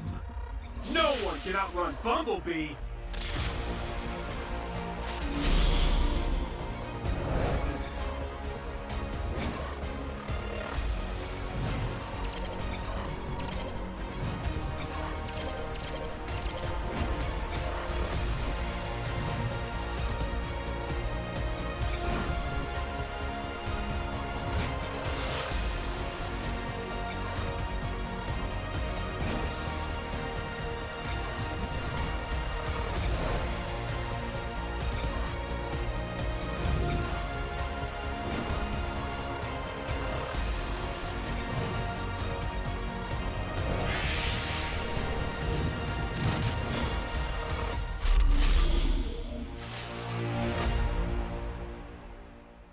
OSIM.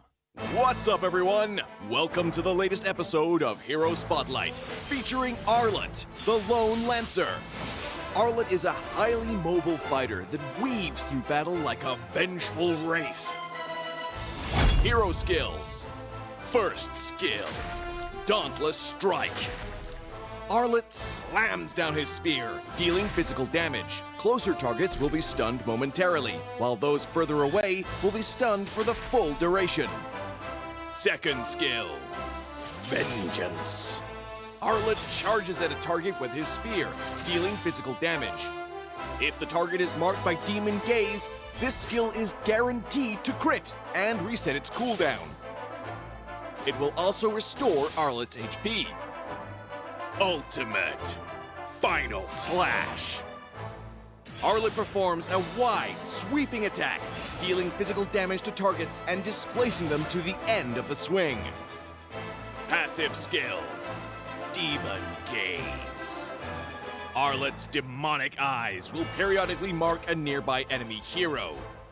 Demon Gaze will also mark enemy units near Arlet that are affected by control effects from any source.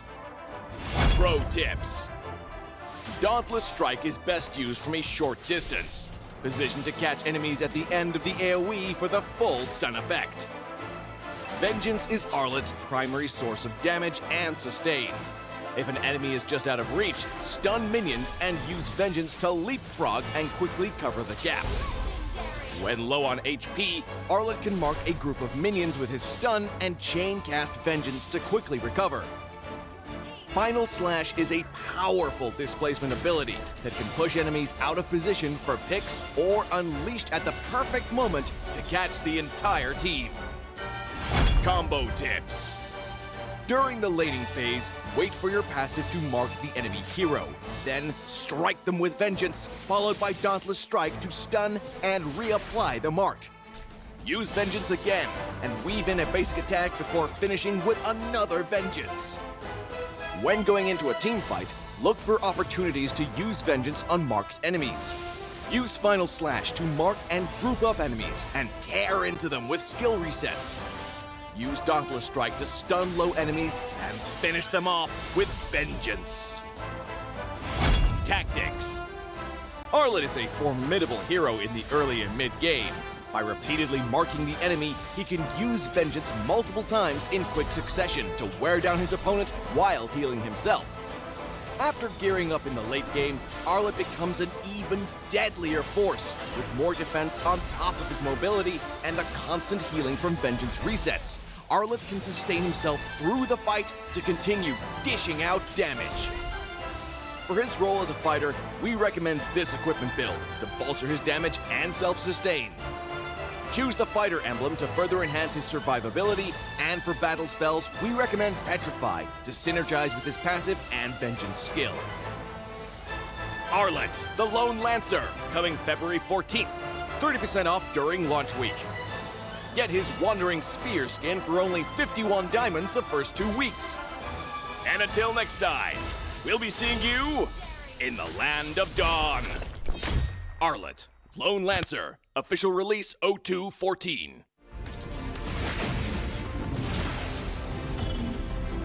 Pain is the proof that I'm still alive.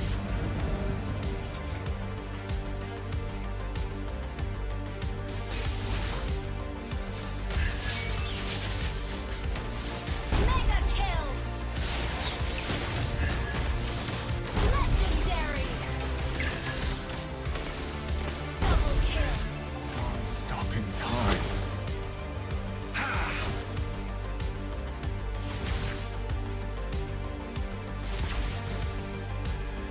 Feel what I feel. Feel what I feel.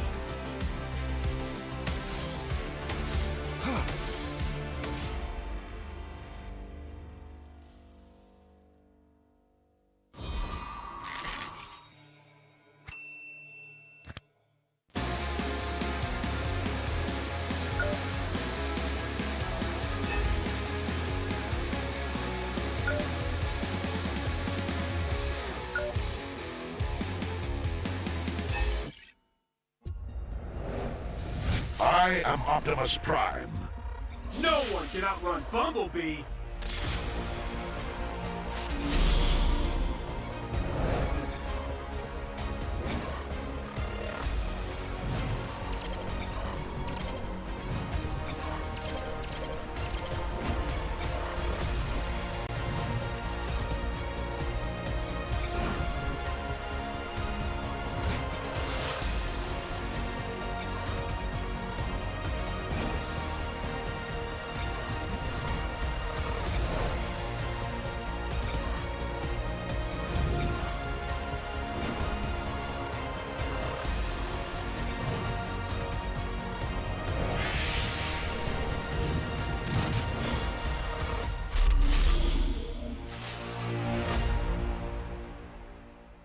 OSIM. What's up, everyone? Welcome to the latest episode of Hero Spotlight, featuring Arlet, the Lone Lancer. Arlet is a highly mobile fighter that weaves through battle like a vengeful wraith. Hero skills. First skill, Dauntless Strike. Arlet slams down his spear, dealing physical damage. Closer targets will be stunned momentarily, while those further away will be stunned for the full duration. Second skill, Vengeance. Arlet charges at a target with his spear, dealing physical damage. If the target is marked by Demon Gaze, this skill is guaranteed to crit and reset its cooldown. It will also restore Arlet's HP. Ultimate Final Slash. Arlet performs a wide, sweeping attack, dealing physical damage to targets and displacing them to the end of the swing. Passive skill, Demon Gaze. Arlet's demonic eyes will periodically mark a nearby enemy hero. Demon Gaze will also mark enemy units near Arlet that are affected by control effects from any source. Pro tips. Dauntless Strike is best used from a short distance, positioned to catch enemies at the end of the AoE for the full stun effect. Vengeance is Arlet's primary source of damage and sustain. If an enemy is just out of reach, stun minions and use Vengeance to leapfrog and quickly cover the gap. When low on HP, Arlet can mark a group of minions with his stun and chain cast Vengeance to quickly recover. Final Slash is a powerful displacement ability that can push enemies out of position for picks or unleashed at the perfect moment to catch the entire team. Combo tips. During the laning phase, wait for your passive to mark the enemy hero. Then strike them with Vengeance, followed by Dauntless Strike to stun and reapply the mark.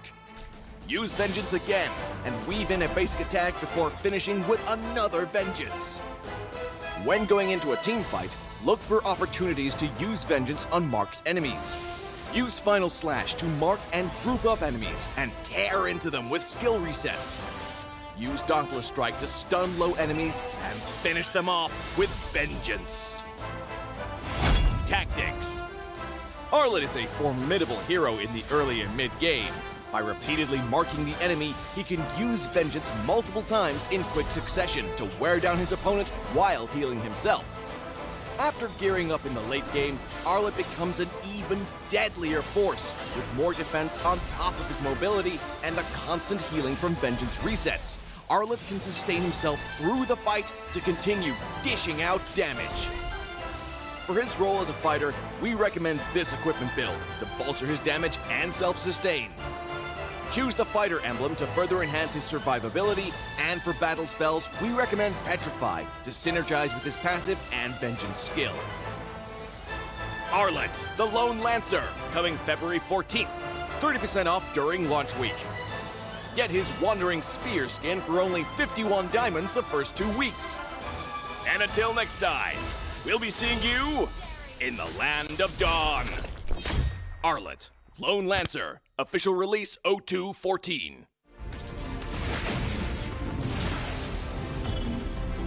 Pain is the proof that I'm still alive.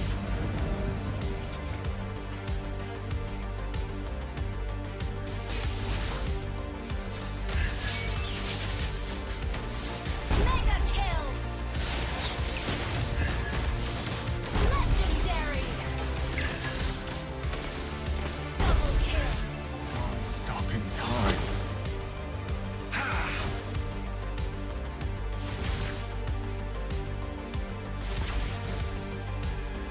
Feel what I feel.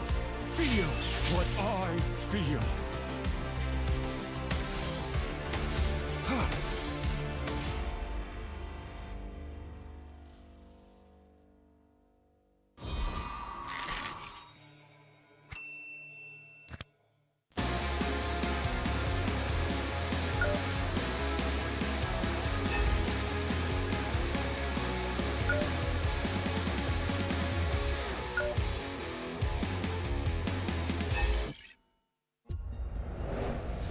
I am Optimus Prime.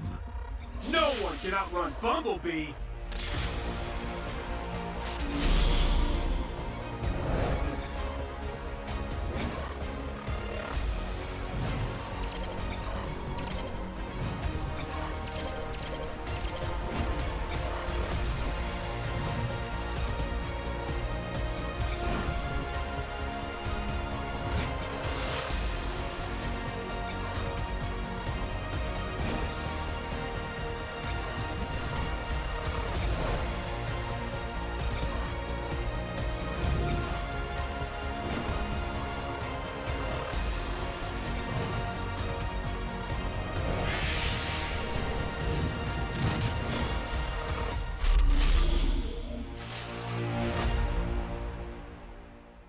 OSIM.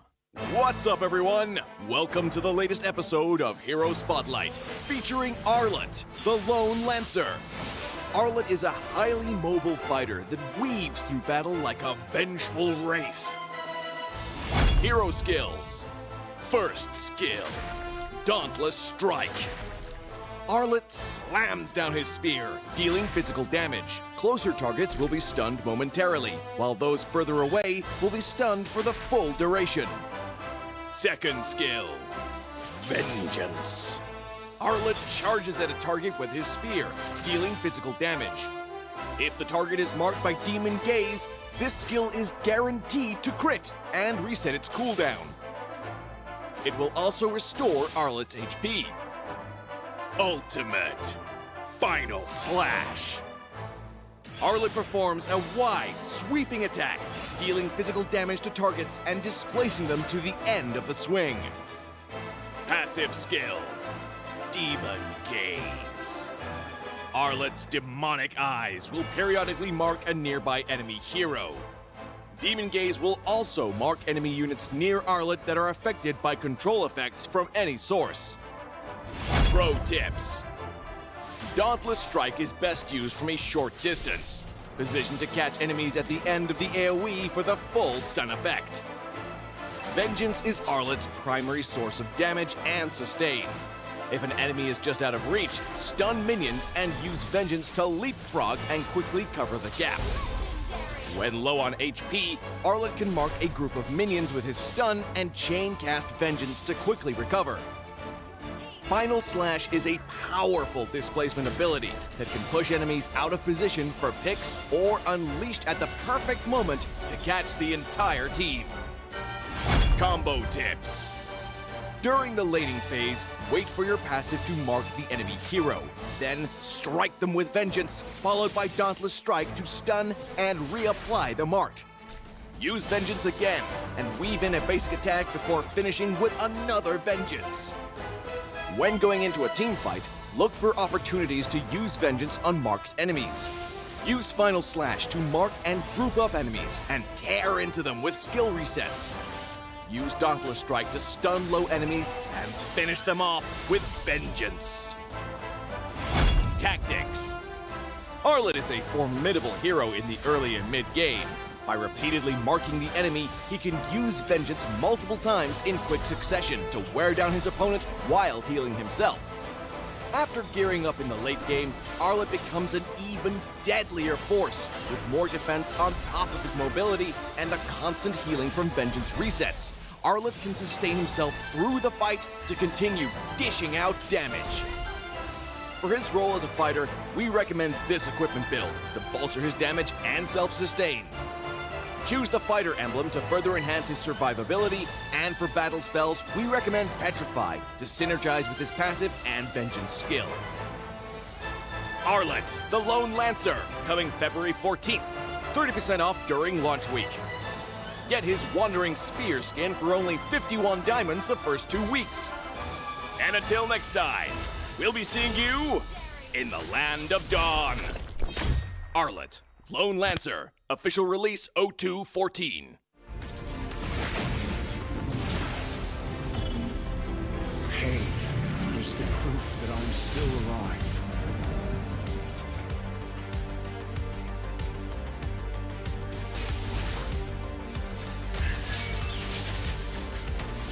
Mega kill. Legendary. Double kill. Stopping time.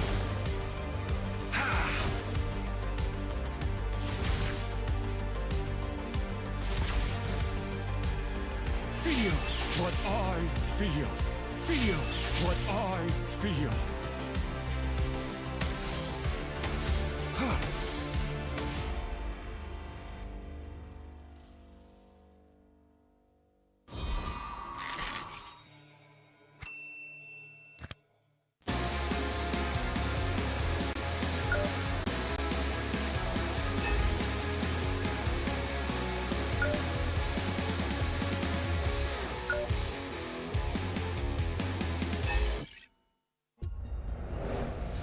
I am Optimus Prime. No one can outrun Bumblebee.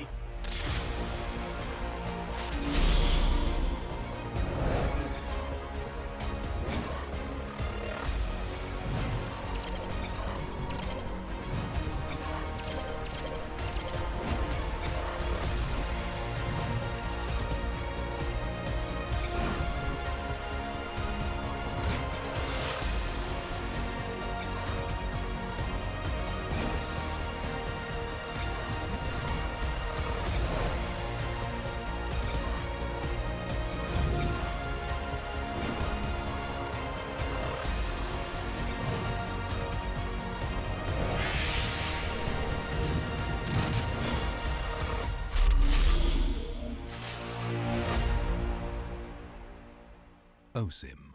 What's up, everyone? Welcome to the latest episode of Hero Spotlight, featuring Arlet, the Lone Lancer. Arlet is a highly mobile fighter that weaves through battle like a vengeful wraith. Hero skills. First skill, Dauntless Strike. Arlet slams down his spear, dealing physical damage. Closer targets will be stunned momentarily, while those further away will be stunned for the full duration. Second skill, Vengeance. Arlet charges at a target with his spear, dealing physical damage. If the target is marked by Demon Gaze, this skill is guaranteed to crit and reset its cooldown. It will also restore Arlet's HP. Ultimate Final Slash. Arlet performs a wide, sweeping attack, dealing physical damage to targets and displacing them to the end of the swing. Passive skill, Demon Gaze. Arlet's demonic eyes will periodically mark a nearby enemy hero. Demon Gaze will also mark enemy units near Arlet that are affected by control effects from any source. Pro tips.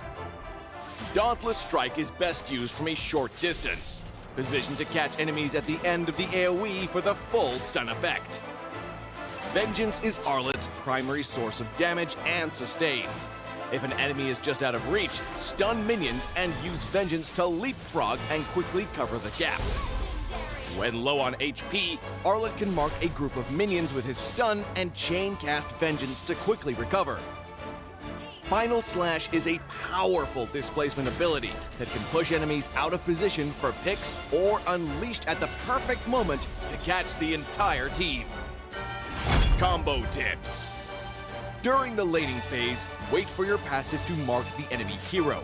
Then strike them with Vengeance, followed by Dauntless Strike to stun and reapply the mark. Use Vengeance again and weave in a basic attack before finishing with another Vengeance. When going into a team fight, look for opportunities to use Vengeance on marked enemies. Use Final Slash to mark and group up enemies and tear into them with skill resets. Use Dauntless Strike to stun low enemies and finish them off with Vengeance. Tactics. Arlet is a formidable hero in the early and mid-game. By repeatedly marking the enemy, he can use Vengeance multiple times in quick succession to wear down his opponent while healing himself. After gearing up in the late game, Arlet becomes an even deadlier force, with more defense on top of his mobility and the constant healing from Vengeance resets. Arlet can sustain himself through the fight to continue dishing out damage. For his role as a fighter, we recommend this equipment build to bolster his damage and self-sustain. Choose the fighter emblem to further enhance his survivability, and for battle spells, we recommend Petrify to synergize with his passive and Vengeance skill.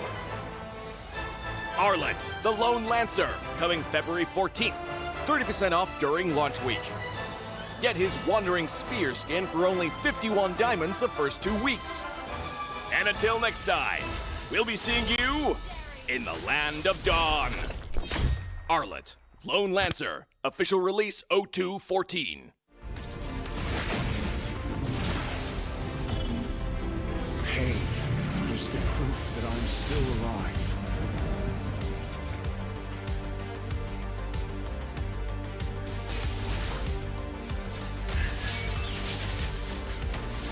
Mega kill. Legendary.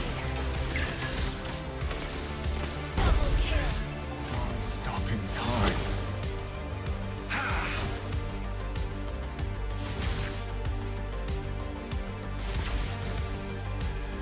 Feel what I feel. Feel what I feel.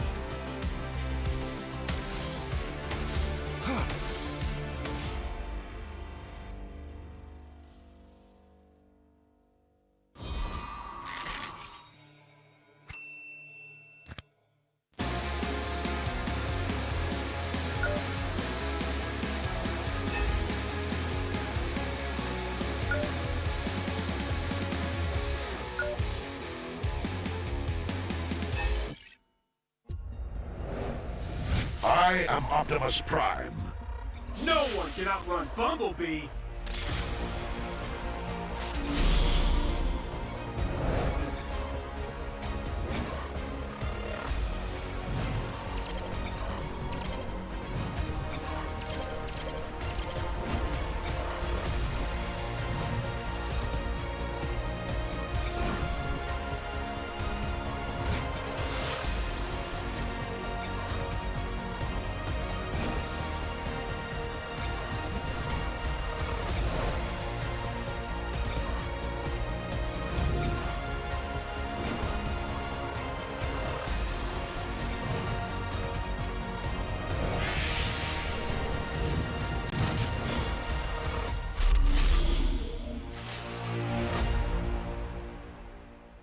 OSIM. What's up, everyone? Welcome to the latest episode of Hero Spotlight, featuring Arlet, the Lone Lancer. Arlet is a highly mobile fighter that weaves through battle like a vengeful wraith. Hero skills. First skill, Dauntless Strike. Arlet slams down his spear, dealing physical damage. Closer targets will be stunned momentarily, while those further away will be stunned for the full duration. Second skill, Vengeance. Arlet charges at a target with his spear, dealing physical damage. If the target is marked by Demon Gaze, this skill is guaranteed to crit and reset its cooldown.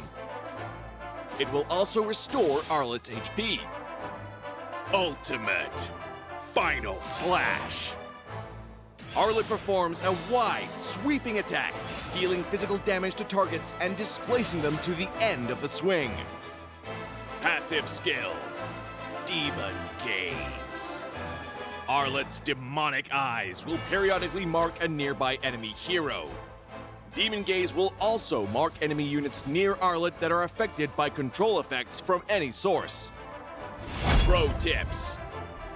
Dauntless Strike is best used from a short distance, positioned to catch enemies at the end of the AoE for the full stun effect. Vengeance is Arlet's primary source of damage and sustain. If an enemy is just out of reach, stun minions and use Vengeance to leapfrog and quickly cover the gap. When low on HP, Arlet can mark a group of minions with his stun and chain cast Vengeance to quickly recover. Final Slash is a powerful displacement ability that can push enemies out of position for picks or unleashed at the perfect moment to catch the entire team. Combo tips. During the laning phase, wait for your passive to mark the enemy hero. Then strike them with Vengeance, followed by Dauntless Strike to stun and reapply the mark. Use Vengeance again and weave in a basic attack before finishing with another Vengeance. When going into a team fight, look for opportunities to use Vengeance on marked enemies. Use Final Slash to mark and group up enemies and tear into them with skill resets. Use Dauntless Strike to stun low enemies and finish them off with Vengeance. Tactics. Arlet is a formidable hero in the early and mid-game. By repeatedly marking the enemy, he can use Vengeance multiple times in quick succession to wear down his opponent while healing himself. After gearing up in the late game, Arlet becomes an even deadlier force, with more defense on top of his mobility and the constant healing from Vengeance resets. Arlet can sustain himself through the fight to continue dishing out damage. For his role as a fighter, we recommend this equipment build to bolster his damage and self-sustain. Choose the fighter emblem to further enhance his survivability, and for battle spells, we recommend Petrify to synergize with his passive and Vengeance skill. Arlet, the Lone Lancer, coming February 14th. 30% off during launch week. Get his Wandering Spear skin for only 51 diamonds the first 2 weeks. And until next time, we'll be seeing you in the Land of Dawn. Arlet, Lone Lancer, official release 0214. Pain is the proof that I'm still alive.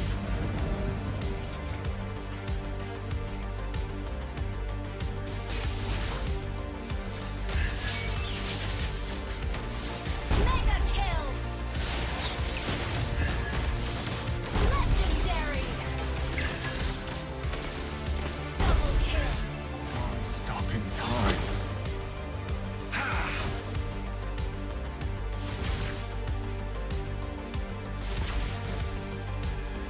Feel what I feel. Feel what I feel.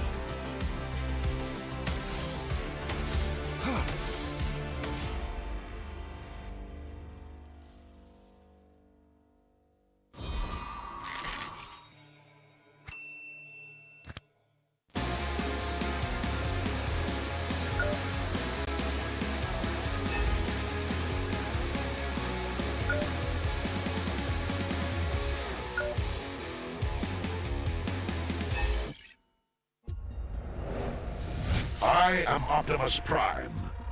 No one can outrun Bumblebee.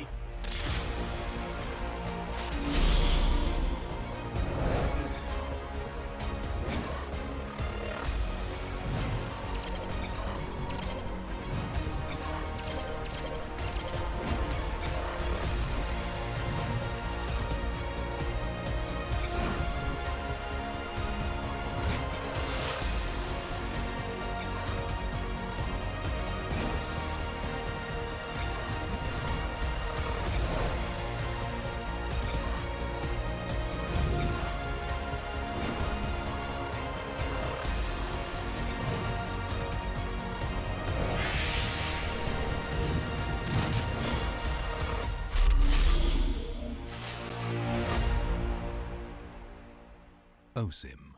What's up, everyone? Welcome to the latest episode of Hero Spotlight, featuring Arlet, the Lone Lancer.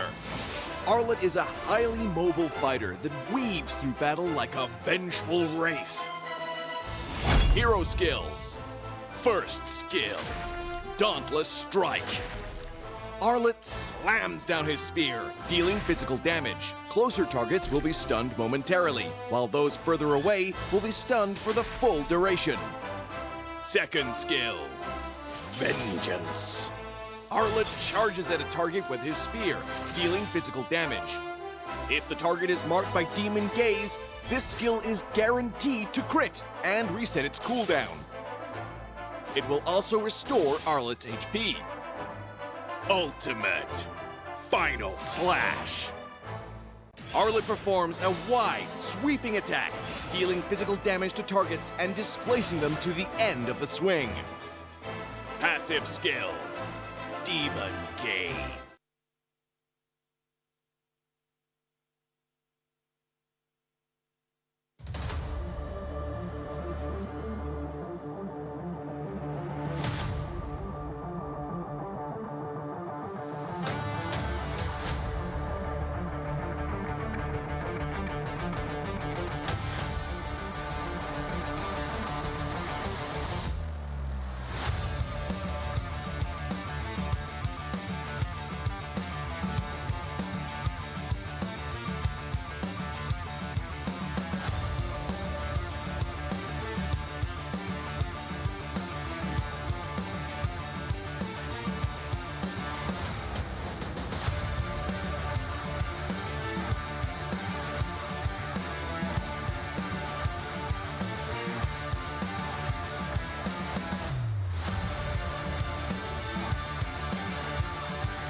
Ladies and gentlemen, welcome back. Right here, it's going to be match 3 in a few moments' time. Earlier on in match 2, boy oh boy, did that game make us sweat. Earlier, a game fit for playoffs. So as you can see, the heat is amping up right here at MPL SG Season 5. And now with that being said, match 3 is going to be a huge hit as well. It's going to be a battle of the Roamers once again. We have Cram God right here from our lovely team Flash, and let's not forget our coach turned player Zookeeper is right now playing as well right here from Alchemy SG. So it is a battle of the Roamers, so let's see who will emerge victorious right here in the Land of Dawn. Now, quick announcement for all of our wonderful live audiences right here today. Hope you guys are having fun. Now, every selfie that you take with the hashtag of hashtag our pride, our passion to show support for our boys, and by tagging mpl.sg.official, you will be rewarded handsomely. And let's not forget you, our online viewers as well. Enjoy wonderful codes, gifts, and more right here in the stream, and our casters will share with you more. Now, without further ado, let's check out this wonderful match, the Battle of the Roamers, by meeting our very first team, shall we? Ladies and gentlemen, presenting to you, Team Flash.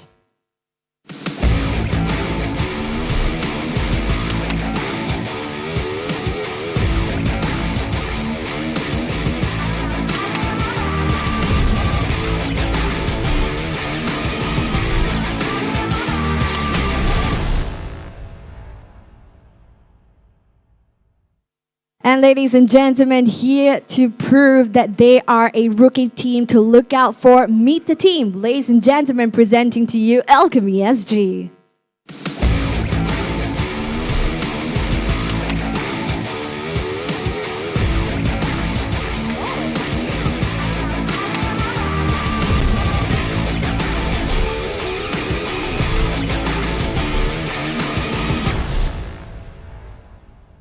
So as it seems, ladies and gentlemen, right now here, Ashiru is playing today instead of Zookeeper. Now, what is still very interesting in the case of this dynamic, even though Zookeeper is not playing today, would he be able to guide the team to victory in the case where Team Flash right here, we're going international. We have players right here, Cram God from the Philippines, bringing international strategies right here into the Land of Dawn. Will Alchemy SG have what it takes to face Team Flash? Let's find out, and let's leave it to the casters to tell you more. Take it away, guys. Thank you very much, Cheryl, and of course, me and the boys on the desk. It's Truls and Holler this time round. Holler taking the vertigo seat, and we'll be watching the Alchemy SG going up against Team Flash. Wait, where is that the vertigo seat? I'm going to dedicate that as the vertigo seat It's for now. very warm. Yeah. I'm a little uncomfortable, Yeah, not gonna lie. Like the amount of percentage that you want to crit a pun is higher when you sit on that seat, I'm right? feeling it. I don't know what it is. Internally, something Okay. is going on. Maybe it's the sanitary standards of the chair now. I'm not sure. Yep, it But could be we the are- Ozim chair. I'm not too sure, but what I'm very sure right now is, yes, I wouldn't say that this is more of a battle of a roamer anymore, because it feels like it's going back into a battle of the qualifiers for MPL Singapore Season 5. Yeah, I agree with you 100%. This kind of feels like a rematch of the qualifiers instead. Like both these teams, they clawed their way up from that qualifier stage, and right now it's time to prove who is the best of them all. I think, you know, Team Flash is 2 and 3 or whatever, but they've lost to RSG and Bleed. I think the only big upset was the Revival game. I think that if we're going to talk about Alchemy here, SG, we have Exalt, Jet, Puski, Icon, and Ashiru here. Alchemy, of course, they're on the bottom looking up. They want to really make a name for themselves. I think they've gotten a lot of experience, and I think it's great to see them play. I think that we've seen flashes of brilliance, and I want to see more of Alchemy SG as they go into this. Yeah, Alchemy is the 7th seed right now, so they're struggling to stay afloat, and this game is pretty much what they need to do. They need to win. They need one win in their belt, so they've been pretty much in the losing end. They have a shaky start, but taking a look at the other side, though, we need to take a look at Flash. Yep, taking a look at the Flash, right? Thank you very much, Rose. But I feel like right now, I like how Holler say bottom looking up. They're only at 1 point at 7C, where Splash at least, they start to climb out the ranks a little bit. They've already at 5 points. This is pretty much a very, very strong team, I would say. They started shaky, but right now, let's take a look at the lineup. Vanix on the goat lane, Jay in the mid lane, Veg in EXP lane, Yon in the jungle, Cramgod in the roam position. Now, Jay has brought so many changes into Flash. Remember last week when they had like that Jay Cho kind of thing? Like really, really different kind of meta coming in. Like I've never really seen a Cho mid lane before, but it tends to work out for Flash. Yeah, I feel like the Jay... There's a reason. Right? Okay, my IGN is actually inspired by Jay Cho, and I really like Jay, that IGN itself. But when I see Jay, a veteran player from season 1, he has the IGN Jay. I'm like, okay, you know what? I have to stick to Jay's. But Holler, Jay has came into Team Flash in a very nice fashion with the leadership. What do you feel about it? You could feel it right away, right? I think again their record is a little, It's not the straightest of things, right? You think that they're like, again, 6th place right now, and you think that they're not doing as very well. But before we go into that, let's go into the keys to victory with Alchemy. For Alchemy SG, it's pretty simple for them. Wait for Ishiru to set the team fights, pressure Yon's assassin picks, and prioritize Jets' heroes against Jay. Now, this is very, very important. Yon is pretty much a hero that, pretty much a player that you can read with a small assassin hero who's not comfortable with those tank utility jungles. So this is pretty much what Alchemy needs to do. Try to pressure them and set the tone in the early stages of the game. And this is pretty much how they're able to maintain that momentum, maintain the pressure through that early stage to that late stage of that game. Yeah, and speaking of which, I've never seen Yon on any form of tank junglers at all. Yeah. And this could also mean, like, he's not confident on tank junglers, he's very confident on assassins. It's predictable. It's predictable, but, going into the Team Flash keys to victory, Holler, what do you feel about this? All right, you got to protect Yon in the early game. He's going to be the biggest one. Make sure that he has a great lane, as much support as possible. Just let him free farm. Play around Vanix's power spike, of course, is something very important that we need to do. He's going to definitely scale, he's going to have those moments, but is the rest of the team ready when he gets that power spike? The last piece, of course, is Veg needs to keep Puski in check, make sure that he has a bad game, and ensure that the team is on the same page.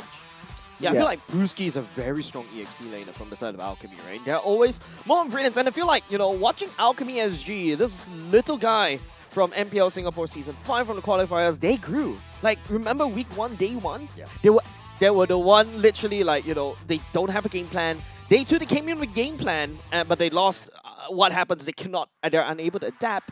And then week 2, they came in, they've got a lead, they got 1 win, and now, they could be on a better roll this time around. Yeah, Puski is definitely phenomenal within all of those like team fight setups, skirmishes. He's able to flank through all this, the team fights. But taking a look at the statistics, all of their signature heroes are set pretty much meta in all of this. Icon is very comfortable on this Martis, but average kill participation 27%. He is not much of a team fight kind of guy. Is more looking towards like securing all these objectives. I mean, the stats are not in their favor, right? Especially when you've lost 5 matches in a row, you're 2-10. So being able to kind of like, if you win, your stats will definitely be much higher. They're going to be inflated. Alchemy have, unfortunately, they've been 7th place at right now, and their stats are not going to be that high. But let's take a look at Team Flash's statistics. I think this is a bit more of a mixed bag considering they're 2 and 3. But, how about you walk us through some of this? Actually, what stands out to me is that the R-Lot from Veg. This guy is insane on this R-Lot. Average kill participation, 9%, does not really tell a lot about him, but he's very, very impactful in a lot of the games with that final slash, setting up, repositioning for the rest of the team to come in. I think rest assured, if you notice all throughout Singaporean teams, they're really strong on this R-Lot, right? Yeah. Diablo coming in, you've got like crazy plays on gear with the R-Lot as well. But this shows that, it's one of the hot commodity. You don't really want to ban it. You want to at least open it up. And I feel like a lot of teams are well prepared to face him. Yeah, I think the fact of the matter is that a lot of team fights like to do a front-to-back approach. With that R-Lot, with a final slash, you're able to reposition your enemies into somewhere that's unfavorable in your favor. So, like, really taking out that R-Lot and just playing it around sustainability really shows that, Veg is playing out of his mind. Yep, but before we go into the game, ladies and gentlemen, let's take a look at the casters' predictions. I'm a little bit spicy today, so I'm going for Alchemy. You're in the vertigo seat, Jace. You are in the vertigo seat. today. The caster's curse, maybe? I'm not too sure, but I feel like Alchemy SG, I can see signs of growth, and I want to encourage it. So that's why I went for them. But what about Holler? You went for Team Flash? I did, and it's one of those things where until they prove it to me, until they show me, I will go with what the stats tell me, right? Okay. Team Flash have found ways to win. They're going to continue to do so. Alchemy, on the other hand, have struggled, and until they get that first win, I'm kind of like going to go against them, unfortunately. Yeah, I actually do agree with Holler on this one. The statistics does show that Flash is getting their momentum set within the regular season. They're playing very, very well. I think this is due to the introduction of Jay in the mid laner. He's pretty much a game changer. I love the fact you bring out Jay, because we have to talk about the question about leadership between these two teams, right? Jay came in, he literally turned Team Flash into the actual Team Flash that we know. Yeah. Zookeeper came in yesterday, if I'm not mistaken. He kind of gave some sort of direction for Alchemy SG. They got one game, if I'm not mistaken, as well. Yeah, and that's all you need, right? It's one of those things where it's a big confidence boost. Make sure that you do get that one game, because we can snowball off of it. We did something right. Like, that's going to be that first win. It's exhilarating, and it's great to be in that experience. But now, how do we turn that into an actual match win? Yeah, 100% agree. I mean, Alchemy, this is their game. This is their game to show the world, to Singapore, that they're worthy of this MPL SG spot. Right here, let's start off the draft. Martis is being banned out by Flash, knowing that they need to protect Yon. The early game aggression heroes, they're taken out the table. But Joy, on the other hand, from the side of Alchemy, is getting taken out. So the early game aggression Still side swords is run really deep. starting to show. They take out Ling. I'm not surprised if they take out more assassins. So are you going to look to just ban out, like, you know, the Arlad? Are you going to ban out the Fredrin, both very highly contested ones? Or, like, what kind of... What are you thinking at this stage? Right now, I think Alchemy needs to target focus Yon, because assassin heroes are pretty limited. So cute. And it kind of works out well, because you want to put Yon in a very uncomfortable position. Maybe play a Lancelot, no choice but to play Lancelot in a tank position. So then his playstyle has to shift a little bit because of the fact that your builds change. I didn't but cure the I don't pain. know. Is targeting Yon the best thing for Alchemy? I think right now, Alchemy is known to target ban and target someone very strong. Yeah. Remember Alchemy and SMG? Enya is like literally the most wanted for Alchemy. This time around, it feels like they're looking at Yon as the most wanted now. Interesting ban coming out, the Valentina. Valentina. Okay. I've actually seen the mid lane pressure that Jay will provide what's for your Flash command is going to be very strong. I don't know if he's going to go down to Jay's Cho again, because like that is pretty much I'm calling it. Jay's Cho is just impactful to infinity and beyond, right? Just changing the tides of battle for Flash. But Alchemy banning I out am the the assassin power of light incarnate. Welcome to my imaginary world. Your This team the number is picking. 3 pick in all of MPL Singapore. We've seen it in other regions. It's very popular in MPL ID as well as PH, but it has a 37% win rate. Is it something that you're like, time. you know, we have to ban because we want to pick something else? Obviously, Fairless is not here. I wouldn't say Cult Altar, but, you know, something that has, like, you know, the real manipulation from Eve or some other thing like that. I kind of like what Flash is going for. Going for that long-range artillery because they're answering back onto that 1-1 pick by Exalt. We haven't really seen 1-1 being picked up in MPL's Season 5 just as of yet, but having that 1-1 in changes tides of battle for Alchemy. What they need to do is pretty much get frontline heavy heroes, wait for 1-1 to really pop off all that weakness points, and then dive their way through. There is a change in the Sea Halberd. I see This a lot land is of our 1-1 homeland, users build and it up, will soon which is be our 8% burial more ground. damage onto the enemy heroes. But Flash, on the other hand, Yon going straight to the Hayabusa, doesn't want to wait till phase 2, where Alchemy for sure is going to be banning that out. Okay, but in return, Huski insta-picks the Lapu Lapu here. I mean, is this the hard counter that you really need? Is it just, you know what I mean? Like, yeah. Because it was instant. There was no thought involved. It's backline heroes are the keys to victory for Alchemy. They want to go in straight. They want to contest for all these neutral objectives, like the turtle, like the Lord. See value in me? Game. Your Fredrin team and is Lapu picking. Lapu, like I said, you have to have sponges to protect 1-1. And knowing that 1-1 is pretty much a glass cannon, able to be just maybe 1-2 shotted by Jay on that Farsa is going to be very, very hard. Okay, but the Fredrin here with the Lapu Lapu, obviously you have the fighter combination. They're going to be in your face. They're going to make, you know, Jay's life, or whoever's playing Farsa's life, but cannot just stand there, right? Yeah. With a feathered airstrike. So you got to be careful. They counter with the glue, which I do like. Gotta sustain. I 100% agree with you. Glue is really insane, especially in the early stages of the game. Having a lot of early game pressure into your own enemy jungle. Every time you see how Glue plays, he just proxies the wave, goes straight to your jungle, and nowhere is safe because he's always right there, just chunking you down, bit of health, and then I am the priestess of primal lightning, the hunter of all the evil gods. Flash. Let's go to the second phase of that ban. Takes out the Edith, knowing that that is a very good setup kind of hero for the side of Alchemy. All right, Glue, 15 games played, 11 wins, 4 losses, 73% win rate. You know, I mean, Glue, we've seen the power of it. I mean, we've seen Supergirl play it as well. We've seen, you know, it just time and time again, the Glue has just been in your face. Very sustainable, ensuring that the team fights get long. Now, is he going to create enough space and tankability for the rest of the team where Hayabusa and Farza kind of want people, you know what I mean? They're going to choose the battle. They don't want people close to them, like Fredrin or Lapu Lapu running out. Yeah, like, I mean, you said it right. It's a 1v5 hero potentially, right? You want to go into the late game. Glue is going to be able to soak up a lot of damage coming in from the rest of the company. But the only thing that I think I want to add is Flash is banning out the Hilda. So it's just really a lot of these early game heroes, early game aggressive heroes that sort of like counteract Yawn. Okay, but you've banned out the Melissa here. Is there what is the last ban you're thinking at this stage? I'm really thinking a carry would have been good because it makes Fredrin very unviable. When she gets a power spike, at least a golden staff, at least a Demon Hunter sword, and Icon is just wiped off the face of the earth, right? But Lolita will be the one that is banned out by Alchemy. Now Flash, carry is wide open. We've seen how Vanix plays the carry well, and he does take that carry. No time wasted at all. Okay, I think they hear you. They like the churros pick, and they're like, carry? Yeah. That is a good idea. I'm going with it. They picked it. That was the churros pick. That's a churros pick right there. Yeah, this season probably I'm just going to be spamming carry. Just solidify carry as like my pick. But it's a very, very good and smart pick because if you're playing onto the late game, which is where Hayabusa really starts to shine and really starts to come online, that's where carry is able to, well, for lack of a better word, carry your team as well. Because you have frontline heavy heroes like the Fredrin, like Lapu Lapu, who's going to be jumping straight to your backline.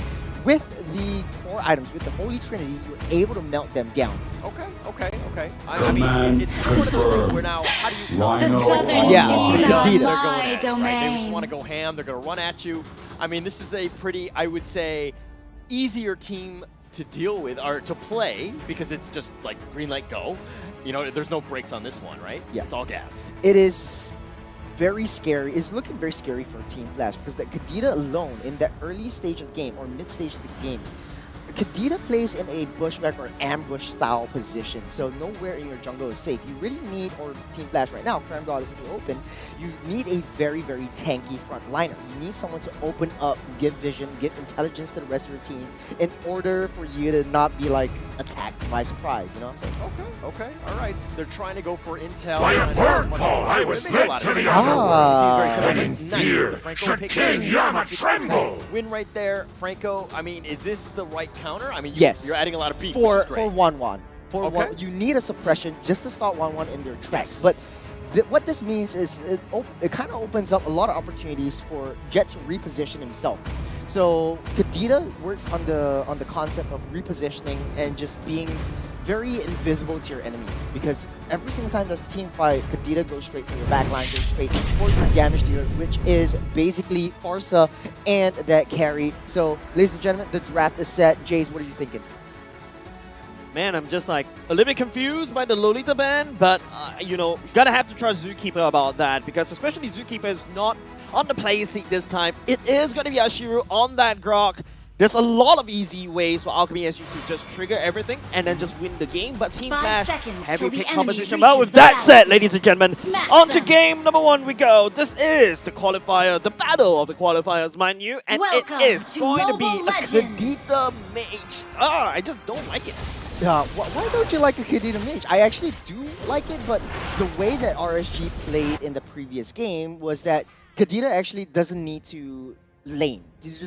Doesn't need to just be in the lane just farming up, because you want to give your roam the ability to farm up to level 2, get that quick little power spike, and then rotate down. You see Cram God being on the aggressive front, trying to just give a little bit of vision onto the side of Alchemy.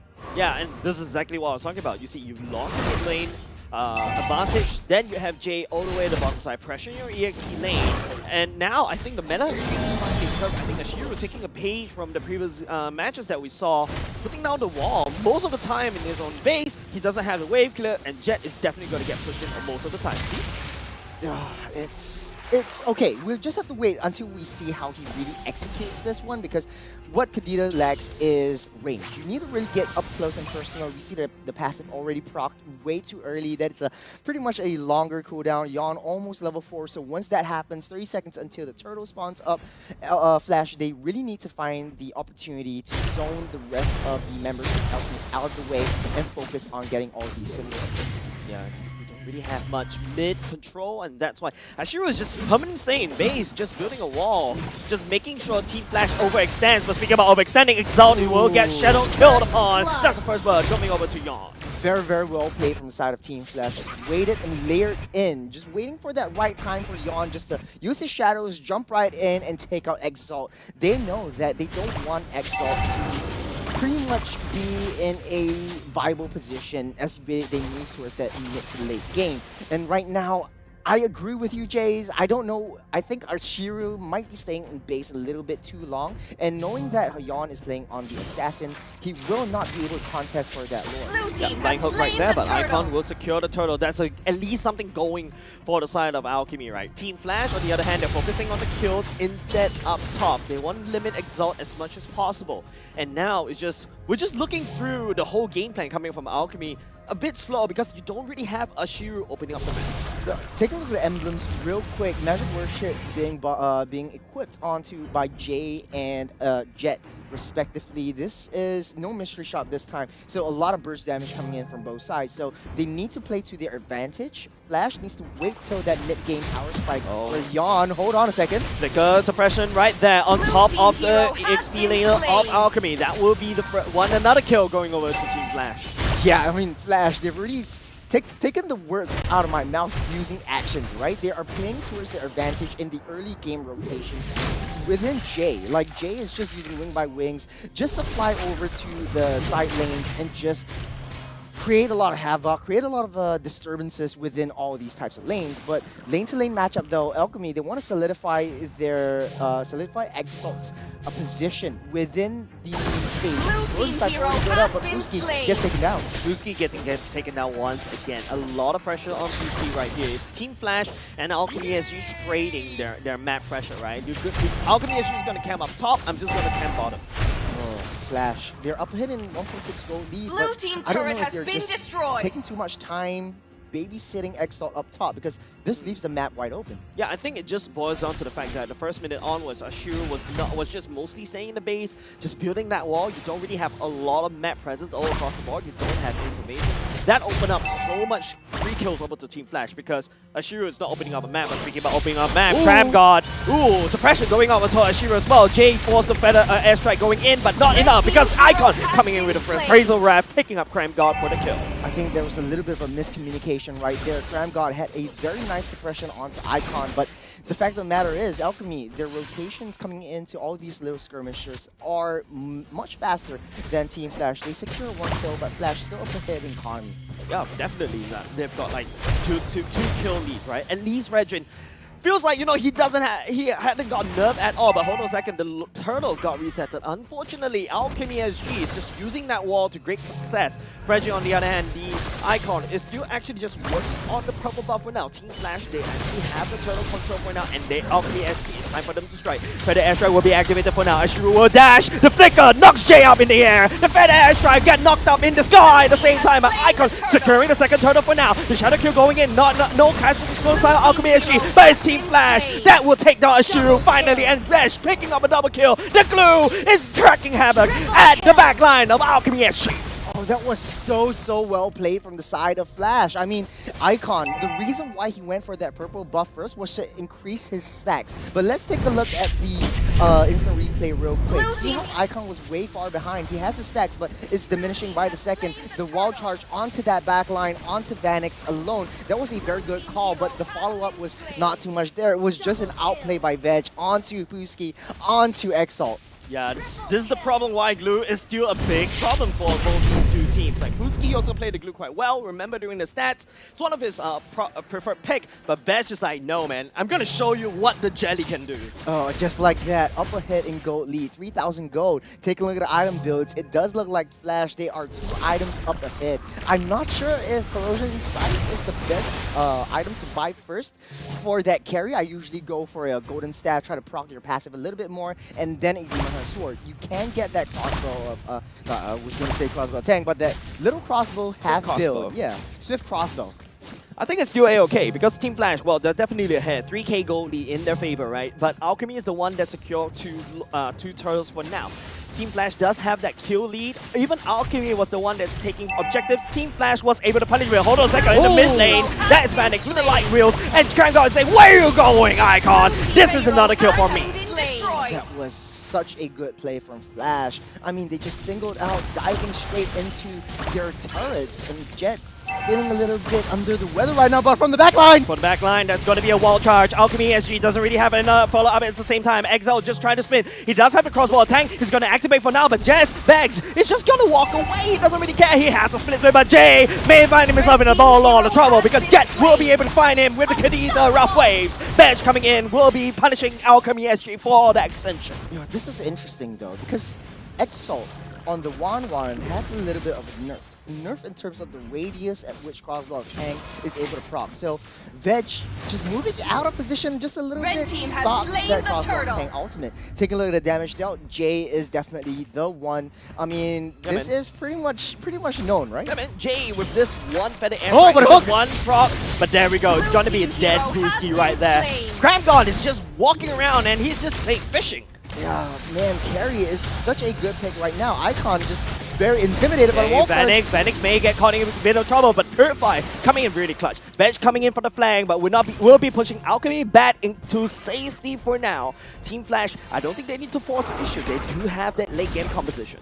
I do agree with you, but Alchemy, they also have a pretty much late game draft as well. They do need to farm up. They do need to find a nice position to split push. Look at that bottom side lane. Your turret is down, but you're not pushing. You're not extending. And this is, call it intimidation, call it fear, but you're just too scared to go into the jungles. To be honest with you, Churros, this is really unorthodox movement coming out from Alchemy SG. Team Flash, on the other hand, they have solid control at the bottom lane. Alchemy SG, they're going to trade all the way up top instead. That's going to be Yon jumping in, Feather Ashra going in. Look at the amount of damage coming in. Jet! Oh my goodness, that is a miss. Ultimate coming in, will not be able to deny Jay away, but it does heal him up. Oh man, this is just a trade on that bottom lane and that top side lane. So both turrets are down. Flash is still up ahead in terms of economy, 4,000 gold lead. This is a lot considering that Vanix only needs 3 items to be fully online. Actually, just 2, Demon Hunter Sword as well as your Golden Staff will be making basically Icon unviable in that late game. Yeah, that's something for the flank right here. Jay does have the Feather Ashra if he wants to pull that trigger. And here we go. He's going to pull that trigger just once, but actually with the wall blocks him all the way off. Now, just weird movements coming off of Alchemy SG. This is just one big massive death ball, just walking around trying to find kills, but Team Flash on the other hand, they're just going to stay at arm's length. We're going to focus on the objectives instead, and then, you know, just make Alchemy SG uncomfortable in their strategy. Taking a look at the composition from Alchemy, they need this lord, and they definitely need this lord in order to stay afloat. This is because Flash, they are a very good defensive team. So if they give up that lord, the skirmish going into their own base will cause them a lot of problems, and they cannot come back with a hook though. The hook going in will be able to catch on top of a shoe, unfortunately. And now Badge is going to push even out of control. No respect coming up from Badge on top of Exile right here. He's going to activate the Possess even before Exile will be going into the crossbow tank at the same time. He takes 1 casualty, but I mean, it's good. Oh, nice and deadly. Flash managed to just shove Alchemy SG out of the Lord pit, and they have full control of the Lord. Apuski not having good Red team has slain the Lord. Goes over to Flash. Alchemy, They're back to defending. Now, their draft is not really a defensive draft. Not a lot of AoE skills, not a lot of AoE burst damage. The only thing that you can rely on right now is a crossbow tank. But take a look at how Flash is far ahead in economy. How do you rely on a crossbow tank, Churros? Yeah, that is not enough. It's not enough. Yeah, so that's the reason why I don't like the Kadita Mage. Kadita Mage, usually you need to couple it with some wave clear, but here we go. It's going to be Cram God gets suppressed once again. Vanix will be there to melt it all the way down. Yawn right here, but hold on a second. It's a little bit of a trap if Jet actually manages to catch someone else, but Yawn is already out of the way. Does not have his Petrify though. Flash looking to push all 3 lanes in. The middle lane looks like it's in shambles just a little bit. Yawn trying to split push on the top. Flash wants to go for all 3 because they know that the blue team turret has been destroyed. Downfall. Yeah, but one wild card is what Alchemy SG really needs, right? Team Flash on the other hand, yes, they got this lead, but we're seeing leads getting turned around before as Alchemy SG, they turtle up. Man, this is not looking good for Alchemy though. Who do you start? Because every single one that goes in is going to get melted down by Terry. Hail Mary play would not be able to do anything. The Koshio coming in. Ashiru will get caught right now, but Venix will be there on the job. Will be actually melting the members of Alchemy SG right now. Team Flash will be trying to deal with the backline, and Vetch is just working around in the front line of Exalt on top, and he will be jumping around. And Vetch will be taunted, knocked up in the air. Jet will be able to shut down Team Flash for now, but the damage has been done from Team Flash. They can't open the mid lane turret. That was so smart coming out from Team Flash. Vetch, knowing that the hook was activated by Cram God and just locking Ashiru down, he tries to go for Exalt. And the fact of the matter is, you don't have to kill Exalt, you just have to keep him at bay. Correct. Because what Alchemy needs is to fight front to back, have a little bit of a sponge to retain that damage, to let Exalt pop all those weakness points and then proc that hang. But it's not looking so good for Alchemy, so Team Flash layering into that team fights and knowing who to aim is just phenomenal right now. Yeah, Team Flash, executing to the T. I agree. Vetch is, just pushing Exalt away. Exalt can't even join the fight. Where Team Flash, they focus on one member at a time. This pick composition coming into fruition over the side of Team Flash. Venix pick up a mega kill on top of Ashiru at the same time. Pooski will be punishing Cram God, but Venix, he's on the roll right here. He's picking up a double kill, and Vetch coming in. The Sharks of Team Flash are looking for blood. They smell blood in the waters, but Alchemy made it to safe shores. Oh, Splishy. Flashy, man. This was a very good backdoor play coming in from Flash, but John, though, a little bit overconfident in that play, running into the face of Icon, getting taunted out. Yeah, too many CCs, right? And I mean, Hayabusa jumping in onto a Fredrin that has that, big Omega taunt ready to just click and just stun you and lock you down.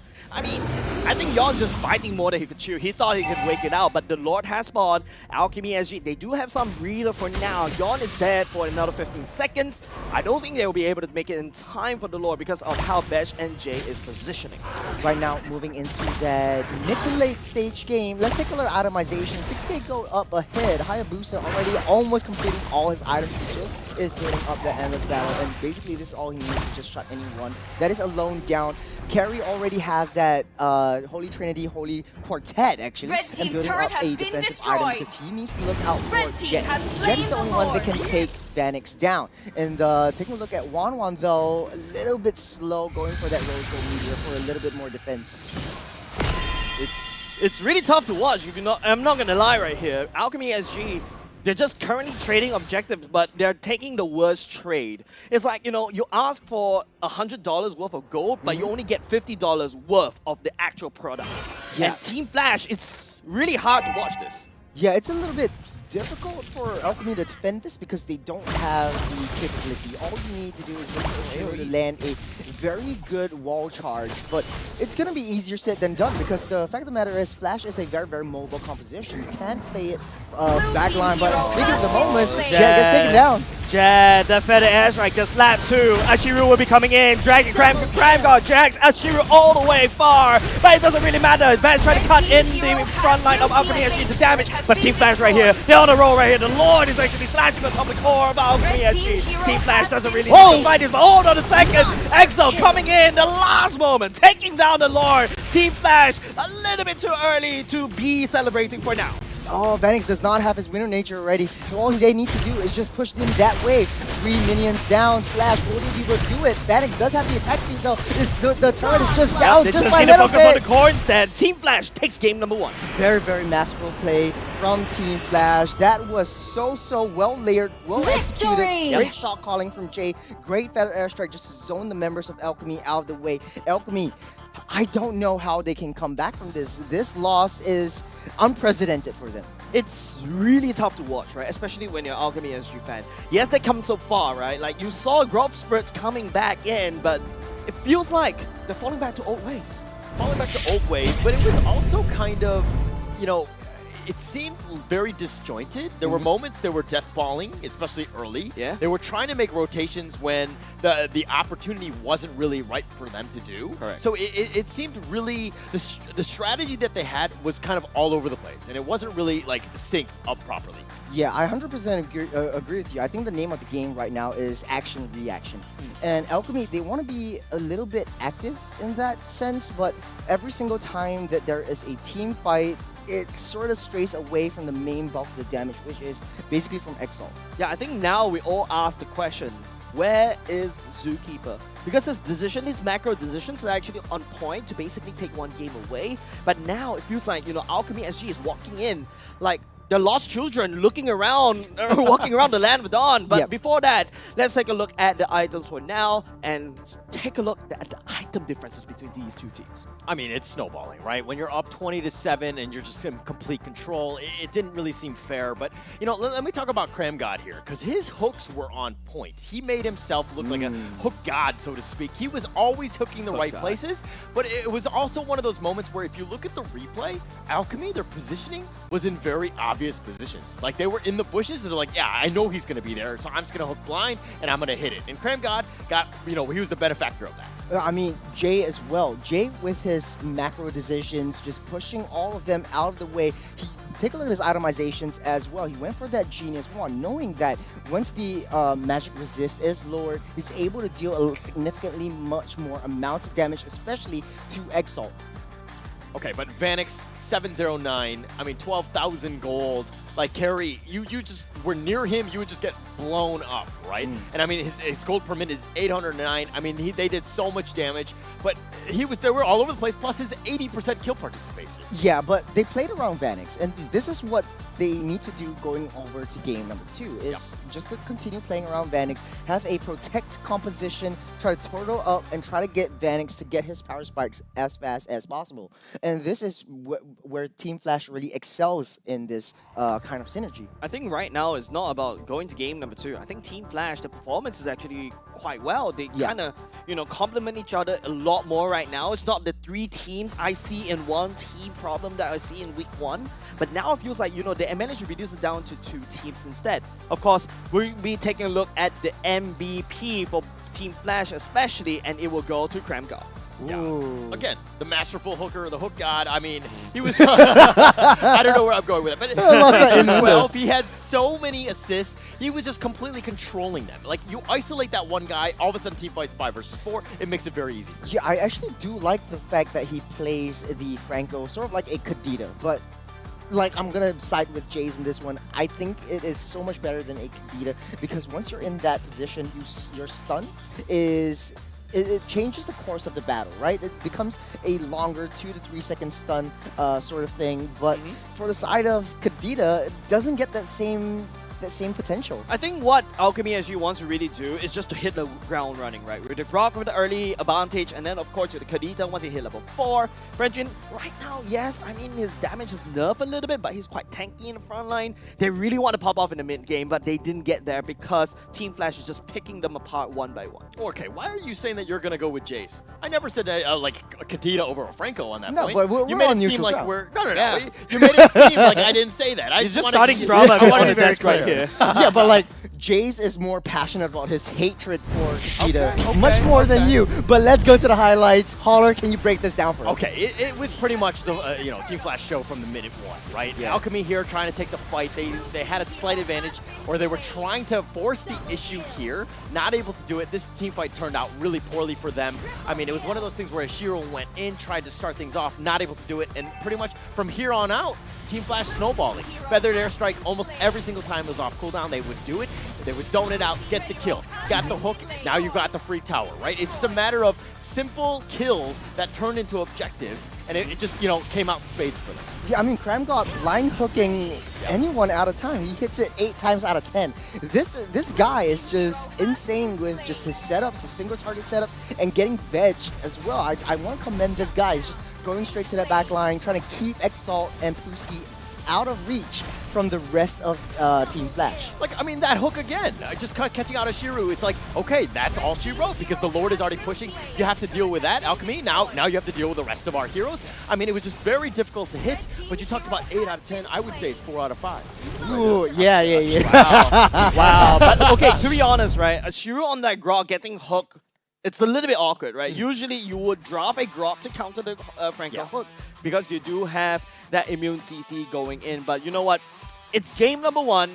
Alchemy SG has taken L's, but the most important L, like I like to quote Mirko right here, is learn. Alchemy SG has shown that they can actually learn very well, and I hope, Zookeeper in between games, give them a bit of a pep talk. Okay, Alchemy, you need to slow things down. You gotta get on the same page. Coach more than Paula anything going else, there. right? This is just for everybody. Actually. Oh, okay. It's not just for you. Even for my pub mates. Okay, let me be honest. They have many things to learn, and I could be here all day just coaching them. But in this case, this is one of those situations where, hey, you took a loss. Yep.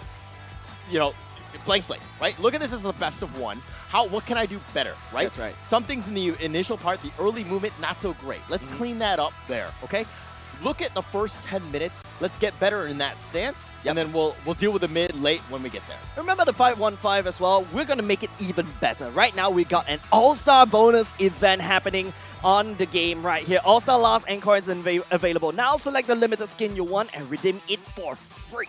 From 31st, I'm very bad with these, 31st of March all the way to 30th of April, 1 month, complete task and collect all the wish skin fragments and redeem one of the skins as all below. The Gato are Hut King, the Natalia Deadly Mamba, Esmeralda Poison Bind, the Martyrs Death Rock, Terizla Hammer Giant, Alpha Crimson Warrior, and Harif Fashion Expert All-Star events, of course, coming in full string. Log into game right now. Enjoy exciting events with all your friends as well. Don't forget to hashtag Mobile Legends Bang Bang, hashtag MLBB All-Star, and of course, hashtag Be the Superstar. There's one day Alchemy will rise to the top and be an all-star in their own right. Because this is only a stepping stone. They're pretty new into this. What they need to do or learn is basically controlling the tempo, controlling the macro game. They do have all this micro mechanics that they mastered, that they honed. This is why they are in MPL SG in the first place. Also, I want to just add on, don't be discouraged. Yeah. Right?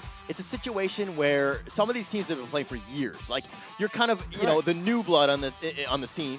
You need to just take these, lumps, so to speak, and just get the experience and you learn, and just get yourself into a better position. Because all it is going to be like, if you turn on your teammates, it's just a disaster at that point, right? This is a situation where, again, get better. Understand what you need to do so that you can get to that next level. It's just a matter of just making sure that next loss doesn't kill you. Thanks, Daddy. You're welcome. You're welcome, son. You're welcome, son. I feel like this daddy and son relationship is getting a little bit awkward. I'm the odd one now, becoming a little bit uncomfortable. The adopted brother. Well, adopted brother. Would you adopt me? That's the issue. No. With an instant rejection. No. Instant rejection on the desk. But of course, we're going to game number 2, right? I think, Holler, you broke it down really, really nice. I feel like they shouldn't be discouraged. Yeah. Take every game as a stepping stone. But the question is, we're going to the end of week 3. Week 4 is only 1 day. The stepping stones are getting smaller and smaller. Yeah, I mean, okay, I don't look at stepping stones as just in this league, okay? I mean, don't get me wrong, nobody's eliminated. You still have a chance in the playoffs, right? It's getting to that point, right? Getting whatever sort of experience, information, intel, all of these things to get yourself set up for success in the playoffs. That's the biggest thing. That's the only thing that matters. Yeah, I agree with you 100%, but let's get into that draft. Alchemy going on to their bare basic fundamentals, just ban out Yawn as much as they can. So you know that Yawn only plays Assassins, so just take out Assassins off the table once and for all. Fanny is getting banned out. I'm not surprised if Hayabusa or Ling is going to be on that second ban. It will be that Jory though, but Flash on the other hand, they're going for a different approach. They want to take out all those aggressive heroes that make Yawn suffer in that jungle. I feel like you need to just, like, targeting is one thing. Maybe if you have this strategy in mind of what you're trying to do, it makes a little bit more sense. If it's just targeted bans, you're going to get punished in other ways, right? There's still top tier, heroes still out there, and putting yourself in a bad situation because you didn't, you were just targeting Yawn in this case, you might have a problem. Yeah, I agree with you 100%. But the fact of the matter is, was Yawn was Yawn a threat in that previous game that Alchemy wants to just, hone down and ban him out? Okay, if I was a Yawn fan, which I am, and all of the other fans out there is how dare you question Yawn's, participation and how much he contributes to the team, because he's done quite well, Churros. Yeah, he did. I mean, he did. I'm not doubting him, but like... It seems like you are, son. Okay, I'm sorry, Dad. But okay, Glue left wide open. They're going to pick it up. Veg is masterful on this Glue, so Alchemy really needs to hone down and try to control him as much as they can. I want to say this. I'm going to go on a limb and say this. Esmeralda just had a buff, just a little bit. It's sort of like going back to Season 3, where it's like an immovable force versus an unstoppable object. Try to have something that, Glue cannot counter against something that is able to just mitigate the damage from Glue. Okay, but it looks like Edith's going to be picked up here. Apparently that's the counter. Your thoughts on that against Glue? It's a flex pick, right? Yeah. Like, Edith might go into the roam position as well. It works very well with how Jet plays the Farsa anyways, because the roam capabilities of Farsa is immense. You're able to use wings by wings. You cut down the time by at least 50% going into lane to lane. But the fact of the matter is, you need someone to open up the brushes, and Edith is a very, very good brush opener. Because of the fact that she's so tanky, she's able to sustain herself. Your team still swords run deep. Basics, picking up that Ling, Jay-Cho. Jay-Cho? Jay-Cho is coming back online. Let's call him in. And Yongling. And Veg Glue. It's just literally Team Flash picking everything they can. And Alchemy right here. I feel like Dexter. This is a It's drop our that showtime. Alchemy Team is banning. should expect. Now they have to try to make use of whatever they have to deal with this first 3 picks. Is this just more of a flex at this point? It is. Like we can pick our signature heroes. They might not be the greatest or whatever, but we're comfortable enough to play it here. I don't know about the Claude pick coming in from Alchemy. Because of the fact that Claude needs a lot of time and space to farm up, you can have the Everest, which might make the late game come a little bit sooner. But the fact of the matter is, you need a lot of babysitting. Right? So the southern seas are my domain. There's a lot of lane pressure in that early game. So that late game might never come for Alchemy. They will ban out that Kabita in phase 2. Fight for the ultimate Flash is answer. going to take out the Hilda. This is what I was thinking though. They should have picked up the Hilda first. Yeah, probably would have been, round out their draft a little bit, but it's been banned now, unfortunately. But let me talk a little bit about Claude, because we've seen it a lot in MPL SG, but it's been picked 17 times, but it's lost 12 times. It's got a win rate of 29%. Is that still something that, you know that your backs are on the wall, this is game 2 at this point, you're down a game.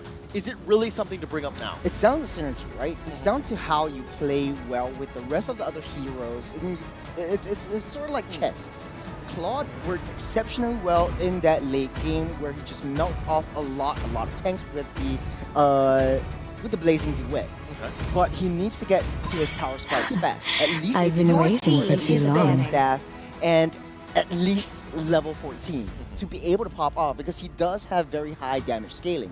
But you need time, right? And I get the Edith and Farsa are great just in isolation, but you're talking about synergy. The fact that you can get the laning and create enough space for Claude to really get to that next level. Yeah. I mean, the next 2 picks are super important of dictating the pace of the game, especially early. I think there's a lot of threats that Claude might face. If Flash goes out on a limb and picks up a Franco yet again, it will be a roaming duo of like Cho and Franco. You have a suppression just to shut that Claw down, and then they're just going back to basics, I might not relying be on elated, jet man, stats. but I do So know my they're trade. trying to ban out a lot of the sort of like jungle heroes that secure objectives, that try to have a lot of zone out potentials, but the fact of the matter is, Alchemy, they know that the marksman from the side of Flash, they know that Vanix is a problem.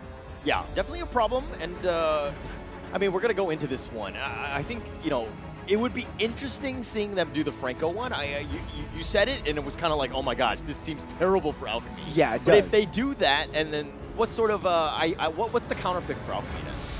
Oh man, I don't know. It's really tough. They are lacking in terms of the EXP lane.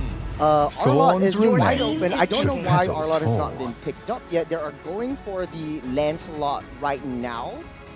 Just thinking of more of the meta heroes. I don't know if Icon is going to play this Lancelot in a tank or a semi-tank like we see how Bray did in RSG, right? But man, it's just going to that back line. Right now, Alchemy, they're a little bit more mobile. They have 3 very, very mobile heroes. Flash just needs a lockdown. Franco does really look good on their Happy Meal, right? Okay, well, but Alchemy, if anything, their heroes have the best hair in the game. Okay, that's without a doubt, right? Oh, that's true. I mean, Lancelot, True. look at how the Miracle. flow, I mean, all of that. Okay, it's great for them. But Brody going to be picked up here by Team Flash. Is that the right counter pick for you? In lane, Brody does win Claw. Like, It's time to go to the R&D skills a show. little Your bit team faster is in done. early game, but this might be one Sun of the few times that rises we when see I give Lydia the getting word. picked up. And this is it goes down to rotation and conversion of all this early game kind of stuff, right? Lilia, best mage hands down in the early game due to the amounts of damage that he provides, able to just rotate from lane to lane very, very quickly once she clears her lane. So Alchemy really has to watch out for that. They are going to one of their comfort heroes in the Khalid. Uski is going to pick that up. I think you've got to call him by his formal name, DJ Khalid. He's got the pick, but it looks like the game is about to begin. So we got Jay Chow, we got DJ Kali. It kind of seems like a music festival right here, but we're midway through the game to the Land of Dawn. It's up to the teams to decide who makes the best music, right? Feels like an all-star team going in again, right? Yeah. Of course, you know, I feel like Alchemy SG has to prove even more.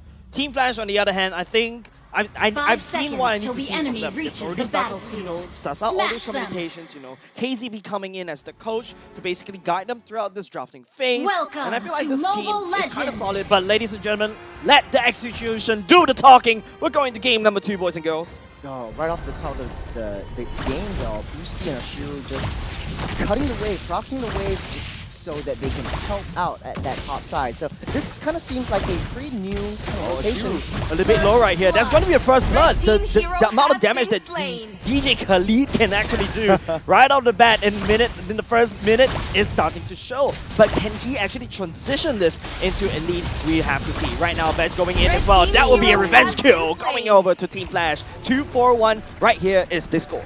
Oh, Flash is just punishing Alchemy for being a little bit too aggressive into their own lane, right? But it kind of seems like there's a new movement strategy from Alchemy, just cutting the waves on the EXP side so they can roam down into that mid side earlier and then get a 4-to-1 kill on top of that top lane, on that gold lane. So this is a very, very interesting movement strategy from Alchemy right now. Take a look at this. It's just 4-on-1.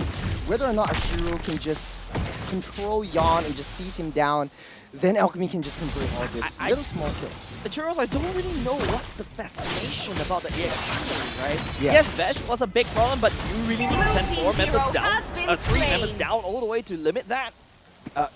I guess so, because the turtle is right up. Like, you want to control the turtle lane as fast as possible, but this leaves that top lane open. Take a look at how Exalt is just struggling to stay afloat with 4 members of Flash, just trying to dive in straight into turret Exalt has been himself. destroyed. Wow, that's a bit of focus fire right here happening. Yon going in, Tempest of Blades, taking down the Claw all the way up top. And Alchemy SG, you know, well, that's the method of the madness right here. Sending 3 members, pushing Veg all the way down, taking down the turret, and then, you know, Team Flash one turret down. Alchemy SG, on the other hand, always has the fastest turret takedown in Red MPL. team has slain the turtle. That is 2 minutes, and the bottom turret is taken down. That leaves Veg a little bit far behind in terms of farm, and you see Khalid already moving into that fray, going onto that top side. All they need to do is just outnumber their opponents right in that middle of the game. Slicing and dicing. Basically, Puski now have like free reign around the map, but he has to go back and be guard duty. Now, the first turtle will be still given over to Alchemy and the turret as well, but let's take a look at the emblems. Killing spree onto Yawn as well as Vanek, so getting a snowball and getting a momentum is very important to Flash's keys to victory. But on the other hand, though, Alchemy, they have a magic worship and they have the Demon Slayer on top of Icon. So this means that objective is what they need to do.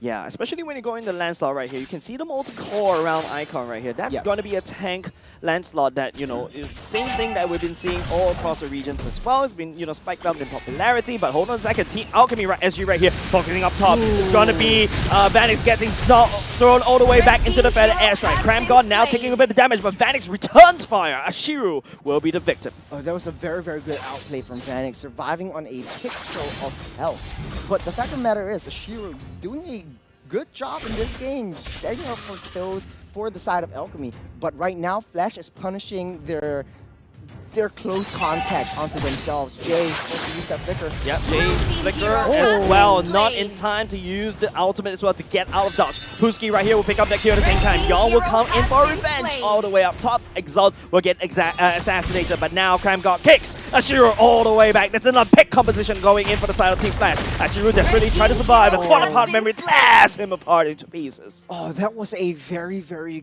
good kill from the side of Flash. And right now, they are up ahead and go. Lead Veg still low though. The thing as Hydros is like, feels like Alchemy as she's just walking around, just, you know, I'm just this Omega Death Ball, come fight me. I take down bottom lane, then after that I start ganking around. Team Flash on the other hand, you know, I think they should have smelled that kind of strategy coming out, but Alchemy SG, they're going in and they don't care. They have a suicide bomb in the best and they're gonna go. Ruski will get kicked by Crime God all the way to the back line. Jet coming in with the damage. Crime God will be able to get on away. Jay will lay down the Doom and Gloom right here, but then again, Alchemy SG, they will walk away for now. Gold lead still in on the par. Alchemy had the early game, but right now they're a little bit too overconfident. Every single one member of Flash that they see, they want to go to take them down, but at what cost? You're going to be losing out on a lot of gold farm. That top lane is exposed. You have a lot of objectives that you want to take down. And right now, Icon really down low. Yawn just waiting for the right time. Yeah, Yawn just hanging on, chilling on the wall right here. Ashura goes into human form, but will get kicked all the way back. Panic will be able to pick up that kill at the same time. Icon used the ultimate to dash away. Yawn will be on the chase right here, but the members of Team Flash is focusing on the turtle instead. No way that Alchemy will be coming in to take the turtle away from Team Flash. Oh, this time Exalt is at that top side, just taking down that turret, trying to farm up as much as possible. Blue team turret has been destroyed. Okay, that's Puski starting to come online as Khalid. Now all eyes on how Puski will gank the lane, or coming in for the flank with the Raging Sandstorm and of course the Slash. Vanix right here, I don't feel safe. It's going to be a little bit tough for Flash to defend, but what Alchemy needs to do is try to maintain this momentum, this small little lead that they have, and try to feed Exalt, try to funnel him as much as they can, because if the late game comes earlier, which they already took down a turret in 2 minutes, they can't afford to make that late game come sooner. Something interesting coming out from Alchemy is the way they talk is just unorthodox. I don't think Team Flash fully knows what the game plan is. In fact, truth to be told, ladies and gents, I actually don't know. Because Alchemy SG, they're just being unpredictable, and Team Flash, they're slowly getting caught in it. Well, this kind of seems to me like a typical ranked game where you just go for kills, try to maximize your economy just by all this small little kills. Yawn though. Yawn a bit greedy right there. Goes into Temples of Blade at the same time. Batch is coming here. Will try to go in on the split flip. Shiro throws him all the way back. Split split coming in. Will not be able to possess on anybody. He will be running away as a jelly ball. Oh man, Puski did a very, very good job. I don't know if he bought his Bloodlust X yet, but it sort of like soft counters onto Veg though. Icon! Team hero has been slain. Hero has been slain. What's going on? A lot of action at the bottom side, but of course, a lot of action all the way up top as well. Yon will be able to, will not be able to punish Exile. BMI all the way out, I bet. But Puski, though, you gotta respect his damage right now. It's a push and pull for both teams, right? Their economy is sort of like up and downs every single second, every single minute. They are very, very close. It's no telling whose game it is just yet. And right now, Flash trying to get that last turtle going on first, but Yon on that top side easily takes down Puski, who is a threat coming down. That's a trade as well, and Jet picking up the shutdown goal. Hopefully it goes into favor of Alchemy SG for now, but look at how Team Flash is stepping it all the way up. Icon is still alive right there, but Team Flash though ignores the Icon and just literally take down the turtle for himself. Flash. I don't know if Lilia is a good pick coming in from Flash, but they do have a game plan. They want to seize out vision on those brushes. They want to be able to identify and give intelligence to the rest of Team Flash. And right now, Alchemy, they're just very unpredictable right now. Like you said, Jay, they're just moving all over the map. Yeah, they don't really care. They're just going to see someone and Hookah Uber. Hold on a second. There's a Hookah Booga coming up from Cramgon and be giving Vanix a kill as well. They're really funneling into Vanix right here. Icon's using the Thorn Rolls right now, try to wave clear, but the turret's a little bit too low. One knock from Vanix should be able to do that trick for now. Okay, Windtalker already built by Yon. This guy is going to be able to take down and split push as much as they can just to help Flash stay afloat. But Puski is still going to be a threat for the side of Team Flash. Taking a look, Veg down low, one more.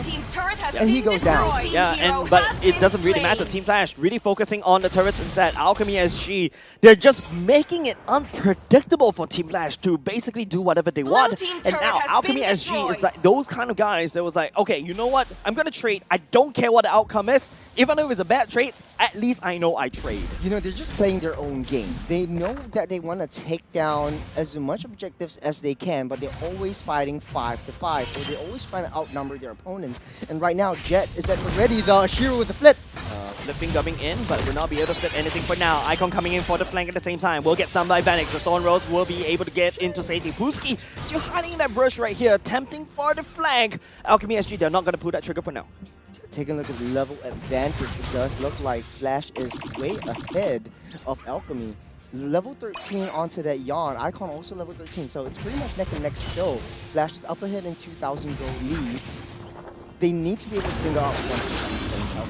Yeah, but Alchemy SG, you know, they have a very hard scaling marksman. But hold on a second, Jet will get caught out. Flicker will be activated at the same time. Cramgon will be kicking Ashura right back into the damage of Team Flash. Yon coming in for the flank at the same time on top of Assassination on top of Jet. Yon will be able to get on out with the Tempest of Blade. And he's going to go back in with the perfect 4 blade at the same time, leading all the damage, of course, aboard of Alchemy SG, killing 4 members from the side. And Team Flash, you know, they have the lead right now.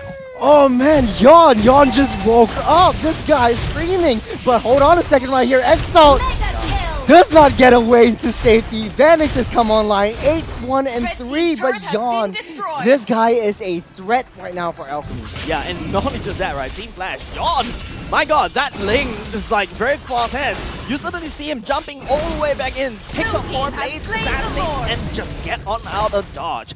Of course, Team Flash, you know, they took the Lord, they took a lot of structures because Alchemy SG, technically speaking, that's a unofficial right now. I get why they want to ban Yon out because he is such a threat. But speaking of threat, Veg in bit of trouble. They activate at the same time. Jet still looking for a good position to go into the feather airstrike. Right now, Veg has his sights on Puski, but Puski will lead him onto hold on a second. The real target is actually Ashiru. He jumps away. Jet coming in for the airstrike, but will not be able to reach out to any. Puski coming in for the engage. Vanix gets stunned all the way. He slash and dies. He's desperately trying to stay alive. A crime guard kicks Puski right on back. Vanix unfortunately will lose his life. Alchemy SG, finally, this is a good trade in the favor, but hold on a second. Looking at Yon. Look at Yon. He comes in. The Blaze into one will not be able to do anything. All the damage as well. And Yon comes in with a perfect double kill with 2 9s on. Team Flash on a roll right here. Oh, Yon the janitor. He's just going at it right now. He's come online. Flash up ahead 4K gold lead. Taking down all T2 turrets from the side of Alchemy. Flash is just killing it right now. Take a look at the emblems, items real quick. Berserker's Fury, Endless Battle. Windtalker already built up for the side of Yon. This guy is here, and he's here to deal a lot of damage. On the other hand, though, though, it does look like Icon, War X, Guardian Helmet, Thunderbelt. Now, we talked about Thunderbelt being buffed just a little bit in terms of the mana regen capabilities, as well as the sustainable impact that it brings. Nah, I just have a 200 gold discount. Fair. And the 200 gold. That's huge, by the way, but Cram God will be able to pick Icon once again. The punching back from the side of Alchemy SG. Yon looking for the flank. We'll be able to find Exile, though. Just one more dash to do the trick, and there you go. Temples of Blade, this is escape mechanism. He gets away. Oh, I should have doubted Yon right now. Yon is just proving me wrong again and again. But Cram God and Veg zoning out the rest of Alchemy. They have no choice but to hunker down, turtle up, and just defend as much as they can. Now, with that Barca, they are able to have a better defense, especially with Brewski there as well. The revenge from Jay jumping back with the ultimate, but of course, you know, Jet's damage is something that Team Flash had to start to prepare already. Because if you notice, some of the members of Team Flash already starting to pick up their Athena shield. Oh, Yon actually picked up the Corrosion Cypher himself. So building up their Swift Crossbow to a Corrosion Cypher, able to slow down any one of them. It does look like Icon got the better of it. He gets that orange buff, but the Lord coming up, I'm not sure. Oh yeah, he used his Retribution. Both of them did, actually. Doesn't really matter right here, right? Because, you know, Team Flash has opened up bottom lane for the side of Alchemy SG. All the trades that happened for the past 30 minutes went back into Team Flash. Alchemy SG was super aggressive, super greedy right now, but, you know, it gives so much time for Yon. Just take a look at the player go. Yon is just rolling it. Oh, Yon. This guy is just killing it right now. And he's waiting for the right time, the right setups from the rest of his team before going in. Take a look at where CramGod is. Alchemy doesn't even know. Ashiru left to his own devices, though. I don't think this is a very good spot for Ashiru, though. Okay, jumping into the human form, but look how much damage he cannot sustain. Vanix just shreds him apart. Oh, Vanix is starting to come online as well. So, for the side of Alchemy, though, they really need to control Vanix and Yon. Once you take two of those guys out, and there's your window of opportunity just to get into the fray and try to fight front to back. But the fact of the matter is, Alchemy, they won't contest for this Lord because judging by their composition, they're much more of a defensive type kind of synergy. So they're able to defend a little bit better than to fight in the jungle. There's nothing that Alchemy SG can do, but watch the Lord goes over to Team Flash right now, right? It's up to Team Flash to basically overextend just a little bit. We've seen Yon doing that before. Remember in game number 1, Hayabusa? Alchemy SG looking to punish instead. Alchemy hunkering down. Just turtling up. They want to wait for that Lord crash on that bottom side. Well, not crash though. Just a little bit too close into their base. Just a nudge, you know. Yeah, without walls though. Like Yon pretty much does not have a base fight. What do you think though? Like, how will Ling play this? The conceal play comes up. Lord marching in. On that top side though, CramGod already far ahead in enemy place. But hold on a second. Ashiru flicker all the way in. Yon focusing on the back line instead. Jet will be no more. Exile coming in. I think that's the Blazing Wind already activated, but the damage will be a little bit overwhelming from the side of Team Flash. And they will be turning to a sweep and picking up game number 2 for themselves. GG, well played. Team Flash has secured a 2-0 on top of Alchemy. That was so well played, very well structured. Like Jace, we were a little bit lost in that mid game where Alchemy, I didn't know where they were going, I didn't know what they were doing. Yeah. It kind of like, it's not even textbook. Like, it's just a typical ranked game where like all 5 members were just playing their own game. You know what, Hala? I feel it's really bad to watch this, right? It feels like, you know, Alchemy SG, I'm not going to sugarcoat it right here, right? They're walking to the Land of Dawn without a mini-map, and it's looking very blue. Yeah, and I thought going into this one, into game 2, was the right strategy banning out and targeting Yon. I said no. I watched that game, and they should have targeted.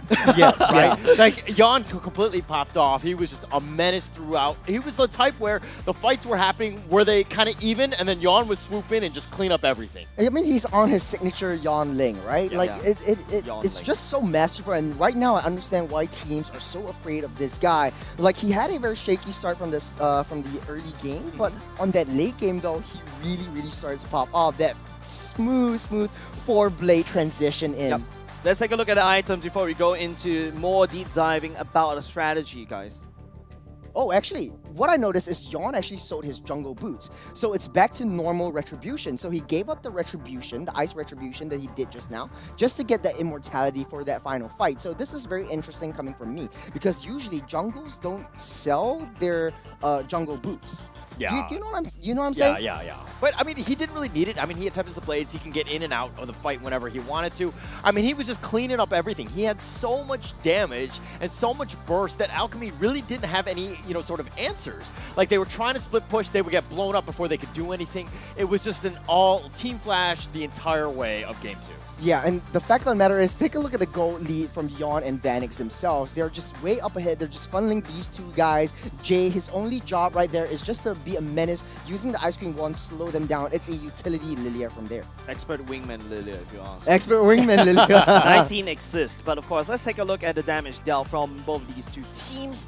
Still in the favor of Team Flash. Of course. I mean, when you're snowballing like that, 25-11, the damage is going to go your way. I mean, damage taken in this case. Also, Veg did a great job of that. But total assist, 19. We see you. I mean, if you're getting close to the 20 assist mark, you're having a great game. Jay really set them up. Yeah, and not to forget, like Kuski on the side of Alchemy, he has 91% kill participation, especially in the early game. I would like to remind everyone that 2 minutes, the bottom lane turret plating and turret was down. That is a very, very fast turret from the side of Alchemy, but the only drawback is they couldn't capitalize on the situation, couldn't capitalize on that net pressure that they put 2 minutes into the game to be able to let Exalt try to, exalt his way out. Yeah, feels like going back into basics, right? I think what Alchemy SG need to re-look back into their past games. What allowed them to snowball out of control, what allowed them to take different games. But I feel like, Team Flash, they've proven themselves this time around. But with that said, let's take a look at the MVP from Team Flash. It is going to be Vanix. He is almost untouchable. He has self-peel, and he just does a lot of damage. He did so much damage. I mean, him and Yawn, the combination, you could have had a toss-up in terms of MVP. I would have picked Yawn myself, but I just like that play style, that in and out, just the bursty type, just destroy flashy. everybody. The flashy one, right? I like to show off, but I'm not very good, so I can't really show off. So you know what I mean? But nonetheless, Vanix, great game. Actually, I do like the fact that the Brody Ling combo, Ling goes jump straight to the back line, clears up, clean up on IO2. Brody just right in that front line, fighting front to back. Brody doesn't need to kill anyone. He just needs to bring them down low for Ling or Yawn just to clear everyone up. Yeah, I think that concludes the battle of the qualifiers. Team Flash is the one that triumphed, and of course, they already have 5 points. They're going to escalate all the way to 8 points as well. But apart from that, I also want to highlight Team Flash. The communication this time is a lot better, and we'll be able to see it in the highlights. Okay, let's go into the highlights right here. I mean, it's one of those things where if we're looking at it, I mean, the kickback was on point, no real chance. Ashiro just kind of had a rough go at things, this was so to speak. But this is the Tempest of Blades. Like, look at Yawn. Dashing out, okay, goes back in, blows him up. I mean, Icon, like, they didn't really have much of a chance. Look at, he's waiting in the wings again. He's going to deal with the minion wave. But every single time the team fights are happening, even the Feathered Airstrike, get out of the zone. Let's look to fight this one. Veg, maybe get blown up. But look, where's Yawn in all of this? He's going to come in, swoop in like a superhero a little bit later. Cramgod somehow staying alive. Ashiru thought he was safe at this point. And there we go. Oh Yawn coming out. Okay, he ended up taking Exalt instead.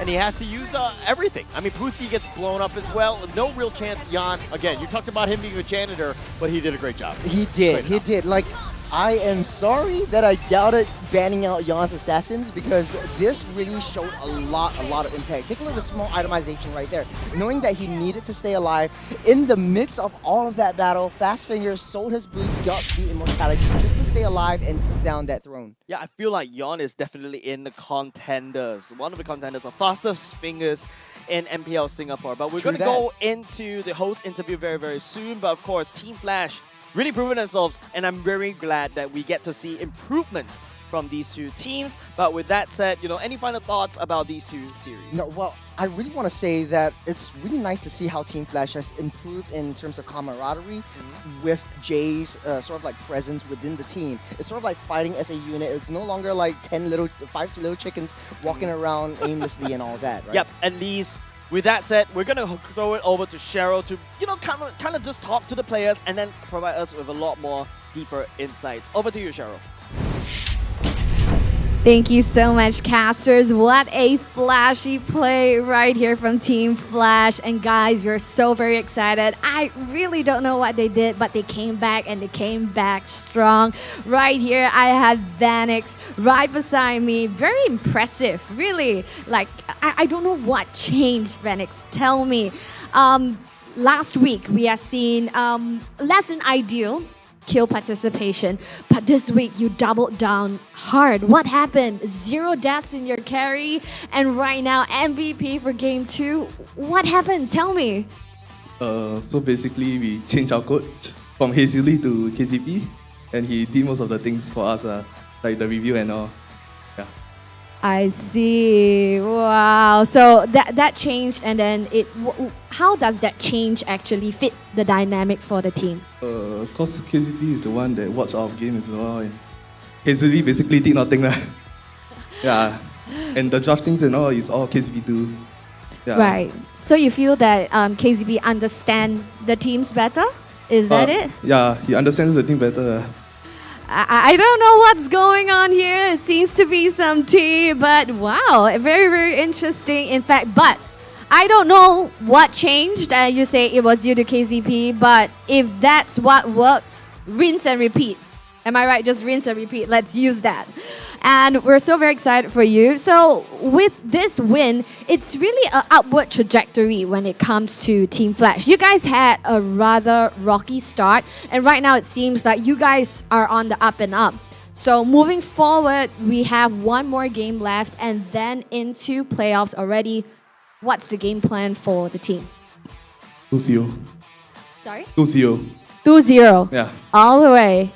All right. And then what about for playoffs? Like, what are you guys going to do based on what you have seen in the regular season already? Champion. Can we have anything more than one word? Champions. We have 8 teams vying for champions, but what are you guys going to work on to make sure you get that championship? Boot camp before playoffs and yeah, more screens. More screams. All right, we sure hope. I don't know, maybe it's some little strategy that you can't share, but rinse and repeat. We sincerely hope so. And we are very, very proud of you. I don't know what happened. Is it KCP? But we are looking more of you, Vanix Online, shining bright right here at Flash. Thank you so much for this kind interview. Fantastic. Now, ladies and gentlemen, that was Vanix right here with us. Now, the man of the hour right there with his carry and Brody earlier on. Now, later on, we're going to have our final match for the day, closing the show. We're going to have Revival going head-to-head against Evo. Will Evo prevail or Revival rise to the challenge? Stick around and join us later for match 4 happening at 7 p.m.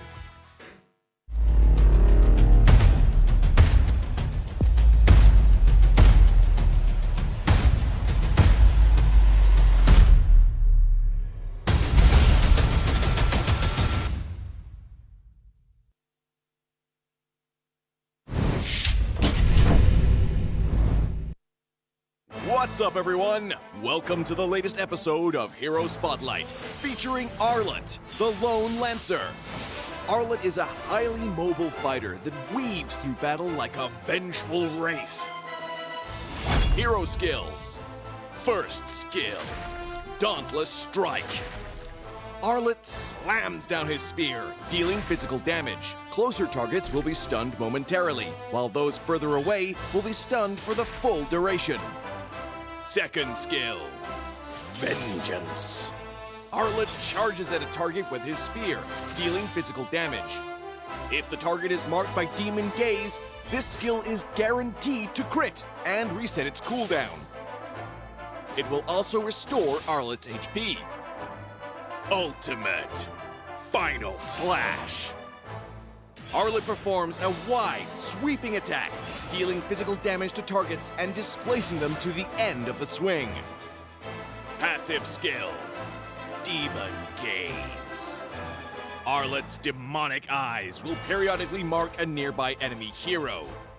Demon Gaze will also mark enemy units near Arlet that are affected by control effects from any source. Pro tips. Dauntless Strike is best used from a short distance, positioned to catch enemies at the end of the AoE for the full stun effect. Vengeance is Arlet's primary source of damage and sustain. If an enemy is just out of reach, stun minions and use Vengeance to leapfrog and quickly cover the gap. When low on HP, Arlet can mark a group of minions with his stun and chain cast Vengeance to quickly recover. Final Slash is a powerful displacement ability that can push enemies out of position for picks or unleashed at the perfect moment to catch the entire team. Combo tips. During the laning phase, wait for your passive to mark the enemy hero. Then strike them with Vengeance, followed by Dauntless Strike to stun and reapply the mark. Use Vengeance again, and weave in a basic attack before finishing with another Vengeance. When going into a team fight, look for opportunities to use Vengeance on marked enemies. Use Final Slash to mark and group up enemies and tear into them with skill resets. Use Dauntless Strike to stun low enemies and finish them off with Vengeance. Tactics. Arlet is a formidable hero in the early and mid-game. By repeatedly marking the enemy, he can use Vengeance multiple times in quick succession to wear down his opponent while healing himself. After gearing up in the late game, Arlet becomes an even deadlier force, with more defense on top of his mobility and the constant healing from Vengeance resets. Arlet can sustain himself through the fight to continue dishing out damage. For his role as a fighter, we recommend this equipment build to bolster his damage and self-sustain. Choose the fighter emblem to further enhance his survivability, and for battle spells, we recommend Petrify to synergize with his passive and Vengeance skill. Arlet, the Lone Lancer, coming February 14th. 30% off during launch week. Get his Wandering Spear skin for only 51 diamonds the first 2 weeks. And until next time, we'll be seeing you in the Land of Dawn.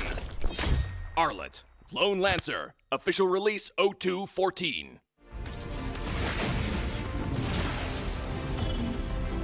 Pain is the proof that I'm still alive.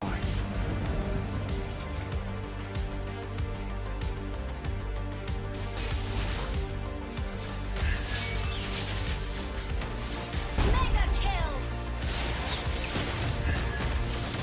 Legendary! Double kill! Stopping time.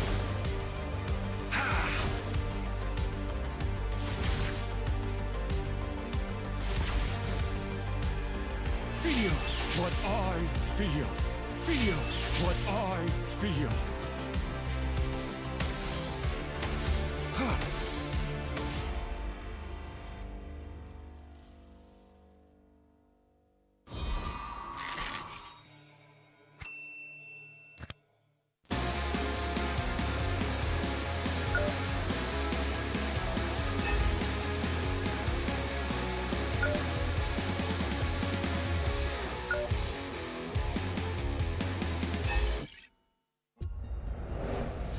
I am Optimus Prime. No one can outrun Bumblebee.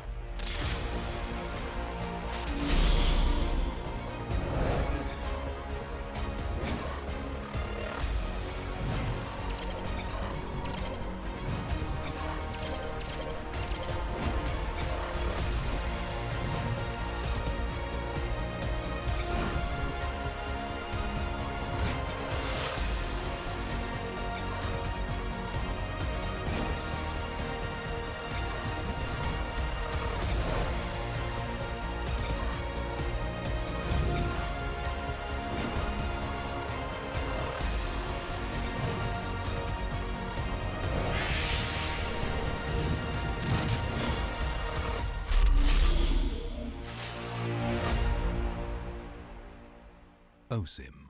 What's up, everyone? Welcome to the latest episode of Hero Spotlight, featuring Arlet, the Lone Lancer. Arlet is a highly mobile fighter that weaves through battle like a vengeful wraith. Hero skills. First skill, Dauntless Strike. Arlet slams down his spear, dealing physical damage. Closer targets will be stunned momentarily, while those further away will be stunned for the full duration. Second skill, Vengeance. Arlet charges at a target with his spear, dealing physical damage. If the target is marked by Demon Gaze, this skill is guaranteed to crit and reset its cooldown. It will also restore Arlet's HP. Ultimate Final Slash. Arlet performs a wide, sweeping attack, dealing physical damage to targets and displacing them to the end of the swing. Passive skill, Demon Gaze. Arlet's demonic eyes will periodically mark a nearby enemy hero. Demon Gaze will also mark enemy units near Arlet that are affected by control effects from any source. Pro tips. Dauntless Strike is best used from a short distance, positioned to catch enemies at the end of the AoE for the full stun effect. Vengeance is Arlet's primary source of damage and sustain. If an enemy is just out of reach, stun minions and use Vengeance to leapfrog and quickly cover the gap. When low on HP, Arlet can mark a group of minions with his stun and chain cast Vengeance to quickly recover. Final Slash is a powerful displacement ability that can push enemies out of position for picks or unleashed at the perfect moment to catch the entire team. Combo tips. During the laning phase, wait for your passive to mark the enemy hero. Then strike them with Vengeance, followed by Dauntless Strike to stun and reapply the mark. Use Vengeance again and weave in a basic attack before finishing with another Vengeance. When going into a team fight, look for opportunities to use Vengeance on marked enemies. Use Final Slash to mark and group up enemies and tear into them with skill resets. Use Dauntless Strike to stun low enemies and finish them off with Vengeance. Tactics. Arlet is a formidable hero in the early and mid-game. By repeatedly marking the enemy, he can use Vengeance multiple times in quick succession to wear down his opponent while healing himself. After gearing up in the late game, Arlet becomes an even deadlier force, with more defense on top of his mobility and the constant healing from Vengeance resets. Arlet can sustain himself through the fight to continue dishing out damage. For his role as a fighter, we recommend this equipment build to bolster his damage and self-sustain. Choose the fighter emblem to further enhance his survivability, and for battle spells, we recommend Petrify to synergize with his passive and Vengeance skill. Arlet, the Lone Lancer, coming February 14th. 30% off during launch week. Get his Wandering Spear skin for only 51 diamonds the first 2 weeks. And until next time, we'll be seeing you in the Land of Dawn. Arlet, Lone Lancer, official release 0214. Pain is the proof that I'm still alive.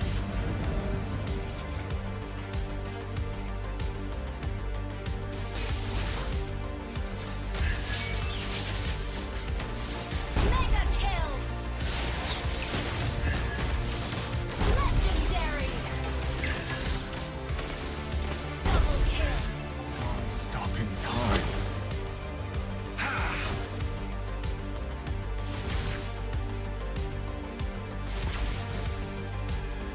Feel what I feel. Feel what I feel.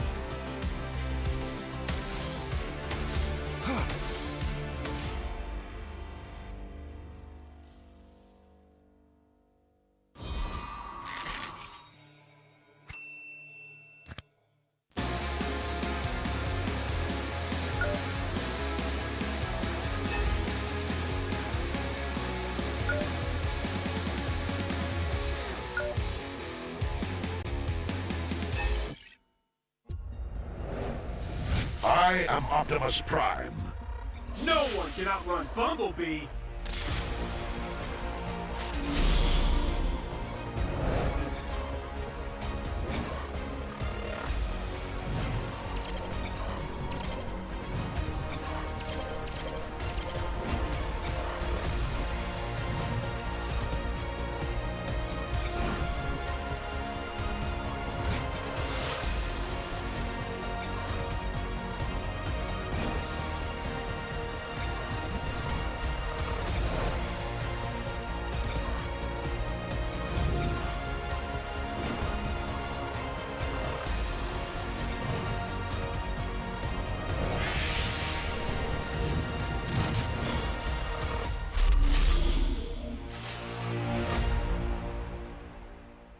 OSIM. What's up, everyone? Welcome to the latest episode of Hero Spotlight, featuring Arlet, the Lone Lancer. Arlet is a highly mobile fighter that weaves through battle like a vengeful wraith. Hero skills. First skill, Dauntless Strike. Arlet slams down his spear, dealing physical damage. Closer targets will be stunned momentarily, while those further away will be stunned for the full duration. Second skill, Vengeance. Arlet charges at a target with his spear, dealing physical damage. If the target is marked by Demon Gaze, this skill is guaranteed to crit and reset its cooldown. It will also restore Arlet's HP. Ultimate Final Slash. Arlet performs a wide, sweeping attack, dealing physical damage to targets and displacing them to the end of the swing. Passive skill, Demon Gaze. Arlet's demonic eyes will periodically mark a nearby enemy hero. Demon Gaze will also mark enemy units near Arlet that are affected by control effects from any source. Pro tips. Dauntless Strike is best used from a short distance, positioned to catch enemies at the end of the AoE for the full stun effect. Vengeance is Arlet's primary source of damage and sustain.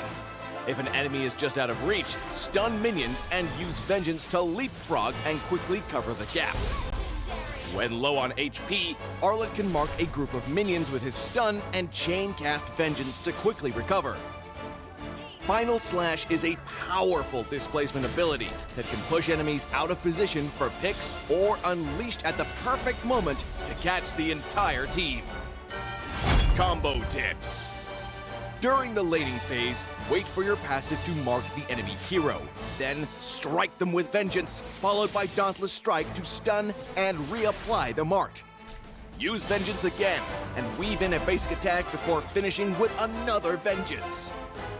When going into a team fight, look for opportunities to use Vengeance on marked enemies.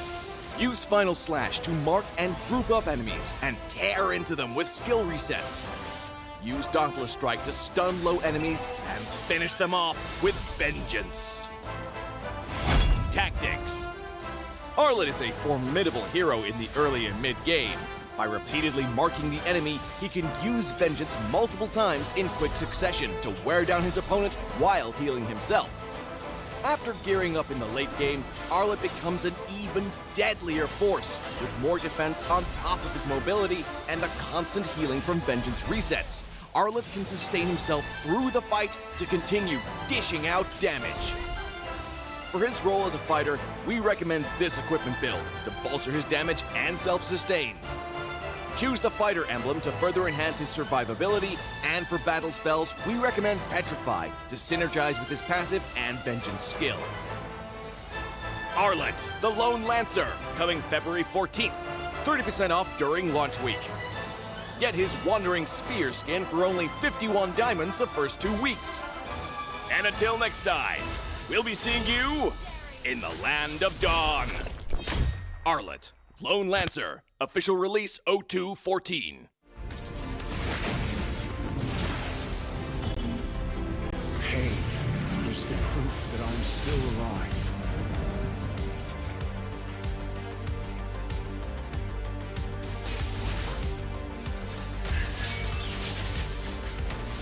Mega kill! Legendary! Double kill! Stopping time.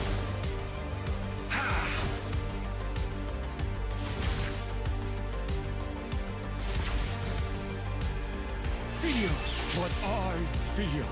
Feel what I feel.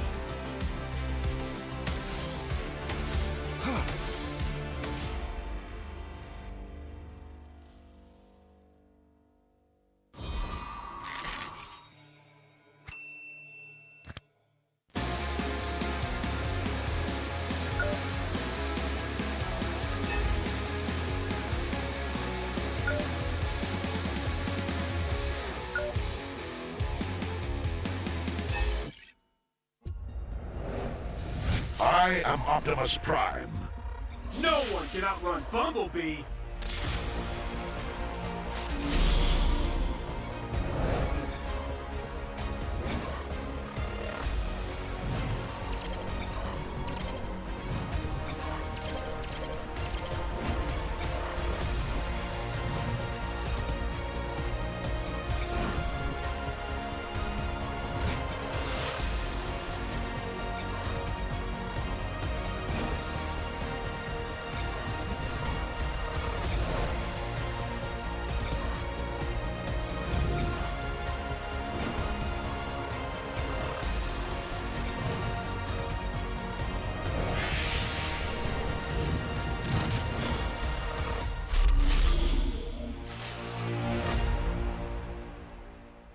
OSIM.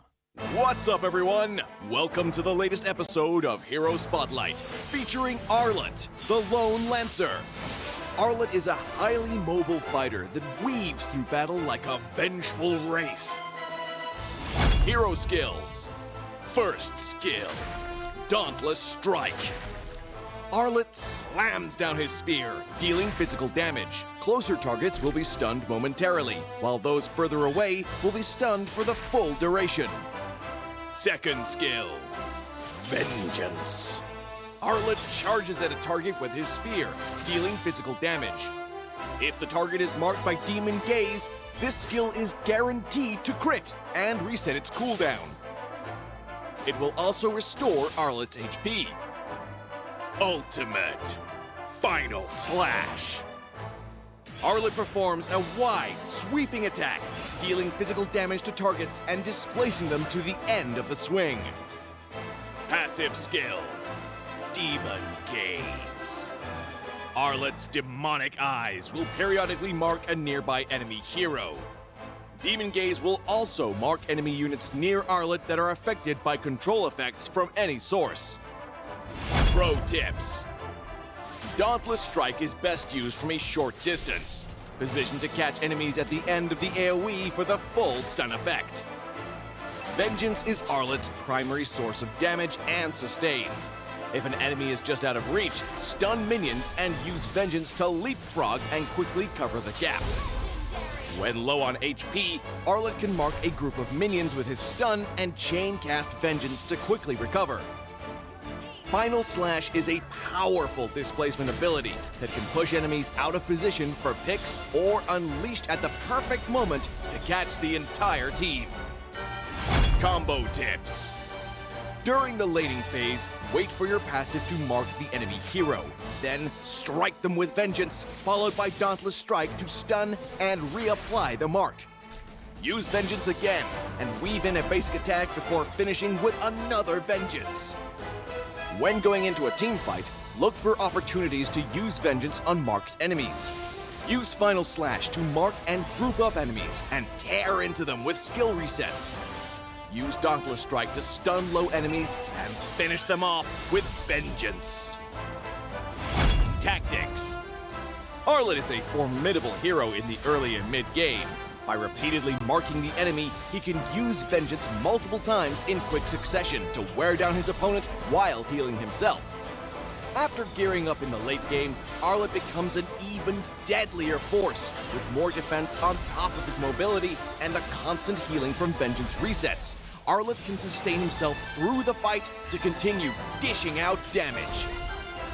For his role as a fighter, we recommend this equipment build to bolster his damage and self-sustain. Choose the fighter emblem to further enhance his survivability, and for battle spells, we recommend Petrify to synergize with his passive and Vengeance skill. Arlet, the Lone Lancer, coming February 14th. 30% off during launch week.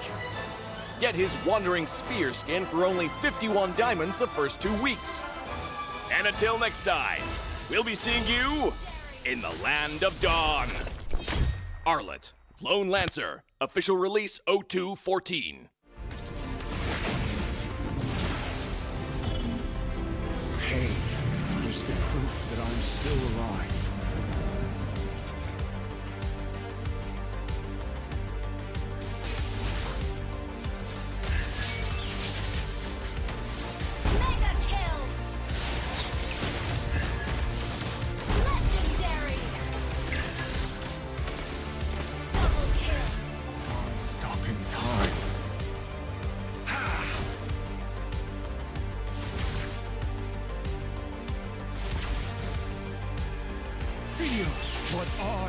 feel. Feel what I feel.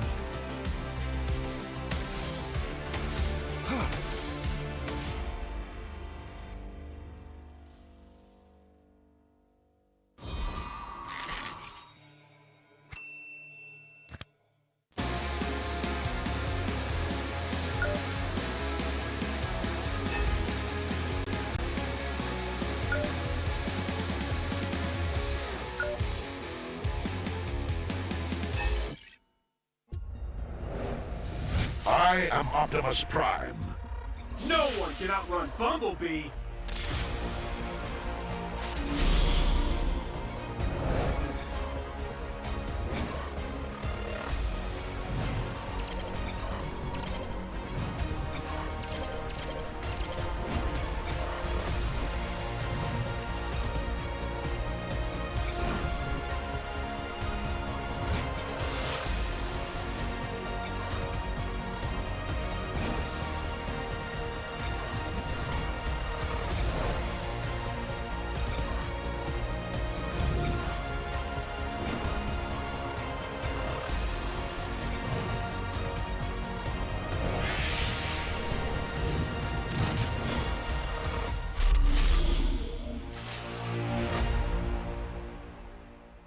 OSIM.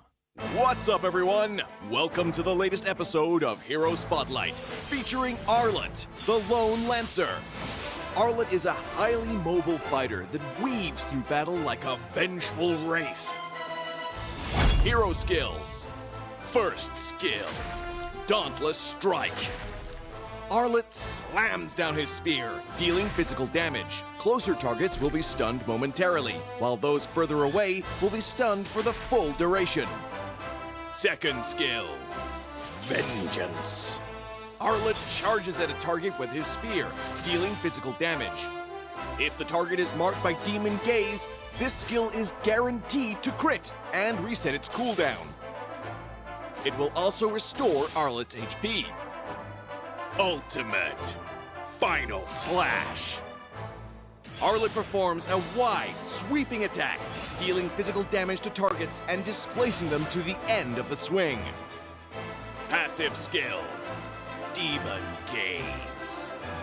Arlet's demonic eyes will periodically mark a nearby enemy hero. Demon Gaze will also mark enemy units near Arlet that are affected by control effects from any source. Pro tips. Dauntless Strike is best used from a short distance, positioned to catch enemies at the end of the AoE for the full stun effect. Vengeance is Arlet's primary source of damage and sustain. If an enemy is just out of reach, stun minions and use Vengeance to leapfrog and quickly cover the gap. When low on HP, Arlet can mark a group of minions with his stun and chain cast Vengeance to quickly recover. Final Slash is a powerful displacement ability that can push enemies out of position for picks or unleashed at the perfect moment to catch the entire team. Combo tips. During the laning phase, wait for your passive to mark the enemy hero. Then strike them with Vengeance, followed by Dauntless Strike to stun and reapply the mark. Use Vengeance again and weave in a basic attack before finishing with another Vengeance. When going into a team fight, look for opportunities to use Vengeance on marked enemies. Use Final Slash to mark and group up enemies and tear into them with skill resets. Use Dauntless Strike to stun low enemies and finish them off with Vengeance. Tactics. Arlet is a formidable hero in the early and mid-game. By repeatedly marking the enemy, he can use Vengeance multiple times in quick succession to wear down his opponent while healing himself. After gearing up in the late game, Arlet becomes an even deadlier force, with more defense on top of his mobility and the constant healing from Vengeance resets. Arlet can sustain himself through the fight to continue dishing out damage. For his role as a fighter, we recommend this equipment build to bolster his damage and self-sustain. Choose the fighter emblem to further enhance his survivability, and for battle spells, we recommend Petrify to synergize with his passive and Vengeance skill. Arlet, the Lone Lancer, coming February 14th. 30% off during launch week. Get his Wandering Spear skin for only 51 diamonds the first 2 weeks. And until next time, we'll be seeing you in the Land of Dawn. Arlet, Lone Lancer, official release 0214. Pain is the proof that I'm still alive.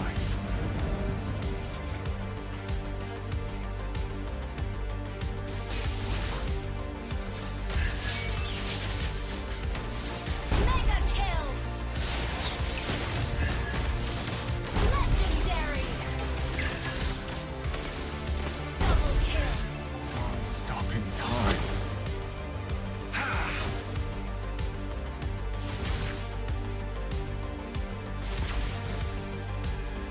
Feel what I feel. Feel what I feel.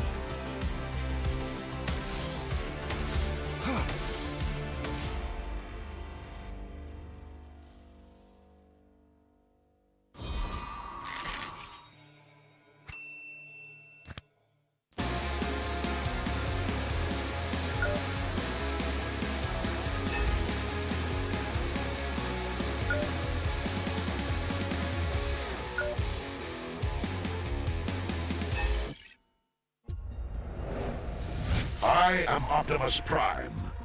No one can outrun Bumblebee.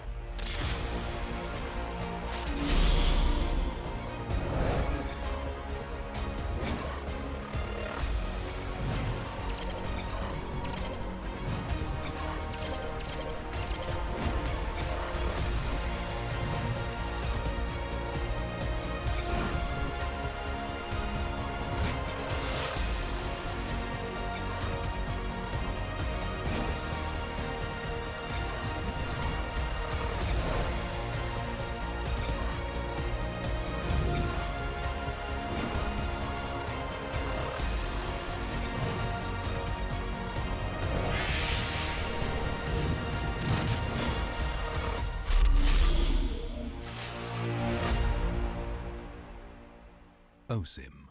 What's up, everyone? Welcome to the latest episode of Hero Spotlight, featuring Arlet, the Lone Lancer. Arlet is a highly mobile fighter that weaves through battle like a vengeful wraith. Hero skills. First skill, Dauntless Strike. Arlet slams down his spear, dealing physical damage. Closer targets will be stunned momentarily, while those further away will be stunned for the full duration. Second skill, Vengeance. Arlet charges at a target with his spear, dealing physical damage. If the target is marked by Demon Gaze, this skill is guaranteed to crit and reset its cooldown. It will also restore Arlet's HP. Ultimate Final Slash. Arlet performs a wide, sweeping attack, dealing physical damage to targets and displacing them to the end of the swing. Passive skill, Demon Gaze. Arlet's demonic eyes will periodically mark a nearby enemy hero. Demon Gaze will also mark enemy units near Arlet that are affected by control effects from any source. Pro tips. Dauntless Strike is best used from a short distance, positioned to catch enemies at the end of the AoE for the full stun effect. Vengeance is Arlet's primary source of damage and sustain. If an enemy is just out of reach, stun minions and use Vengeance to leapfrog and quickly cover the gap. When low on HP, Arlet can mark a group of minions with his stun and chain cast Vengeance to quickly recover. Final Slash is a powerful displacement ability that can push enemies out of position for picks or unleashed at the perfect moment to catch the entire team. Combo tips. During the laning phase, wait for your passive to mark the enemy hero. Then strike them with Vengeance, followed by Dauntless Strike to stun and reapply the mark. Use Vengeance again and weave in a basic attack before finishing with another Vengeance. When going into a team fight, look for opportunities to use Vengeance on marked enemies. Use Final Slash to mark and group up enemies and tear into them with skill resets. use Dauntless Strike to stun low enemies and finish them off with vengeance. Tactics. Arlet is a formidable hero in the early and mid-game. By repeatedly marking the enemy, he can use vengeance multiple times in quick succession to wear down his opponent while healing himself. After gearing up in the late game, Arlet becomes an even deadlier force, with more defense on top of his mobility and the constant healing from vengeance resets. Arlet can sustain himself through the fight to continue dishing out damage. For his role as a fighter, we recommend this equipment build to bolster his damage and self-sustain. Choose the fighter emblem to further enhance his survivability, and for battle spells, we recommend Petrify to synergize with his passive and vengeance skill. Arlet, the Lone Lancer, coming February 14th. 30% off during launch week. Get his Wandering Spear skin for only 51 diamonds the first 2 weeks. And until next time, we'll be seeing you in the Land of Dawn. Arlet, Lone Lancer, official release 0214. Pain is the proof that I'm still alive.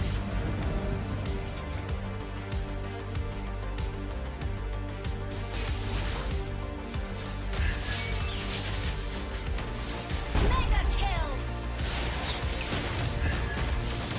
Legendary! Double kill! Stopping time.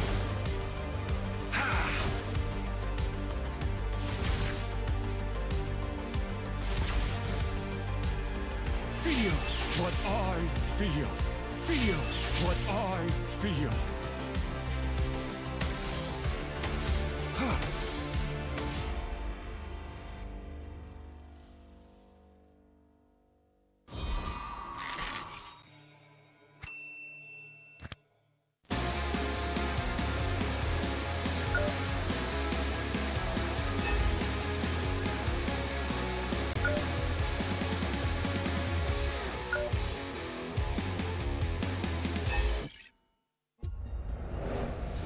I am Optimus Prime.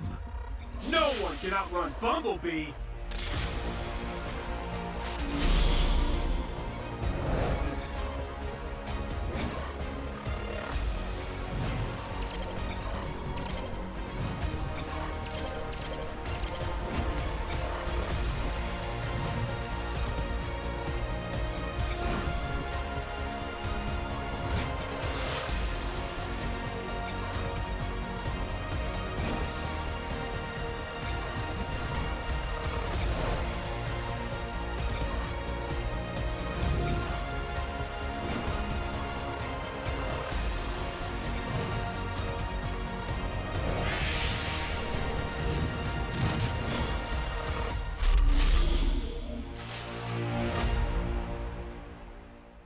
OSIM. What's up, everyone? Welcome to the latest episode of Hero Spotlight, featuring Arlet, the Lone Lancer. Arlet is a highly mobile fighter that weaves through battle like a vengeful wraith. Hero skills. First skill, Dauntless Strike. Arlet slams down his spear, dealing physical damage. Closer targets will be stunned momentarily, while those further away will be stunned for the full duration. Second skill, Vengeance. Arlet charges at a target with his spear, dealing physical damage. If the target is marked by Demon Gaze, this skill is guaranteed to crit and reset its cooldown. It will also restore Arlet's HP. Ultimate Final Slash. Arlet performs a wide, sweeping attack, dealing physical damage to targets and displacing them to the end of the swing. Passive skill, Demon Gaze. Arlet's demonic eyes will periodically mark a nearby enemy hero. Demon Gaze will also mark enemy units near Arlet that are affected by control effects from any source. Pro tips. Dauntless Strike is best used from a short distance, positioned to catch enemies at the end of the AoE for the full stun effect. Vengeance is Arlet's primary source of damage and sustain. If an enemy is just out of reach, stun minions and use Vengeance to leapfrog and quickly cover the gap. When low on HP, Arlet can mark a group of minions with his stun and chain cast Vengeance to quickly recover. Final Slash is a powerful displacement ability that can push enemies out of position for picks or unleashed at the perfect moment to catch the entire team. Combo tips. During the laning phase, wait for your passive to mark the enemy hero. Then strike them with Vengeance, followed by Dauntless Strike to stun and reapply the mark. Use Vengeance again and weave in a basic attack before finishing with another Vengeance. When going into a team fight, look for opportunities to use Vengeance on marked enemies. Use Final Slash to mark and group up enemies and tear into them with skill resets. Use Dauntless Strike to stun low enemies and finish them off with Vengeance. Tactics. Arlet is a formidable hero in the early and mid-game. By repeatedly marking the enemy, he can use Vengeance multiple times in quick succession to wear down his opponent while healing himself.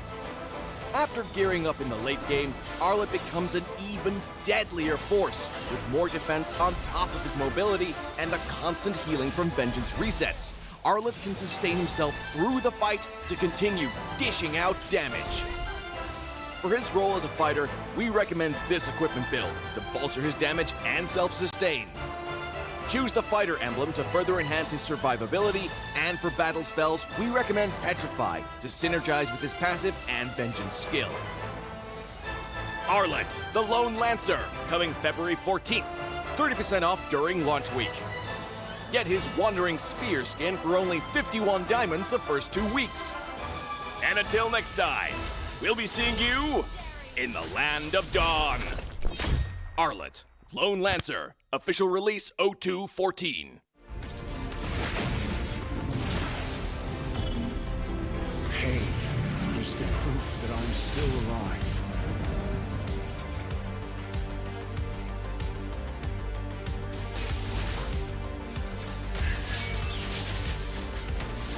Mega kill! Legendary! Double kill! Stopping time.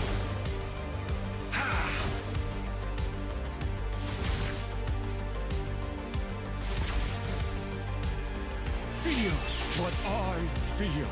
Feel what I feel.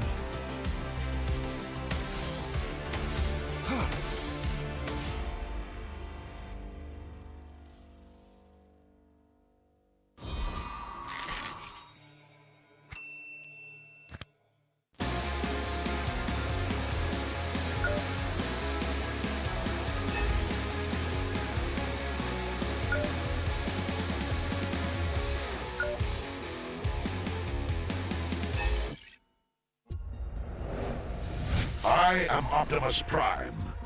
No one can outrun Bumblebee.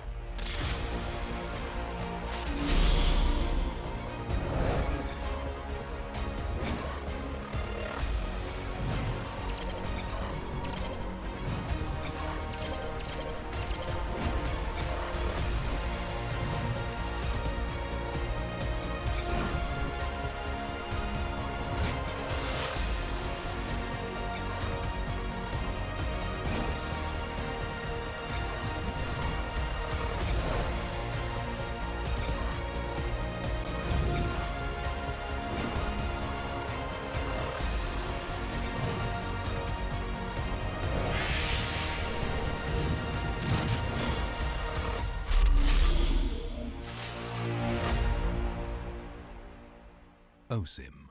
What's up, everyone? Welcome to the latest episode of Hero Spotlight, featuring Arlet, the Lone Lancer. Arlet is a highly mobile fighter that weaves through battle like a vengeful wraith. Hero skills. First skill, Dauntless Strike. Arlet slams down his spear, dealing physical damage. Closer targets will be stunned momentarily, while those further away will be stunned for the full duration. Second skill, Vengeance. Arlet charges at a target with his spear, dealing physical damage. If the target is marked by Demon Gaze, this skill is guaranteed to crit and reset its cooldown. It will also restore Arlet's HP. Ultimate Final Slash. Arlet performs a wide, sweeping attack, dealing physical damage to targets and displacing them to the end of the swing. Passive skill, Demon Gaze. Arlet's demonic eyes will periodically mark a nearby enemy hero. Demon Gaze will also mark enemy units near Arlet that are affected by control effects from any source. Pro tips. Dauntless Strike is best used from a short distance, positioned to catch enemies at the end of the AoE for the full stun effect. Vengeance is Arlet's primary source of damage and sustain. If an enemy is just out of reach, stun minions and use Vengeance to leapfrog and quickly cover the gap. When low on HP, Arlet can mark a group of minions with his stun and chain cast Vengeance to quickly recover. Final Slash is a powerful displacement ability that can push enemies out of position for picks or unleashed at the perfect moment to catch the entire team. Combo tips. During the laning phase, wait for your passive to mark the enemy hero. Then strike them with Vengeance, followed by Dauntless Strike to stun and reapply the mark. Use Vengeance again and weave in a basic attack before finishing with another Vengeance. When going into a team fight, look for opportunities to use Vengeance on marked enemies. Use Final Slash to mark and group up enemies and tear into them with skill resets. Use Dauntless Strike to stun low enemies and finish them off with Vengeance. Tactics. Arlet is a formidable hero in the early and mid-game.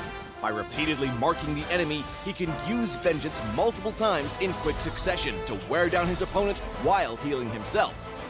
After gearing up in the late game, Arlet becomes an even deadlier force, with more defense on top of his mobility and the constant healing from Vengeance resets. Arlet can sustain himself through the fight to continue dishing out damage.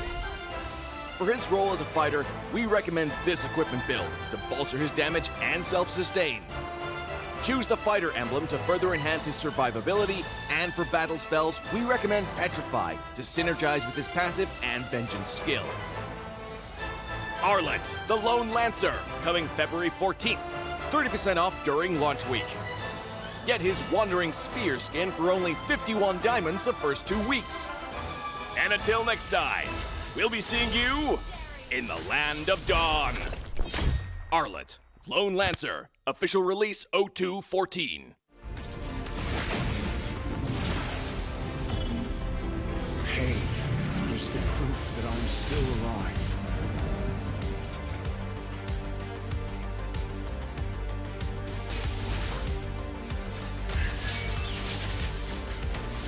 Mega kill!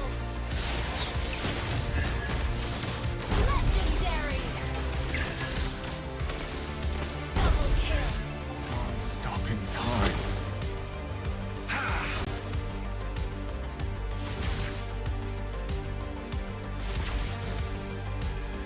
Feels what I feel.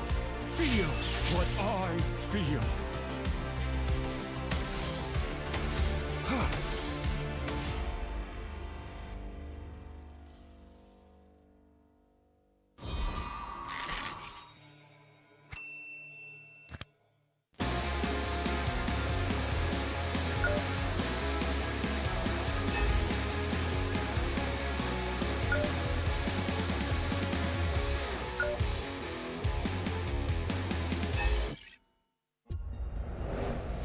I am Optimus Prime. No one can outrun Bumblebee.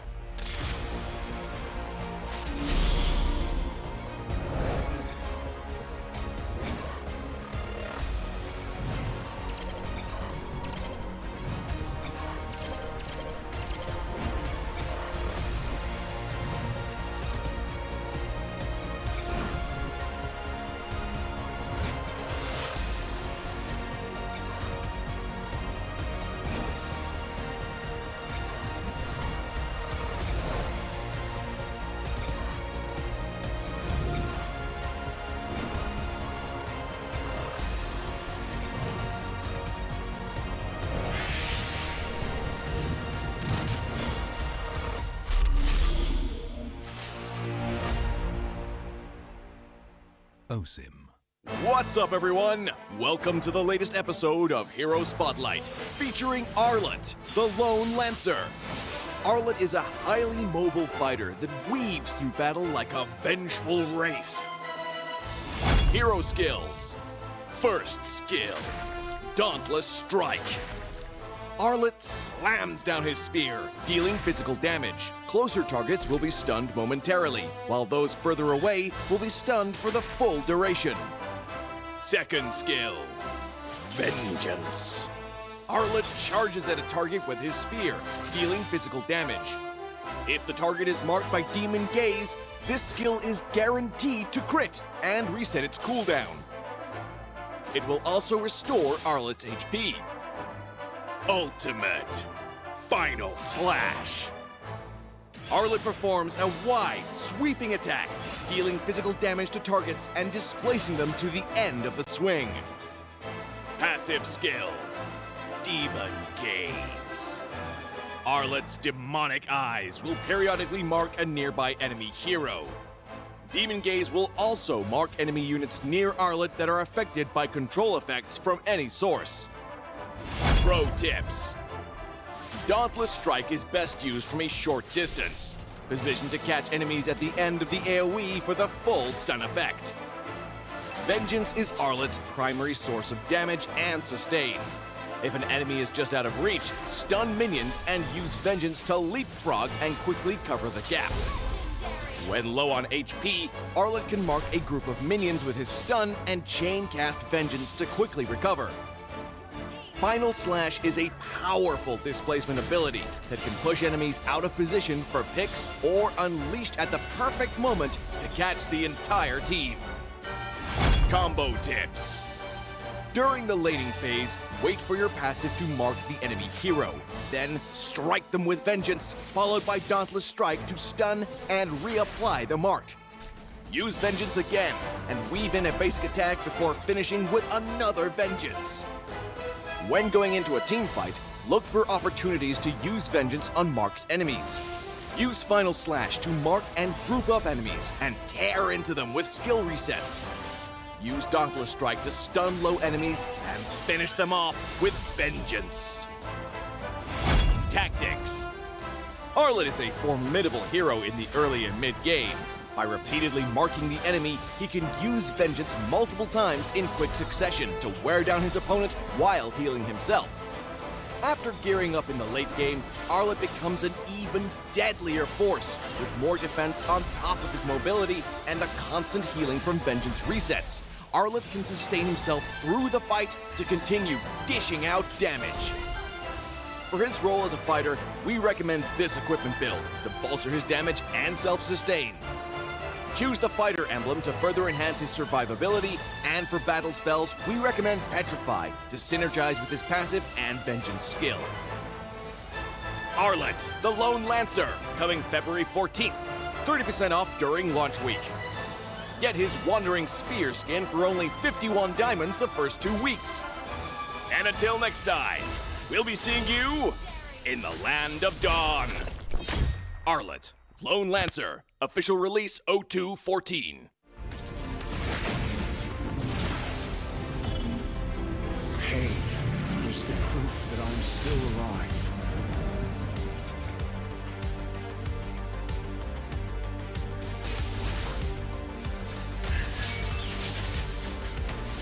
Mega kill! Legendary! Double kill! I'm stopping time.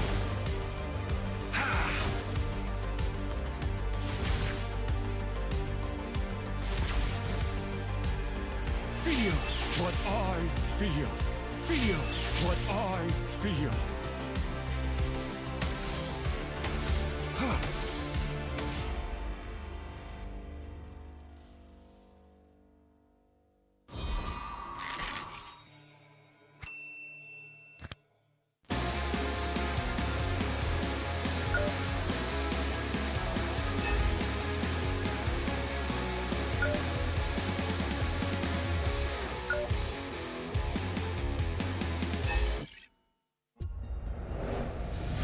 I am Optimus Prime. No one can outrun Bumblebee.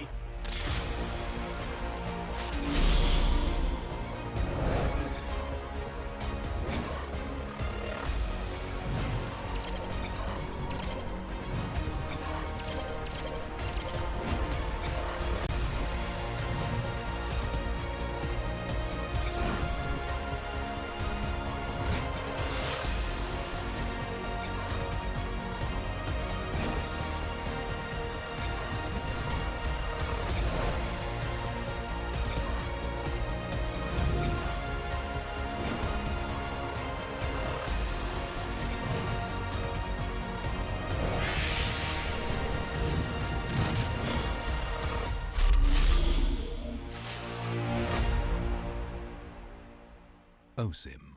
What's up, everyone? Welcome to the latest episode of Hero Spotlight, featuring Arlott, the Lone Lancer. Arlott is a highly mobile fighter that weaves through battle like a vengeful wraith. Hero skills. First skill, Dauntless Strike. Arlott slams down his spear, dealing physical damage. Closer targets will be stunned momentarily, while those further away will be stunned for the full duration. Second skill, Vengeance. Arlott charges at a target with his spear, dealing physical damage. If the target is marked by Demon Gaze, this skill is guaranteed to crit and reset its cooldown. It will also restore Arlott's HP. Ultimate Final Slash. Arlott performs a wide, sweeping attack, dealing physical damage to targets and displacing them to the end of the swing. Passive skill, Demon Gaze. Arlott's demonic eyes will periodically mark a nearby enemy hero. Demon Gaze will also mark enemy units near Arlott that are affected by control effects from any source. Pro tips. Dauntless Strike is best used from a short distance, positioned to catch enemies at the end of the AoE for the full stun effect. Vengeance is Arlott's primary source of damage and sustain. If an enemy is just out of reach, stun minions and use Vengeance to leapfrog and quickly cover the gap. When low on HP, Arlott can mark a group of minions with his stun and chain cast Vengeance to quickly recover. Final Slash is a powerful displacement ability that can push enemies out of position for picks or unleashed at the perfect moment to catch the entire team. Combo tips. During the laning phase, wait for your passive to mark the enemy hero. Then strike them with Vengeance, followed by Dauntless Strike to stun and reapply the mark. Use Vengeance again and weave in a basic attack before finishing with another Vengeance. When going into a team fight, look for opportunities to use Vengeance on marked enemies. Use Final Slash to mark and group up enemies and tear into them with skill resets. Use Dauntless Strike to stun low enemies and finish them off with Vengeance. Tactics. Arlott is a formidable hero in the early and mid-game. By repeatedly marking the enemy, he can use Vengeance multiple times in quick succession to wear down his opponent while healing himself. After gearing up in the late game, Arlott becomes an even deadlier force, with more defense on top of his mobility and the constant healing from Vengeance resets. Arlott can sustain himself through the fight to continue dishing out damage. For his role as a fighter, we recommend this equipment build to bolster his damage and self-sustain. Choose the fighter emblem to further enhance his survivability, and for battle spells, we recommend Petrify to synergize with his passive and Vengeance skill. Arlott, the Lone Lancer, coming February 14th. 30% off during launch week. Get his Wandering Spear skin for only 51 diamonds the first 2 weeks. And until next time, we'll be seeing you in the Land of Dawn. Arlott, Lone Lancer, official release 0214.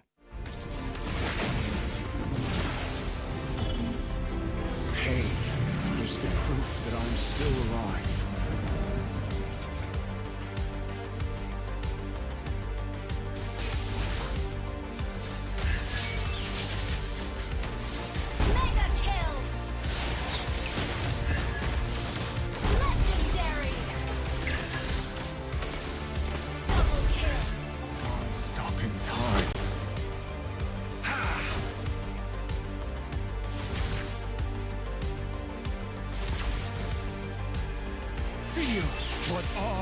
feel.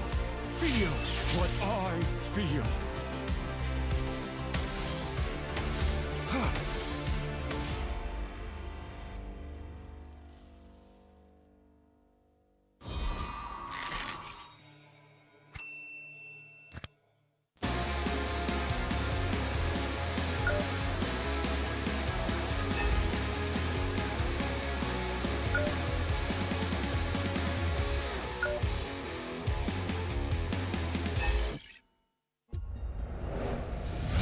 I am Optimus Prime. No one can outrun Bumblebee.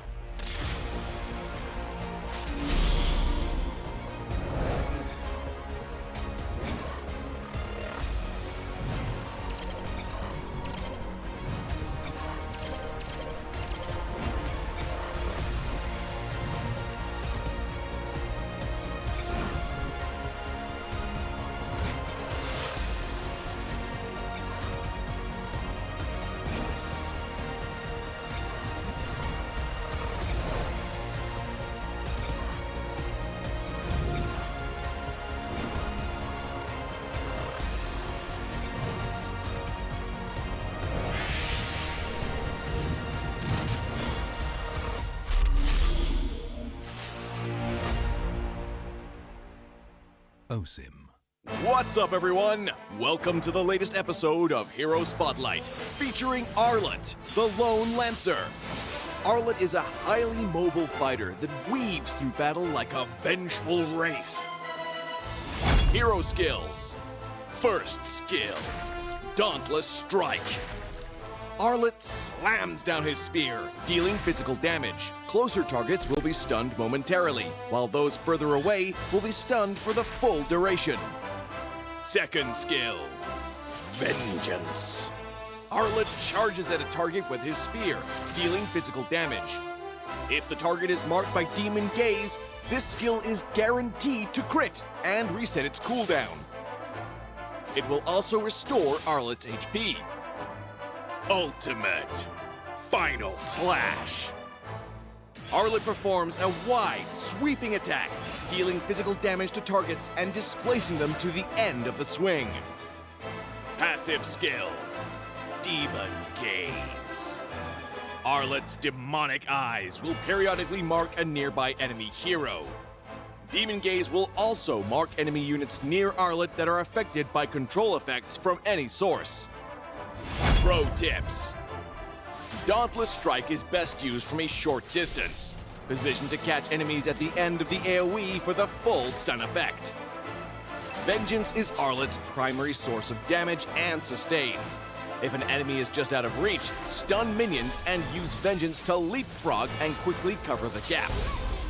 When low on HP, Arlet can mark a group of minions with his stun and chain cast Vengeance to quickly recover. Final Slash is a powerful displacement ability that can push enemies out of position for picks or unleashed at the perfect moment to catch the entire team. Combo tips. During the lading phase, wait for your passive to mark the enemy hero. Then strike them with Vengeance, followed by Dauntless Strike to stun and reapply the mark. Use Vengeance again and weave in a basic attack before finishing with another Vengeance. When going into a team fight, look for opportunities to use Vengeance on marked enemies. Use Final Slash to mark and group up enemies and tear into them with skill resets. Use Dauntless Strike to stun low enemies and finish them off with Vengeance. Tactics. Arlet is a formidable hero in the early and mid-game. By repeatedly marking the enemy, he can use Vengeance multiple times in quick succession to wear down his opponent while healing himself. After gearing up in the late game, Arlet becomes an even deadlier force, with more defense on top of his mobility and the constant healing from Vengeance resets. Arlet can sustain himself through the fight to continue dishing out damage. For his role as a fighter, we recommend this equipment build to bolster his damage and self-sustain. Choose the fighter emblem to further enhance his survivability, and for battle spells, we recommend Petrify to synergize with his passive and Vengeance skill. Arlet, the Lone Lancer, coming February 14th. 30% off during launch week. Get his Wandering Spear skin for only 51 diamonds the first 2 weeks. And until next time, we'll be seeing you in the Land of Dawn. Arlet, Lone Lancer, official release 0214.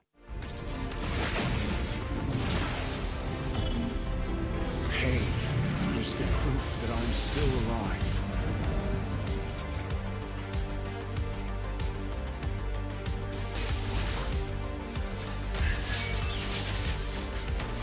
Mega kill! Legendary!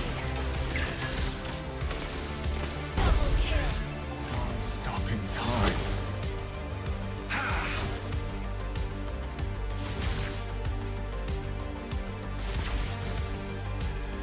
Feel what I feel. Feel what I feel.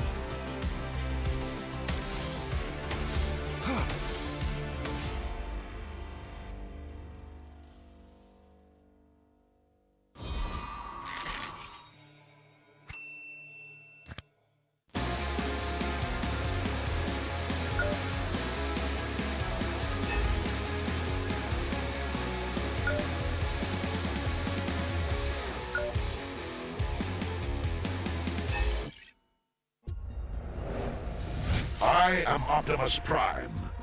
No one can outrun Bumblebee.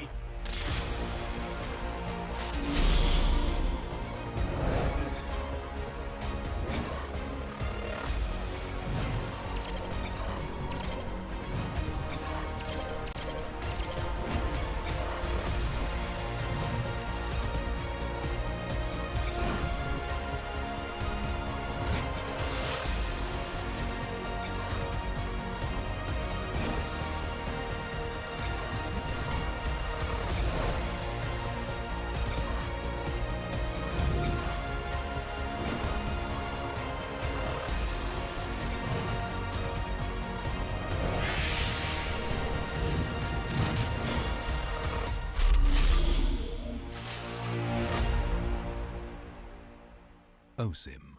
What's up, everyone? Welcome to the latest episode of Hero Spotlight, featuring Arlet, the Lone Lancer. Arlet is a highly mobile fighter that weaves through battle like a vengeful wraith. Hero skills. First skill, Dauntless Strike. Arlet slams down his spear, dealing physical damage. Closer targets will be stunned momentarily, while those further away will be stunned for the full duration. Second skill, Vengeance. Arlet charges at a target with his spear, dealing physical damage. If the target is marked by Demon Gaze, this skill is guaranteed to crit and reset its cooldown. It will also restore Arlet's HP. Ultimate Final Slash. Arlet performs a wide, sweeping attack, dealing physical damage to targets and displacing them to the end of the swing. Passive skill, Demon Gaze.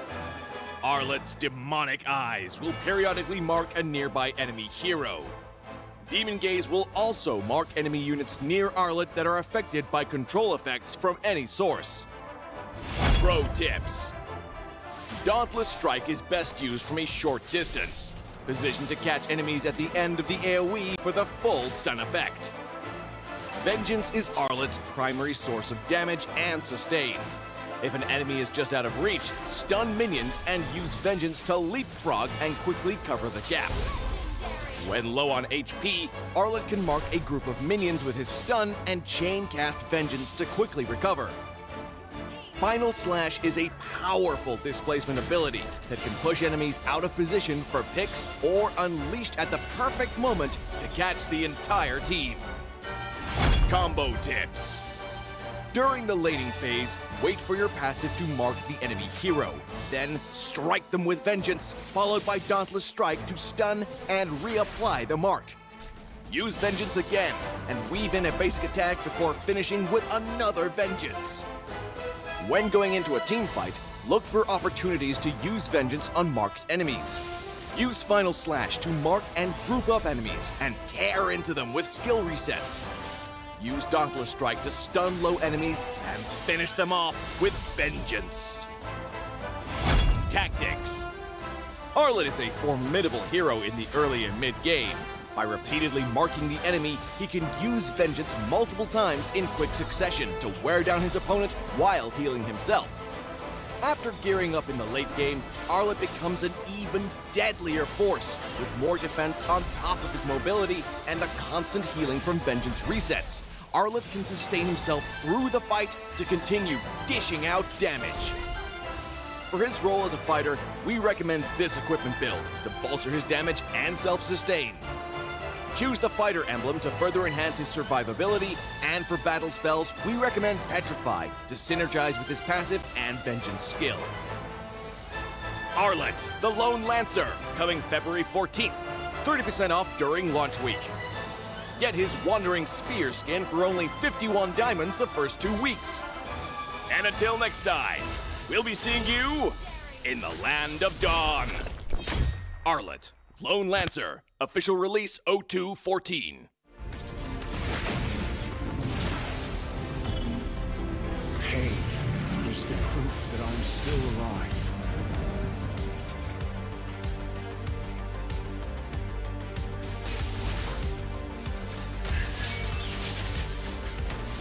Mega kill! Legendary! Double kill! Stopping time.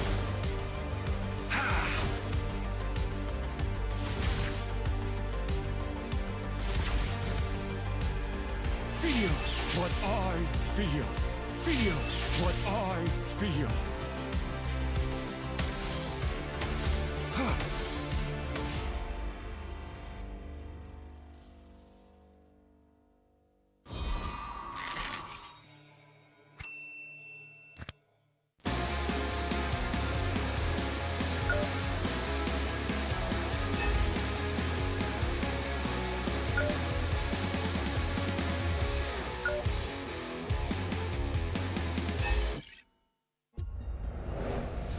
I am Optimus Prime.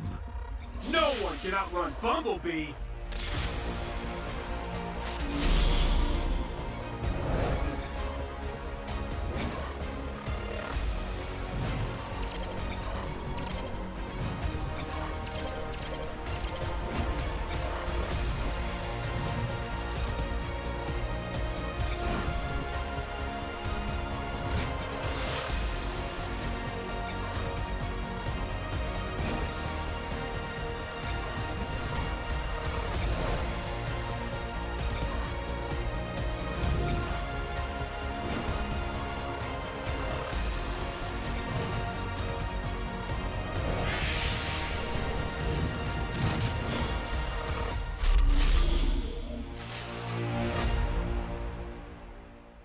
OSIM. What's up, everyone? Welcome to the latest episode of Hero Spotlight, featuring Arlet, the Lone Lancer. Arlet is a highly mobile fighter that weaves through battle like a vengeful wraith. Hero skills. First skill, Dauntless Strike. Arlet slams down his spear, dealing physical damage. Closer targets will be stunned momentarily, while those further away will be stunned for the full duration. Second skill, Vengeance. Arlet charges at a target with his spear, dealing physical damage. If the target is marked by Demon Gaze, this skill is guaranteed to crit and reset its cooldown. It will also restore Arlet's HP. Ultimate Final Slash. Arlet performs a wide, sweeping attack, dealing physical damage to targets and displacing them to the end of the swing. Passive skill, Demon Gaze. Arlet's demonic eyes will periodically mark a nearby enemy hero. Demon Gaze will also mark enemy units near Arlet that are affected by control effects from any source. Pro tips. Dauntless Strike is best used from a short distance, positioned to catch enemies at the end of the AoE for the full stun effect. Vengeance is Arlet's primary source of damage and sustain. If an enemy is just out of reach, stun minions and use Vengeance to leapfrog and quickly cover the gap. When low on HP, Arlet can mark a group of minions with his stun and chain cast Vengeance to quickly recover. Final Slash is a powerful displacement ability that can push enemies out of position for picks or unleashed at the perfect moment to catch the entire team. Combo tips. During the laning phase, wait for your passive to mark the enemy hero. Then strike them with Vengeance, followed by Dauntless Strike to stun and reapply the mark. Use Vengeance again and weave in a basic attack before finishing with another Vengeance. When going into a team fight, look for opportunities to use Vengeance on marked enemies. Use Final Slash to mark and group up enemies and tear into them with skill resets. Use Dauntless Strike to stun low enemies and finish them off with Vengeance. Tactics. Arlet is a formidable hero in the early and mid-game. By repeatedly marking the enemy, he can use Vengeance multiple times in quick succession to wear down his opponent while healing himself. After gearing up in the late game, Arlet becomes an even deadlier force, with more defense on top of his mobility and the constant healing from Vengeance resets. Arlet can sustain himself through the fight to continue dishing out damage. For his role as a fighter, we recommend this equipment build to bolster his damage and self-sustain. Choose the fighter emblem to further enhance his survivability, and for battle spells, we recommend Petrify to synergize with his passive and Vengeance skill. Arlet, the Lone Lancer, coming February 14th. 30% off during launch week. Get his Wandering Spear skin for only 51 diamonds the first 2 weeks. And until next time, we'll be seeing you in the Land of Dawn. Arlet, Lone Lancer, official release 0214. Pain is the proof that I'm still alive.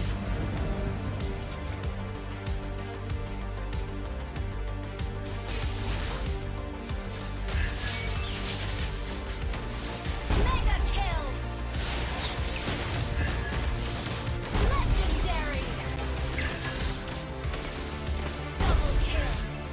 Stopping time.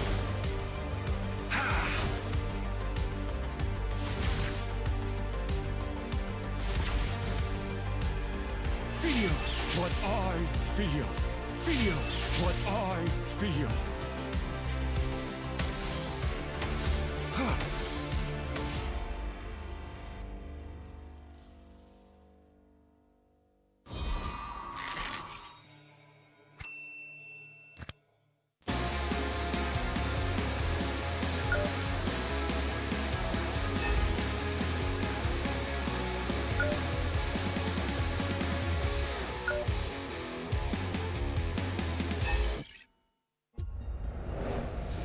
I am Optimus Prime.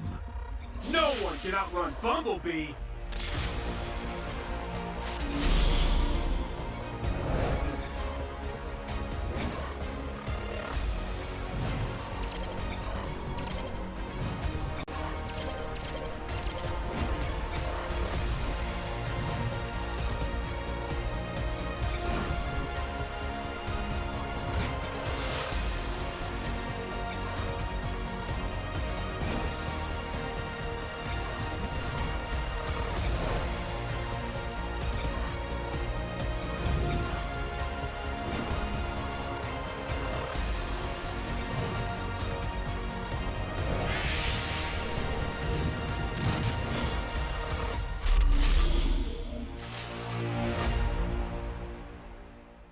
OSIM.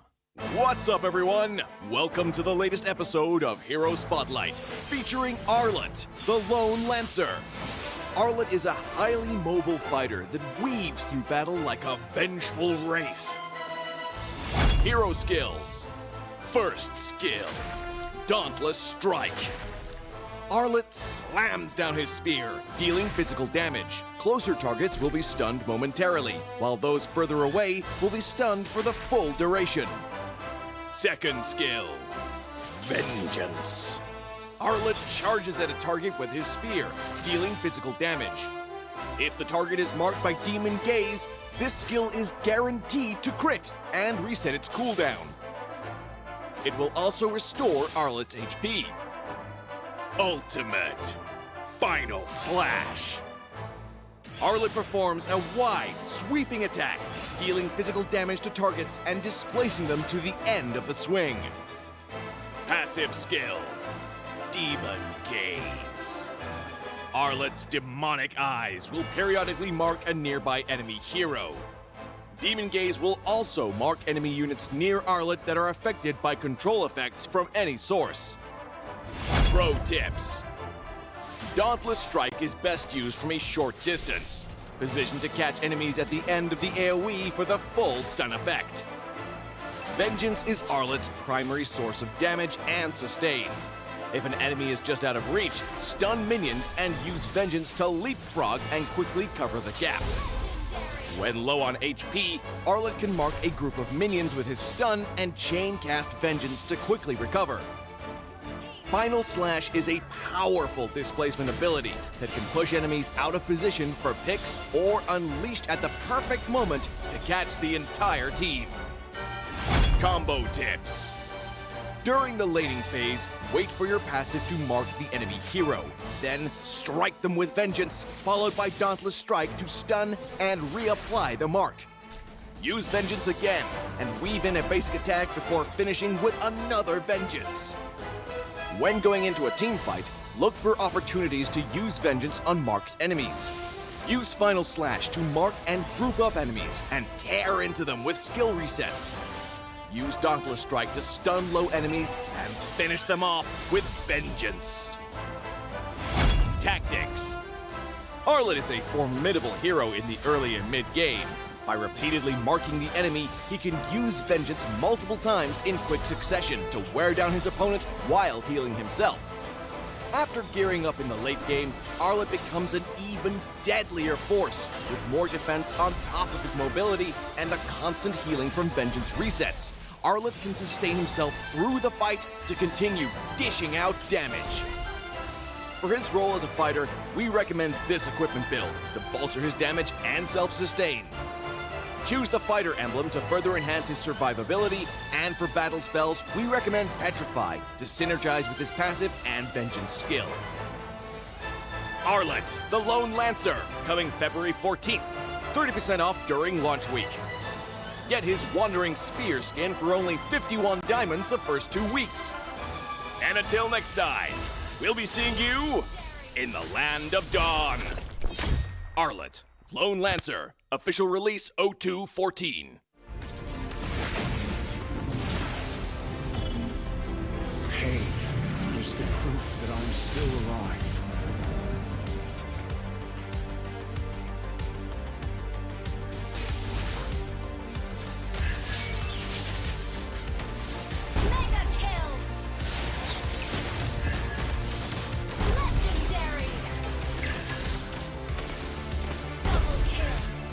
Stopping time.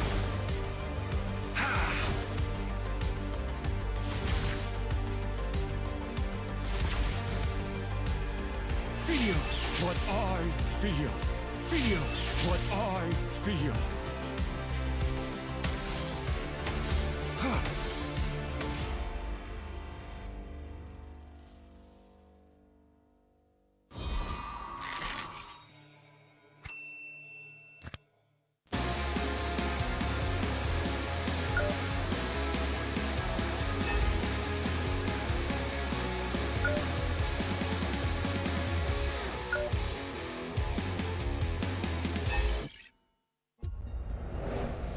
I am Optimus Prime.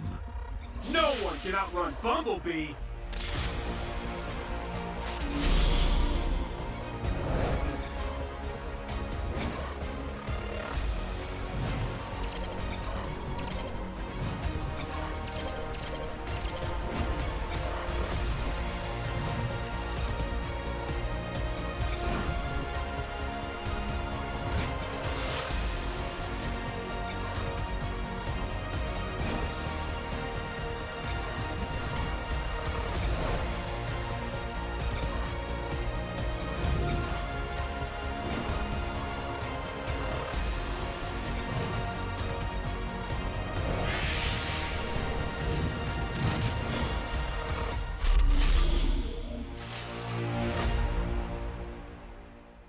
OSIM. What's up, everyone? Welcome to the latest episode of Hero Spotlight, featuring Arlet, the Lone Lancer. Arlet is a highly mobile fighter that weaves through battle like a vengeful wraith. Hero skills. First skill, Dauntless Strike. Arlet slams down his spear, dealing physical damage. Closer targets will be stunned momentarily, while those further away will be stunned for the full duration. Second skill, Vengeance. Arlet charges at a target with his spear, dealing physical damage. If the target is marked by Demon Gaze, this skill is guaranteed to crit and reset its cooldown. It will also restore Arlet's HP. Ultimate Final Slash. Arlet performs a wide, sweeping attack, dealing physical damage to targets and displacing them to the end of the swing. Passive skill, Demon Gaze. Arlet's demonic eyes will periodically mark a nearby enemy hero. Demon Gaze will also mark enemy units near Arlet that are affected by control effects from any source. Pro tips. Dauntless Strike is best used from a short distance, positioned to catch enemies at the end of the AoE for the full stun effect. Vengeance is Arlet's primary source of damage and sustain. If an enemy is just out of reach, stun minions and use Vengeance to leapfrog and quickly cover the gap. When low on HP, Arlet can mark a group of minions with his stun and chain cast Vengeance to quickly recover. Final Slash is a powerful displacement ability that can push enemies out of position for picks or unleashed at the perfect moment to catch the entire team. Combo tips. During the laning phase, wait for your passive to mark the enemy hero. Then strike them with Vengeance, followed by Dauntless Strike to stun and reapply the mark. Use Vengeance again and weave in a basic attack before finishing with another Vengeance. When going into a team fight, look for opportunities to use Vengeance on marked enemies.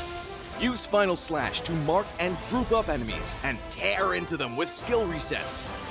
Use Dauntless Strike to stun low enemies and finish them off with Vengeance. Tactics. Arlet is a formidable hero in the early and mid-game.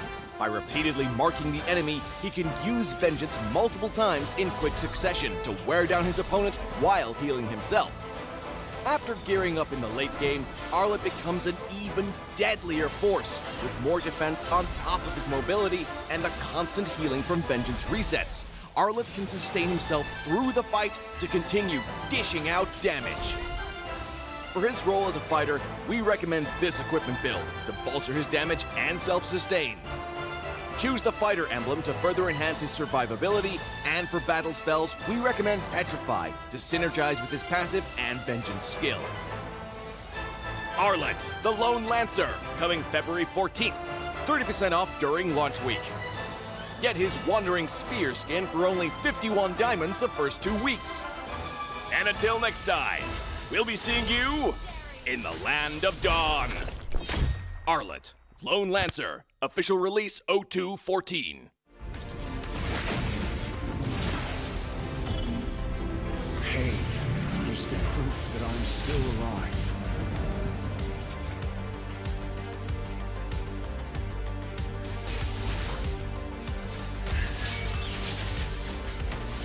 Mega kill! Legendary! Double kill! Stopping time.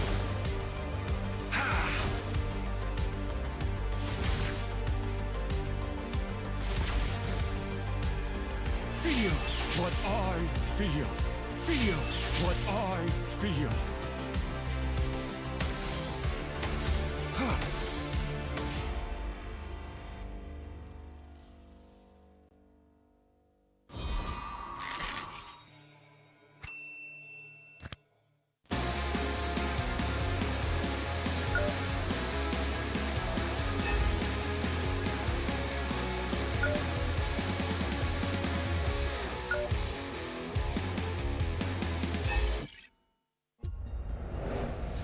I am Optimus Prime. No one can outrun Bumblebee.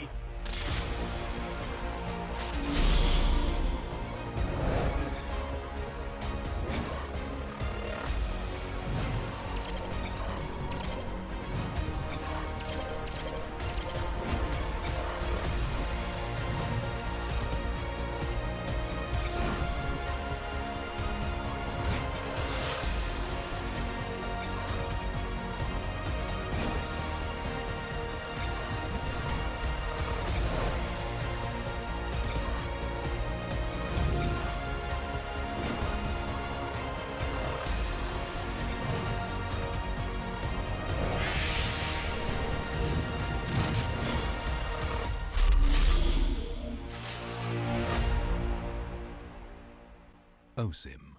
What's up, everyone? Welcome to the latest episode of Hero Spotlight, featuring Arlet, the Lone Lancer. Arlet is a highly mobile fighter that weaves through battle like a vengeful wraith. Hero skills. First skill, Dauntless Strike. Arlet slams down his spear, dealing physical damage. Closer targets will be stunned momentarily, while those further away will be stunned for the full duration. Second skill, Vengeance. Arlet charges at a target with his spear, dealing physical damage. If the target is marked by Demon Gaze, this skill is guaranteed to crit and reset its cooldown. It will also restore Arlet's HP. Ultimate Final Slash. Arlet performs a wide, sweeping attack, dealing physical damage to targets and displacing them to the end of the swing. Passive skill, Demon Gaze. Arlet's demonic eyes will periodically mark a nearby enemy hero. Demon Gaze will also mark enemy units near Arlet that are affected by control effects from any source. Pro tips. Dauntless Strike is best used from a short distance, positioned to catch enemies at the end of the AoE for the full stun effect. Vengeance is Arlet's primary source of damage and sustain. If an enemy is just out of reach, stun minions and use Vengeance to leapfrog and quickly cover the gap. When low on HP, Arlet can mark a group of minions with his stun and chain cast Vengeance to quickly recover. Final Slash is a powerful displacement ability that can push enemies out of position for picks or unleashed at the perfect moment to catch the entire team. Combo tips. During the laning phase, wait for your passive to mark the enemy hero. Then strike them with Vengeance, followed by Dauntless Strike to stun and reapply the mark. Use Vengeance again and weave in a basic attack before finishing with another Vengeance. When going into a team fight, look for opportunities to use Vengeance on marked enemies. Use Final Slash to mark and group up enemies and tear into them with skill resets. Use Dauntless Strike to stun low enemies and finish them off with Vengeance. Tactics.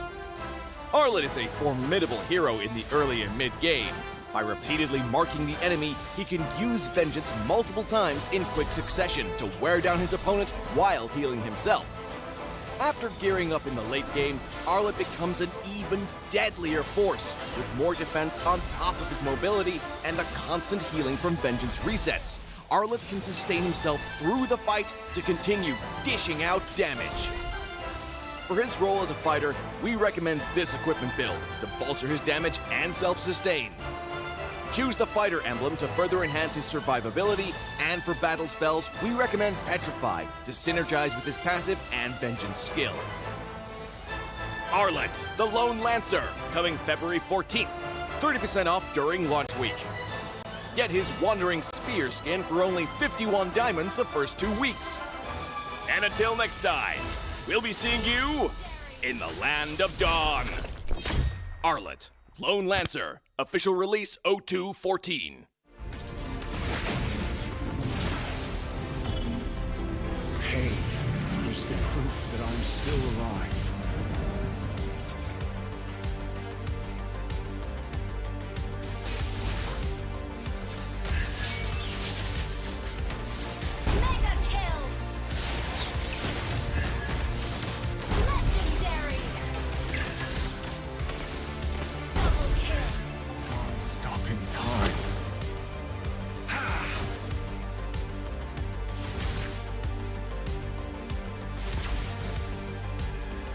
feels what I feel.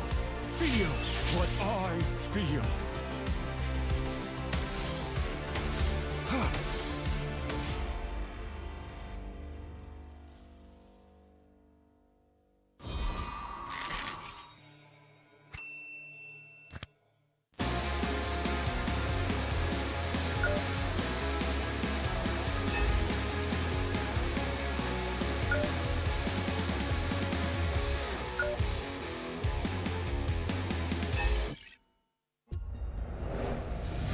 I am Optimus Prime. No one can outrun Bumblebee.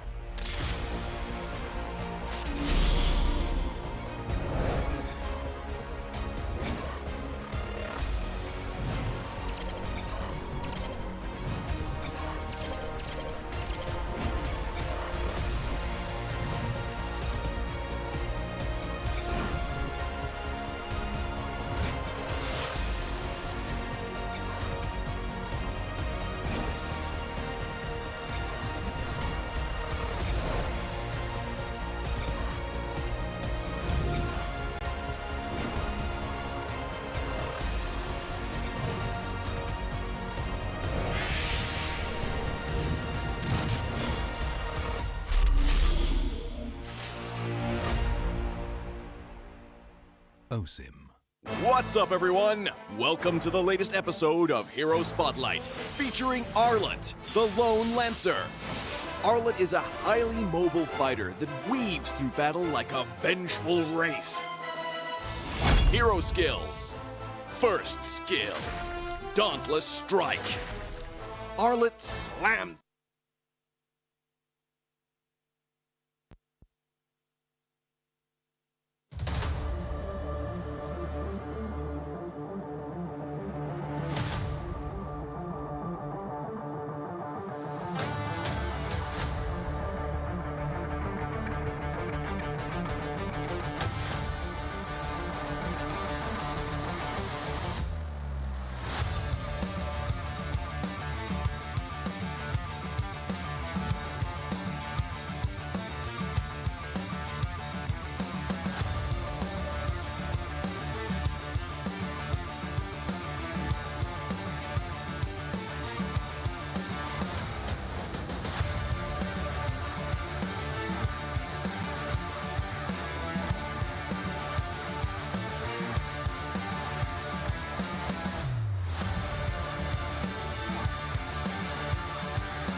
Ladies and gentlemen, welcome back right here to match 4, the match that is closing off today, MPL SG Season 5, Week 3, Day 2.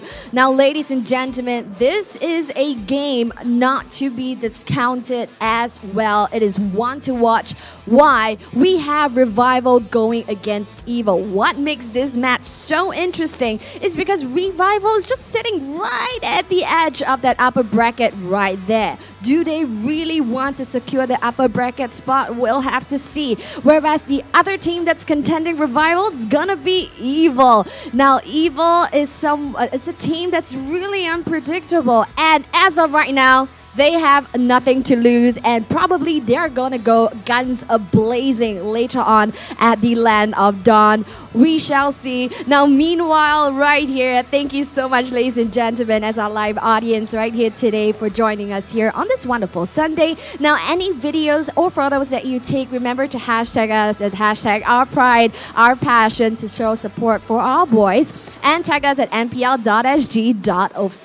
to get souped up really nicely with courtesy of Mobile Legends Bang Bang. Now, ladies and gentlemen, you online can get lovely treats as well. All you guys need to do is just pay attention to all of our wonderful info that our casters have to share. Now, meanwhile, ladies and gentlemen, let's meet the team, shall we? Presenting to you, Revival.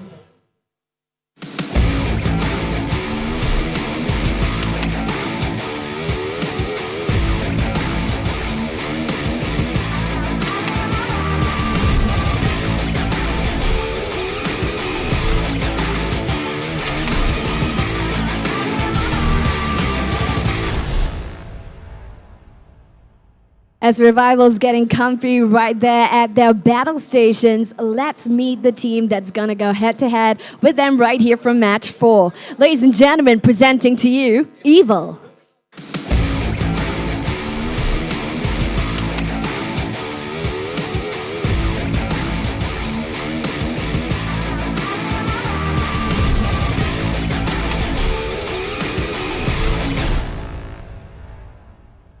Now, fans and friends, right here at MPL SG Season 5, this match is one that's going to be very interesting. Why so? We're going to see two distinct play styles, which will prevail right here and take the match. Let's find out. We have Revival, usually holding out perfectly, shining brightly at the late game. And of course, we have Ryan to thank for that. Whereas on my other hand, I have Evil, which is just absolutely explosive in the early game. However, they do have some issues with the Lord dance as the game progresses.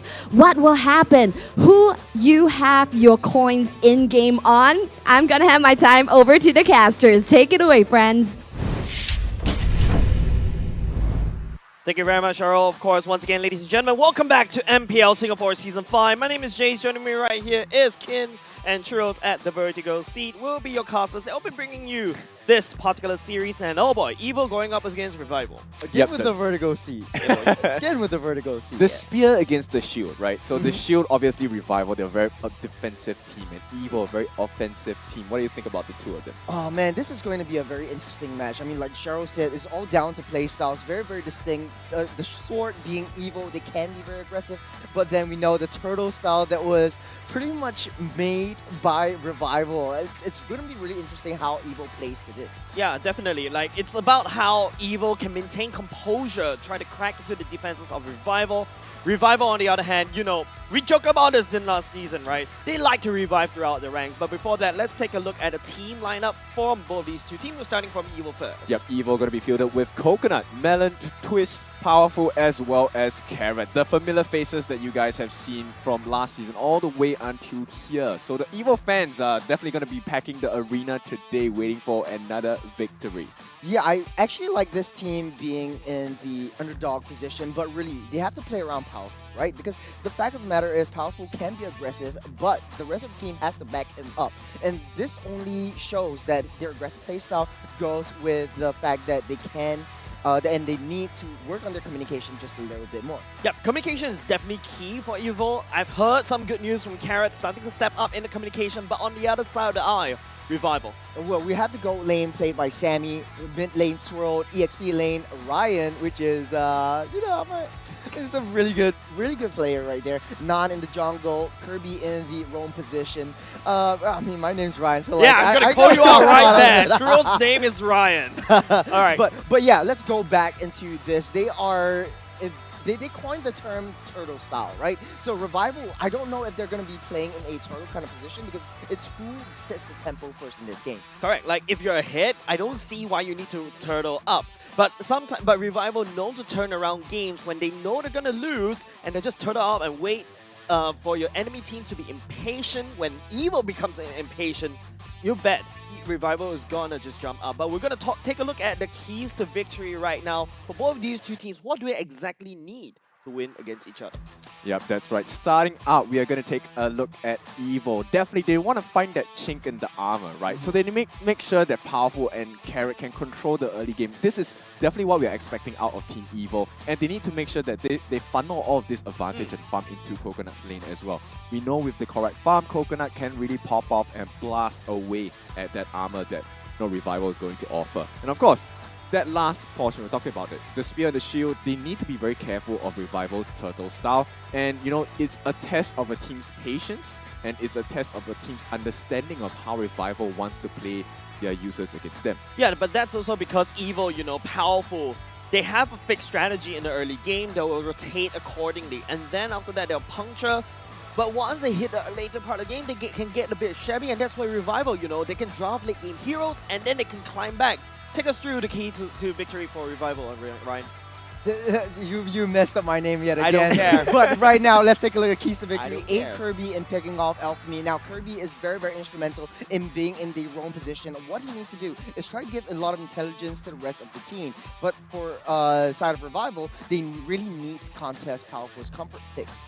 Just to help Nan secure that early game, because we know that both these guys, they play pretty similar heroes, pretty tanky heroes. They try to go in slow. They want to be aggressive at the same time. And trust in Ryan to keep Jace's or Twist in check. I think it's going to be Twist who's going to be playing this game. And what I see, and it's interesting to note, is that the EXP lane is always contested first. So you always see the roamer going up to the EXP lane, trying to deny the opponent's EXP from getting level 3 in time for that first turtle dance, which is going to be snowballing their way through to that late game. Yeah, but of course, before we head into more theory crafting, right? Let's also theory craft based on the statistics. I believe Holler was going geek mode in the previous analyst, right? But let's take a look at the stats, ladies and gentlemen. What are these, nuances that these players may go to? Evil, on the other hand, just taking a look at these comfort signature heroes, man, they literally scream Evil to me. Yeah, they do not exactly have the best result in the table standings, but if you take a look at their average assist and KDA, it's pretty much pretty good, I think, across the board, right? And of course, Carrot taking up to close to 1 million damage here so far across the entire season. And one thing you need to note is the signature heroes that they have across the board on Evo. There will be some similarities with the side of Revival as well. Yeah, actually, if they pick all of their signature heroes, they make a pretty strong team. They play around Twist and his ability to set up plays, and then Melon on his signature Valentina, able to identify which heroes are able to change the tide of battle, probably give an Uno reverse as well. That's right. For Coconut, while his average GPM is 627, most of the time you will see some instances where Powerful and the rest of the team actually help to funnel a much higher gold accumulation rate from Coconut.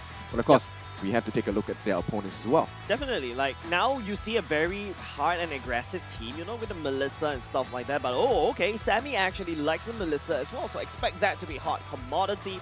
We've seen Kirby with the Kaja and Powerful with the tank jungle Kaja as well.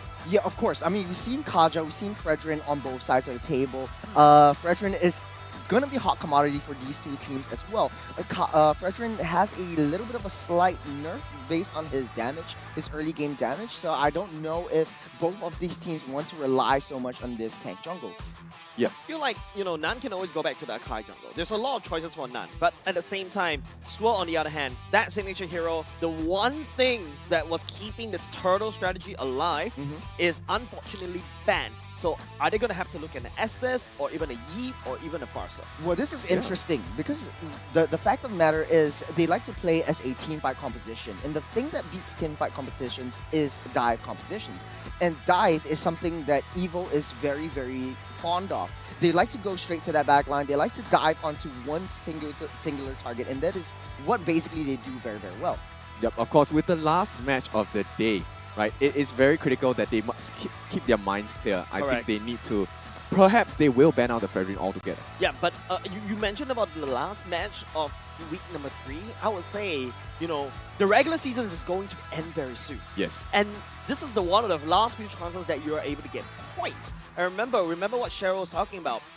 Revival is at the clips going into upper brackets. I think with this win, with this 3 point, they're going to solidify the upper brackets, whereas EVO struggling to look up top. I mean, it's definitely, we're voting on an underdogs in this one. We know that EVO desperately needs this win, desperately needs to stay alive. Like the Wii is just these two kids. Look who's in the Vertigo seat right now, Jace. Look who's in the Vertigo seat right now. But to be honest, I am in love with the fact that they are really down-to-earth people outside of the game. They have been working on their communication as well. So I want to see their growth throughout the entire regular season. This is something very interesting to note as well. I like the fact that you mentioned about growth, because personally, in my opinion, in order to grow as a team, you need a coach. You need that third-party perspective that allows you to see even wider in the game. Don't forget, EVO, like we always say, right? Yeah. It's a community team that doesn't have a coach right here. I think it's starting to bite back because their regular season, unfortunately, unable to produce result. But we shall see, ladies and gentlemen. Going to game number 1. EVO first pick, Revival in second pick. Yep, just to clear up the air, EVO was 3rd place last season, right? Yeah. So here's the justification, right? I think EVO, yes, they may not have had the best regular season so far, but we know they have this late regular season buff. That's where they actually come up with new strats, new styles, and of course aggression is their #1 priority. So you can see they understand how Revival is going to work out with those strats. So with that, we are going to take a look at the first few bans. It's going to be an Arlet, Eve, as well as a Farsa. Now, I really like what EVO is doing. They're taking out all the artillery mages. This land is a thousand worlds, and it will soon be a single worthy foe. They want to take that out the way. They want to just secure that Valentina. So leaving Revival pretty much tight for options in terms of that meta mid lane heroes. Revival on the other side is going to be picking up that Martis and Lapu Lapu, both very, very strong dive-heavy heroes. So expect a lot of early game aggression coming from Revival. Yeah, this is weird though. It's in Revival. We know them to be the turtle team, but perhaps this time they're going to try and turn it around and say defense is the best offense. When the shield's being pushed up against you, it's really hard to start a fight, right? So Martis being aggressive from the get-go could be one of the win conditions they're trying to turn on EVO as well. Yeah, it's like instead of using the shield to protect yourself, you're basically using a shield to pummel someone's face. Shove it in. It's basically like a box, thing Yeah, going it's on. just very annoying to deal with, especially in the early stage of the game. And Revival desperately needs Time to set and that tide momentum wait for no man. Your team is good. But EVO, on the other hand, they pick up the Akai, so the turtle dance will be easier for them because of that heavy spin alone. Coconut on carry, I really, really like that carry. So if you notice, Fredrin is not picked up at all. Yes, it is still a flex pick. Yes, you can play in an EXP lane, but I don't know if they're gonna do it. You can't write that off just yet. Carry is there. They will shut down. And carry has an easier time in the early game as compared to Beatrix. No, I would disagree. Beatrix really can shred through carry in the early game, especially with the recent nerfs, right? But apart from that, this is a different MO I'm expecting from the Revival. Look, it's a very aggressive team. I want to dive with the Martis. I've got my damage reduction. I also Your team dive is with warrior on the Lapu Lapu. Heck, can go very It's time to go to the RT show. Your team is there. Coming out. Yep, I'm gonna favor Revival's draft just right at this moment because the Mortal Coil offers much more utility compared to the Heavy Speed. The cooldown is much faster as well. It's not an ultimate skill. So yes, Powerful can set up the situation where he can kite members of Revival away from getting access to Coconut, but it's gonna be difficult in comparison to cooldown timings, because then I you can would set up the rather exact same betray the situation world for than you let to the catch Coconut world instead. betray Well, you know, me. this is just interesting to me. Evo banning out most of the mages. There's 5 mages right there. They might ban out Kagura right there for all we know, but Revival is targeting Twist. Is targeting the EXP lane. So what seems to me is that Evo wants to limit the amount of rotations coming in from Revival, but from Revival side, they want to limit the amount of like that tempo setting that EXP lanes is able to provide. So what else can counter Lapu Lapu? I think at this point, besides countering the Lapu Lapu, is also to make sure that they have an extra entry point for Coconut while he's being protected. Because if you take a look at this lineup, when Powerful and Coconut actually Your go team- all The in, Southern essentially Seas they are have found that my chicken armor. There is a domain. small gap of entry, right? But right now, they're not too survivable. They could get Coconut shredded right away. I mean, Coconut tastes nice when shredded, right? And that's what Revival wants. But end of the day, I think Carrot needs to pick someone else to back them up. In this case, I presume a Lolita will actually do pretty well as well. Well, I mean, if you pick up a Lolita, you have the Valentina to deal with. The IMU could easily take the Numen on blast, and it's basically a nice Caesar salad with 1,000 islands dressing. You coat that up very, very well. I am the Valentina, priestess I of mean, primal lightning, your Edith is the gonna get hunter picked of by all Revival, the but evil first out of gods. though, this looks like easy picking. So I don't know. Yes, I voted for Evo on this one, but Revival has a more well-rounded draft. I feel like right here, right, just looking at how Revival, yeah, we mentioned the fact that they've got no choice but to pick up the offense, because take a look, Evo, Churros, you mentioned it, the Eve is gone, The end of Ramsay one is gone, thing is a the lot of waves beginning left for of the Lilia is another. gone, now the Kalita is getting gone, is already taken away. There's not a lot of mages in the meta right now, but a Lunox coming up from his Riva to shred through Akai, to shred through the Grok, or even, to a certain extent, the Esmeralda. Yeah, that makes a lot of sense as well. But I know I have some reserves about Esme itself. You know, there's been a big nerf on her shield capabilities as well. A long time ago. So with that being said, while they have very good setup on the side of Carrot, I think Melon at this point is going to be limited by a bit. Yes, they have none. Perhaps, you know, the IMU could be used to steal the Earth Shatter as well, a good setup, and that can be comboed together with Carrot's Wild am Charge more along with, than Esme a weapon. Falling Star Moon, right? So it is interesting, but the setup's pretty hard.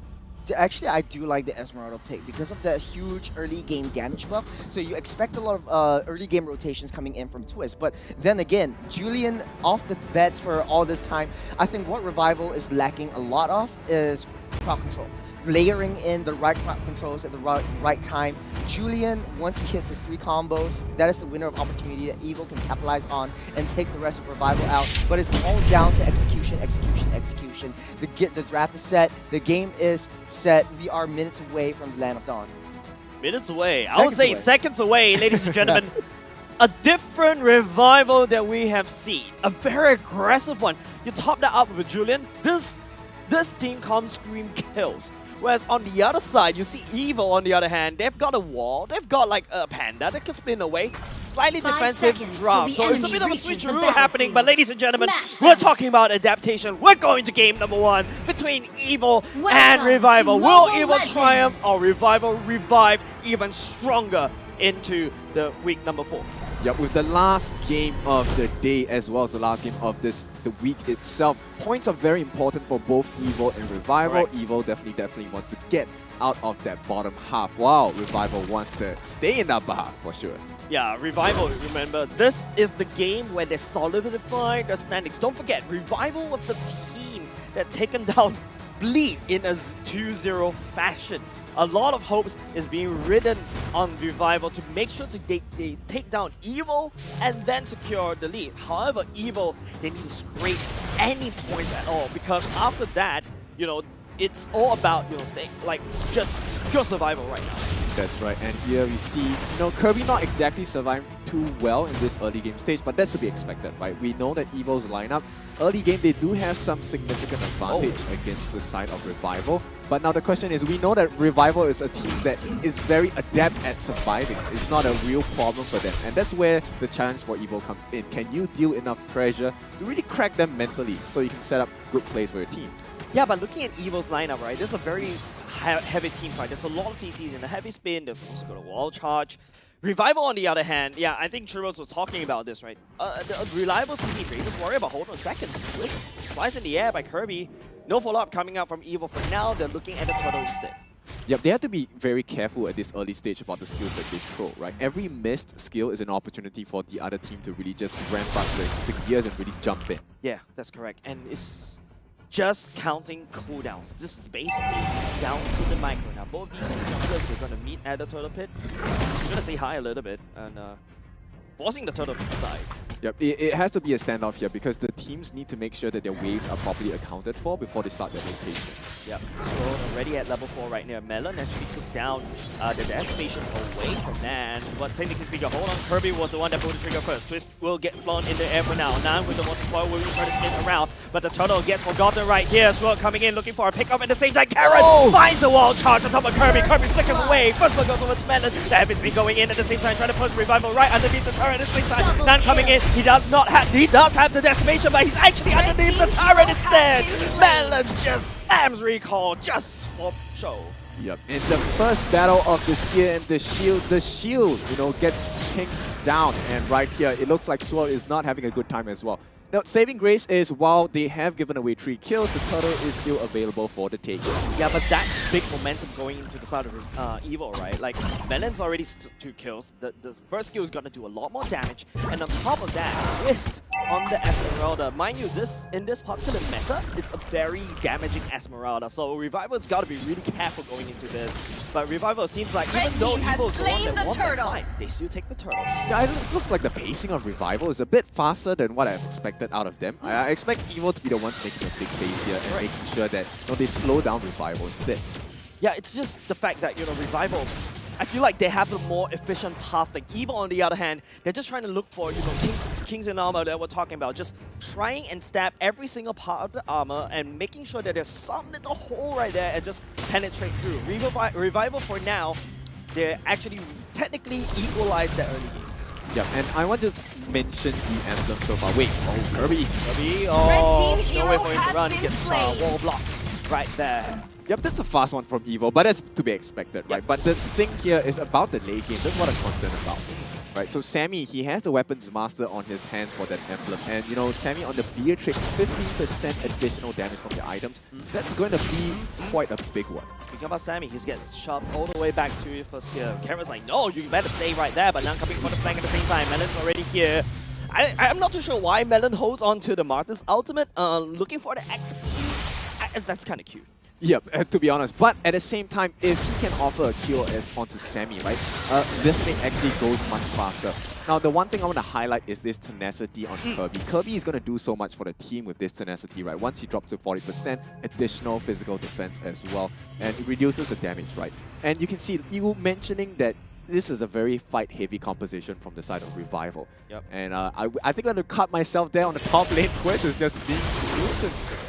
This is a good old Esmeralda to be Ole Miss, right? Like, the fact that I just going to go ahead and cut the waves and going to spin to win. Now, this time around, I deal a lot of mad damage. I'm going to cut the waves in the fast. But hold on a second. Fight happening in the mid lane. It's going to be powerful, pinning down Revival. Slow is going to be the first casualty for now. The wall will be built. None just having a bit of damage. And this is not looking good for Revival for now. Evil 2.5k go lead. They have the total priority. Yeah, but Nan is still alive, right? That's the most important thing. He's a very tanky jungler at the same time. Powerful. This time, they will force Revival and prevent them from actually Blue team has slain the so turtle. One apiece. Right now, there is a slight lead for Evil, around 3.5 thousand gold ahead. Now just spinning away. Members in the mid lane for the side of Evil. Powerful stepping forward. And it's a mid lane that's really cracked over. Revival just have to destroyed. Yeah, but good job by Evil, right? They've already slowed Sammy down. Sammy actually just got his blade on his back. Oh! Wild charge right into the wall at the same time. But here comes the bomb from Sammy. Not a lot of damage for the side of Revival for now. Powerful will spin, but he's going to get melted down by Sammy with the Nibiru. But Melon coming in with the Bravest Warrior is his version of the Lapu Lapu. But he's not a chunky fighter. He's going to fall. And now Revival is trying to look for well punish. 3 members go down for free, but Evil still ahead in the goal lead. Coconut will trade that for turret. Yep, just as I was saying that they managed to slow down Sammy, Sammy gets, that Weapons Master put to work. 3 assists for him. No kills, of course, but it's still a good one because they recover so much economy. Yep. Now, this weird scuffle happening.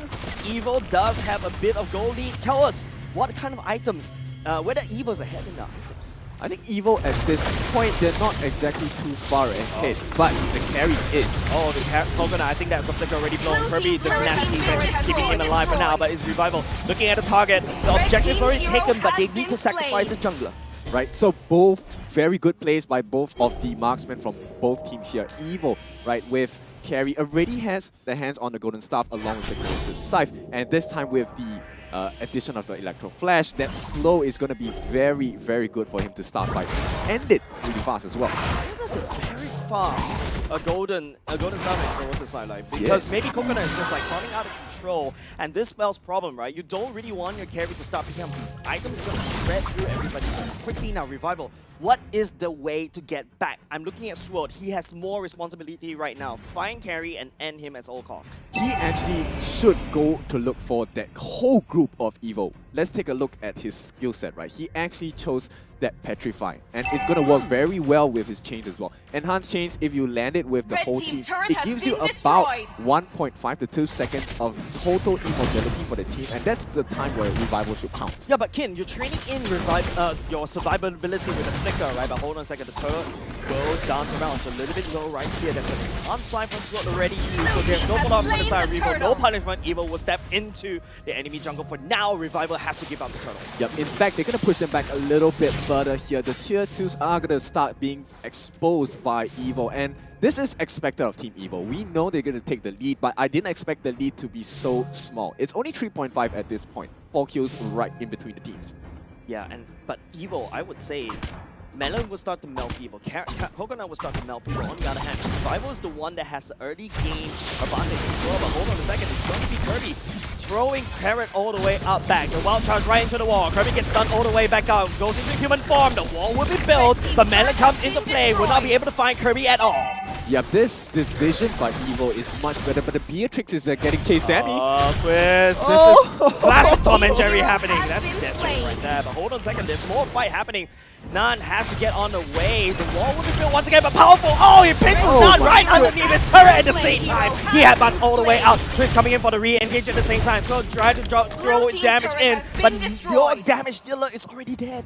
Alright, so here is the late season buff, right? The fact that the synergy between, No, I would call the playoff season buff coming earlier. Yeah, coming earlier, right? He has arrived earlier. That combination by Powerful and Carrot, really smart. And I think Nan wasn't expecting to be caught right under his cover as well. Definitely, like, would you expect to be caught right underneath, wedged in between a Grog wall and a spin?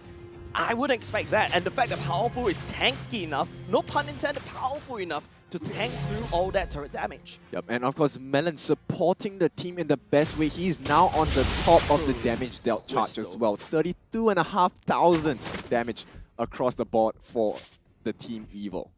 Yeah, but now, you see, Revival, this is a spear kind of composition, which is supposed to be welded by Evo. Revival, this is the cracks that Evo is already starting to take advantage. Melon's doing a lot of damage, and it's just slowly getting picked apart now. There's a continued play going. What are you going to try to accomplish? Are you trying to gang a Esmeralda coming in? Not too sure whether. Okay, wow, that's good enough. I was doubting that just a little bit, but that doesn't convert into anything. Evo would trade that for Lord. Yeah, I mean, the reason why they're able to really chunk down this Esme is because Sword actually has access to the glowing one as well, so there is percentage damage at play. And here we go, Nan is going to get caught out again. Yep, going in, will be spinning out of dodge, but then again, they need to stay alive because they need to defend against the Lord. Yep, I think the point here for Evo is they recognize how they can influence certain usage of utilities. So Powerful wants to make sure that if a fight breaks out, they do not want Nan to have Mortal Coil. They do not want to have that NTCC, and that will allow his heavy spin to really come into fruition. Yeah, the NTCC is something that top off now. Powerful is going to stomp onto the purple buff. No contest right here. Revival has to let that go. Yeah, really liking the fact that Melon actually stands in front of Powerful instead, right? This is if you see Melon in front of you, you definitely want to get a bite out of him. Yeah, the damage that Melon can output right here. Revival is starting to pay a lot of respect, but hold on a second. Back line for the Tyrant was a little bit out of position right here. Red team turret has been destroyed. The turret, but then again, Revival unable to defend. There's not a lot of long-range damage except for the side of Sammy. He needs to turn into the bombs, but then again, they still need to defend against the Lord marching down bot. Yep, Evo known for this early aggression, and this time they're much earlier.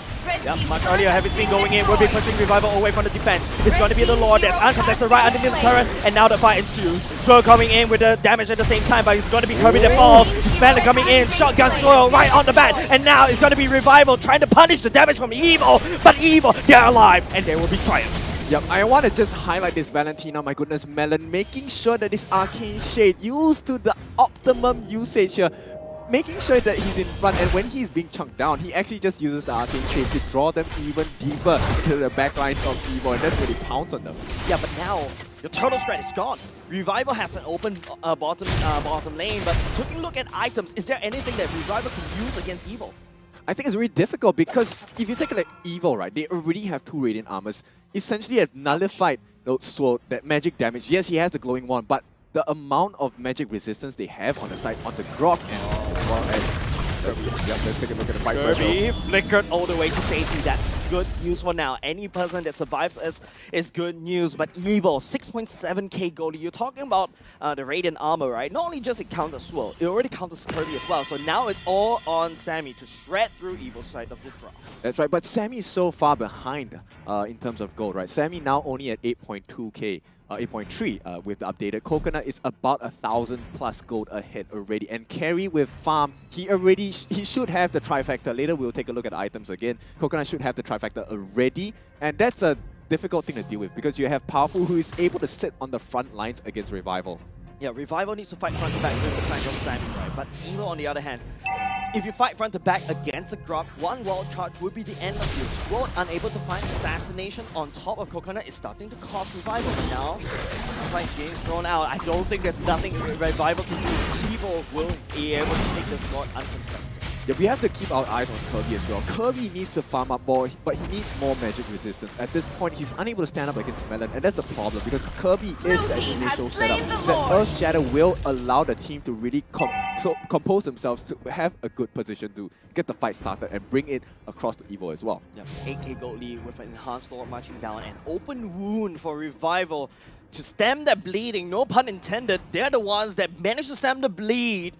Evo, on the other hand, there's like, yep, that's our old nemesis. I'm going to show you how to do it. Yep, this is one knee on the floor for Revival. They need to have both feet on the ground, but the Lord is going to make that extremely difficult as he marches down that bot lane. Yeah, now Evo is going to send the Lord all the way down bottom. The main focus actually on the top and mid as well. Look at how Evo has synced up the waves right here. Powerful headbutts right into the wall for now. The root pattern will be used to clear off the creep. Nice defense in the mid lane. Now what? How are you going to respond to the bottom lane push? Now it's going to be a concealed play happening for Revival for now. The wall will be looking for any pickup right here. With one wall charge to easily change the tide in the favor of Evo for now. Revival, they need to try to hold.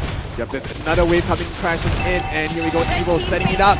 Wall charge going in. Ryan Bravers Warrior into safety as well. Powerful will be pushing Revival all the way out from the defense of the core, but Ryan will be able to give out his life right now. Evo on the roll right here, but not enough minutes to kind of secure the fight to continue this onslaught on. Yep, safety line provided for Revival, but they are really backs against the wall at this point. The next wave is going to start crashing in already. Yeah, backs against the wall. It's do or die for the side of Revival. The Bruce Passion right behind the wall for now, but look at the damage coming up by Melon. Kirby getting chunked all the way down low, but not only just by Melon, but also by Coconut at the same time. And now Evo, it starts to come in and slowly, but luckily Revival, the defenses hold, the AoE damage coming in to save this clutch. Yep, just one glass panel separates them. They're staring each other in the face, but Evo very patient. Oh, the wall charge! Wall charge going in at the same time. Kirby will not be able to toss anybody. Nan will get shredded by Coconut right here. Coconut focusing on the core in the same time. But Revival, they're not actually trying to do this. They're actually trying to go for the back line in the same time. The core is hanging on the thread, ladies and gentlemen. Evo, powerful spinning all the way away. But Melon coming in will be able to use the death range. Oh, it's a swirl. And Revival, they will crack. And they will lose game number 1.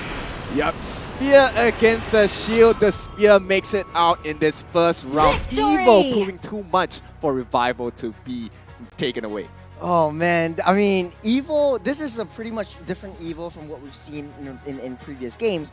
They punished Revival for their early game aggression, and this is what I love about how Evil is able to adapt to different kinds of situations. You said during the cast that Evil, this is their playoff buff coming in early, and this is pretty much an understatement. The fact of the matter is, all of them layered in their crowd control abilities, layered in their attacks very, very disciplinedly. They're able to just melt everyone down. A lot more communication. It feels like Evil is walking in as a team. Revival, you know, because they don't really have those critical mages, this is where Revival's defenses start to crack. Yeah, and this is, I think this is something very interesting to note as well. They banned out artillery mages for the side of Revival, and Revival, known as a very defensive team, they couldn't defend from that skirmish up top lane. That's right. They actually limited not just Sammy, it was Kirby who was, you know, kind of the kryptonite for the side of Revival, because if you take a look at the itemization, they are about close to 10k ahead. And they are already well equipped with both physical and magical defense on the side of Evil to deal with Revival's up-and-coming defense. And you know, the immortality added the difficulty even higher. Even if they won that defense the first time, they had 3 immortalities to play with. You know, the moment when, Ken, you mentioned the fact that Coconut has already got the golden staff and the Crows' side first, I think, right? Yes. And I was like, wait, what? He already got the golden staff? And that's at 7 minutes. Yeah, he was farming like a boss. And Revival cannot fight Coconut at all because Evil was creating so much havoc all across the map. Yep, at one point of time, actually, Sammy was at the bottom of the gold table and Coconut was all the way at the top. Yeah, that was something I want to bring up as well. And then they tried their best to desperately try to funnel Sammy into Oblivion, trying his best to get his items up as well. But Swirl, I mean, you said it during the cast as well. You want to trade in Petrify with the Flicker. I don't know if it's worth it, especially when you want to pounce on to a single target hero. But taking a look at the post-game statistics, Evil having so much damage down onto Revival. Damage to tower favoring the side of Evil completely. So every single kill, you said it first, right? They convert it into objectives. Every single fight has a reason for it. Every single kill has a reason for it. When the carry, take a look at Melon, dealing a lot of damage, 77,000 damage. Gold permit, Rich Guy, Coconut, Sandbag, Non, I mean, definitely taking a lot of hits. Alright, so who's your MVP, boys? Man, I feel like it's really hard because Evil, at least this time It's around, a team effort. yeah, it's a really big team effort. Remember, I kind of teased a little bit, right? There's a lot of communication coming in from the side of Carrot, and all of a sudden, you see the main four trio, Twist, Carrot, and Powerful, and Melon as well, they started working as a team. This is the Evil that we wanted to see during playoff, and there we go. Carrot, definitely the man of the hour. I like his KDA though, 1-1 and 11. This guy is just playing out of his mind every single time he goes in. I mean, we talked about this during the drafting phase. If Carrot goes in, the rest of Evil has to follow up, and they did that excellently. They did that to the T. Yep, his emblem on the pull yourself together definitely worked out wonders for them. The Guardian's Barrier that's set up right under the tier 2 tower where he allowed, you know, Powerful to just go ham with the spin. I mean, that was insane. And this is without taking too much damage, right? If you take a look at his itemization, he had the Dom Eyes, he had the Radiant Armor, he had the Anti-Cuirass. So even when he was caught out, he was tough to kill.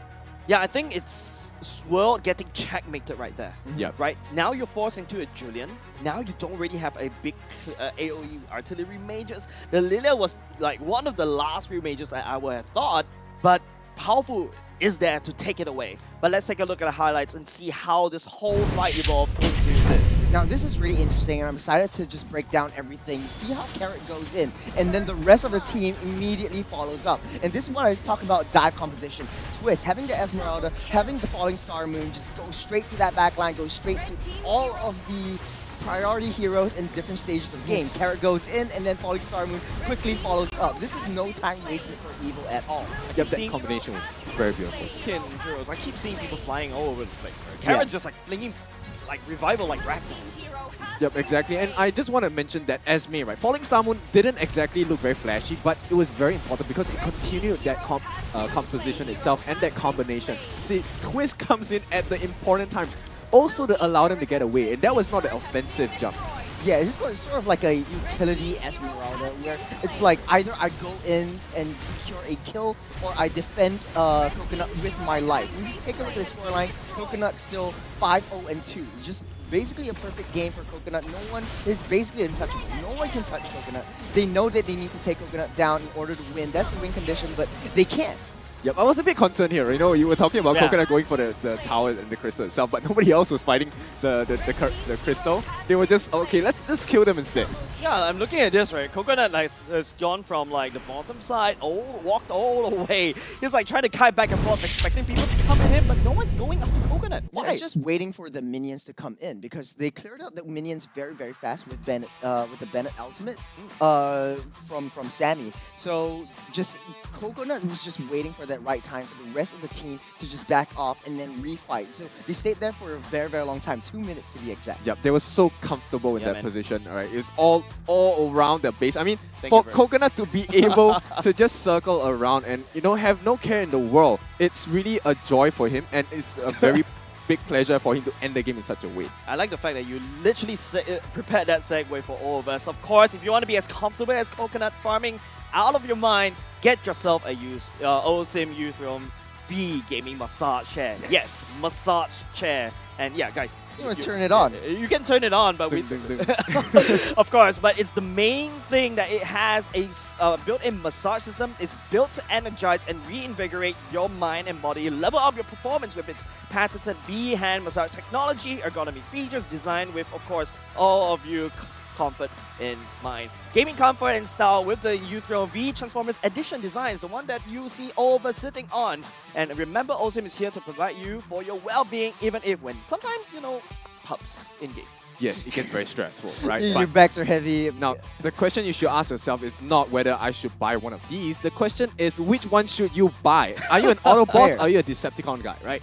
Yeah, I don't know. Optimus Prime or are you a B? Actually, it would be quite cool if they have like a Megatron version of this right here. We're quite it's evil pretty here. cool. Yeah, I mean, you guys are the evil ones. I'm the revival one. But of course, this is looking kind of dire for Revival because Evil has finally managed to crack Revival's draft. Yeah, the next match that Revival has to face is up against Stellark, and that's not going to be an easy match as well. But right now, it is their do or die situation. In order to stay afloat in the upper brackets, they need to take down Evil. They need to find a way. But I don't think you should count Revival out. Yes, it's been a tough game one, right? Revival, there's a reason why they're called Revival in the first place, guys. I feel like that joke has been cracked so many times. It's not a joke. It's not a joke. I mean, we have seen them in Season 4. They have come back from the depths of despair, right? They were having a horrible season, and all of a sudden, when it came up to the playoffs, they really brought back that menace that they are known for, this OG turtle style that they're doing. Correct, but that's with, the old players like QD, you also got level 4, you also got Peace as well. Now, Peace, if I'm not mistaken, he's also taking a bit of an army kind of thing, so he's kind of busy, so that's why Sammy's going in. But of course, we got to take a look at the draft in game number 2. I feel like the most important people that from the side of Revival they need to secure is at least some form of artillery mages. Yeah, actually 100% agree with you. Right now, Evil, everything's in your hands right now. Valentina is taken off the table. If they ban out that Yi and the Farsa, it does look like both teams will be starved of mages. But I want to bring back SMG because they sort of like changed the meta, changed the mid lane meta. You can play a non-magic damage mid laner. Oh, Team Flash, sorry. A different orange. Yeah, different orange. It just keeps confusing me. But it doesn't look like Evil, as of now, is going to be banning out both the artillery mages. Knowing that Valentina is off the tables, they do have a game plan. They want to give Melon the advantage of range. Yeah, the real question now is because now Revival has first pick, what do they focus on, right? Do they want to secure that role for Sammy first, or should they secure it for Sword in the mage role? Well, it's really difficult because if you ban out either the Farsa or the Eve, let's be sure that Revival is going to take out either one of them. So this leaves Evil spoiled for choice. I think banning out Sammy would be the best option right here. Leave out both among the planes exists the equilibrium, back-to-back kind of which I was made for. Ban out the Eve. So Revival might be picking up that Farsa. If they don't, Fredrin is still open, Kadi is still open, some your team is coming in, but the Farsa is going to get picked up by Revival. Yep, with that, it is going to be a 42.3% win rate so far. Not exactly the best, but placed into the correct hands. Example, Swirl. This land it is going to be a menace to deal and with. it will soon with be the a Feather burial Airstrike ground. itself, I mean, they could open a door No, they're going to shut it down actually. They banned out the Valentina as well. So EVO, they not exactly spoiled for choice, right? Because see value in me? Your team is picking. You Reliable should. on that Fredrin. Twist is going to be taking out that Lapu Lapu. I think what would happen in Revival right now is that they have an artillery mage. They can play that turtle up defensive composition that they're so very, very used to. They might pick up a Melissa right here because the Protect Me Cuddles is able to just protect Swirl as well and just fight everyone from range. So then EVO needs to be able to find a way to dive straight into the backline. So again, it's EVO with the dive composition, Revival sort of like looking towards a team fight heavy composition. Yeah, good point. I mean, they couldn't really survive that dive style by EVO in Game 1, right? I mean, this is granted the fact, number one, they were out-farmed, number two, they were out-leveled. So with that in mind, they have to take care of Time how and are they tide going wait to for deal no with man. this Your team, no insane girl. dive style by EVO. And the answer to them looks like it's going to be a Terizla as well as a Beatrix. Terizla, I understand. It's sort of like a 50-50 within the early stage of that game, but Lapu Lapu does have a little bit more mobility, a little bit more rotations coming in from Twist. We see how he's basically the off man, playing the off position, and just disrupting the flow for Revival's gameplay. But EVO, with that Fredrin pick, something with a sustainability, giving Powerful a little bit more tankability and being a sponge, soaking up a lot of damage. EVO might be looking to fight this front to back. Yep. Interestingly, I just want to talk about the EXP, right? Ryan against Twist. The at southern this seas point, are you have the my revenge, domain. execution strike, sorry, by Ryan, and you have the glaze by Twist as well. So they have very good wave clear skills. Now the question is, who is going to be able to clear the waves, number one, and number two, who is going to be able to deal damage to each other in a way that will allow them to rotate first? Oh man, I actually hold that thought just for a little bit. Melon picked up that Kadita 63.6% win rate on the Kadita alone, and this is across the board, right, over all the different teams. But going in, that is basically one of the heroes that can reach that backline without getting caught or without getting seen. So Revival, they need something with a frontline tank ability. Malachi enters the Frontline team to is seek out the banning. bushes, check for intelligence, and give it to the rest of the team, because vision is going to be the downfall. I've been waiting They for need too to make long. sure that, I mean, it's really hard to stop Melon from reaching on the backlines, right? That's the whole strength of Kadita. She offers good burst, she offers a lot of mobility as well. So the Breath of the Ocean is definitely going to be important if they're trying to stop Swirl during the Feather Air Strike as well. So like you mentioned, Revival definitely needs someone to scout this information first, because I don't think the composition here is, can we stop Melon? Or in this case, maybe it's going to the hands of Carrot as a roam as well. But the thing now is, if you can't stop it, then either you burst this Kadita down right at the start of the fight, or you find a way to really counter the utilities that she offers. Yeah, I 100% agree with you. It's like, find a way to seek out and use Kadita's off-positioning. Your team advantage. is banning. Take her 3,000 in the worlds, position that you know that you and can not play. a But single knowing how Revival worthy plays, foe. They will turtle up, they will play a front-to-back approach. So something with a strong tank ability in that front line. Martis is taken out, Akai is taken out.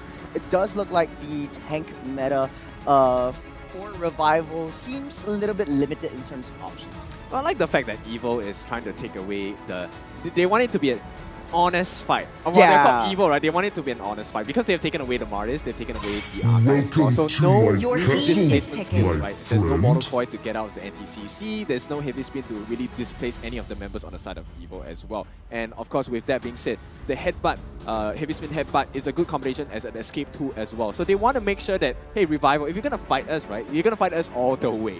Yeah, I think Need some the fact of stitches? the matter I can is, help. Your Your is team very, very is strong picking. in displacing enemy heroes and leaving them out of position, which is what Revival likes. Revival loves structure, and loves is pretty much an understatement. As long as they stick together, they can win team fights, but it's going to get disrupted by Coconut. Picking up that Melissa, once a well-placed Muddles is in their hands, is able to melt very, very tanky heroes. And I've been testing this out. Sea Halberd has been so phenomenal in the mid stage of the game. So having a Melissa building up a Sea Halberd and a House Claws is able to just melt anyone that comes your way.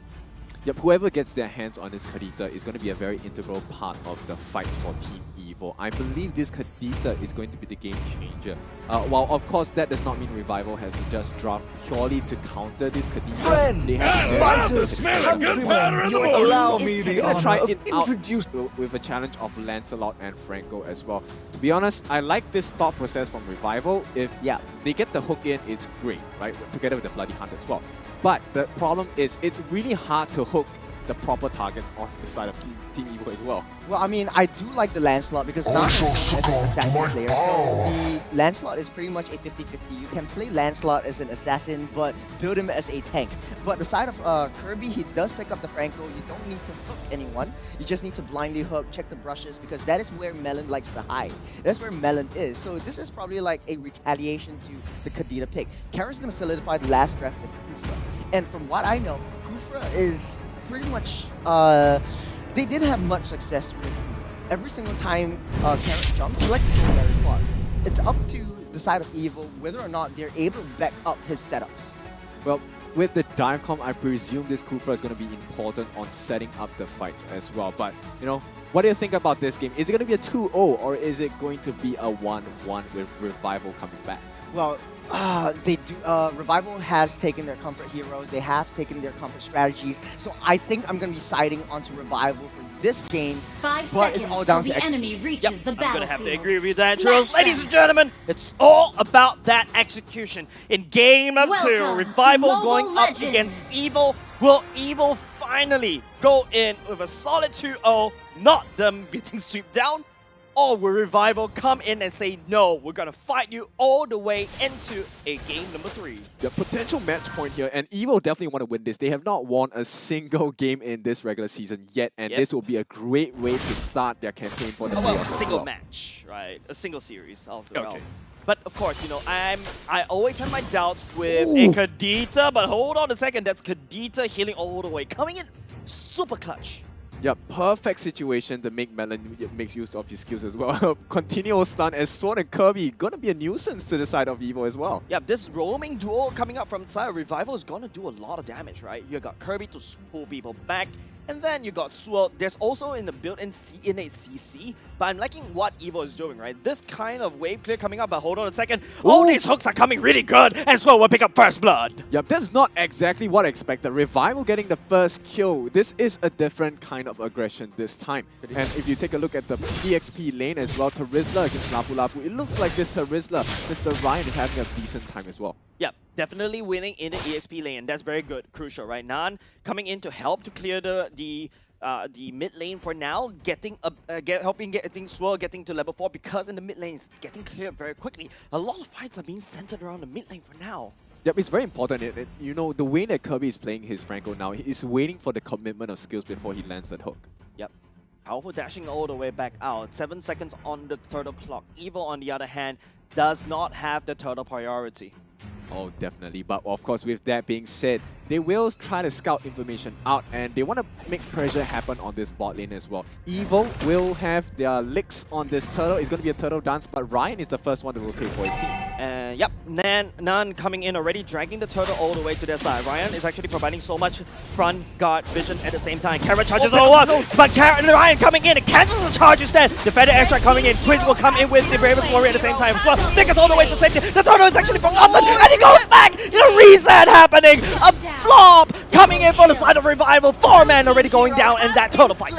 Beautiful from the side of Evo. They thought they had it on the end of Revival. That was a beautiful 2-man penalty zone, but it just didn't work out. Let's take a look at the replay itself. And I mean, this was looking great. They had the Feather Airstrike as well, but Twist coming in to stop Swirl from that final damage of Feather Airstrike, and they couldn't secure that turtle all the way, which allowed Melon to jump in and for Twist to finish the job as well. That's like just one basic attack away. Even if it's from a mage, 21 health. And the turtle just literally walked back. I'm done with this, everybody here. I'm just going to walk all the way back. I'm going to regen both these two teams forgetting. And I think during the replay, Ryan actually fell down again.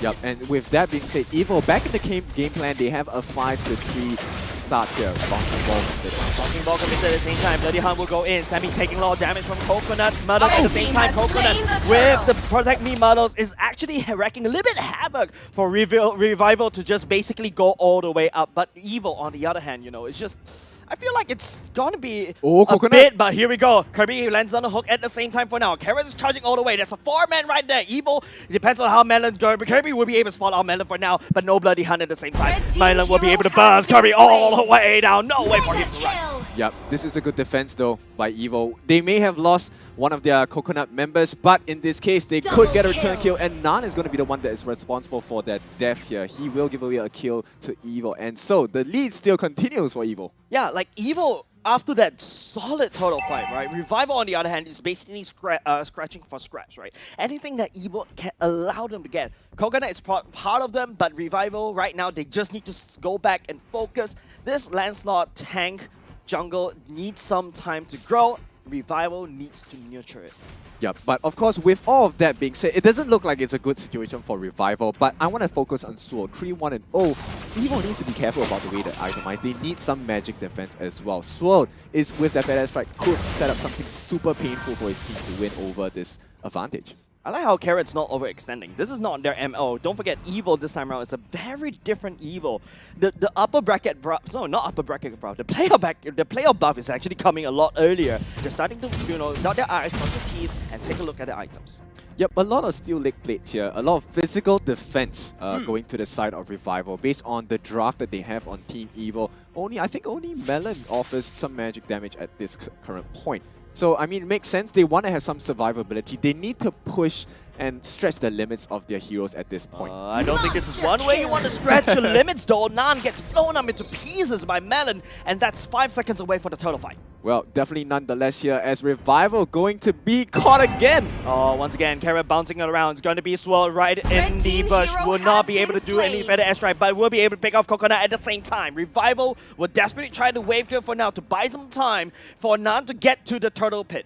Yep, Melon with the Ocean Oddity definitely doing some work against Kirby here. He actually stopped it. Oh, Kirby! You cannot be landing all these hooks! Carrot jump in to try to rescue him, but it will be a little bit too late. Powerful coming in, the appraisal round will be delayed. Kirby right off the map. Now Twist coming in, Bravest Warrior. Sammy and Swirl gives all the way back for Flicker. Is already coming to, but Twist at the same time. Ryan is actually trying to buy some time, and then he will not be able to find his target. 4 members will now collapse on top of Twist instead. Carrot charging all the way up. Nibiru smash him, but Carrot will not be able to find anyone, and Revival disengages. Yeah, Powerful actually landed a very beautiful energy eruption there, catching out all 4 members on the side of Revival. But at the same time, he's buying so much time. You can see Nan is trying to get this turtle started, but Carrot is going to be trying to slow things down. Probably wants to get the reset, wait for Powerful to reach this turtle pit. Every brush is very scary for Revival right now. Look at Melon. Just going in. Whoa, that was so close. Swirl just sidesteps. Did not even commit to that flicker at the same time. He knows it's from arm's reach. Powerful takes down the turtle, while Revival is tunnel vision on top of Melon. Yep, offering them a choice, right? Melon purposefully used that rough weights right in front of them to say, hey, maybe you can come chase me because Powerful is just about to get the turtle already. Yep, Brian, spot the trouble right here. Melon is already coming on the scene. Melon's everywhere on this map. Revival needs to start to open up this map, especially using Kirby, but Kirby cannot afford to walk into Melon because he knows that he's going to get melted. Yep, it's a difficult one for Ryan now. A 2-level deficit from him as Melon shows up as well. Bravest Warrior going in. There's going to be a dive. Ryan with the penalty zone knocks up to a member from the side of Evil. And now it's going to be the rough waves looking for Ryan. Ryan nowhere to run. Melon will take that kill. Unfortunate for Revival, and they're going to try and make a consolation prize happen on the top lane as well, but it's not looking too good. Yeah, better airstrike has already come in, but Carrot's taking a look of damage. The bombs coming in for the side of Sammy is doing some work, but their main concern right now should be onto that turret. Yeah, for now, they're very comfortable with this Evo. They are okay to give that T1 on the top because they've already taken a T1 from Revival on the bot, and at the same time, Nan may get caught out. Powerful, gonna be forcing him back. Yep. Right now, it's just an assassin tank jungle. Going up against an actual tank jungle, right? And Nan right here doesn't really provide a lot of CCs, unlike a Fredrin. He doesn't really have the tank ability, but he needs more time to grow. Remember, it's a late game that Revival is looking at, and they're more comfortable with Melon. Oh, taking a bit of damage. The bandit airstrike doing God's work. The passive comes in. Yeah, and this is a very important timing for Revival, right? In the next 25 seconds, you're probably going to see, right? When it hits that 5-second timer, one of these teams is going to start getting super aggressive. Yep, lockdown going in. Twist nowhere to run. Unfortunately, he I don't think he can do a lot of things, but hold on a second. Oh my goodness, the survivability, the Festival of Blood coming into play. And now it's going to be Revival trying to punish. Members of Evo is desperately trying to get into the front line. Twitch is actually desperately trying to survive. He manages to walk away. Evo, what is that? And that's what I was talking about. Sword though committing and will get killed at the same time. And this is the perfect timing. Evo, they can choose to take this turret. After that, the Lord is open for the taking as well. They chose to take this fight at the perfect time.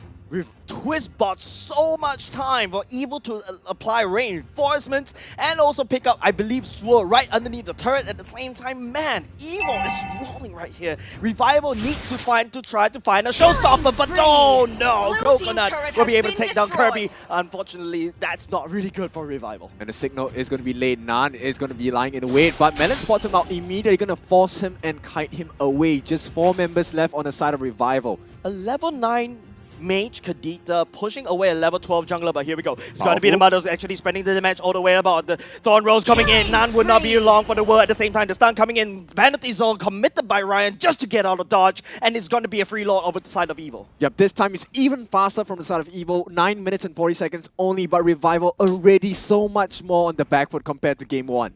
Man, this is tight, man. Like, Revival needs to find a solution, and they need to find a solution fast. Evo is trampling all across the map. This invisible pressure that Melon has output is actually getting into Revival's head. I have to say that Revival is very confident. The fact that they chose Weapon Master for Sammy means they are very confident they can reach the late game. But that is looking like it's a very bleak future because Evo already far ahead. They're making that Weapons Master absolutely useless at this point. Right now, 6.2k gold lead. Don't forget, there's a lot of standing gold for the side of Evil right here, right? They can start to crack open turrets. They're going to escalate their gold even further. The Lord will march all the way down bottom. Look at Melon's positioning, looking for anything to pick off. If Revival dares to face check that brush, you know he's going to die. Yep, Thornmail going into the hands of Powerful as well. That energy eruption going to be even more painful and even more irritating for Revival to deal with.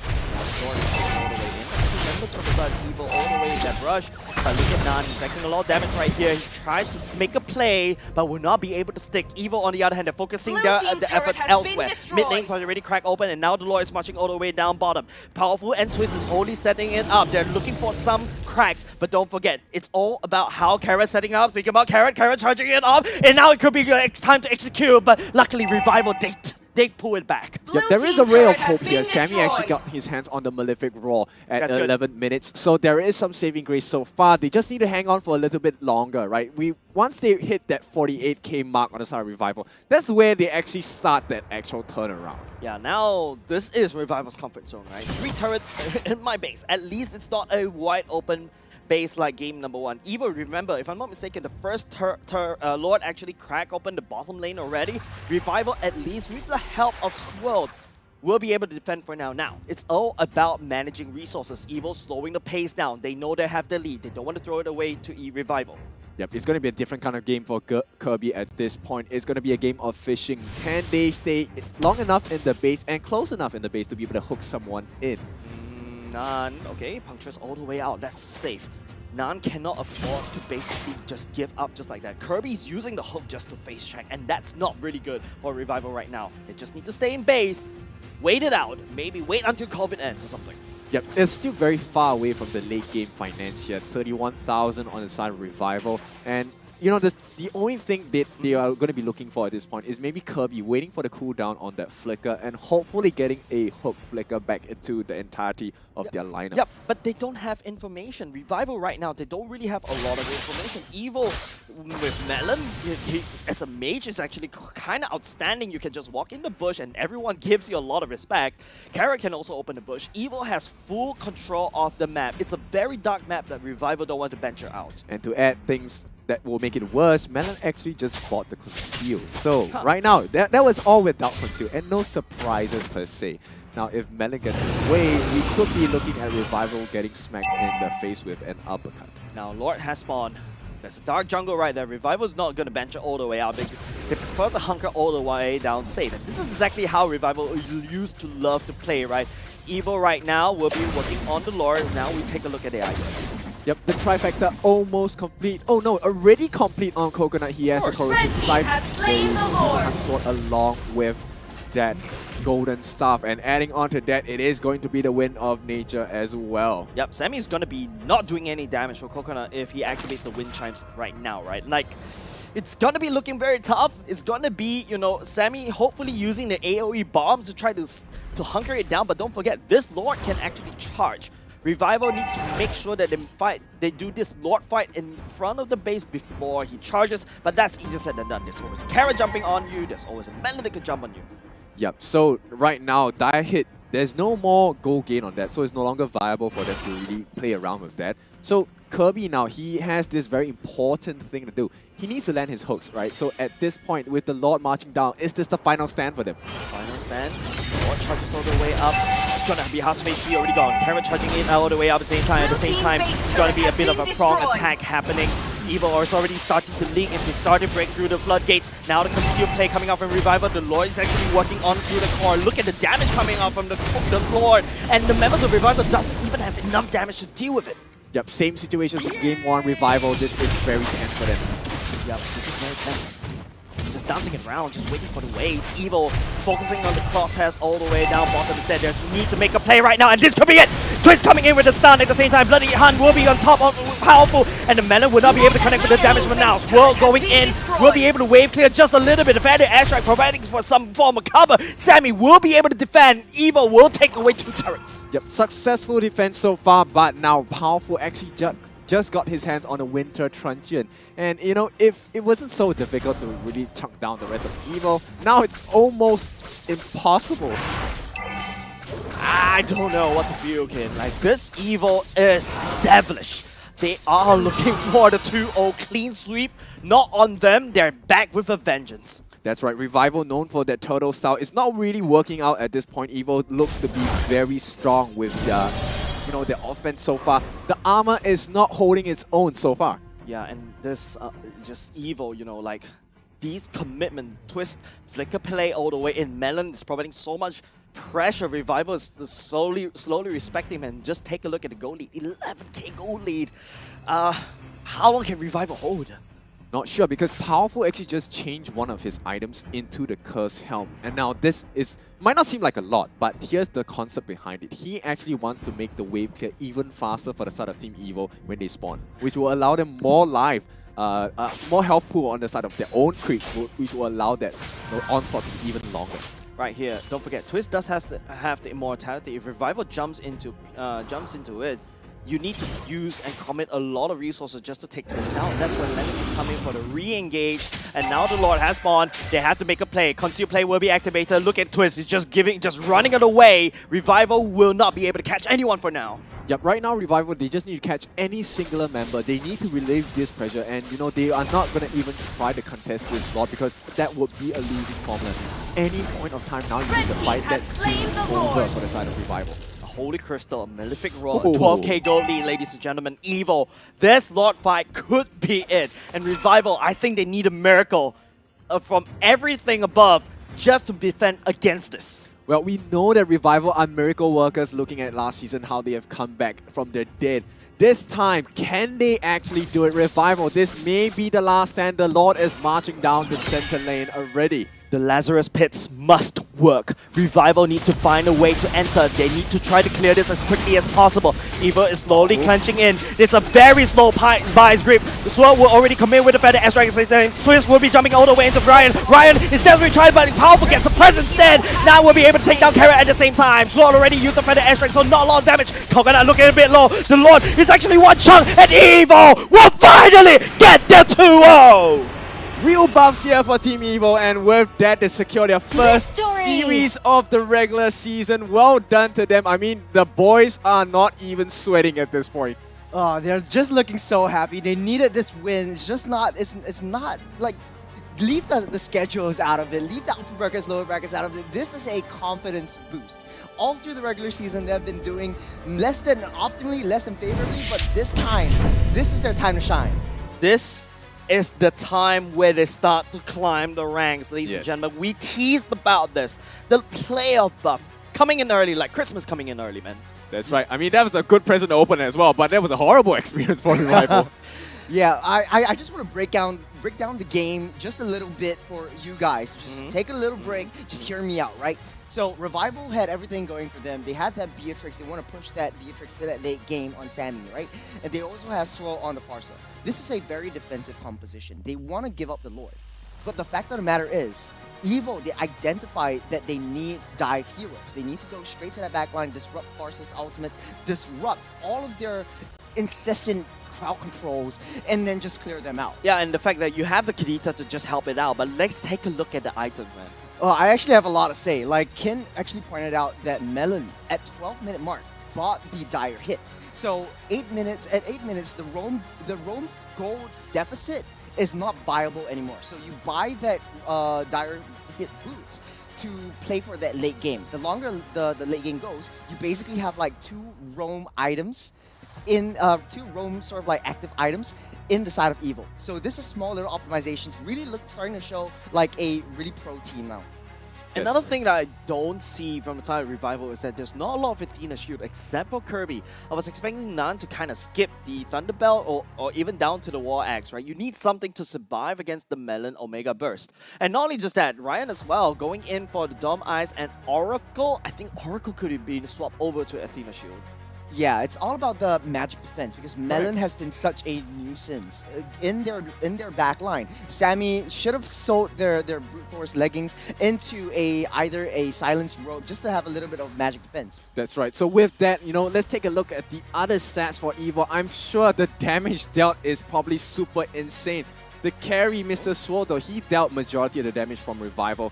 He did 56,000. And Ryan, he did his best, right? This Terizla, he got a very nice penalty zone at the end. He had a couple of nice penalty zones as well. But unfortunately, they was too far behind. Sammy could not make full use of that Weapons Master. And they had to go a little bit too defensive for their nature as well. Now, Revival has been putting a lot of eggs into Sammy, right? They want Sammy to get fed. They want him to deal the damage that he needs. But they weren't able to bring this to ultra late game because Evil, they're always there and Melon always disrupted them. Yep, so who is your MVP this time? I mean, personally, to me, it looks like Twist because I like the way that he played around, right? He was pushing it to the limit. It's either Twist or Melon because I feel like Melon's putting up so much invisible map pressure. It's like a Natalia all over again. Every brush is unsafe. There's no way to check it out, but surprise, I guess. Thank you very much, production. It's going to be powerful. He was actually very phenomenal. I mean, he soaked up so much damage. Probably not as much as Twist in that bottom lane. That was pretty much a game changer, but Powerful has been so phenomenal with this Fredrin. As one of his comfort heroes, he's been playing it so well, so masterfully, and giving Evo a lot of space and time, especially for Coconut to go in and deal the damage. Yep, I like his itemization here. The Curse, so many helmets. Cursed helmet, they have the Guardian's helmet as well. He 2 had heads the better than 1. Yep, exactly. 2 hits better than 1. 2 shields better than 1 too. He offered so much space for Coconut to really just go ham and, allowing Carrot to really make the plays as well. Carrot didn't really have a lot of involvement to the fight till the later half of the fights where he really jumped in with the Tyrant's Rage as well. But it all started with Powerful. Man, I think really the leadership starting to show. Powerful. I think someone's actually mentioning it to me, right? He started to pull out his magic notebook. Yeah. And this start to happen because maybe it's just the fact that he starts to really focus in. They start to, screen through all the VODs. But speaking about bots, let's take a look at the highlights. How did it went so well for Evil? Now, Evil always takes fights, and they want to convert it into objectives. Now, Twist, he knows his win condition. He needs to take down Swirl, because Swirl is a menace to that back line. As long as Swirl gets taken down, that is it. They open up a window of opportunity for the entirety of Evil to fight front to back. And the fact of the matter is, they always layer in their attacks well. Yeah, and not only just that, there's a lot of secondary engages coming off of Melon, right? Just take a look. Kirby opened the bush, and he got blown to pieces. It's like a slam dunk, but like an alley-oop over to Melon, and Melon always catches the right thing. His passive always procs at the right time, and this is the one. This is the part where like Twist survives all the way through, buying so much time, soaking up so much damage, and he walks away scot-free. This was the play that I was so hyped about.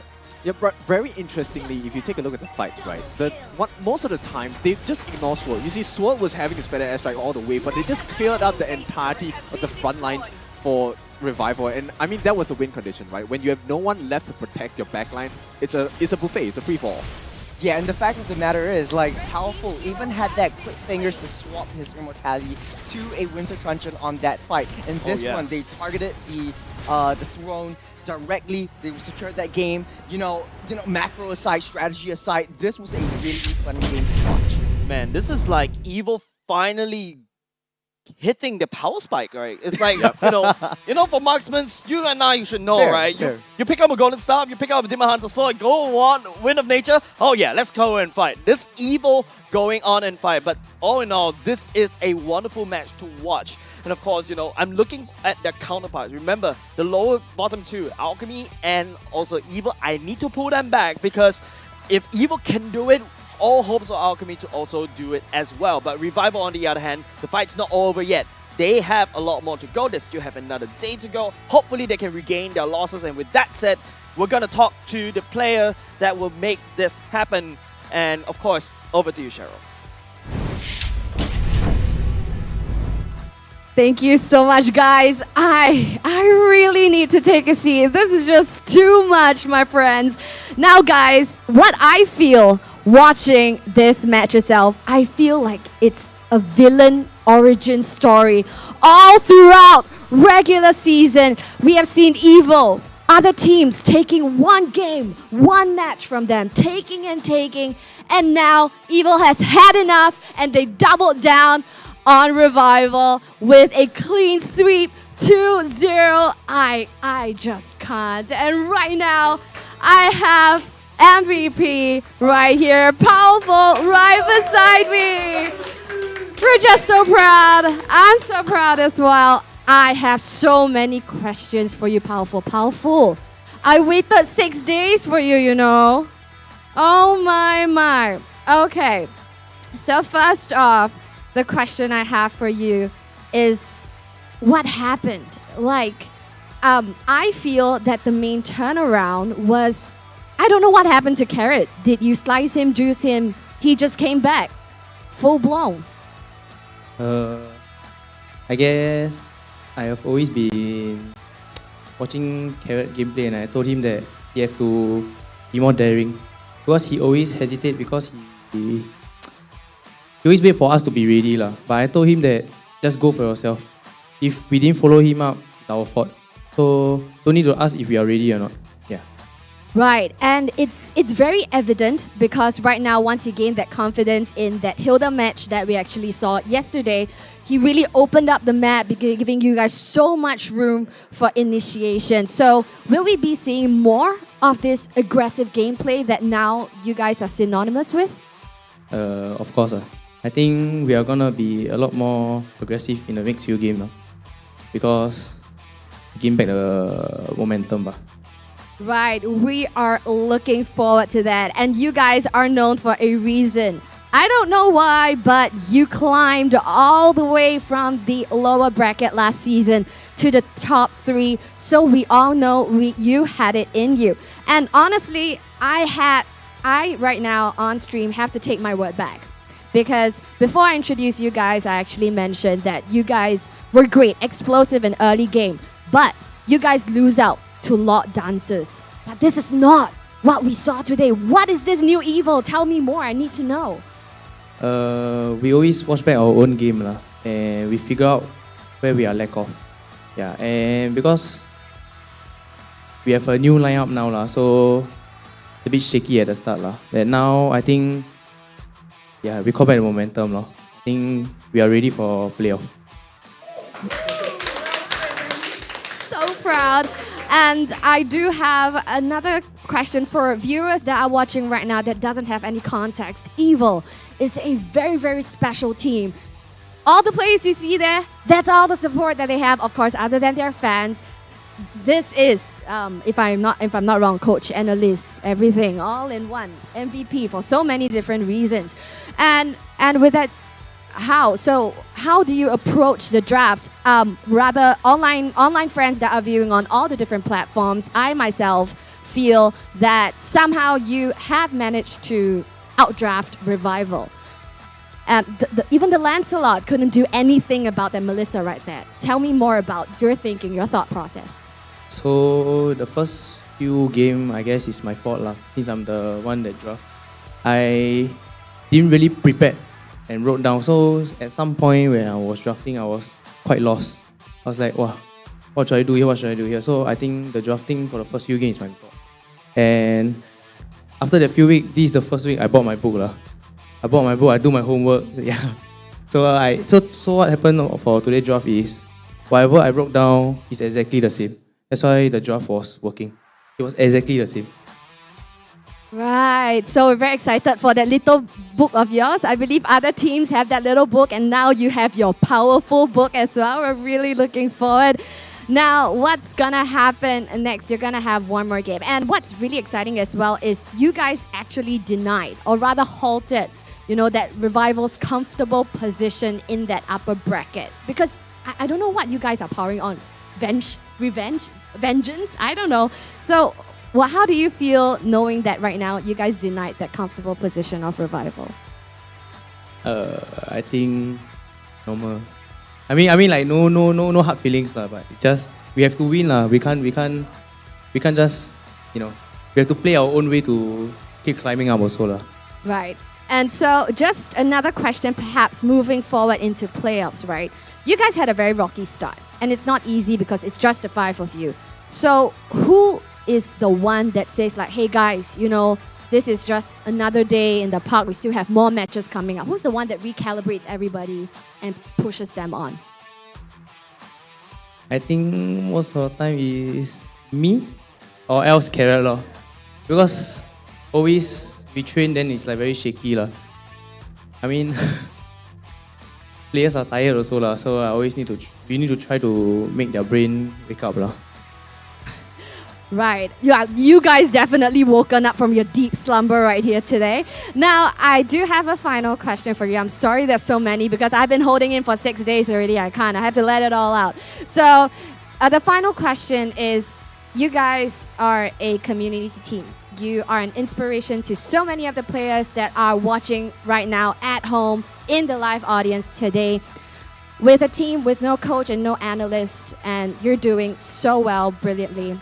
What do you have to say to all of our young budding players out there who might want to go pro? Don't give up lah. Just one sentence. Don't give up. 3 words. Come on, give me more. Keep working hard lah. Yeah, you must keep working lah. Keep working hard, and I guess don't believe on your dreams. Don't give up on your dreams. Right. My gosh, I'm too excited now. All right, so thank you so much, Powerful, for sharing with us so much. We're really excited to have you here. Thank you. Thank you.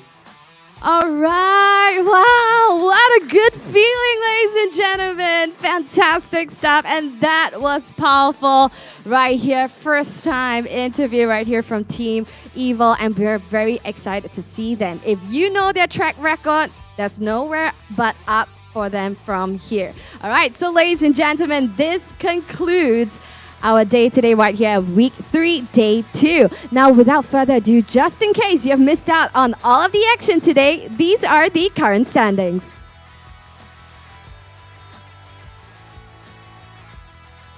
Ladies and gentlemen, right now, with just one more day to go, take a look at the current standings. RSG, Slate SG, undefeated titles. Absolutely crazy, with 18 comfortable points putting them in the first position.